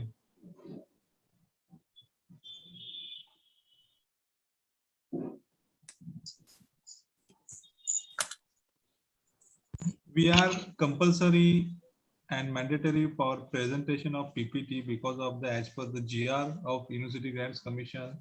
The person who is applying for the API, CAS, as well as for the PhD award, national and to international certificate of presentation of research article should be show to the panel committee. Therefore, it is a mandatory for all the participation to present their PPT. Therefore, our conference is run approximately 10 hours or 11 hours, 12 hours, something like. Therefore, I would like to suggest you, whatever the presenter is not presented yet, those PPT, please try to present. Okay. Sir, mine is 100 number. Please wait this, for after this, Bende madam, after your turn will be started. Okay. Thank you.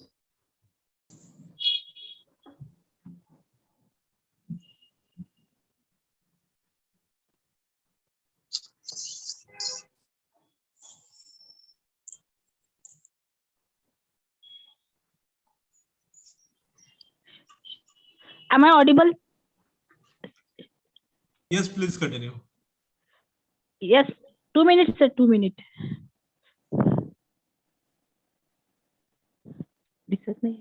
Next. Yes. Welcome to one and good evening to one and all present here. I am Dr. M. Bende, Department of Zoology Vidya Vikas Mahavidyalaya Samudrapur from Wardha district, Maharashtra. So I am presenting my topic here, that is a psychological stress-induced alterations in physiology of the students during examination. The next, today's anxiety or stress is something you have to go through during your examination preparation, and hence students must know how to deal with this stress so that they can prepare well for the examination, give their best on the day of examination. Because today all of us have increasing needs in daily life, and then stress has become an inevitable companion of the present day in all walks of life, and is an extremely adaptive phenomena in human beings, contributing to his or her survival, then activities and performance. Academic examination stresses are reported to have significant impact on the students' well-being and are associated with changes in the mental and physiological health, such as increasing anxiety, then increasing the negative mood. So during this period of the sleepless night, loss of appetite, rapid pulse, trembling hands are some of the typical manifestations of the examination fear. Normal sleep tends to fragment and shorten with anticipation of forthcoming high demands. Their examinations are important for as the results influence future professional career, social status, and their self-esteem. For some students, examination are the stress-inducing event. The stress among students is expressed through its effect on learning. So, in my present research, I have explained very fastly. 25 engineering students of the age 20 years to 24 years are selected for this study. They all belong to middle socio-economic classes of families. Each student was subjected to questionnaire for scoring of quality of life, and their mental status. And in this way, the collection of sample takes place subsequently. The first set of sample was collected 2 months before the examination when students were within participating in college cultural program, which serve as a control. The second set of sample was drawn 2 days before the commencement of terminal examination, and it served as a pre-terminal. The third set of sample was drawn 2 days before the professional examination, and it served as a pre-professional. And last upon, the fourth set of sample was drawn after the professional examination, and it served as post-professional sample. The level of the stress was measured by various physiological parameters like the serum cholesterol, serum triglycerides, serum total lipids, and serum cortisol. Serum cholesterol was estimated by the method of Uriland. Serum triglyceride was estimated by these. All these serum lipids were estimated by the National Cholesterol Program. Then cortisol was estimated by RIA, that is radio immunes assay method. The mean of difference of this value obtained at 4 occasions were calculated, and all these parameters statistically analyzed by utilizing the paired student test. Then, so in the present studies, serum cholesterol, 1 minute before. In the present study, serum cholesterol, serum lipid, serum triglyceride, and serum cortisol level of these 45 engineering students were examined on 4 occasions, that is control, pre-terminal, pre-professional, and post-professional periods. In the present study, it was found that the serum cholesterol, serum triglyceride, serum lipids, and serum cortisol become significantly increased before terminal examination and exhibited a further increase before the pre-professional examination also. The mean of difference of this value was highly significant. The increased level of serum cholesterol, serum triglycerides, serum lipids, and cortisol turned to control level after the examination stress was over. So, however, the difference in this physiological parameter between control and the stressful condition, the values was not statistically significant, but this rising level returned to normal after examination stress was over. So, in this way, the stress and the conclusion of this study is that the approach of parents about their growing children should be more friendly, and everyone has tolerate their stress level. So thank you very much, student. Thank you very much, sir. Thank you very much. Thank you. Thank you. The next presenter is Dalvi sir, 100 number. Sir, Dalvi sir, please continue. Okay. Thank you, sir. All the participants, please, when deliver your PPT, that time your face should be appear at the front of the video. YouTube channel is going on, recording is going on. Please, whenever you starting your PPT, that time your face should be appear at the front of the desktop. Sir, please continue. Okay, sir. Is my PPT is visible? Yes, sir, visible. Please continue. First of all, thank you for giving me an opportunity to present my paper, that is studies on water quality index and suitability of urban reservoir from Ahmednagar district, Maharashtra. So in abstract, I would like to tell you the objective. The main objective of study is to check the water quality index of the urban reservoir called Mandol Reservoir, to check its suitability for drinking purpose, or you can say the other purposes like irrigation, fishing, industrial. So the 16 physiochemical parameters were assessed. The water quality index with arithmetic index method is calculated, and it is found to be 38.67, which is grade B. The main observed value of parameter are less as compared with the standard water drinking indices, or indicates that water pollution have no eutrophication features. It means that water has less pollution and low nutrient as well. The another point that we found that the reservoir has this reservoir is suitable for, or the water from this reservoir is suitable for domestic use as well as agriculture use, or you can also use it for industrial purpose.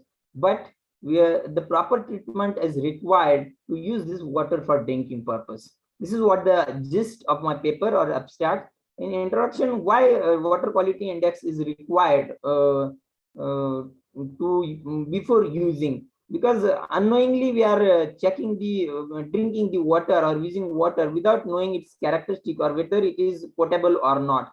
So water quality index is a method by which you can see the whether water is suitable for the particular use. That is the main introduction.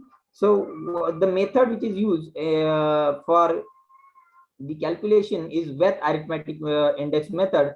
For that purpose, the monthly sampling were done in the morning during the September to August 2021. And the formula which is designed by wet arithmetic index method, that is summation of Qn into Wn divided by summation of Wn. All the details of this formula is shown in this PPT, you can see. And as per wet arithmetic index method, if you get the value between 0 to 25, it means that the water quality is the water is excellent. Then second thing that as per the wet arithmetic index method, you can see the according to the value, the water quality is designed. If you get the value in between 26 to 50, it is good water. So in our study, we found out 38 point something that value indicates the B grade water quality or B grade water, which is good, and that water can be used for domestic and agricultural purpose. Then in this figure, you can say that it is in this figure you can see that mean physiochemical parameters are compared with the standard values which are given by World Health Organization, then ICMR, Indian Council of Medical Research, and BIS. So the standard values are you can see in the column SN, whereas observed value, mean observed values of 16 physiochemical parameters are given over here. And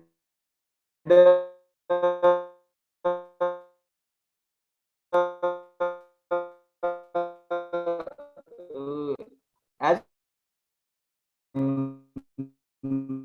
water quality. And finally, that you can see that the value that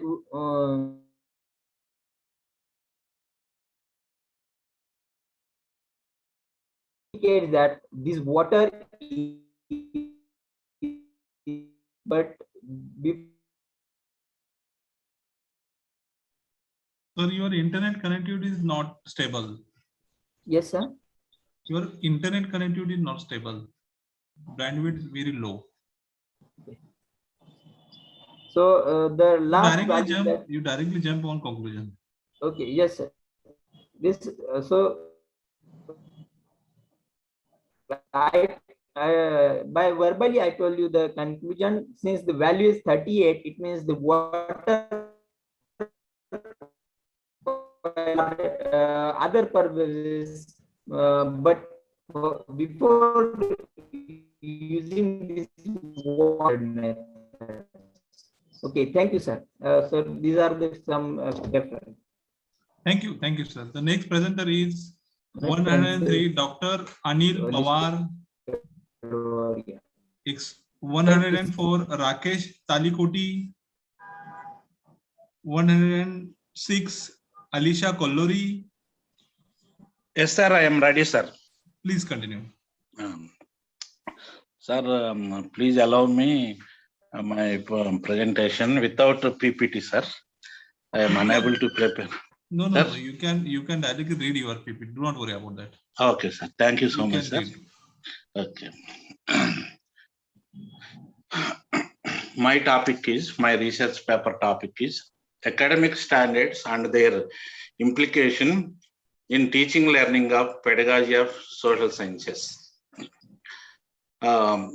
National Curriculum Framework 2005, Andhra Pradesh State Curriculum Framework 2011 have given a number of recommendations to achieve the academic standards, but they are not field-centric. It is only the teacher and the thought who are actually in teaching learning process.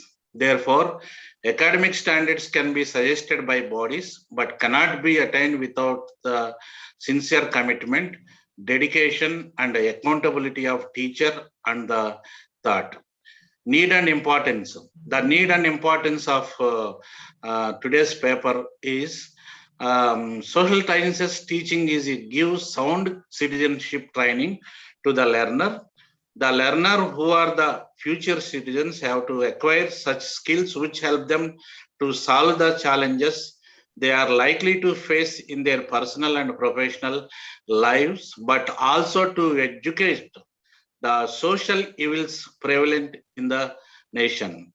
Academic standards are useful to the student to fulfill the aims and objectives of the pedagogy of social sciences. These standards are intended to ensure mastery of information on the subject matter and prepare students for entry into the next grade and beyond. The core are originated as a way to standardize the way students were taught from state to state and also the quality of information student received. The objectives of study is to know the need and importance of academic standards in teaching learning of pedagogy of social sciences. The main aim of objective of social sciences teaching is to give sound citizenship training to the learner. And the third one is to explain the different academic standards in teaching learning of pedagogy of social sciences. Fourth one is illustrate the academic standards based on the subject matter of social studies in teaching learning process.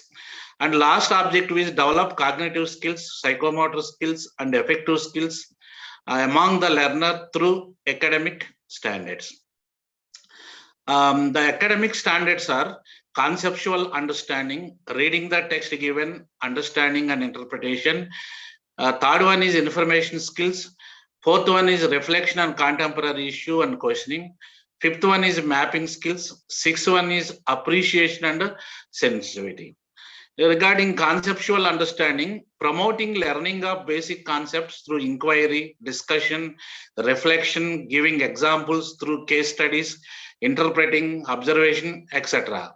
In this academic standard, questions consist of words like explaining, comparing, giving examples, classify, saying reasons, analysis, synthesis, describe, merits and demerits, solution to problem, etc.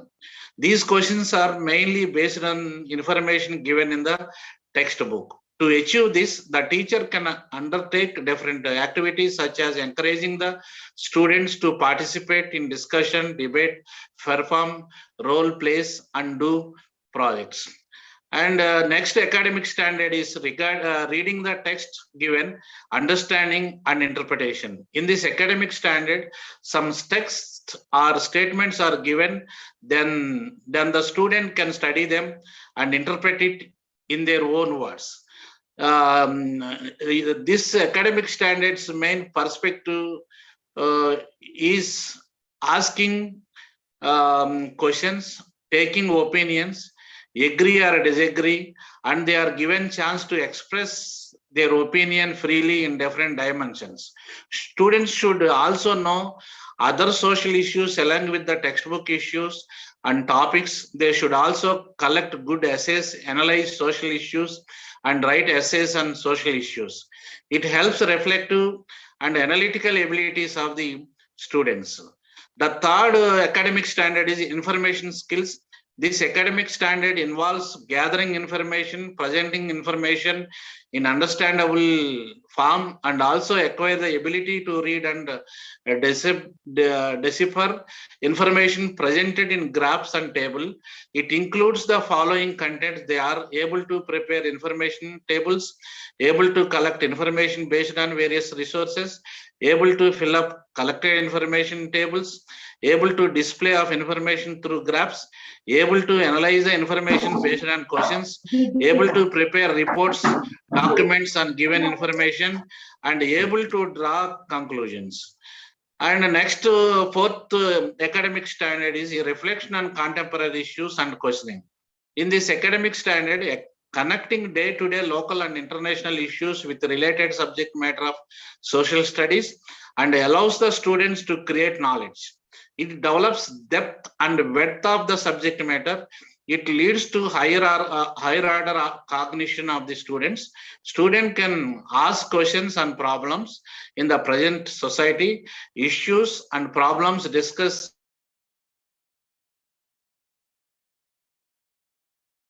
organizations, etc. The student can be able to think about reasons of problem in different new angles, able to think thought-provoking questions. Expected reasons should be nearer to a problem, discuss a problem in many ways. And the fifth academic standard is mapping skills. Map is a combination of lines, symbols, columns, and terms. Visuals enhance grasping. They make subject interesting and learning long-lasting. Time and place are the two most important abstract. Every happening is a happening in a definite place and in a fixed time. Hence, to portray a visual representation of time and place, maps are very useful. What one cannot explain easily through verbal means can very well depicted through maps. Mapping skills involves map drawing, map reading, and map pointing. Mapping skills develop ability to draw outlines of maps, read map symbols, recognize the scale of map for computing distances, and locate places portrayed in the maps. Today, satellite information technology makes map reading one of the most important aspects of geography teaching. Here the questions are asked in the following way. Draw maps of school, village, district, state, country. Identify places on a given map. Reach from one place to another place based on map. Use map in various contexts. Measuring the distance on map based on scale. And reading, analyzing maps, explaining details of places and geographical situations based on given maps. The last academic standard is appreciation and sensitivity. Sir, please jump on conclusion. Oh, yes, sir. Yes, sir. Before conclusion, sir, results also I present, sir. The following are the results and discussion in teaching learning of pedagogy of social sciences. Teacher can undertake different activities on the subject matter of social studies, such as encouraging the students to participate in discussion, debate, perform role, plays, and do projects. Some text or statement based on the subject matter of social studies are to be given by the teacher to the student. Then the student can study and interpret them in their own words. Students involved in gathering information, presenting information in understandable form, connecting the students with day-to-day local and international issues with related to the subject matter of social studies, and allows the students to create knowledge. Students are able to develop mapping ability to draw outlines of maps, read maps, symbols, etc. Sensitize the students towards various problems the people are facing in the society. Conclusion. The student has to acquire knowledge that contributes directly to the social progress, because exact knowledge is essential for clear thinking and sound judgments. Knowledge helps the student to develop good qualities of good citizen, like understand and accept democratic principles.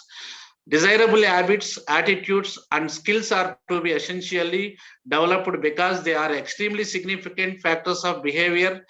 Attitudes depend upon intellectual and emotional factors in order to obtain good result in the eras. Teacher must show and develop self-control, patience, sympathy, and self-respect. Students are encouraged to learn principles of social science through observation and concrete examples relating to their everyday life experiences. They are encouraged in simple activities, models, and projects, group activities, discussion with peers and teachers, surveys, organization of data, and their display through exhibitions, etc. in school should be an important component of pedagogy. Last point is students should develop a deep understanding of the local history, local administrative bodies, their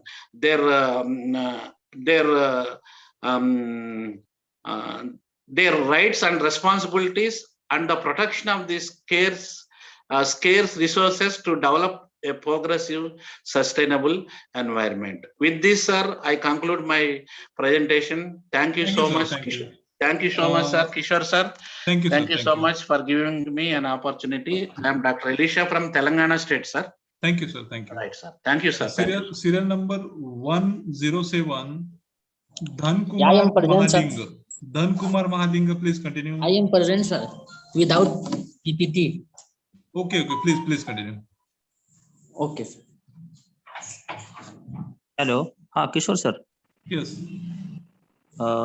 Professor Yogesh Mate is ready. Chhattisgarh के निजी Mahaling. After the Mahaling, yes, Yogesh Mate. Yes, sir. What is the name of the Dhan Kumar Mahaling? Please continue. I am present, sir.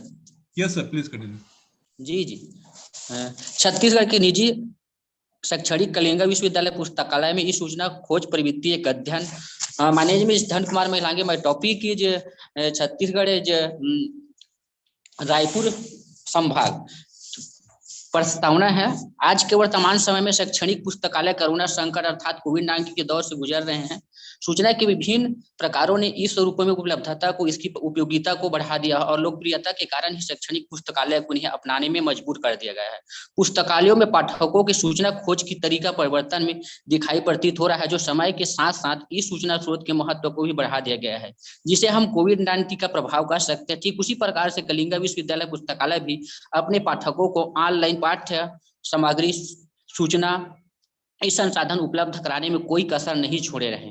इस प्रकार पुस्तकालय में online resources DELNET, NDL, J gate engineering, J gate social science, N database, एलिवेयर और web of science द्वारा login के माध्यम से इलेक्ट्रॉनिक सूचना संसाधनों तक मुफ्त पहुंचा दी जाती है।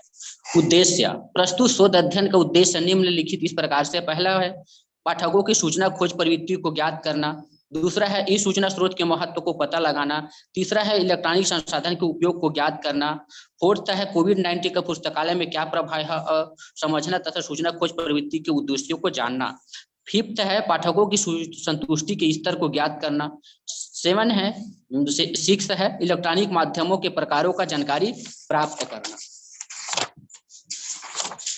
नेक्स्ट है ई सूचना स्रोत। ई सूचना स्रोत वह होते हैं जो केवल इलेक्ट्रॉनिक स्वरूप में ही होते हैं, जिसे एक्सेस कर डाउनलोडिंग करके आसानी पूर्वक पढ़ा या प्रिंट निकाल सकते हैं और घर पर ही बैठकर भी अध्ययन ऑनलाइन के माध्यम से कर सकते हैं। शासन के द्वारा ऐसा बहुत से ई रिसोर्सेस ऑनलाइन, ई बुक के, ई पत्रिका, ई मैगजीन, ई समाचार, विश्वकोश, निर्देशिका, ईयर बुक आदि इंटरनेट पर उपलब्ध है, जिसे पाठकों के इस सूचना खोज प्रवृत्ति में काफी हद तक सहायता सिद्ध होता है। दूसरा है सूचना खोज प्रवृत्ति। आज के संकट के दौर में सभी पाठक घर बैठे सूचना खोज प्रवृत्ति की सहायता ले रहे हैं, क्योंकि सभी चाहते हैं कि बीमारी से बाहर जाकर संक्रमित न हो पाएं, कार्यों व आवश्यकताओं को घर पर रहकर ही सेफ रहें। कोरोना के संकट के मौजूद दौर में पाठकों में सूचना खोजने की प्रवृत्ति में भी असर दिखाई दे रहा है। सूचना को खोजने में भी परिवर्तन हुआ है, जो कि पाठकों इस सूचना स्रोतों का अधिक से अधिक घर पर रहकर ही उपयोग कर रहे हैं।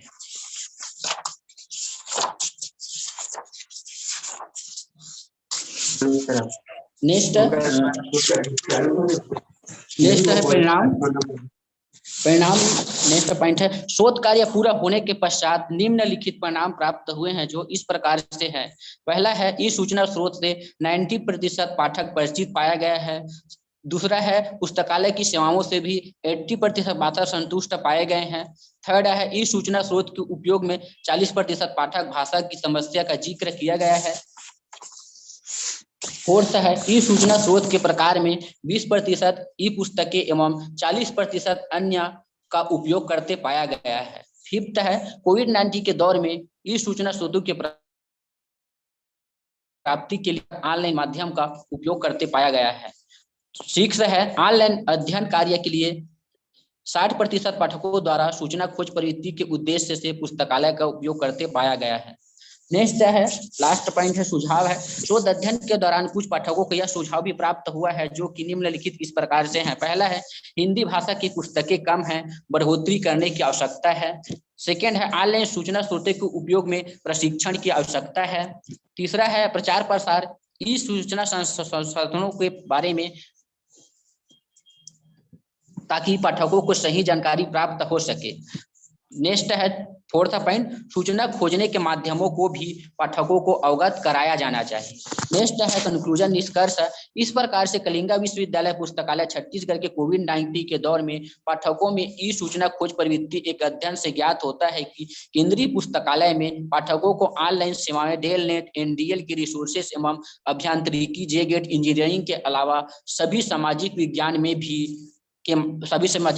विषय में भी पाठकों की सूचना खोज प्रवृत्ति में काफी हद तक सहायता प्राप्त करती है। यह अध्ययन और अनुसंधान के सभी पहलुओं का समर्थन करने वाली बड़ी संख्या में ई पुस्तक ई पत्रिकाओं के भारतीय एवं अंतरराष्ट्रीय ऑनलाइन पत्रिकाएं अर्थात ई सूचना स्रोत सभी प्रकारों के साथ साथ और पाठकों को संतुष्ट करने में सक्षम है। इसी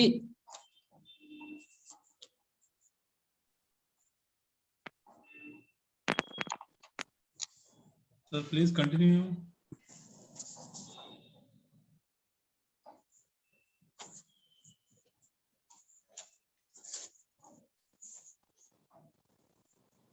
Thank you all of you. Thank you. The next, Buleshwari Sahu. My serial number is 7. Please allow me. What is his name? Suraj Kumar Bairwa, sir. Please continue. I was calling to you, Suraj Kumar Bairwa. Please continue. After Suraj Kumar Yogesh Mate. Yogesh Mate. After the Yogesh Mate, Buleshwari Sahu. हाँ sir, Dange sir is there. After Okay, no problem. Buleshwari, yes sir. Yes. Please continue.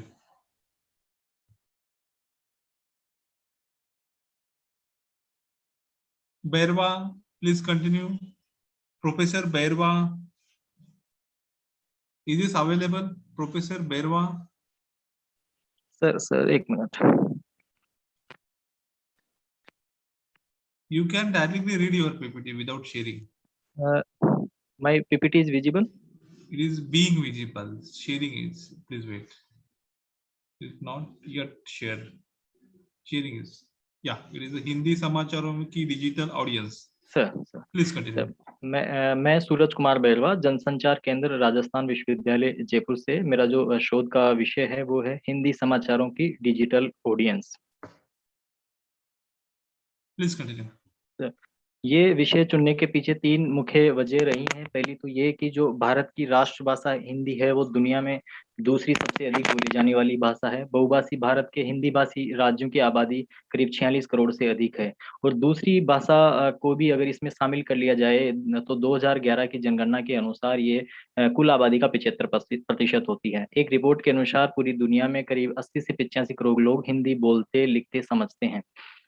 दूसरा जो reason है वो ये कि 2017 में KPMG के द्वारा एक सर्वे किया गया जिसके अनुसार 2011 में डिजिटल मीडिया पर भारतीय भाषाओं के प्रयोगकर्ताओं की संख्या 4 करोड़ से भी कम थी, लेकिन 2016 तक ये संख्या 23 करोड़ 34 लाख हो गई।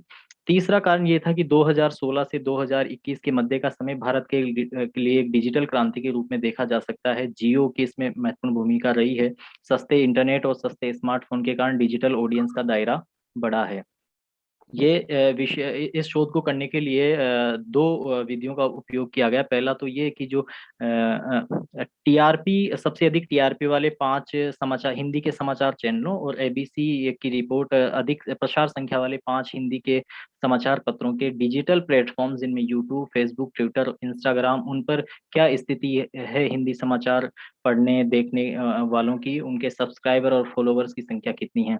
दूसरा, हमने हिंदी समाचार पढ़ने एवं देखने वाले ऐसे 100 लोगों का ऑनलाइन सर्वेक्षण किया जो स्मार्टफोन का उपयोग करते हैं। जो पहले कार्य हमारे द्वारा किया गया उसका रिजल्ट आप स्क्रीन में देख सकते हैं कि आज तक के जो यूट्यूब पर 48.2 मिलियन फॉलोवर्स है। इसी तरह न्यूज 18 इंडिया के 12.4, इंडिया टीवी के 28, जी न्यूज के 21, एबीपी न्यूज के 30 और दैनिक भास्कर के 9,30,000। तो हम यहाँ ये देख रहे हैं कि जो दैनिक भास्कर, जागरण, अमर उजाला, हिंदुस्तान, राजस्थान पत्रिका जो परंपरागत रूप से प्रिंट माध्यम माने जाते हैं, समाचार पत्रों के उनके पब्लिश होते हैं, तो उनको भी यूट्यूब पर आना पड़ रहा है डिजिटल माध्यम से। इसी सर्वे में हमने जब सर्वेक्षण रेस्पोंडेंट से ये सवाल पूछा कि वो किस फॉर्मेट में खबरें मतलब खबरें देखना पसंद करते हैं या पढ़ना पसंद करते हैं। तो 100 में से करीब 56 लोगों ने हमें ये कहा कि वो पढ़ने के बजाय देखना ज़्यादा पसंद करते हैं। तो यही कारण हो सकता है कि जो ट्रेडिशनल जो न्यूज़पेपर्स हैं उनको भी यूट्यूब पर वीडियो फॉर्मेट में खबरें डालने लगे हैं। दूसरा हम देख सकते हैं कि फेसबुक, ट्विटर और इंस्टाग्राम पर हिंदी की जो ऑडियंस है, जो डिजिटल ऑडियंस है, उसका दायरा काफ़ी व्यापक है। मिलियंस में इन हिंदी डिजिटल प्लेटफॉर्म पर सब्सक्राइबर्स और फॉलोवर्स हैं। दूसरा, जब हमने हिंदी समाचारों के माध्यम चुनने के लिए रेस्पोंडेंट से कहा कि वो किस माध्यम से खबरें देखना या पढ़ना पसंद करते हैं, तो 100 लोगों पर किए गए सर्वे में 73 लोगों ने पहली प्राथमिकता के रूप में डिजिटल मीडिया को चुना और इसमें से 54 ऐसे लोग थे जिन्होंने कहा कि वो केवल डिजिटल मीडिया पर ही पूरी तरह से खबरों के लिए, हिंदी समाचारों के लिए निर्भर है। 9 लोगों ने दूसरी और 8 लोगों ने तीसरी प्राथमिकता के रूप में डिजिटल मीडिया को चुना। वहीं टीवी को 17 लोगों ने पहली, 20 ने दूसरी और 7 लोगों ने तीसरी प्राथमिकता के रूप में चुना। वहीं समाचार पत्र को 10 ने पहली, 11 ने दूसरी और 21 लोगों ने तीसरी प्राथमिकता के रूप में चुना। जो इस शोध पेपर से जो निष्कर्ष हमारे सामने निकल कर आते हैं कि भारत में अभी तक करीब 139 करोड़ की आबादी के मुकाबले सिर्फ 59 करोड़ स्मार्टफोन और 80 करोड़ इंटरनेट यूजर है। शायद इसलिए डिजिटल मीडिया की तस्वीर थोड़ी साफ होना बाकी है। टीवी चैनलों और समाचार पत्रों को अपना दायरा बढ़ाने के लिए डिजिटल का सहारा लेना पड़ रहा है। सोशल मीडिया पर बिताए जाने वाले समय में लगातार इजाफा होने से टीवी चैनल और समाचार पत्रों की उपस्थिति सोशल मीडिया प्लेटफॉर्म से देखी जा सकती है। सर्वेक्षण में 100 में से 90 लोगों ने माना है कि हिंदी समाचारों के लिए वे डिजिटल मीडिया का प्रयोग करते हैं।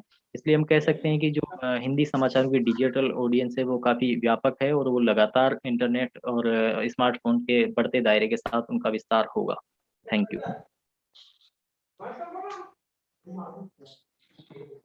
Thank you, sir. Thank you, sir. Hello. The participation who have not still presented those PPT, please continue.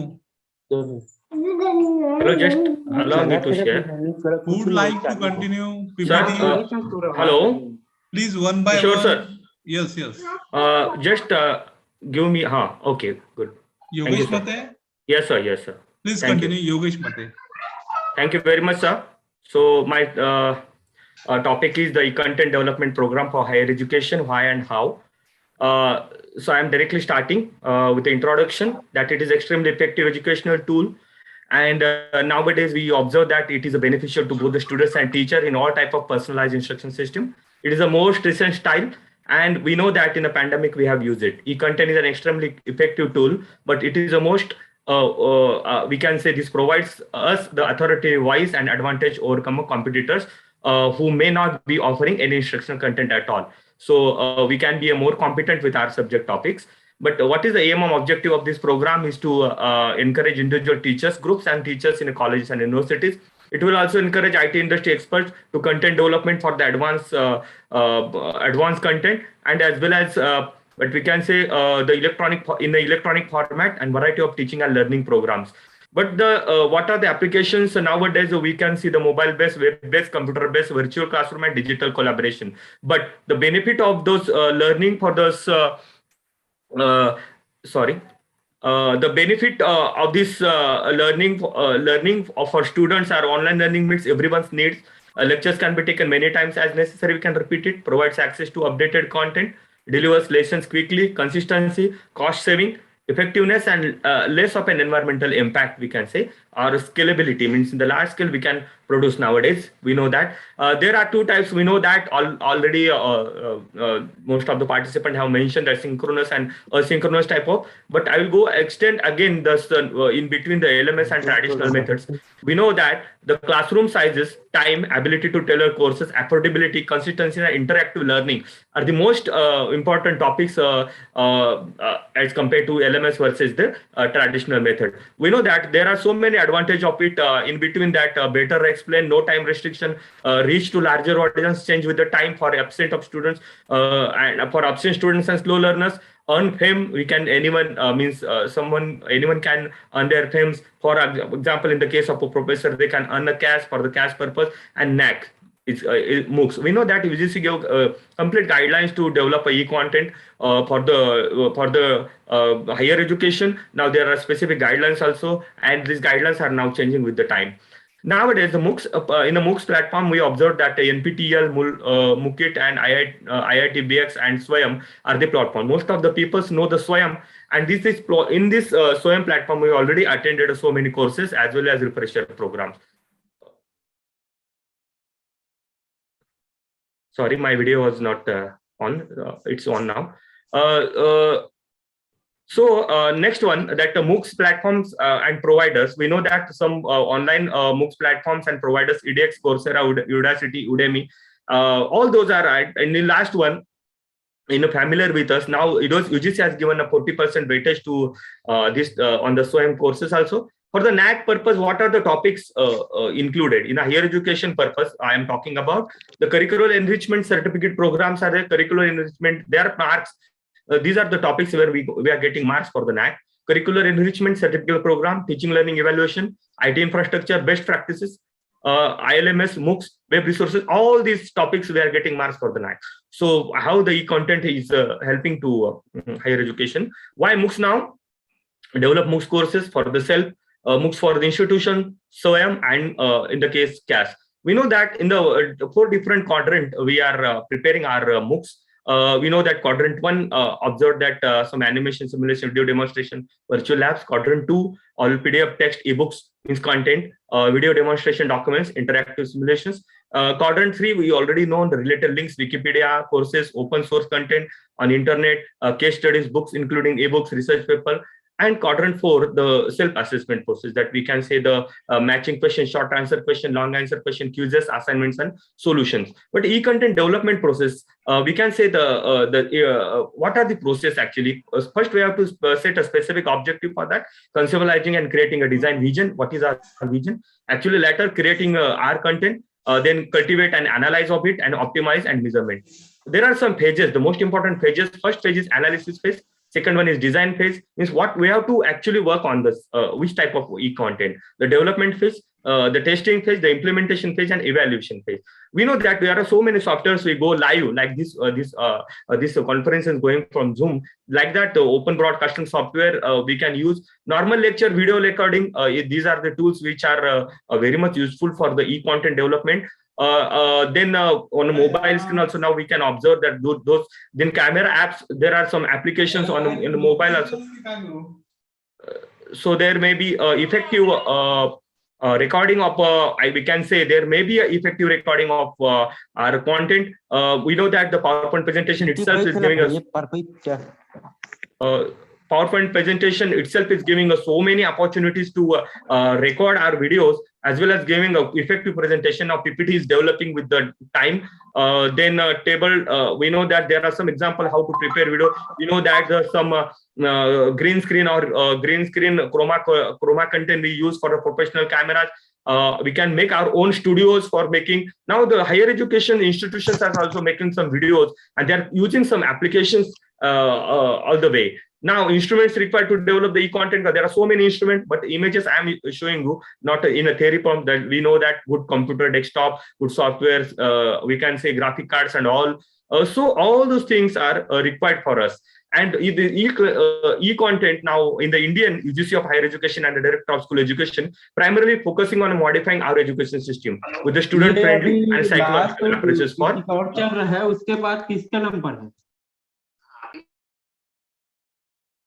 Student-friendly and psychological approach for progressive, harmonious, and creative learning. Students are India's best future economic development resource. As a result, our educational modernization works with the rest of the world. Aside from the teacher, students must obtain their knowledge through e-content delivery. E-content can bring out the student clear-cut idea in their subject matter, and smooth learning is possible e-content delivery. Thank you very much for giving me this opportunity. Thank you, Professor Dattatreya Satpute sir, and Professor Wagmare sir, giving me an opportunity to present my presentation. Thank you very much.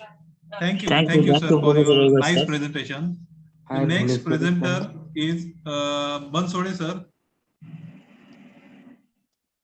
Is this available, Bansode sir? Dr. Dange sir is there.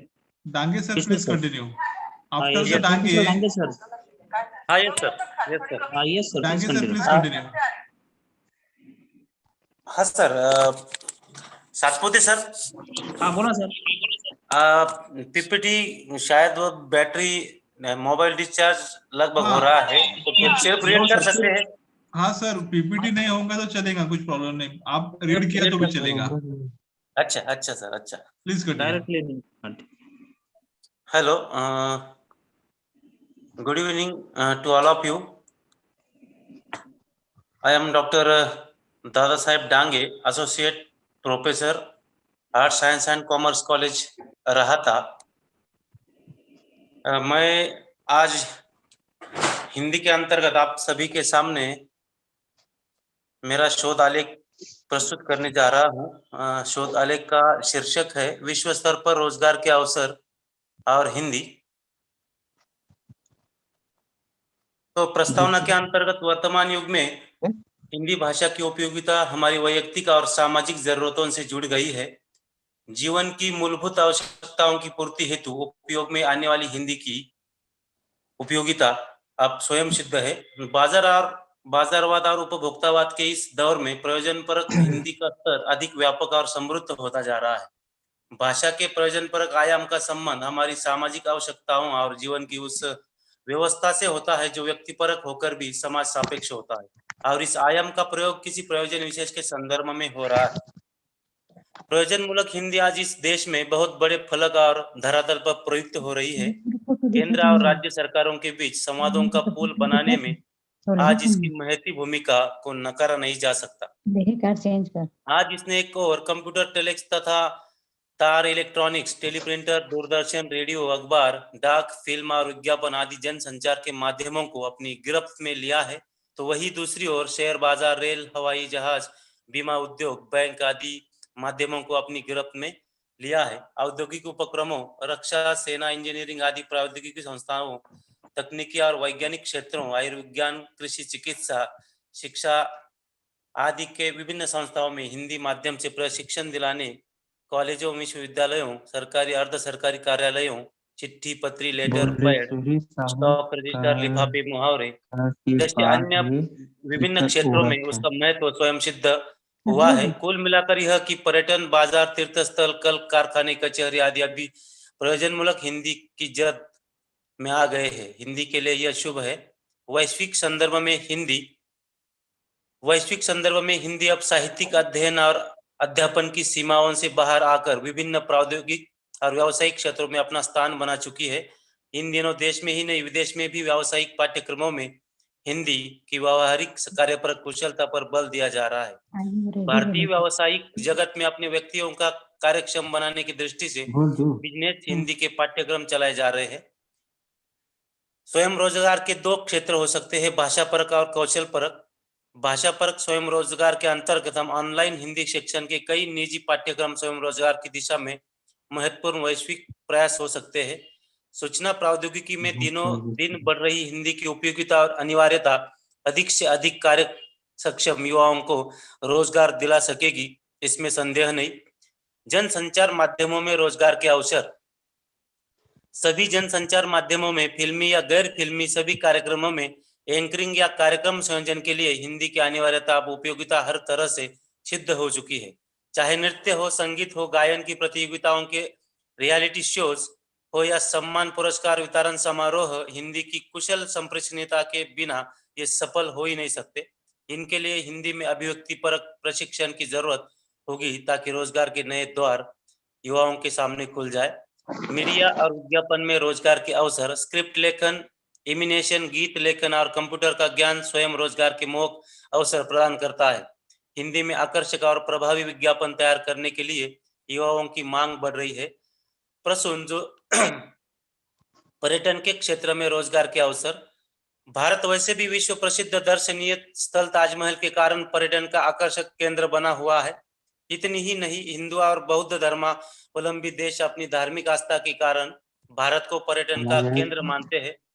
पर्यटन में व्यवस्थित प्रबंधन और द्विभाषिक कुशल guide और आशु अनुवादक का कार्य हिंदी में रोजगार की अनंत संभावनाएं खोलता है। इतना ही नहीं, मेडिकल टूरिज्म, सांस्कृतिक पर्यटन आदि भी हिंदी का ज्ञान को वैश्विक दृष्टि से बखूबी इस्तेमाल हो सकता है। अतिथि लेखन में रोजगार के अवसर। हम हिंदी के माध्यम से उपलब्ध करा सकते हैं। कमाई का नया माध्यम इंटरनेट पर कंटेंट राइटिंग और अनुवादक के लिए भी हिंदी के विशेषज्ञों और भाषाविदों की जरूरत। Sir, please jump on directly conclusion. We really having very less time. Hello. Sir, आप डायरेक्ट जंप कंक्लूजन पे लो सर. Yes yes yes. Your time is over, sir. Okay okay sir. तो इस प्रकार से हम कह सकते हैं कि हिंदी विश्व स्तर पर हिंदी की उपयोगिता बड़े पैमाने पर बढ़ रही है. वैश्विक स्तर पर उसकी एक अलग पहचान बनी हुई है. हिंदी के माध्यम से विभिन्न क्षेत्रों में अब रोजगार उपलब्ध हो रहे हैं. अब हिंदी किसी भी दृष्टि से अन्य अंतर्राष्ट्रीय भाषाओं से कम नहीं है. हम हिंदी के द्वारा अपने आप को दुनिया के नक्शे पर कहीं भी जाकर अपना अस्तित्व निर्माण कर सकते हैं. इसका कारण यही है कि अब प्रत्येक क्षेत्र में हिंदी का धड़ल्ले से प्रयोग किया जा रहा है. भाषा की दृष्टि से अब एक विकल्प के रूप में उभर कर सामने आने वाली हिंदी आज दुनिया के नक्शे कदम पर हम देख रहे हैं. यह हिंदी का गौरव है जिसका हमें गर्व है, परंतु बावजूद इसके कुछ नकारात्मक तत्वों के चलते हिंदी भाषा को वैश्विक स्तर पर उतनी लोकप्रियता नहीं मिल रही है जितनी उसे मिलनी चाहिए और जितना उसका हक है. इसके लिए हम सभी को मिलकर काम करने की आवश्यकता है. तभी हम हमारी अपनी भाषा को सम्मान दे सकेंगे, विश्व स्तर पर उसका गौरव बढ़ा सकेंगे. अब हिंदी की उपयोगिता को ध्यान में रखते हुए उसका प्रचार प्रसार करना तथा उसे प्रयोजनमूलक भाषा के रूप में प्रतिष्ठित करना हमारी जिम्मेदारी है. तभी हम हिंदी के माध्यम से विभिन्न क्षेत्रों में हम रोजगार के अवसर उपलब्ध करा सकते हैं. मुझे संयोजकों की ओर से ये शोध आलेख प्रस्तुत करने के लिए जो समय मिला, अवसर मिला, उसके लिए मैं आप सभी का आभारी हूँ. खूब खूब धन्यवाद. धन्यवाद सर, धन्यवाद. The participation, the list is finished. Who would like to present the paper PPT? Dr. Pramod Kushwaha. Sir, Dr. Bhuleshwari Pramod Shah, Kushwaha. Pramod Kushwaha sir is continuously speaking on the chat box, sir. Kishore sir. Okay, okay. Please Dr. continue. Bhuleshwari ma'am is Kushwaha, ready, I Pramod think. Kushwaha. Yes, sir. Yes, sir. Please continue. Thank you, sir. I am sharing my screen PPT. Myself, Dr. Pramod Kushwaha. Yes, it is visible. Please continue. Yes, sir. Myself, Dr. Pramod Kushwaha, and my topic is effect of toxicant on a predator-prey species system undergoing harvesting in predator population, a mathematical model. Yes, sir. And abstract. In this paper, a mathematical model is proposed to study the effect of toxicant on a predator-prey species undergoing harvesting in the predator populations. Equilibrium point of model is carried out. Existence analysis of equilibrium point is also carried out. Stability analysis of positive equilibrium point is carried out. We see that due to presence of toxicant, growth rate of prey population decrease, which in turn decrease the predator population. It is observed from the equilibrium point that predator population decrease and account of harvesting. Also, it may be conclude that both the population of prey and predator would coexist at lower equilibrium level due to presence of toxicant in environment. And this is my mathematical model. Here, capital N is a prey species, capital P is a predator species, and capital T is a toxicant in environment, and capital U is a toxicant in prey population, and capital V is a predator. Capital V is a toxicant and predator populations. This is a equilibrium point. Now, existence of equilibrium point, we find a function fnp and f2np. Here we find f00 which is greater than 0, f200 which is also greater than 0, and this graph shows we have a positive equilibrium point. And this is a linear stability analysis. For linear stability analysis, we take a Lyapunov function which is given by capital V, and we find dV over dt. Under this conditions, this equilibrium point will be stable. Now, from stability analysis, we see that due to presence of toxicant, growth rate of prey population decrease, which in turn decrease the predator population. It is observed from the equilibrium point that predator population decrease on account of harvesting. Also, it may be concluded that both the population of prey and predator would coexist at lower equilibrium level due to presence of toxicant in environment. This is my references.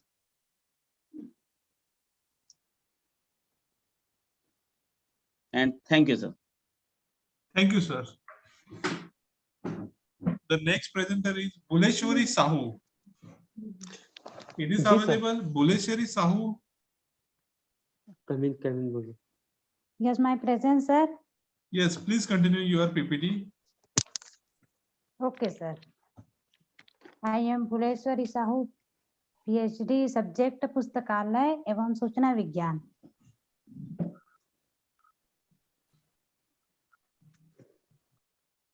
Introduction.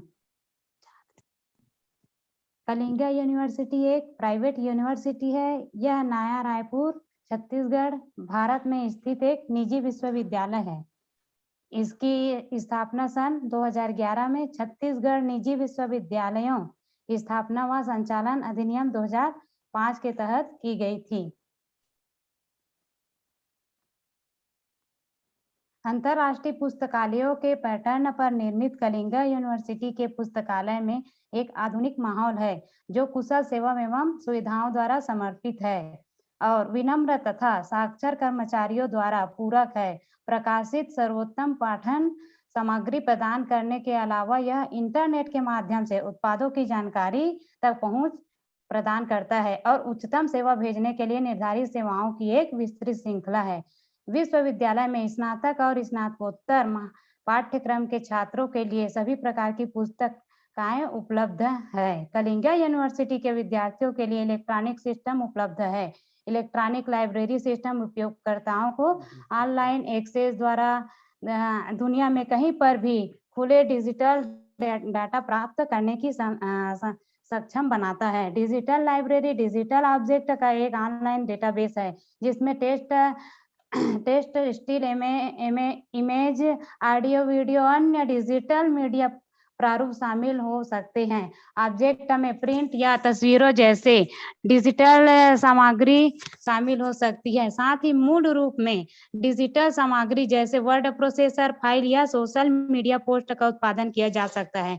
Kalinga विश्वविद्यालय में सामग्री को संग्रहित करने के अलावा digital library संग्रहण में निहित सामग्री को व्यवस्थित खोज और पुनः प्राप्त करने के लिए साधन प्राप्त करती है. कलिंगा विश्वविद्यालय में इलेक्ट्रॉनिक लाइब्रेरी सिस्टम की 5 अवधारणाएं मुख्य है. Digital network, interactivity, multimedia, skippable. उपर्युक्त लेख का अध्ययन क्षेत्र छत्तीसगढ़ के कलिंगा विश्वविद्यालय नया रायपुर कोटनी तक सीमित है, जिसके अंतर्गत विश्वविद्यालय के बी लीव तथा एम लीव के विद्यार्थियों द्वारा कलिंगा विश्वविद्यालय पुस्तकालय में ई संसाधनों के उपयोग का वर्णन तथा इससे संबंधित प्राप्त अन्य जानकारी भी वर्णित है.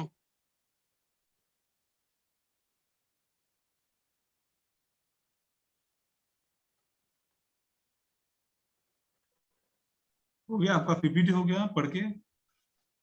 Okay sir. अध्ययन से प्राप्त परिणामों के आधार पर यह तथ्य सामने आया है कि छत्तीसगढ़ के कलिंगा विश्वविद्यालय के विद्यार्थियों के अध्ययन तथा शोध कार्यों पर इलेक्ट्रॉनिक संसाधनों का निश्चित रूप में प्रभाव पड़ा है तथा इसका मुख्य कारण यह है कि इलेक्ट्रॉनिक संसाधनों द्वारा पठनीय सामग्रियों को खोजने में लगने वाले समय में कमी आई है. इलेक्ट्रॉनिक संसाधनों के उपयोग से न केवल विद्यार्थियों के कार्य गति में बढ़ोतरी हुई है वरन सेमिनार, सम्मेलन तथा कार्यशालाओं में भी सहभागिता बढ़ी है. Thank you sir. Thank you. The participants who want to present the PPT. Hello, Kishore sir. Dr. Sheikh madam is ready, I think. Is this available, Sheikh madam? Hello, Sheikh madam. Sheikh madam available है क्या? हाँ है sir. हाँ madam, please continue. Dr. Ainur Sheikh. Yes, yes, sir. नमस्ते sir.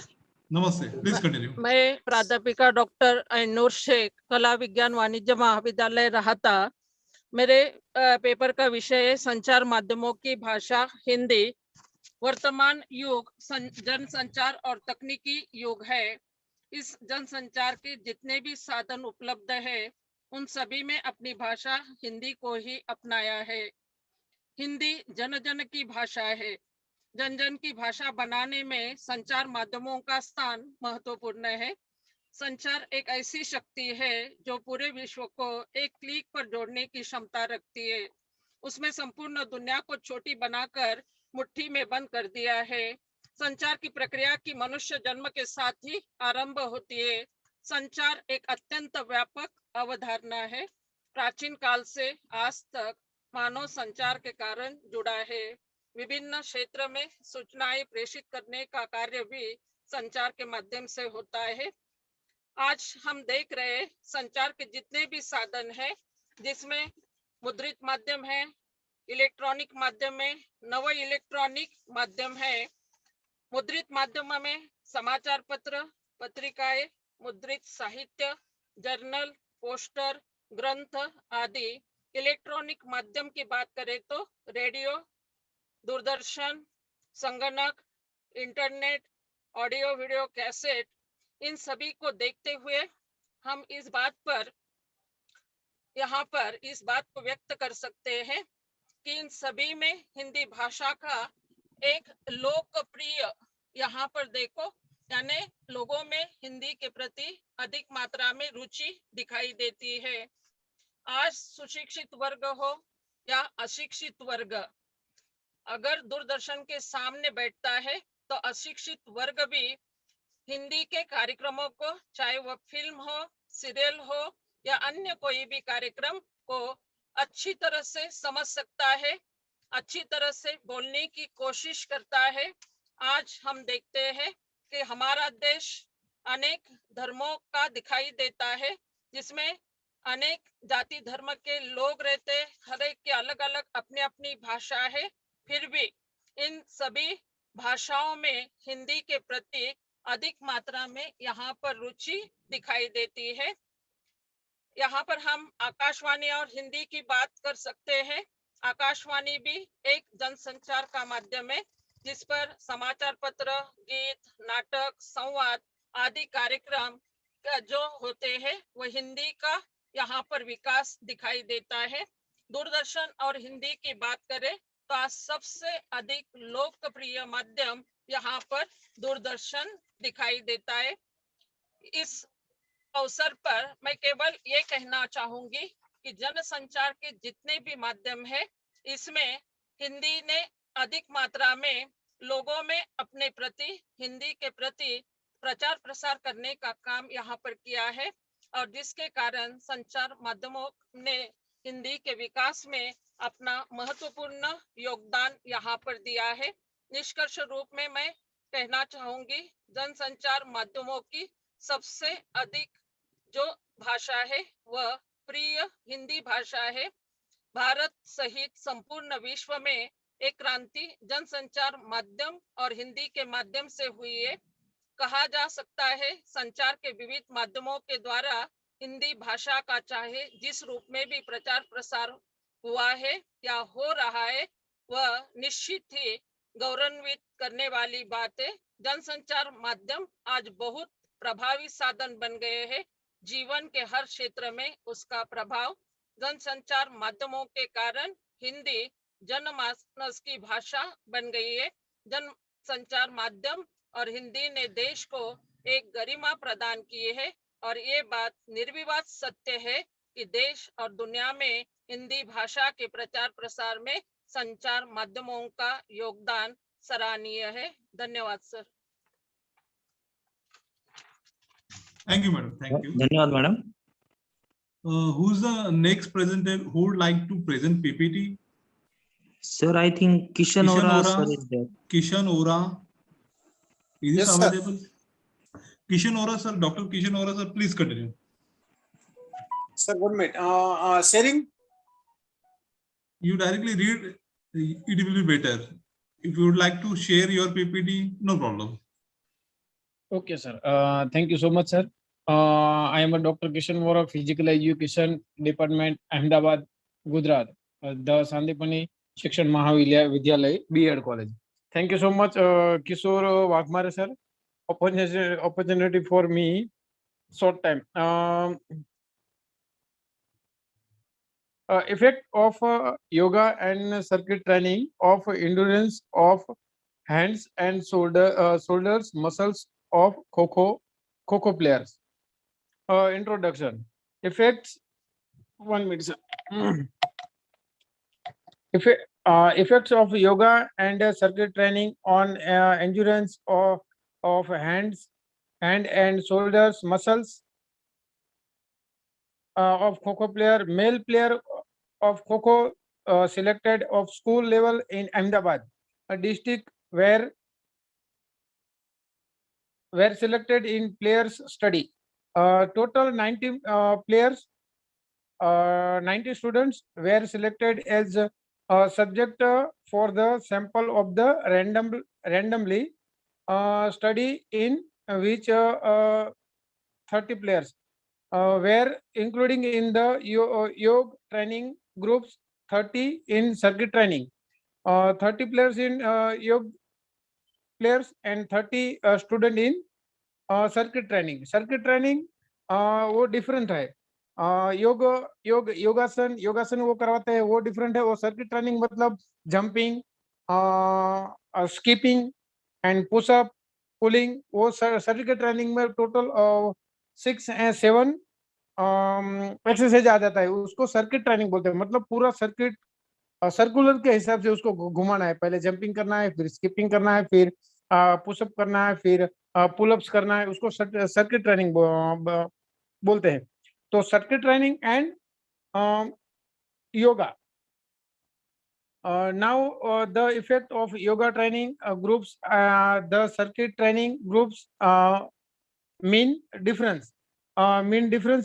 We examined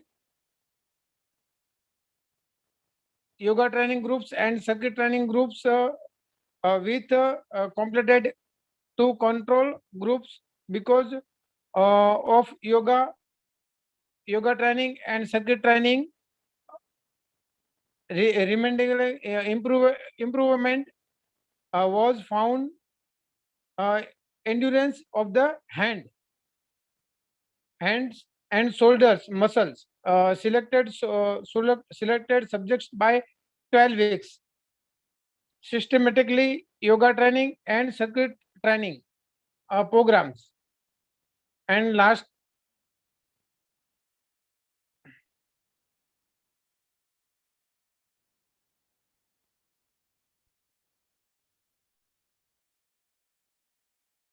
significant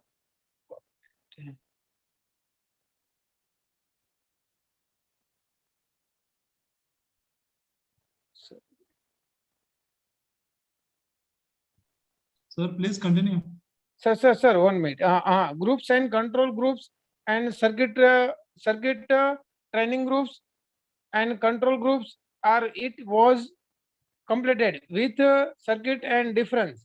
It is observed in table 2 and higher signification improvement 2.40 2.466 was found in circuit groups with completed the control groups. The higher signification improvement 1.843 was found in yoga groups with completed to the control groups. Significant effect of experiment treatment was found higher and higher in yoga training groups and circuit training groups with completed to control groups. With effects of experimental treatment was not found between yoga group and circuit training groups.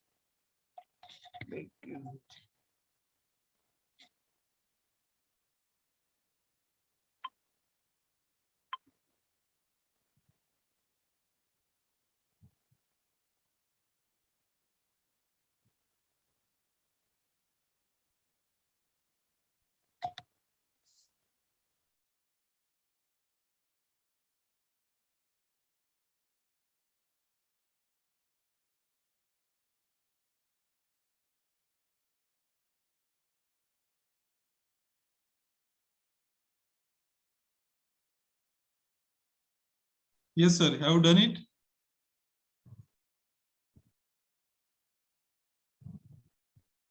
Sir आपका आवाज नहीं आ रहा है.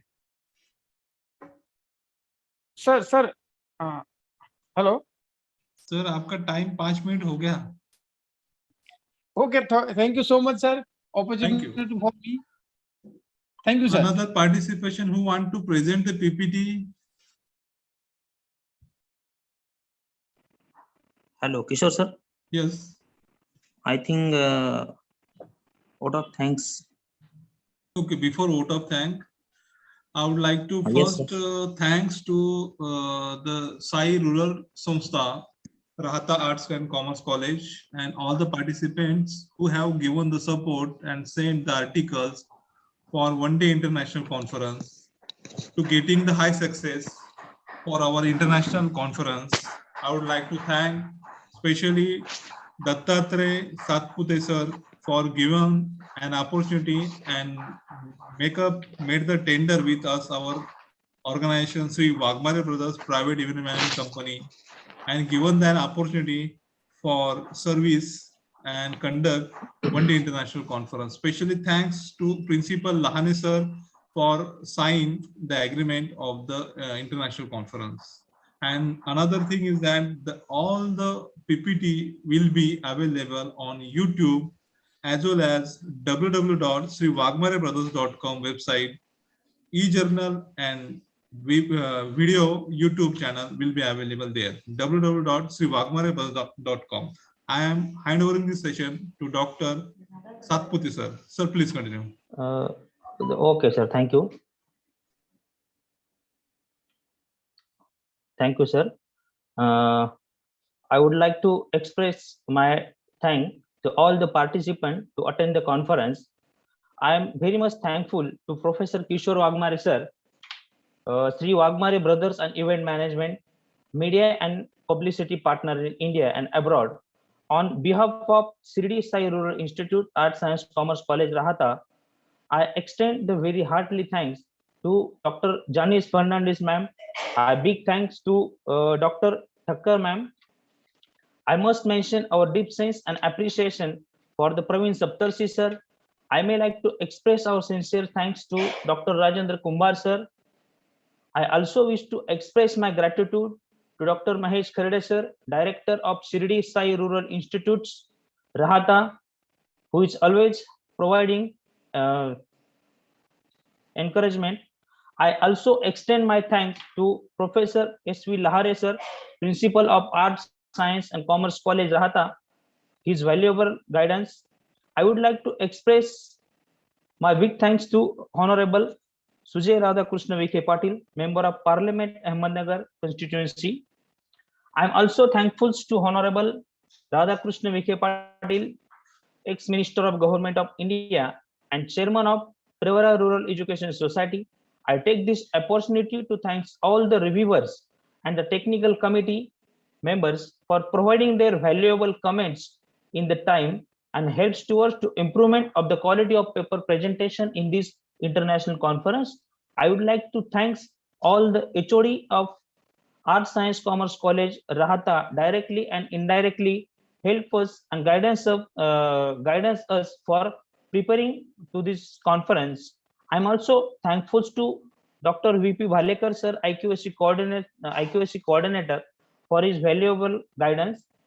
I would like to thank Dr. D.N. Dange sir and Professor C.M. Bansode sir for their valuable guidance from last 2 months. I also wish to express my sincere gratitude to Professor T.K. Kumkar sir and Dr. S.K. Pulate sir, Vice Principal of the college. I am happy to express vote of thanks to all organizing committee member and all the teaching and non-teaching staff of the Arts, Science and Commerce College, Rahata, that they made this conference a grand success through their motivation and the dedication. Once again, I'm thanking all, and with the prior permission of Director Dr. Mahesh Kharde sir and Professor S.V. Lahare sir, Principal of the college, I announcing The conference is over. I would Hello? like to stop Yes. here the recording and stop here the Zoom meeting. The Yes, sir. program. Kishore, sir. Yes, sir. I think feedback form is The mandatory. feedback No. form. Tomorrow we will send on group, I think. Okay. No problem. Feedback form is mandatory as per the rules regulation of the yes, NAC. yes. The feedback form is mandatory. Okay, we will just prepare the feedback form up to tomorrow evening and send you tomorrow evening the feedback form. As per the feedback form, you just fill up the all information. As per your information, the certificate will be prepared. Kindly, whenever you prepare your put up your all the details of your information, kindly see grammatical mistake should not be there. Name proper, that should be there. Therefore, I would like to congratulate Sai Rural Samsthas for getting the grand success for the international conference. I would like to stop here. The international conference is over now.